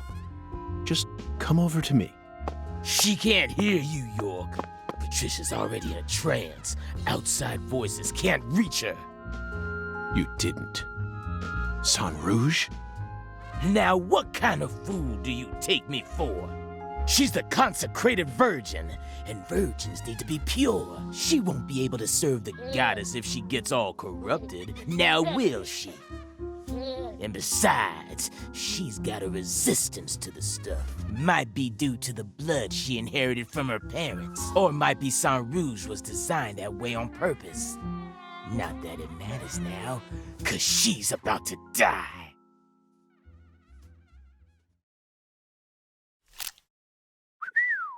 I wouldn't do that if I were you, York. Or did you forget who gave you Mr. Alligator to begin with? You think I'd hand you a weapon without any sort of safeguard in it?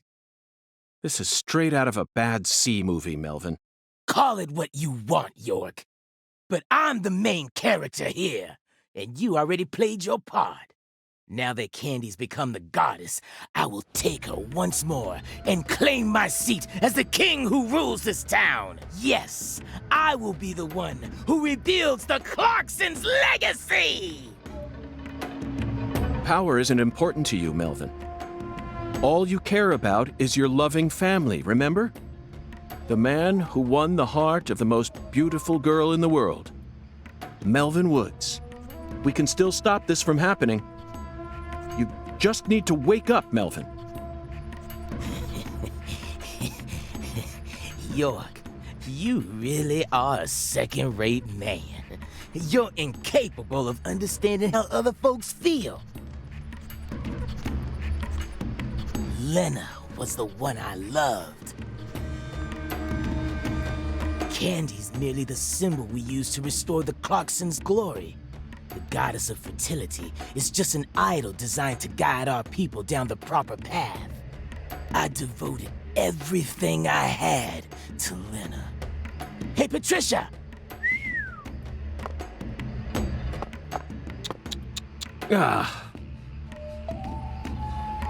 I was obsessed with Lena ever since I was a kid. She lived in a big mansion and also had skin as white as snow. All I ever wanted was to be just like her. My friends were too close-minded to understand. Don't let the white man brainwash you, they said. But race was never a part of it for me. She was always far above that shit. A higher being who surpassed it all. And by the time I grew up, she already changed forms and abandoned her home. At first, I was so shocked. It felt like my dreams had been shattered before I ever got a chance to pursue them. But when I finally got a chance to meet her face to face, everything changed. I loved her female form with all my heart. The moment I saw her again, she completely possessed my soul. Hey, York, you know how they say God created man in his own image? That's what Lena is. She's God's finest creation. The perfection of the human race. She wasn't perfect in any way, Melvin. She was just another criminal who happened to be a bit smarter than most. You never understand. Anywho, I decided to follow her plan. And so I became the one who supported her from the shadows, working to fulfill her dream of restoring the Clarkson's glory.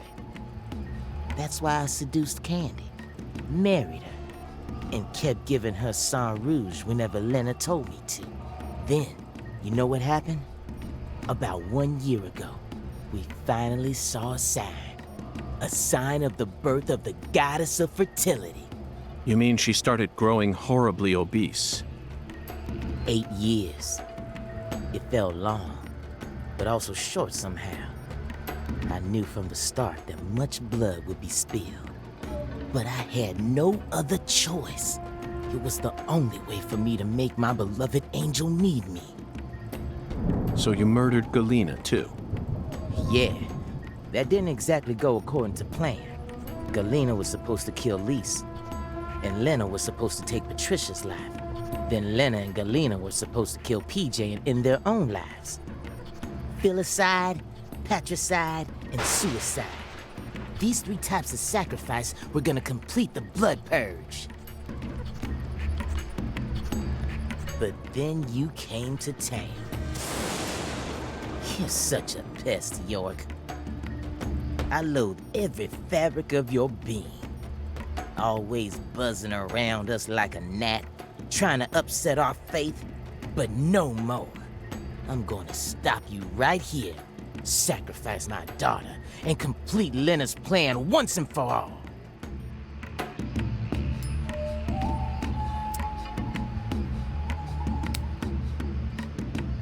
There may have been some hiccups in the plan, but the result won't change. After all, I'm her daddy. In the end, the goddess of fertility and her king will be the only ones left. We'll find a way to make do on our own. Hey, York, have Haven't you been wondering why I'm talking so much about myself? Because this is the last stage of the game? And nope, I've just been waiting for this. The Bud. Soon, she'll be reborn, and the goddess of fertility will be among us. It all ends here!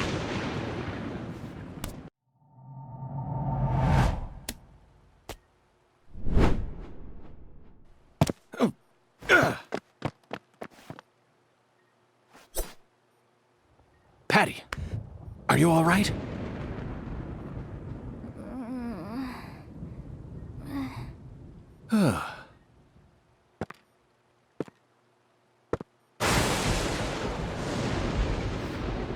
Die!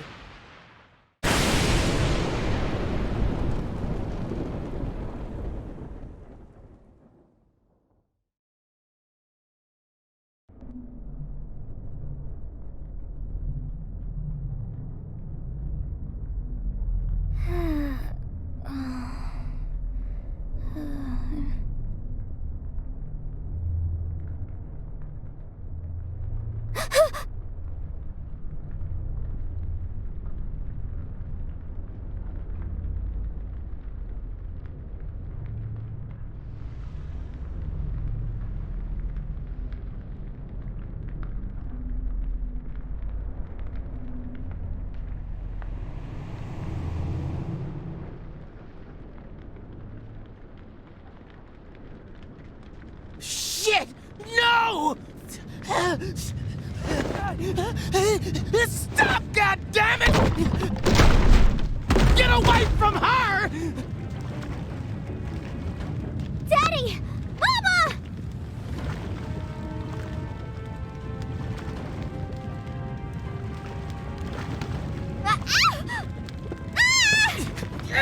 Get out of the way!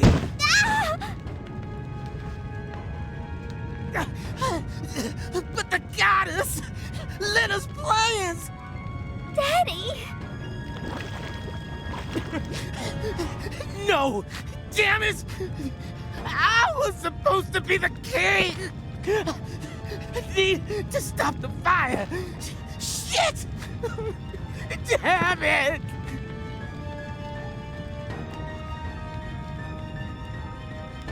Daddy, run! I'll die for you. Patricia? If Mama and I die, it'll all end, right? I know about the real you. I know that my blood's cursed. So I'm just gonna die. I'm gonna die here with Mama, so it'll all stop. Just please run, Daddy. You're a good man, aren't you?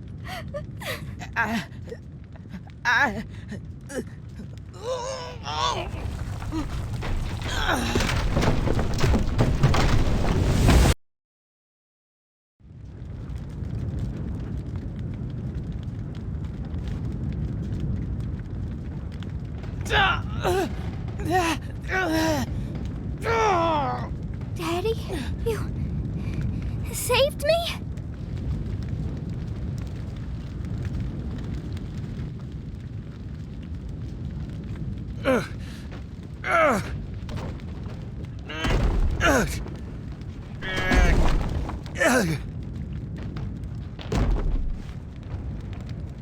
Patty.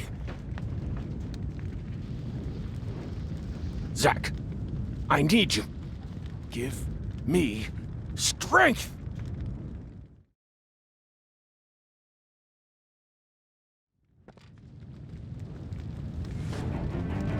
Daddy?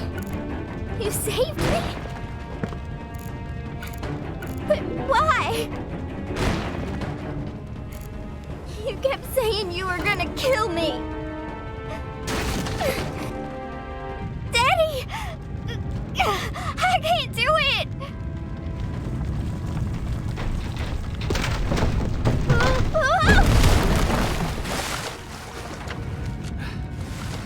Are you all right?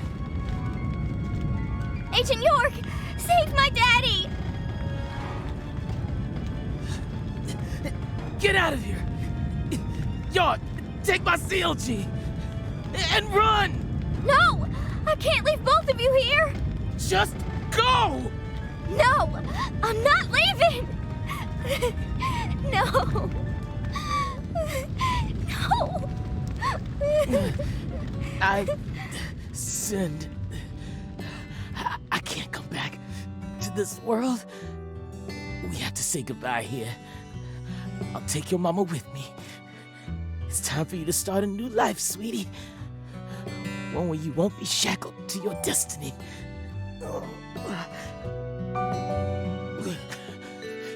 York, I've confessed my sins. I'm gonna die here. I know this isn't how you wanted things to go down, but she's innocent. My CLG is pure. Please, just take her and get out of here. No! No! I'm staying with you!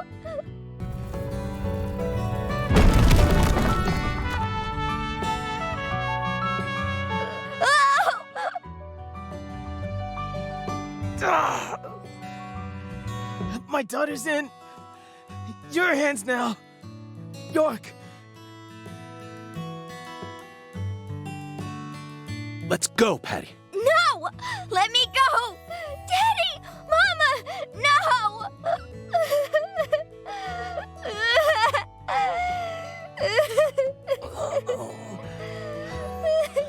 I'm sorry, CLG. I've been a horrible father. Even before we ever met, I was always heading down the wrong path. But I finally understand it now. I love my family from the bottom of my heart. Both you and your mama.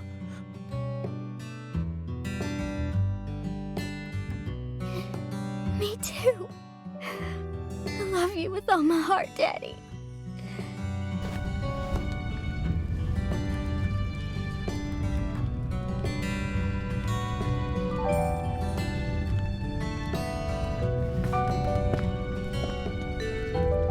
I'm sorry, Candy.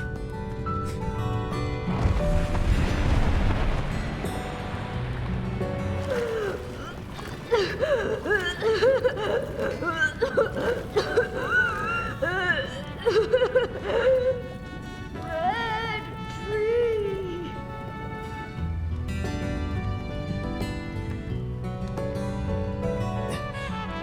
Lena, I'm such a failure. I screwed it all up again. Your whole plan's been ruined. I'm sorry. Right up to the end, I could never do anything right. Oh, really? So, it's all okay? Oh, good. Well, just hold on then. Candy and I will be right there. The worst father, graced with the sweetest daughter. Life can be a bitch sometimes. But it wasn't all bad.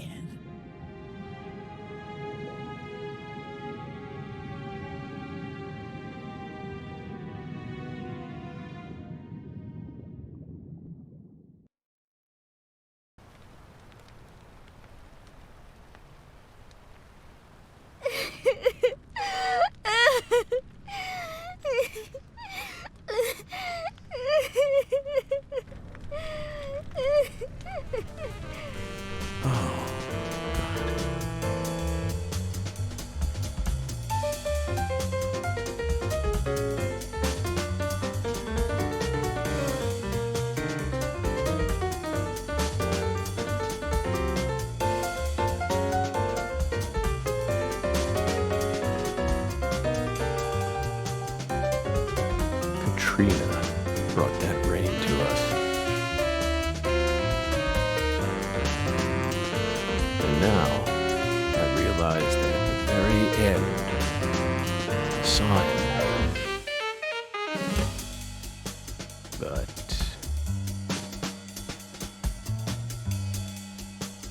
She washed all that away. Every last trace.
Oh, I just love the look of glistening green grass. You know the green I'm talking about. Moist with sprinkler water, reflecting the radiance of the sun. In that regard, Louisiana's grass is in a class of its own. Just picture it. On a clear summer day, a cold beer in one hand, gazing out from your porch onto the garden you're so proud of. This is the life. Doesn't get much better than this.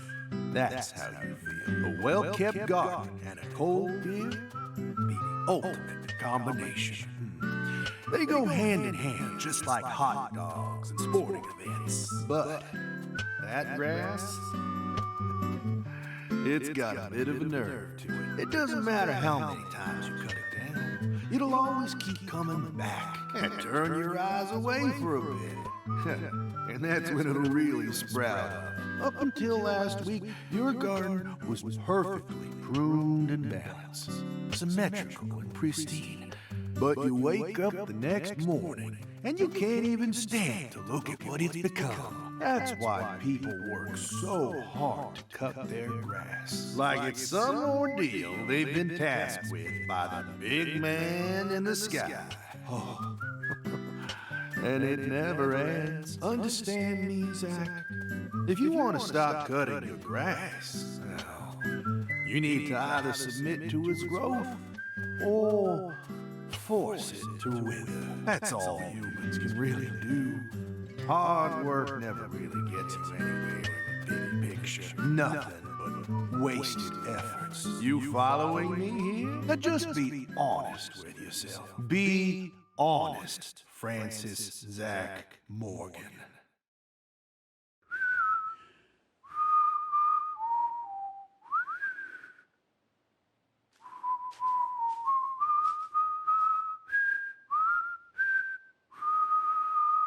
Oh, howdy, Zach. So we meet again. Such a touching reunion. Like a little boy who was given up for adoption, finally reuniting with his true parents. Look, even little Willie here is beside himself with joy. Casey!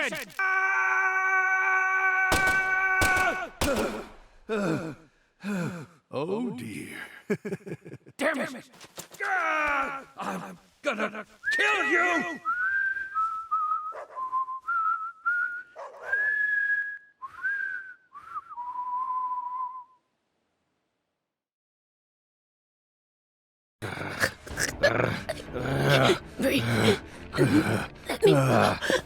Hey, let her go! What the hell's gotten into you?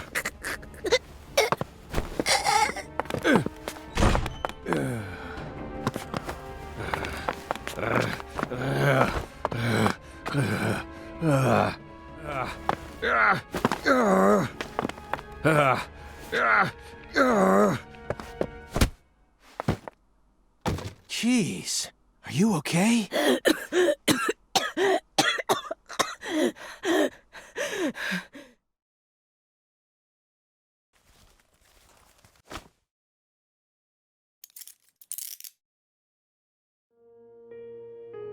That should do it.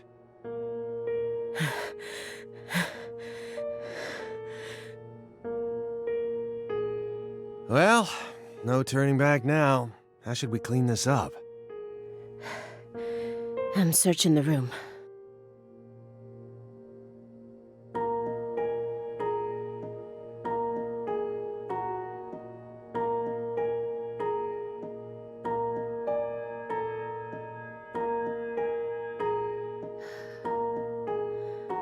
This room is pure insanity. But I can't let it shake me. Why did you come here, Aaliyah? Remember the real reason you decided to investigate Morgan's house in the first place. We came here to find a missing girl.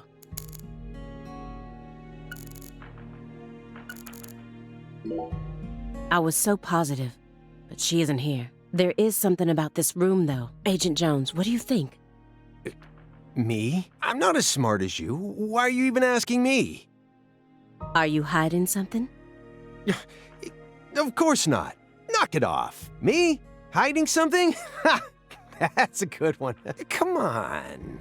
I got nothing to hide. I thought I would find answers in this room. I thought that Patricia would be here, but I was wrong. This room is only filled with photos of people related to the case and the handiwork of a madman.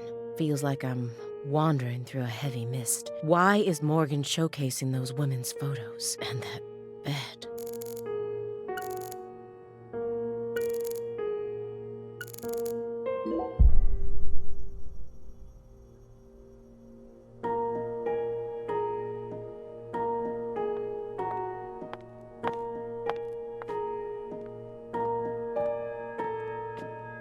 Why did Lise have to die first?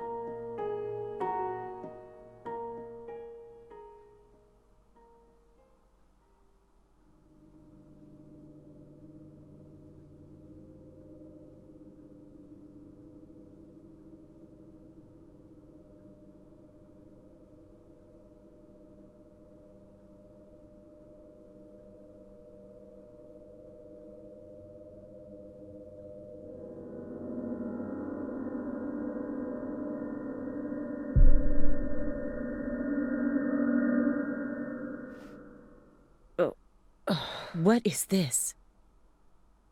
Oh, you gotta be kidding me.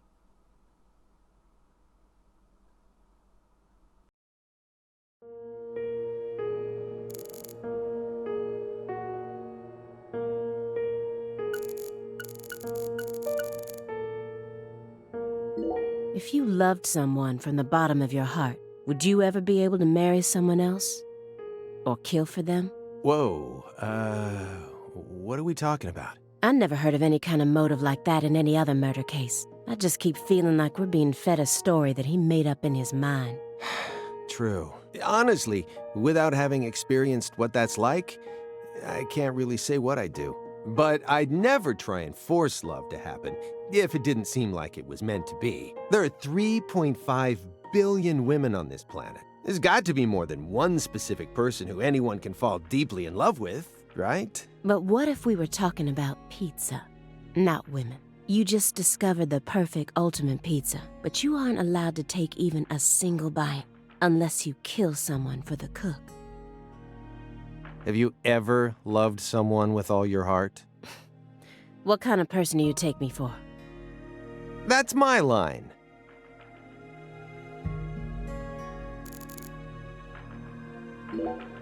The one who took her in after the incident was Daniel Clarkson, the next in line to succeed the Clarkson family. He's the one that ended up raising her from that point onwards.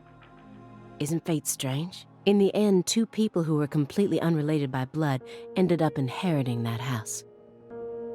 Yeah, you're right. But sometimes I wonder, what is family anyway? Go back far enough, we're all strangers to one another. We're talking countless generations, marriages and birth, you know. Humans love to deify the rules they create. It's almost like that's been an unwritten law from the very start. This room paints such a bizarre picture. But upon closer look, I can see some strange sort of pattern to it all. Was Morgan trying to recreate something with all this? If so, there must be a reason for all of these weird and hideous things.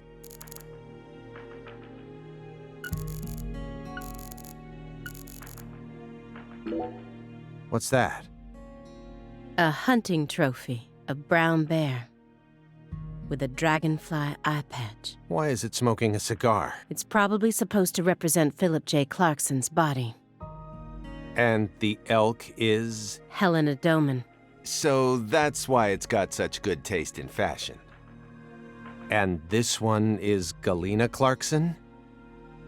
Why did he want to line up corpses that were killed in different places, all together in a single room?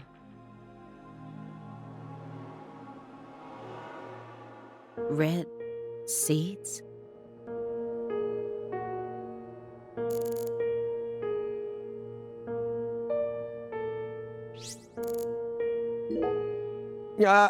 You sure it's okay to press that? Won't know until we try. Hey, it's Woodstock. Look, a peace sign. Love and peace, man. Even I can figure out what this is from. It's Jimi Hendrix, Janis Joplin, Grateful Dead, and Led Zeppelin. But I shouldn't have to explain it to a music nut like you, right? That isn't a peace mark. It's upside down. You don't need to be a music nut to see that. Who says that's the top part? If you're looking from Lisa's head, this is the top part, making it a big, fat peace mark. No, this is the ground. Where's your proof? The red seeds. Seeds go in the ground, right? That makes this wall the bottom. Lisa's head is clearly at the top. Period. Also, Agent Jones. Led Zeppelin never played at Woodstock. He's representing a human with a hunting trophy made from an animal. I feel like I'm looking at a piece of modern art done in really bad taste.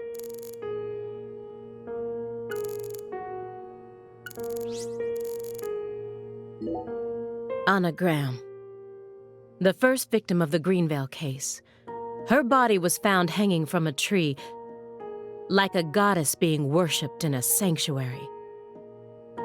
Meanwhile, Lise Clarkson was found on the bank of a river in an area that had been fashioned into an altar. The person who gruesomely ended the life of that young woman must be brought to justice.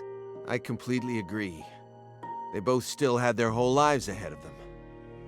The Carré case and the Greenvale case. According to my investigation, the one key that links both cases is Francis Zach Morgan. But if we look at the cases from his point of view, we see one more connection. The red seeds are also present in both cases. I believed that he was the one who brought them to both towns. But maybe... No, never mind.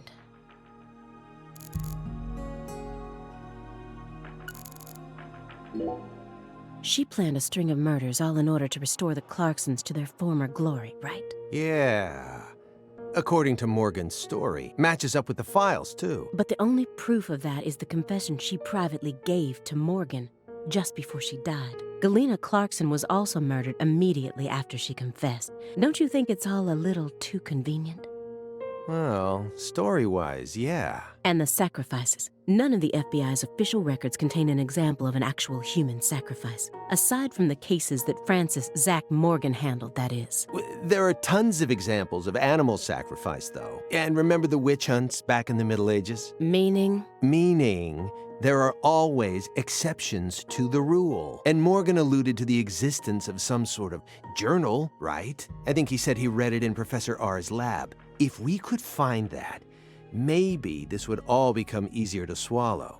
The report didn't mention anything about a journal, and if it truly did exist, it surely would have been submitted as evidence, unless he tried to cover it up on purpose. Or... unless the journal never existed in the first place. Exactly.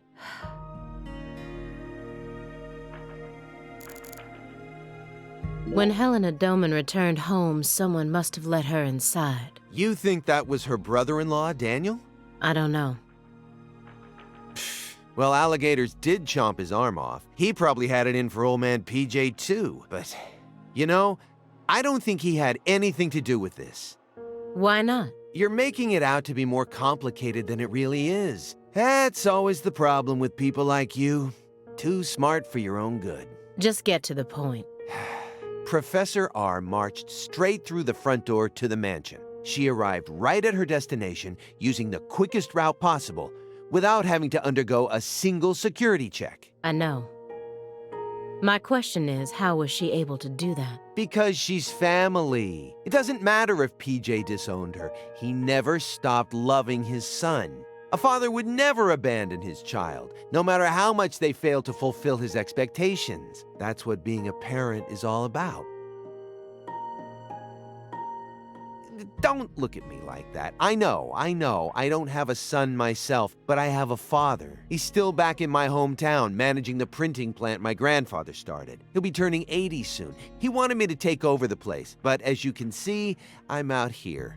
But I know how this whole thing works. Even though I haven't seen him in forever, the minute I go home, he'll welcome me with warm, open arms.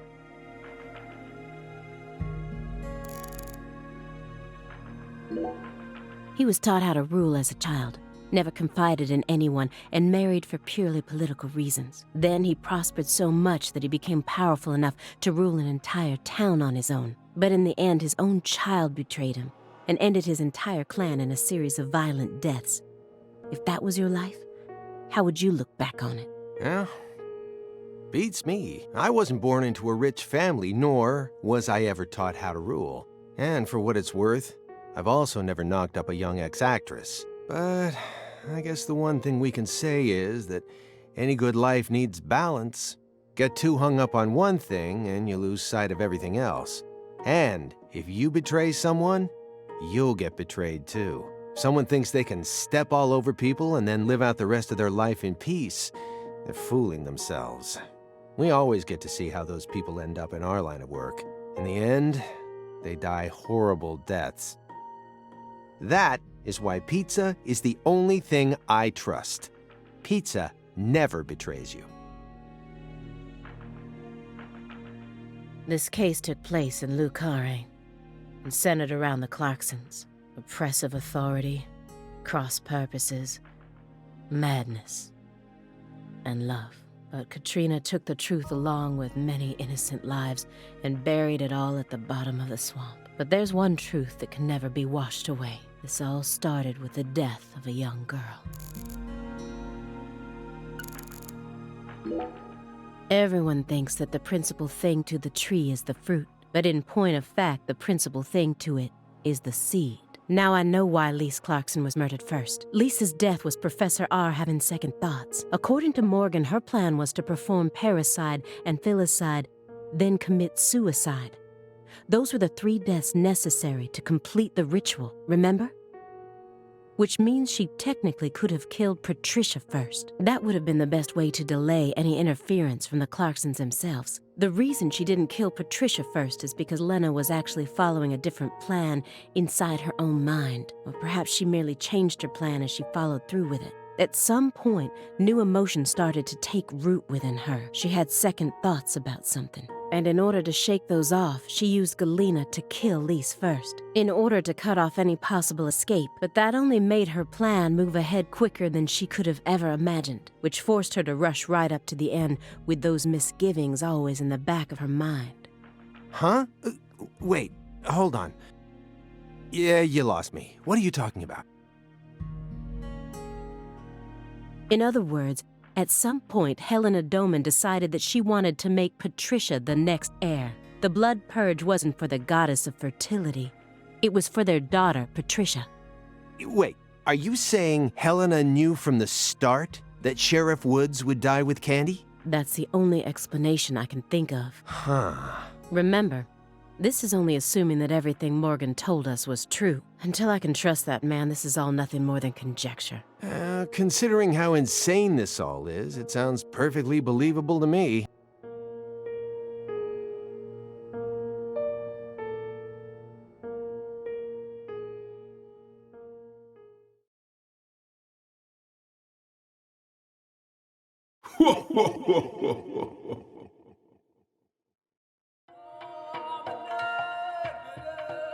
Francis Zach Morgan. Remember me? Oh, cat got your tongue. Understood. You know why I'm here, don't you? Surely you must know what this means. To commemorate our reunion, allow me to give you another oracle.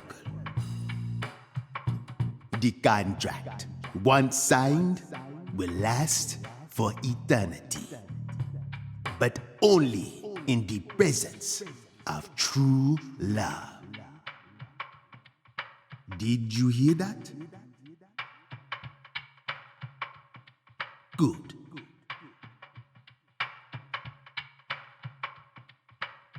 It's been a while since I felt this. You know, there's hardly anyone in this era who can see me like you can. And they've been dropping like flies since you first came to see me. Breaks my heart.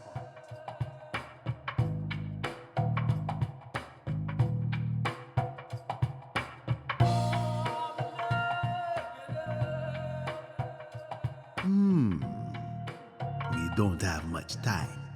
Do you have any questions for me?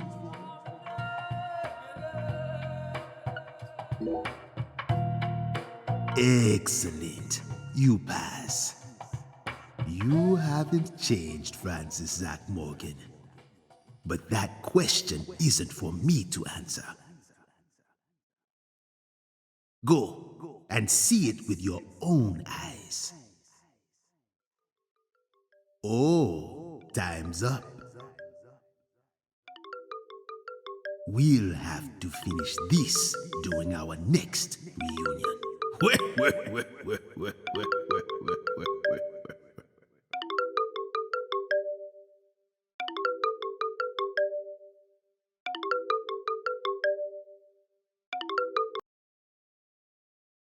Oh, this is bad.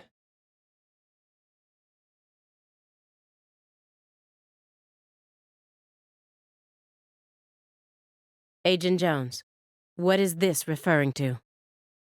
Avery Smith kidnapped Patricia Clarkson and escaped. Avery Smith?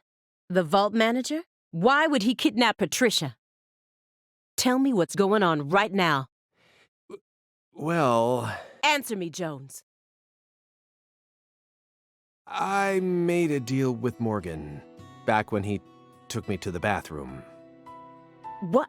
What? Morgan said something to me. If we want to find Patricia, we need to look at Avery Smith. Have you lost your mind? What he said made sense. Ever since 2005, Avery's been working deep inside that cold storage warehouse. He was also arrested in the past for getting too friendly with Lise Clarkson. And after Katrina, he apparently worked on renovating the warehouse for free. What if that allowed him to freely modify the warehouse as he pleased? That would explain why her body remained missing for 14 whole years. And then I did a little check and found out that he never went back to work after Christmas vacation ended. So what? Why would you trust him? I don't. I just decided it was worth investigating, that's all. So, I sent 2 agents to Avery's house without telling anyone. I just called in a favor from an old friend in the New Orleans branch. No one gave you clearance for that. You think you can just... But what if Morgan's telling the truth? If he is, we're both gonna look like total clowns. Clowns who went barging into a former agent's house on completely unfounded suspicions. HQ will have a field day with us. They'll string us up as the 2 dumbest agents to have ever graced the field. I just wanted to take some precautions. And besides, if he is lying, it's still no skin off our backs, right? If things work out, we'll end up solving a difficult case that's been driving everyone crazy. Imagine that.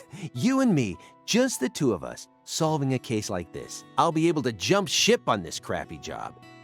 and you'll be able to freely investigate all things Saint Rouge, just like you've always wanted. Besides, you know that Morgan is Director Abraham's favorite.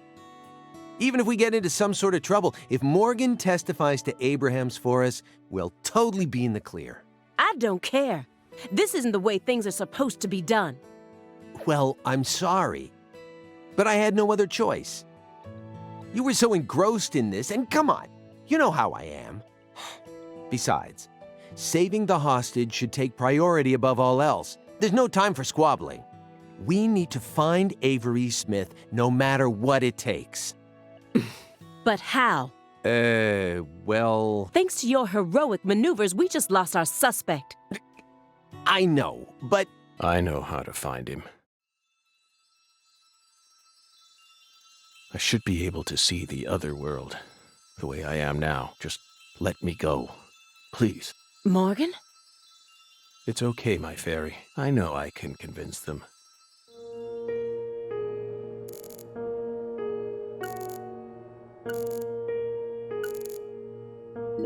Please, Aaliyah Davis, let me go. This is our case to finish. No, you aren't an agent anymore. But you don't know how to find him. Neither of you ever could. Oh, I'll find him. I swear on my pride as an active agent that I won't give up until I do. That won't get you anywhere. It's beyond you. Shut up. You think we can't find him, but you can. Just how stupid do you think we are? If you want us to believe you, then it's about time you showed us some proof. I don't have much time left. I'm pretty sure that's why I can see the other world now. I'd lost that sense ever since the Greenvale incident, but it's back now. Please, will you just trust me? Come on, Simon. You'll trust me, won't you? What? No, Agent Jones. Remember the warning I gave you at the very beginning? You can't let him take control of the conversation. Yeah, I know. I know.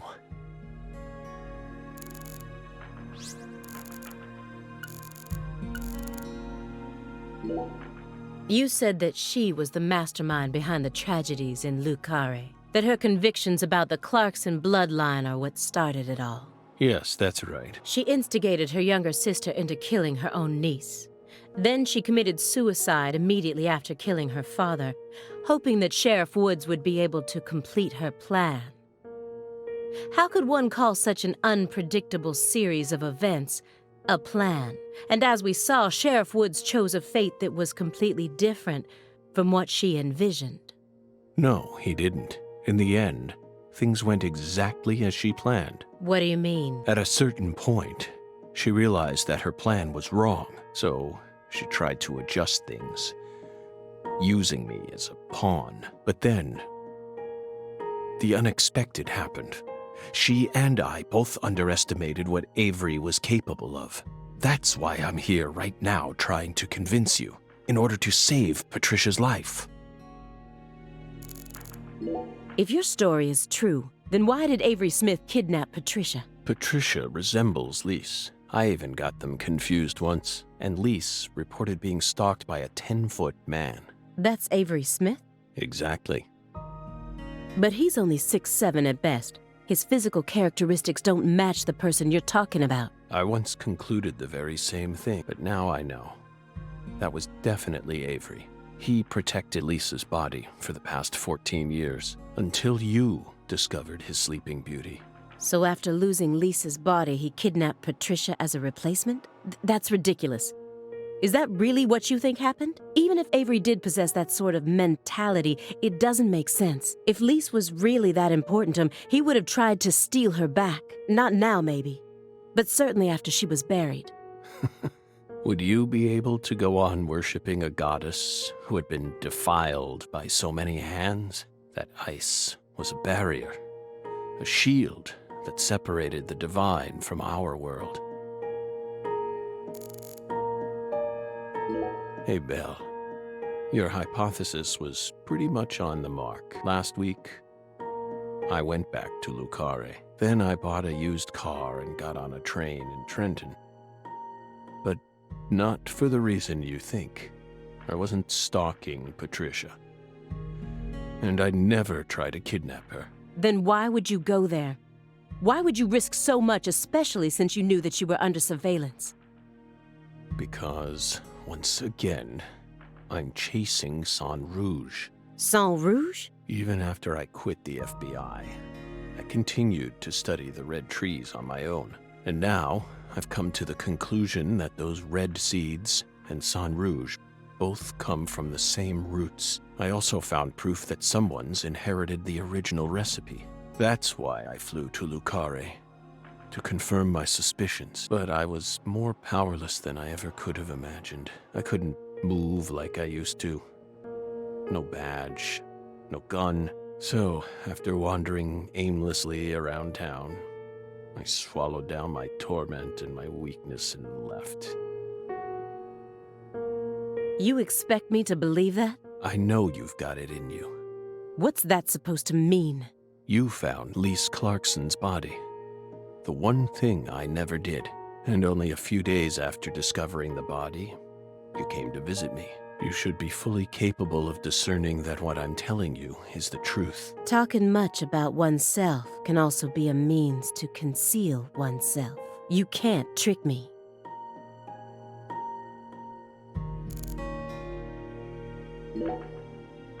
You said that someone inherited the Sang Rouge recipe, didn't you? Is that someone Avery Smith? It has to be. Avery used to help Professor R do research in secret. What? Well, that wasn't in the report. I only realized it just now. The moment I spilled my coffee on the floor. Avery revealed that he was helping with some sort of research. But at the time, I let his confession go in one ear and out the other. Now that I look back on it, I realize it was solid proof that he was helping her produce Sang Rouge. What makes you think that? He had free access to the deepest parts of the cold storage warehouse. Oh. Wait. Meaning? Sang Rouge needs to be produced in an extremely cold environment. Exactly. Aaliyah Davis. You already considered this possibility, didn't you? That's why you investigated the cold storage warehouse as soon as you got to Carré, in order to locate where Sang Rouge was being made. Then, you came across Lisa's body by pure chance.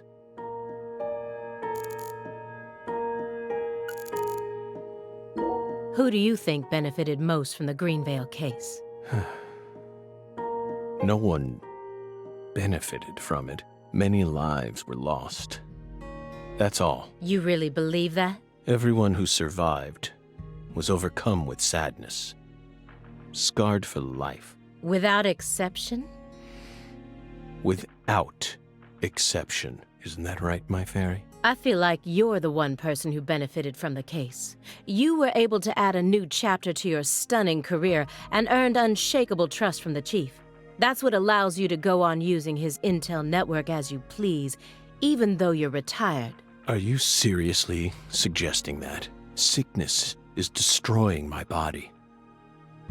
I feel like I'm on the verge of losing my mind, yet somehow I'm unable to forget the cases connected to those seeds, whittling down what's left of my life, chasing them.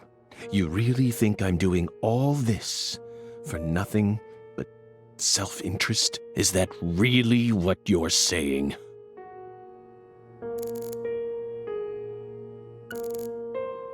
I understand what you're trying to say, but it's too perfect. It's too perfect, just like that report of yours. How could you come to such a detailed conclusion after spending years shut up in this room? It doesn't make sense. The only possible explanation is that you're bending the narrative in the direction you want it to go. Why do you think I left the field for 2 years after Greenvale?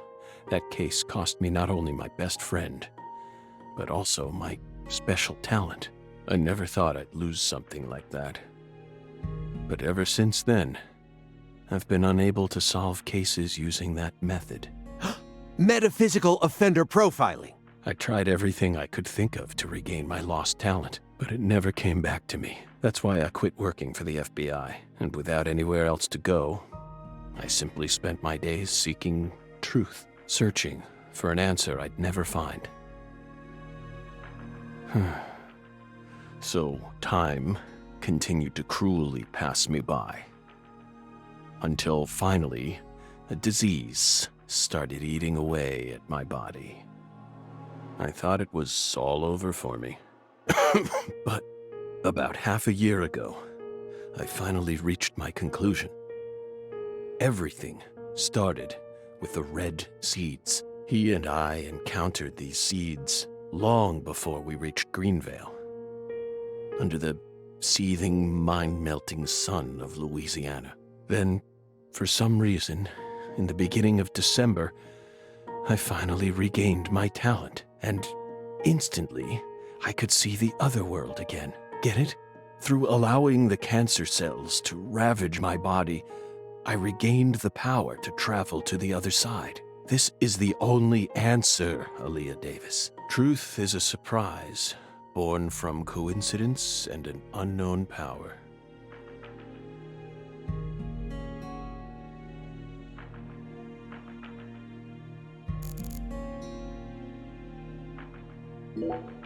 Melvin wasn't the Fool King. What? Many different characters pop up in Lena's journal, and I mistook one of them for someone else. What are you talking about? After Simon hit me and I fainted, I had a dream. Now I'm convinced I'm the Fool King. The Fool King was always meant to be an outsider who suddenly arrived in Carré. And the man she felt a need to eliminate wasn't me, but Avery. Lena realized her plan was on the verge of falling apart. She also guessed that I would be able to save Patricia from Melvin. The one worry that remained in her heart was leaving Patricia behind and how her life would play out from that point on. Especially since she would be left behind with Avery, the large, childlike man who's beyond anyone's control. She wrote that journal entry hoping that I, the Fool King, would be capable of stopping Avery, and she wrote it in a specific way in order to try and rouse me to action. Lena and Melvin both entrusted me with their daughter, so please, just let me go. It's my duty to protect her. 2 bizarre cases derailed your life. It must have been extremely painful. You have my deepest condolences, but that doesn't put you in the clear. You're still a suspect. A suspect? For what? Patricia isn't here. The murders of Sheriff Melvin Woods and Candy Woods. Their bodies were never recovered. Katrina carried them away, along with many other lives. Aside from that report you wrote, there's nothing that proves your innocence. Hey, let's not jump to conclusions here. Oh, I'm not. I also suspect there's a possibility that he murdered individuals connected to other cases that he's worked on. The Greenvale report bears the same inconsistencies as this one, and both cases are filled with victims whose deaths were never witnessed. Stop. Don't say another word. If you so much as mention her name. If I mention it, then what? You will pay.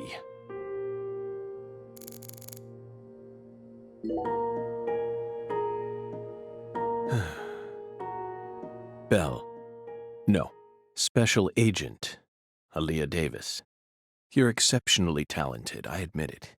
You found Lisa's body, then discovered the red seeds all on your own. You even noticed that there was someone else in this room. You've got amazing intuition.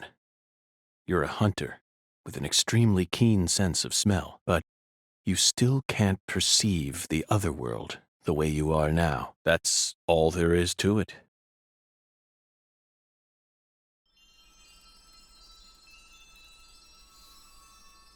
Simon, look inside that trash can. Huh? The trash can? It's right behind you. Then you'll know for sure that I'm telling the truth.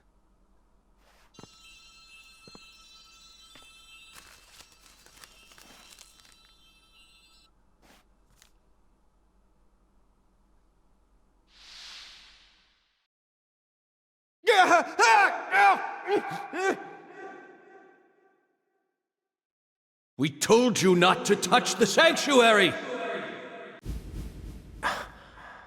What is this?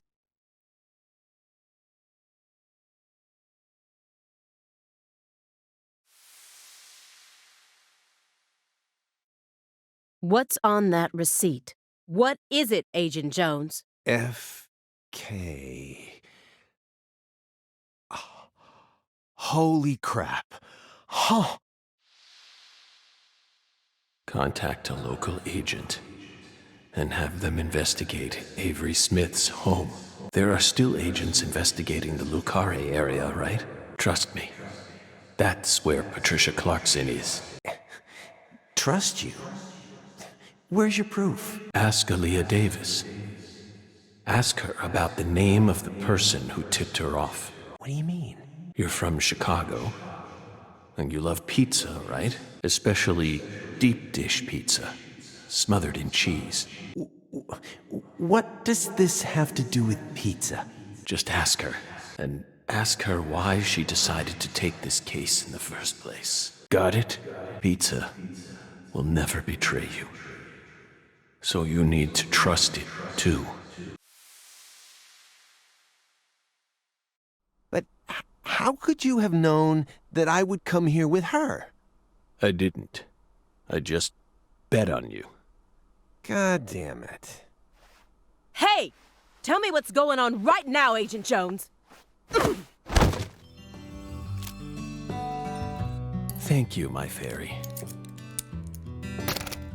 Car key, Simon. Let me go. Don't worry. Just trust in the pizza. I'm the anonymous tipper. F.K.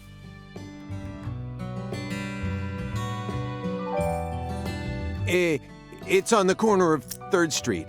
A 69 Pontiac GTO. You've got excellent taste. Lend me your gun, too. Agent Jones! Don't you see what you're doing here? This is a severe obstruction of justice. You're violating the FBI code. Yeah, Aaliyah, I know, but pizza will never betray me. Pizza? Tell Abrahams to prepare a private jet for me at the airport. I know Robert won't turn his back on me. Wait, Morgan, are you serious? The chief would never lend out a private jet to a civilian like,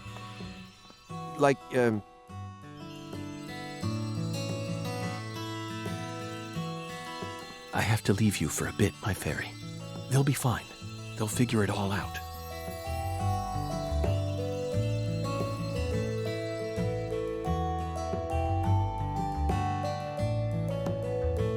York, can you hear me? I'm going to go finish the job you started. That makes us even, okay? York, she really is a genius agent. She's probably going to end up being an even better agent than we were. She just needs more experience under her belt. She's still only pursuing the world she can see with her naked eye. She needs to experience more frustration. She needs to strengthen herself. On the other hand, Simon's much smarter than he looks.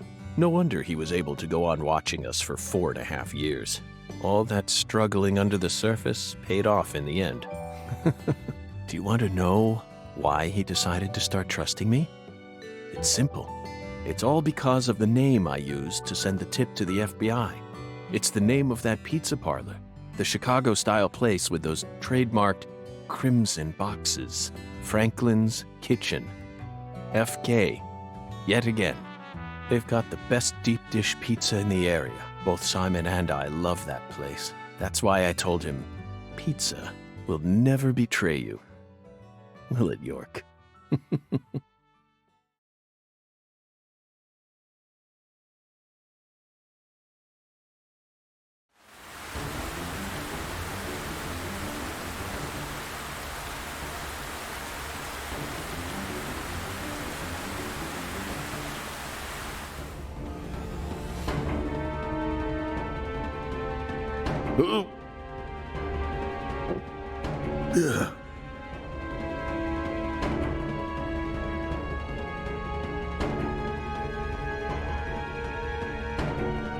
York, it's almost time. Let's finish this. I'll be there soon. Watch my back, will you? This is going to be my final battle. So I'm this far gone, huh? But unlike 14 years ago, I feel more at home in this world now.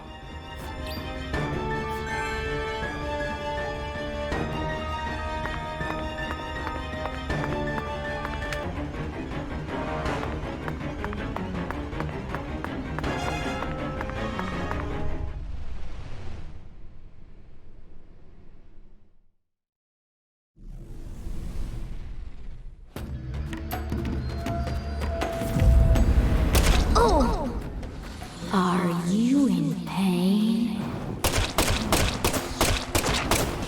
Roar!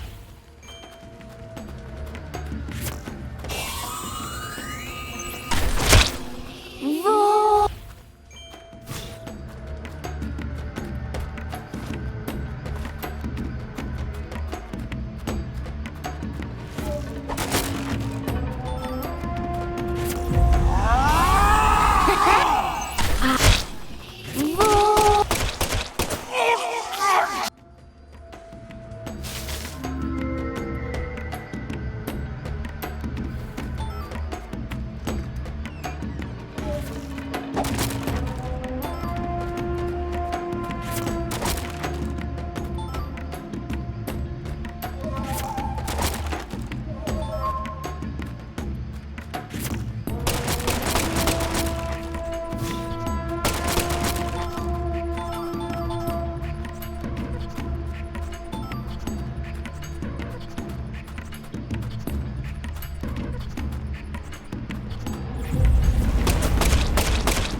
I can feel it, York.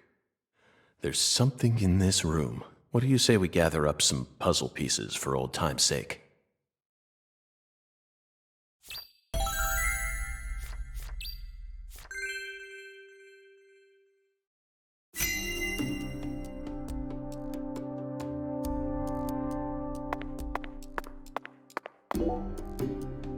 So it really was you, Avery. I finally found the 10-foot-tall giant. Lena once said that the red soul could enhance people's unique characteristics. In your case, it must have enhanced your physical characteristics. Personally, though, I don't think enhance is the right word here. This is simply a physical mutation caused by a drug overdose. An artificial heart-lung machine. And this tank's filled with some sort of liquid. If it isn't frozen at this temperature, it must be a non-freezing liquid. What was he using this for? It couldn't be cryonics. Did he replace Lisa's bodily fluids with this stuff? It's absolutely insane. Lisa, this juice. It came from that powder. Yup. Gave me strength. I'll put it in Lisa's body. Yup.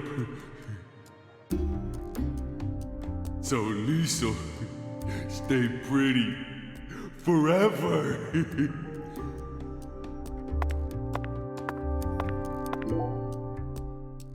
Lise Clarkson, the first victim of the Carré case. I never thought she'd remain trapped in ice for 14 whole years. Hey, York, why didn't we work harder to find her? I regret it from the bottom of my heart now.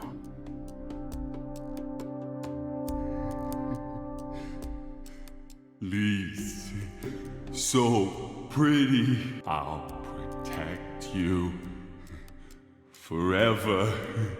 Yup.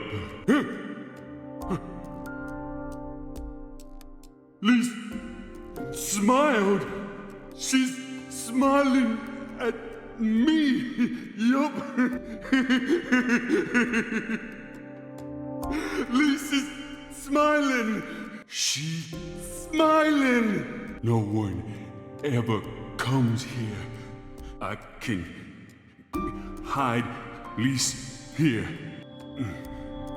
This is for your sake, Lise, so I can protect you. Yep.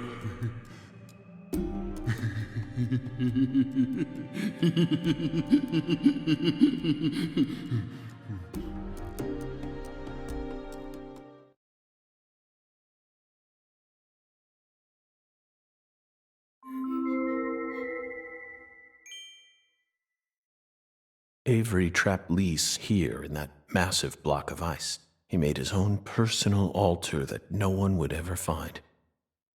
And that liquid must be the solution that Sang Rouge is made from. He used that to keep her body from decomposing.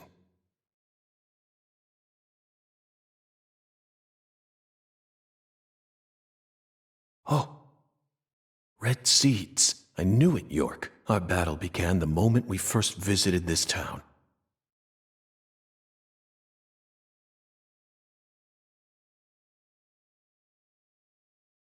A trail of seeds.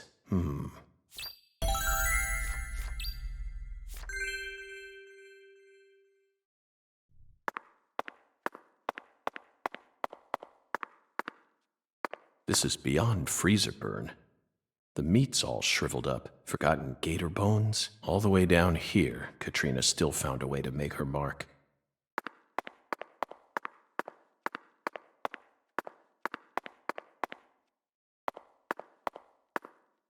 The seeds lead this way. This is where the final secret is hidden. Yeah, I know, York. Aaliyah and Simon would never be able to reach the other world through their mundane investigation. That's why we need to close this case. He's got a strong grip. Strong enough to crush a steel door. This must be the entrance to the Smarty Pants scientist's lab.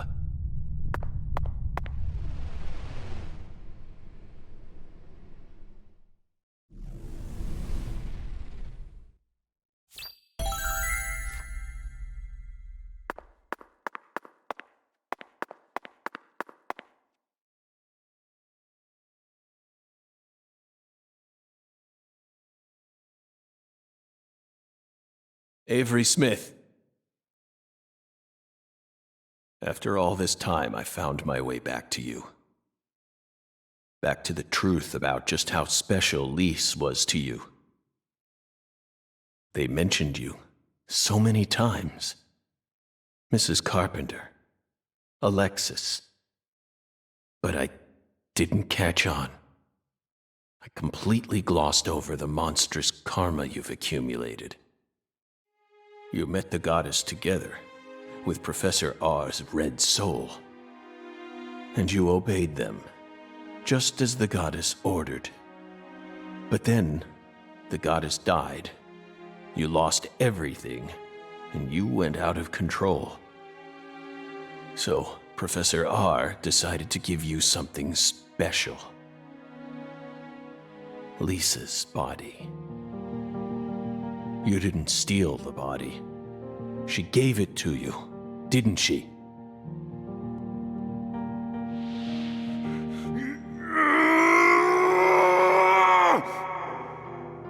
They stole Lise, my goddess!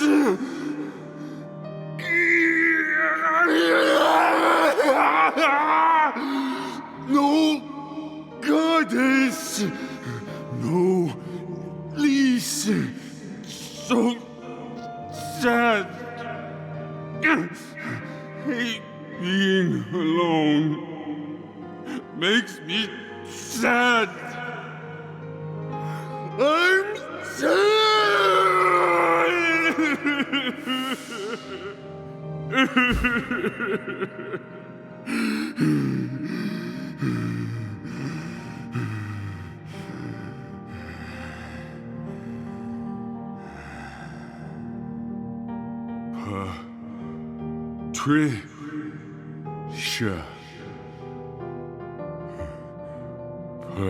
Patricia.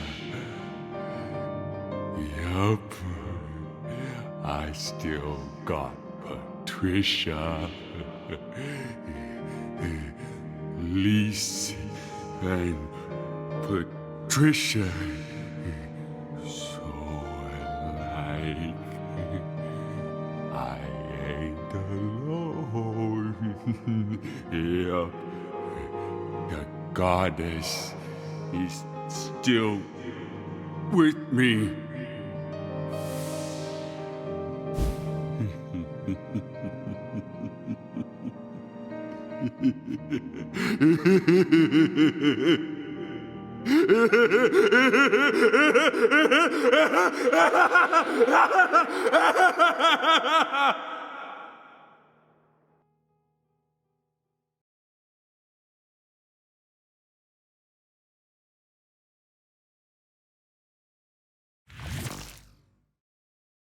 Where's Patricia?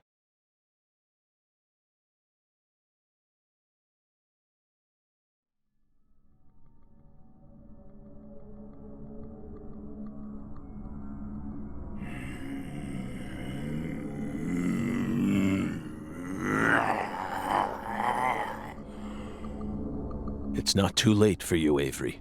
Turn yourself in. Stop now, and I'll even testify for you.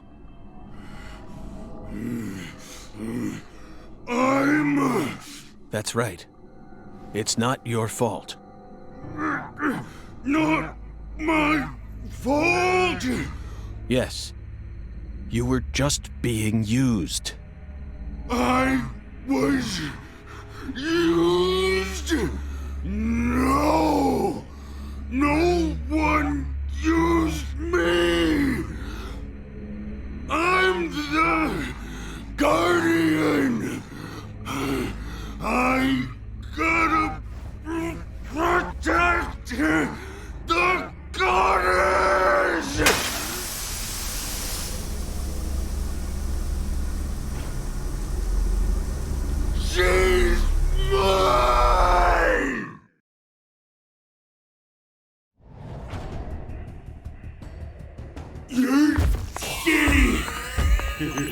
I got it leashed! Gonna crush your bones! Patricia's my new goddess! My new lease! I got it leased, but you stole it! New goddess! Give me power! Gonna splat you! I got it leased! What happened? I'm not a smarty pants, so I don't know!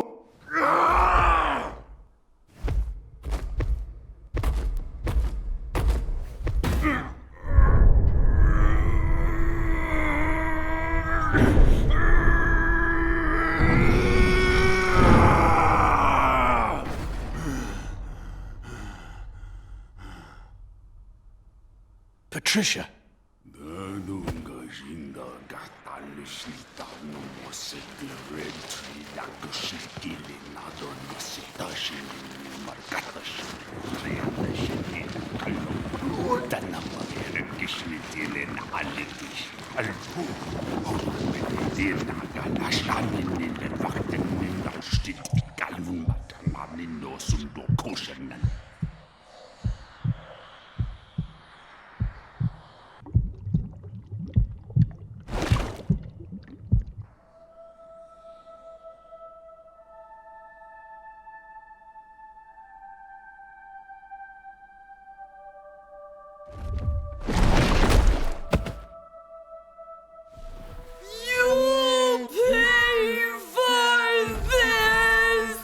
Avery.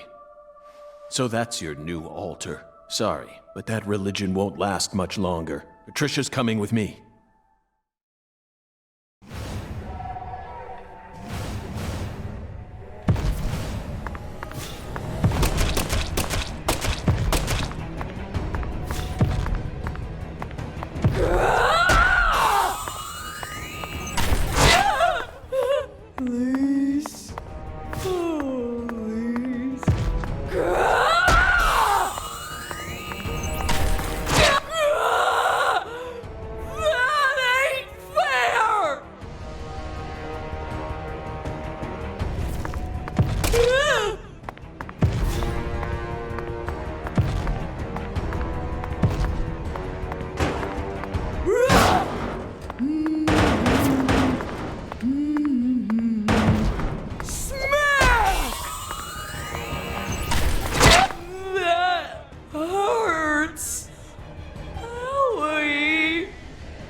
Patricia, you've become such a beautiful young woman.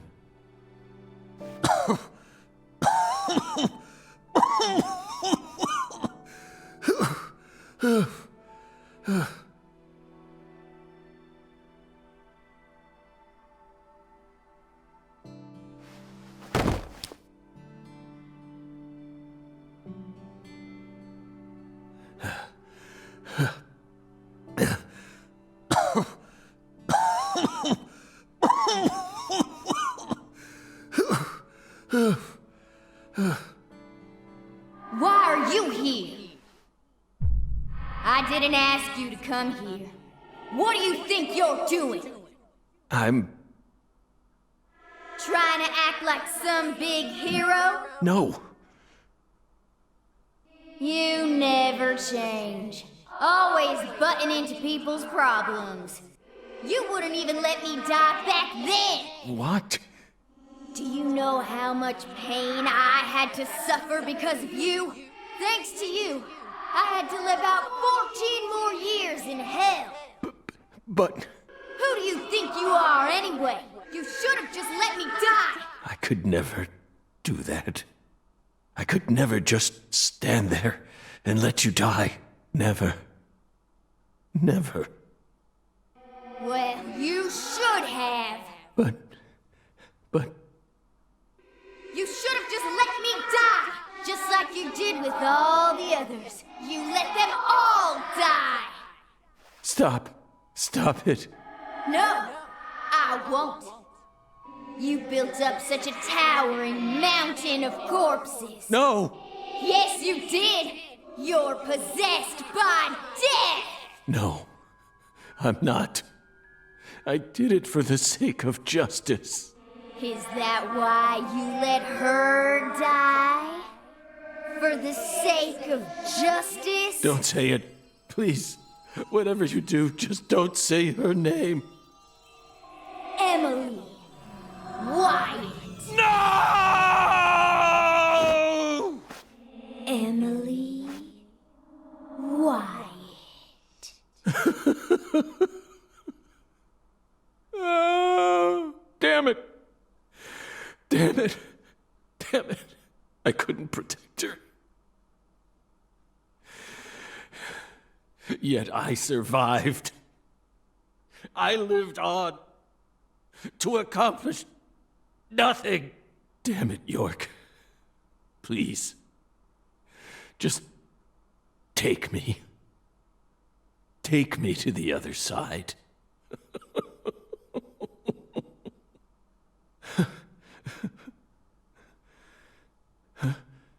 York? No. It's me, Zach. Kaysen. Oh, don't give me that look, Zach. I'm awful sorry I'm not York. But I can still save you. I could even take you over to the other side, if that's what you really want. Come on, give me your hand, old buddy. I'll lead you to where you need to go. Just like a lighthouse that guides ships through the dark, abyssal night.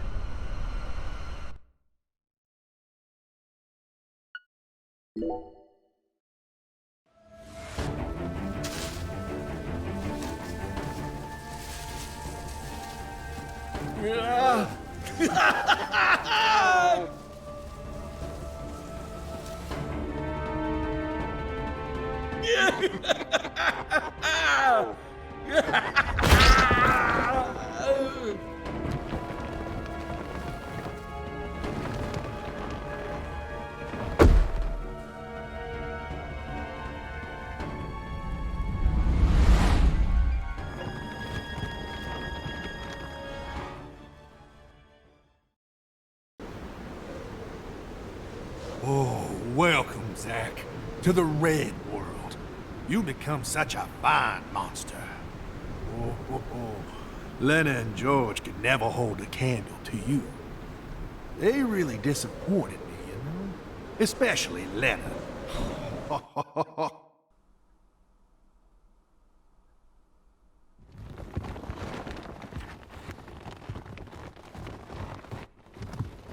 Stop right there!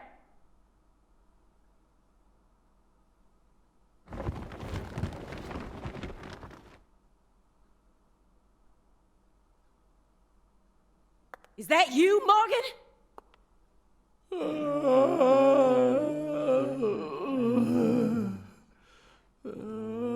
Don't move another muscle. Francis Zach Morgan, your story, your reasoning, I accept most of it.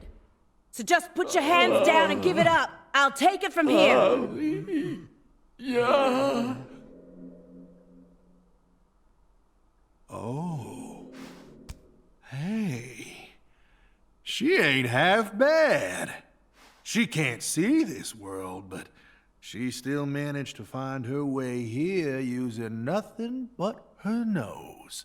She's like a genius pianist who can play Chopin without looking at any sheet music. She's got potential. Isn't that right, Zach? Ooh, I just got a nugget of an idea. I know the perfect way to use her.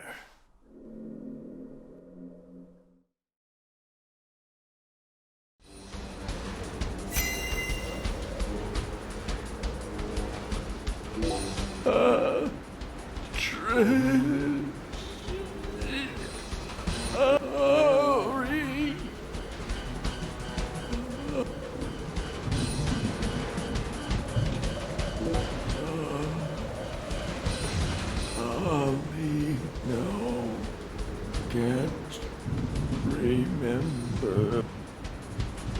Big, fat, pig, hate, pig. Oh, yes, beautiful.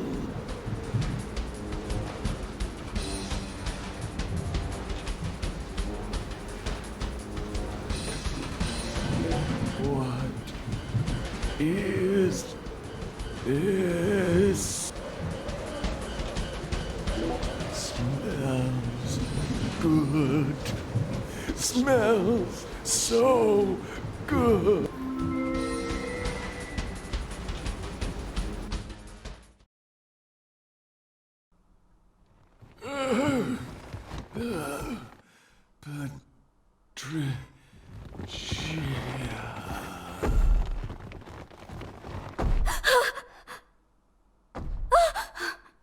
Stop! Get away from her!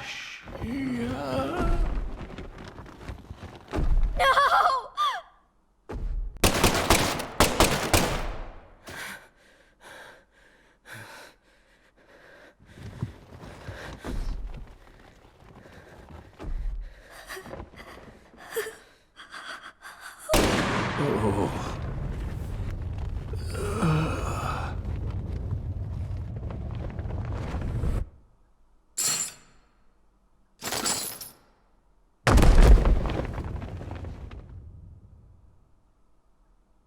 You're Zach?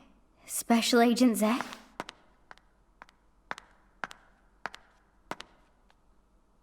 You came to save me, didn't you? Hey, Patricia. You've grown so much. Did you change your hair color? It looks great on you.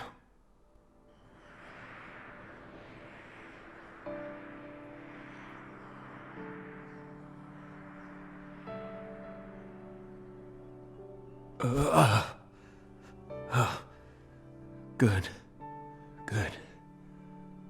Looks like I made it. Zach! Tricia. I don't have much time left. I'm just glad I got to see how much you've grown before it all ends. What are you saying? Don't be stupid. Don't worry. When I die, so will this tragedy. I always knew it would. He and I are two sides of the same coin. We've always been one in the same. If I disappear, so will he. You don't need to worry. Patricia, you can be happy now. No, you're not allowed to do that. The contract's still in effect. Here, look at this. Was this all a big lie? I promised to protect you from all the evil in our world. You need to uphold the contract. Zach, you saved my life. You're the only reason I'm alive right now. That one time when I wouldn't stop crying, remember what you said? Our world is filled with pain. Evil, violence, betrayal, jealousy, lies. Unseen despair is always waiting for a chance to paralyze us. Sometimes you might feel like you'd be better off dead. But you can't give up. Never forget, your life is your own. Those words freed me from the chains of my destiny. If it weren't for you, I would have died a long time ago. Please, Zach, I still need this contract. Please keep protecting me. Morgan! Get away from her! Wait, you're misunderstanding. Get away before I count to 3, or I'll shoot! 1! No! Listen to me! 2! 3! No!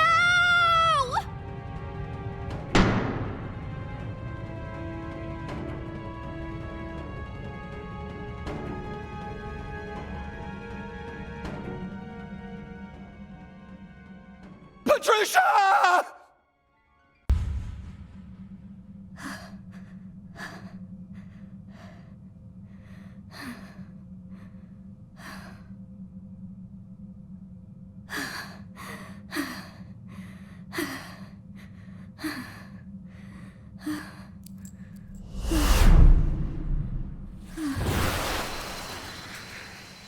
It can't be. Is this a miracle? Oh, God.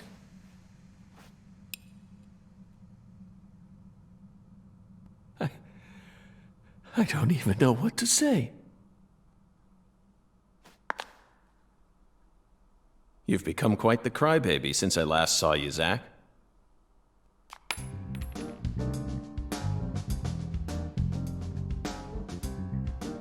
Hi there. Good to see you again, Patty. Who are you?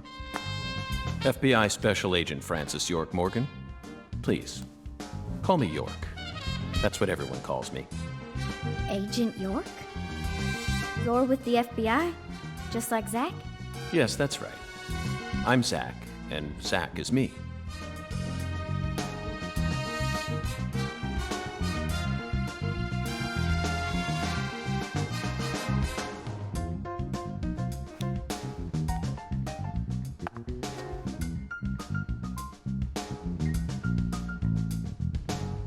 I feel like I've always known about you two. Just what are you? We're your old friends, Patty. Now and forever.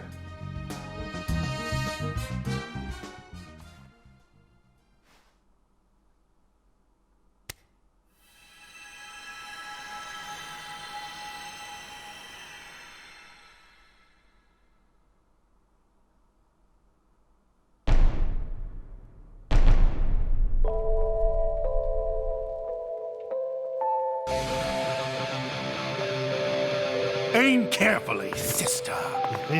I'm warning you!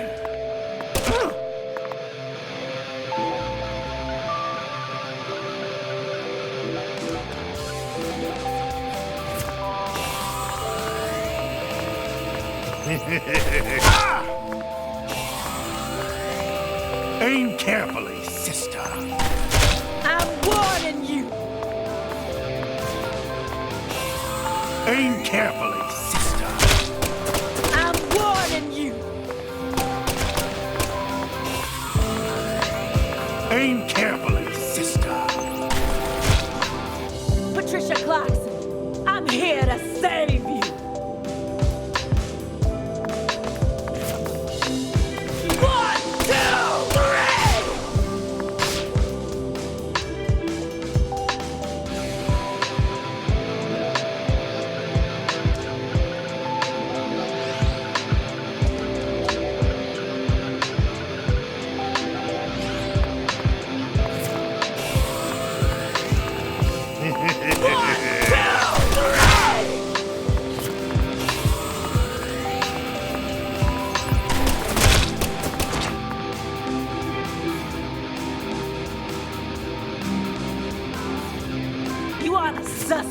Morgan.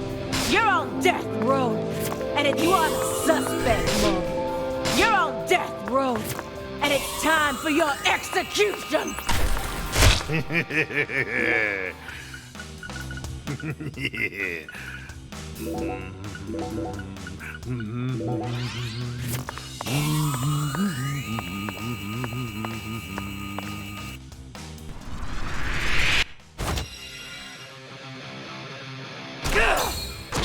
How?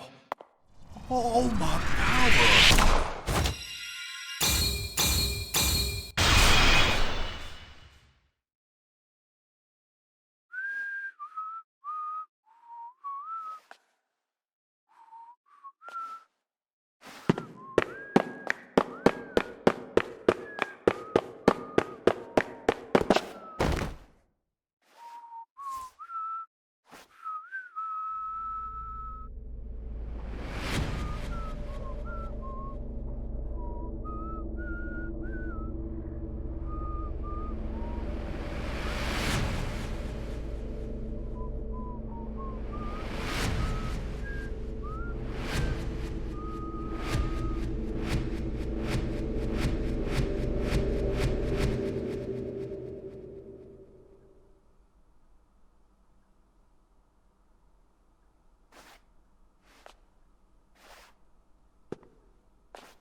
Zach! Hey, Zach! Wake up!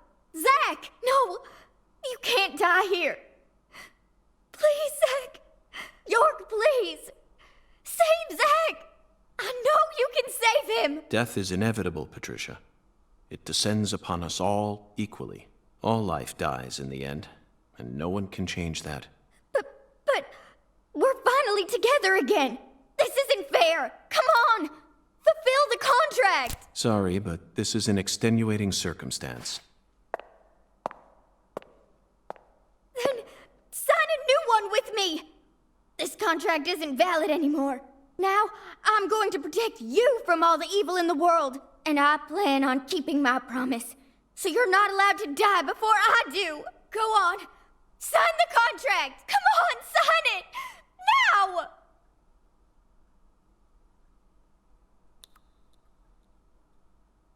Are you sure you're prepared for everything that entails? You can only break the rules once.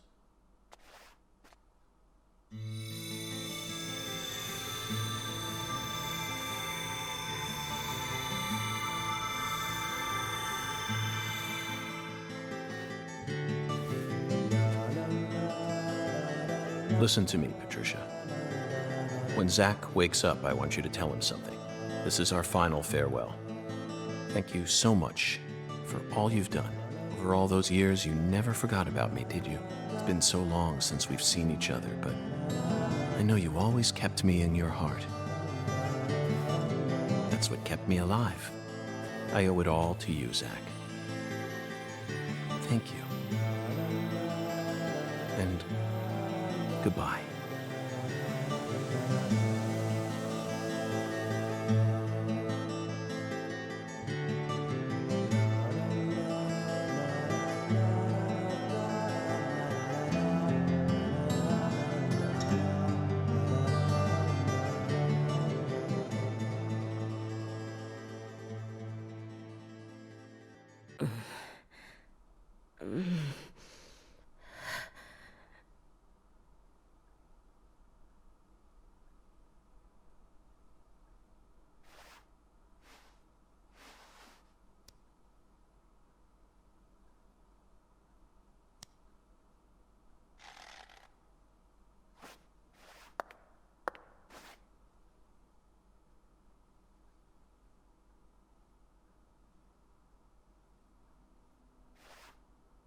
Thank you. Thank you, York. Thank you. Thank you.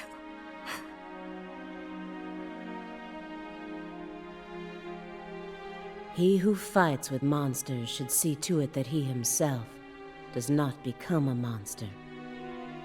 And if you gaze long into an abyss, the abyss also gazes into you.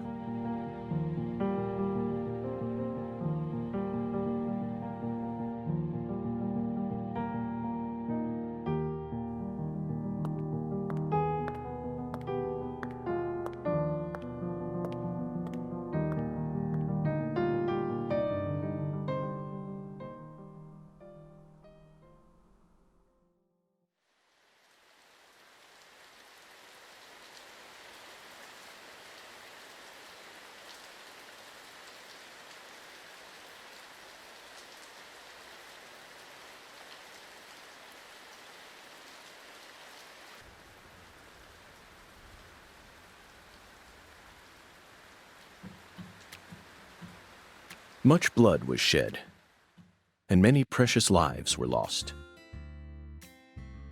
Avery Smith was indicted on 11 charges, including kidnapping Patricia Clarkson, illegally disposing of Lise Clarkson's corpse, and distributing the illegal substance known as Sang Rouge.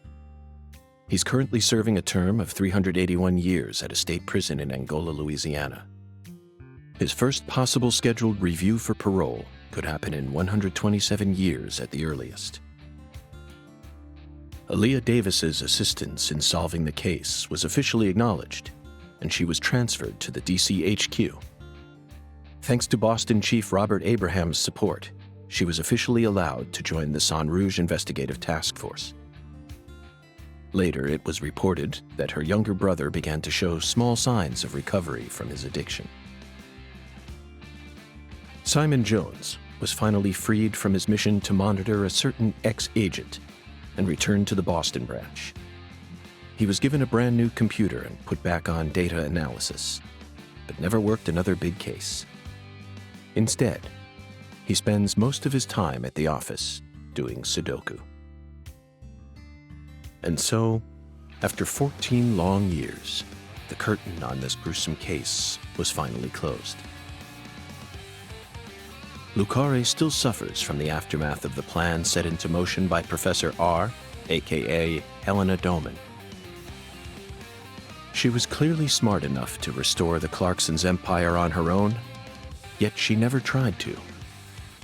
The true reason behind her tragic downfall remains shrouded in mystery. A person's life can be greatly affected by the tiniest of anomalies, such as buttoning the wrong shirt button. Just like how this genius, who once inspired great expectations, went on to become infamous as one of the South's most inhuman criminals. And now, after a very long time, life is finally starting to return to Le Carré.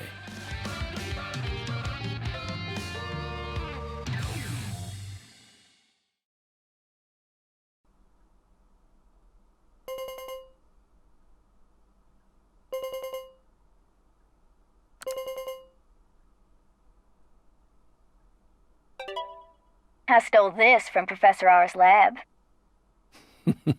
I figured you would. I've read through it dozens of times, but it still doesn't make sense to me. I mean, at some point her plan started to collapse, right? Otherwise, I probably would have been killed early on. But here I am, alive and breathing. And the stalker who harassed me for years has been arrested too. Not only that, but now I have a brand new life waiting for me as heir to the Clarkson empire. Both Le Carré and the Clarkson's industries are finally showing signs of recovering. It's just hard for me to believe that this all went according to her plan. Yes, I understand how you feel. No matter how you look at it, things couldn't possibly have ended up perfectly in accordance with her plan. How can you be sure of that? You earned a new life for yourself through the effort you put into it. It definitely wasn't something that Lena gave to you. You made this life possible. You didn't do it all on your own, of course. You were only able to come this far thanks to everyone who supported you along the way. Could anyone really believe that Lena was the one who orchestrated all this? There's no way. I'm positive. All the people you've met thus far, and all the things you've experienced, created the person you are now. Lena's just one of those people and nothing more. You really think so? Still, York and I both fell for that message of hers. Maybe her plan really is still moving forward after all. Stop joking around. I'm seriously concerned about this. Sorry, Patty.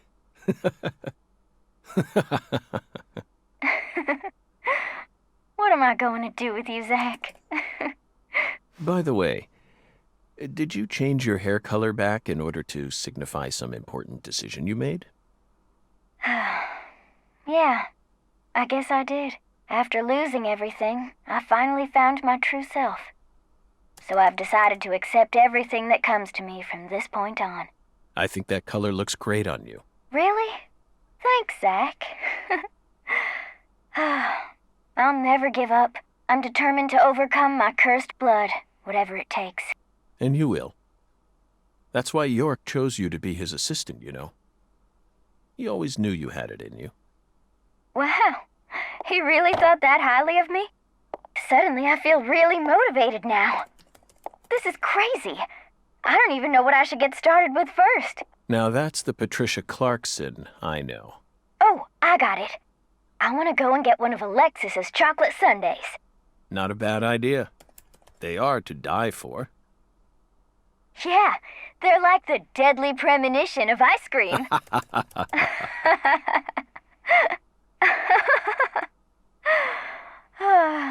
Well, so long, Zach. I'll come visit you next summer. Louisiana summers are just too hot for me to handle. You're always welcome here. Bye now.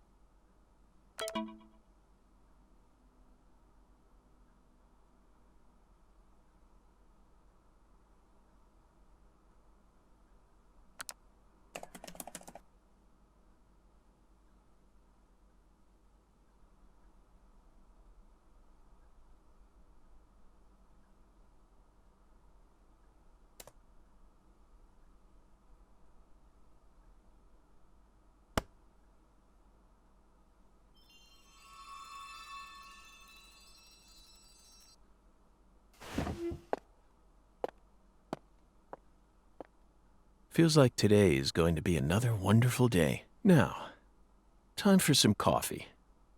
No matter what the plan is, coffee should always come first. Isn't that right, Emily?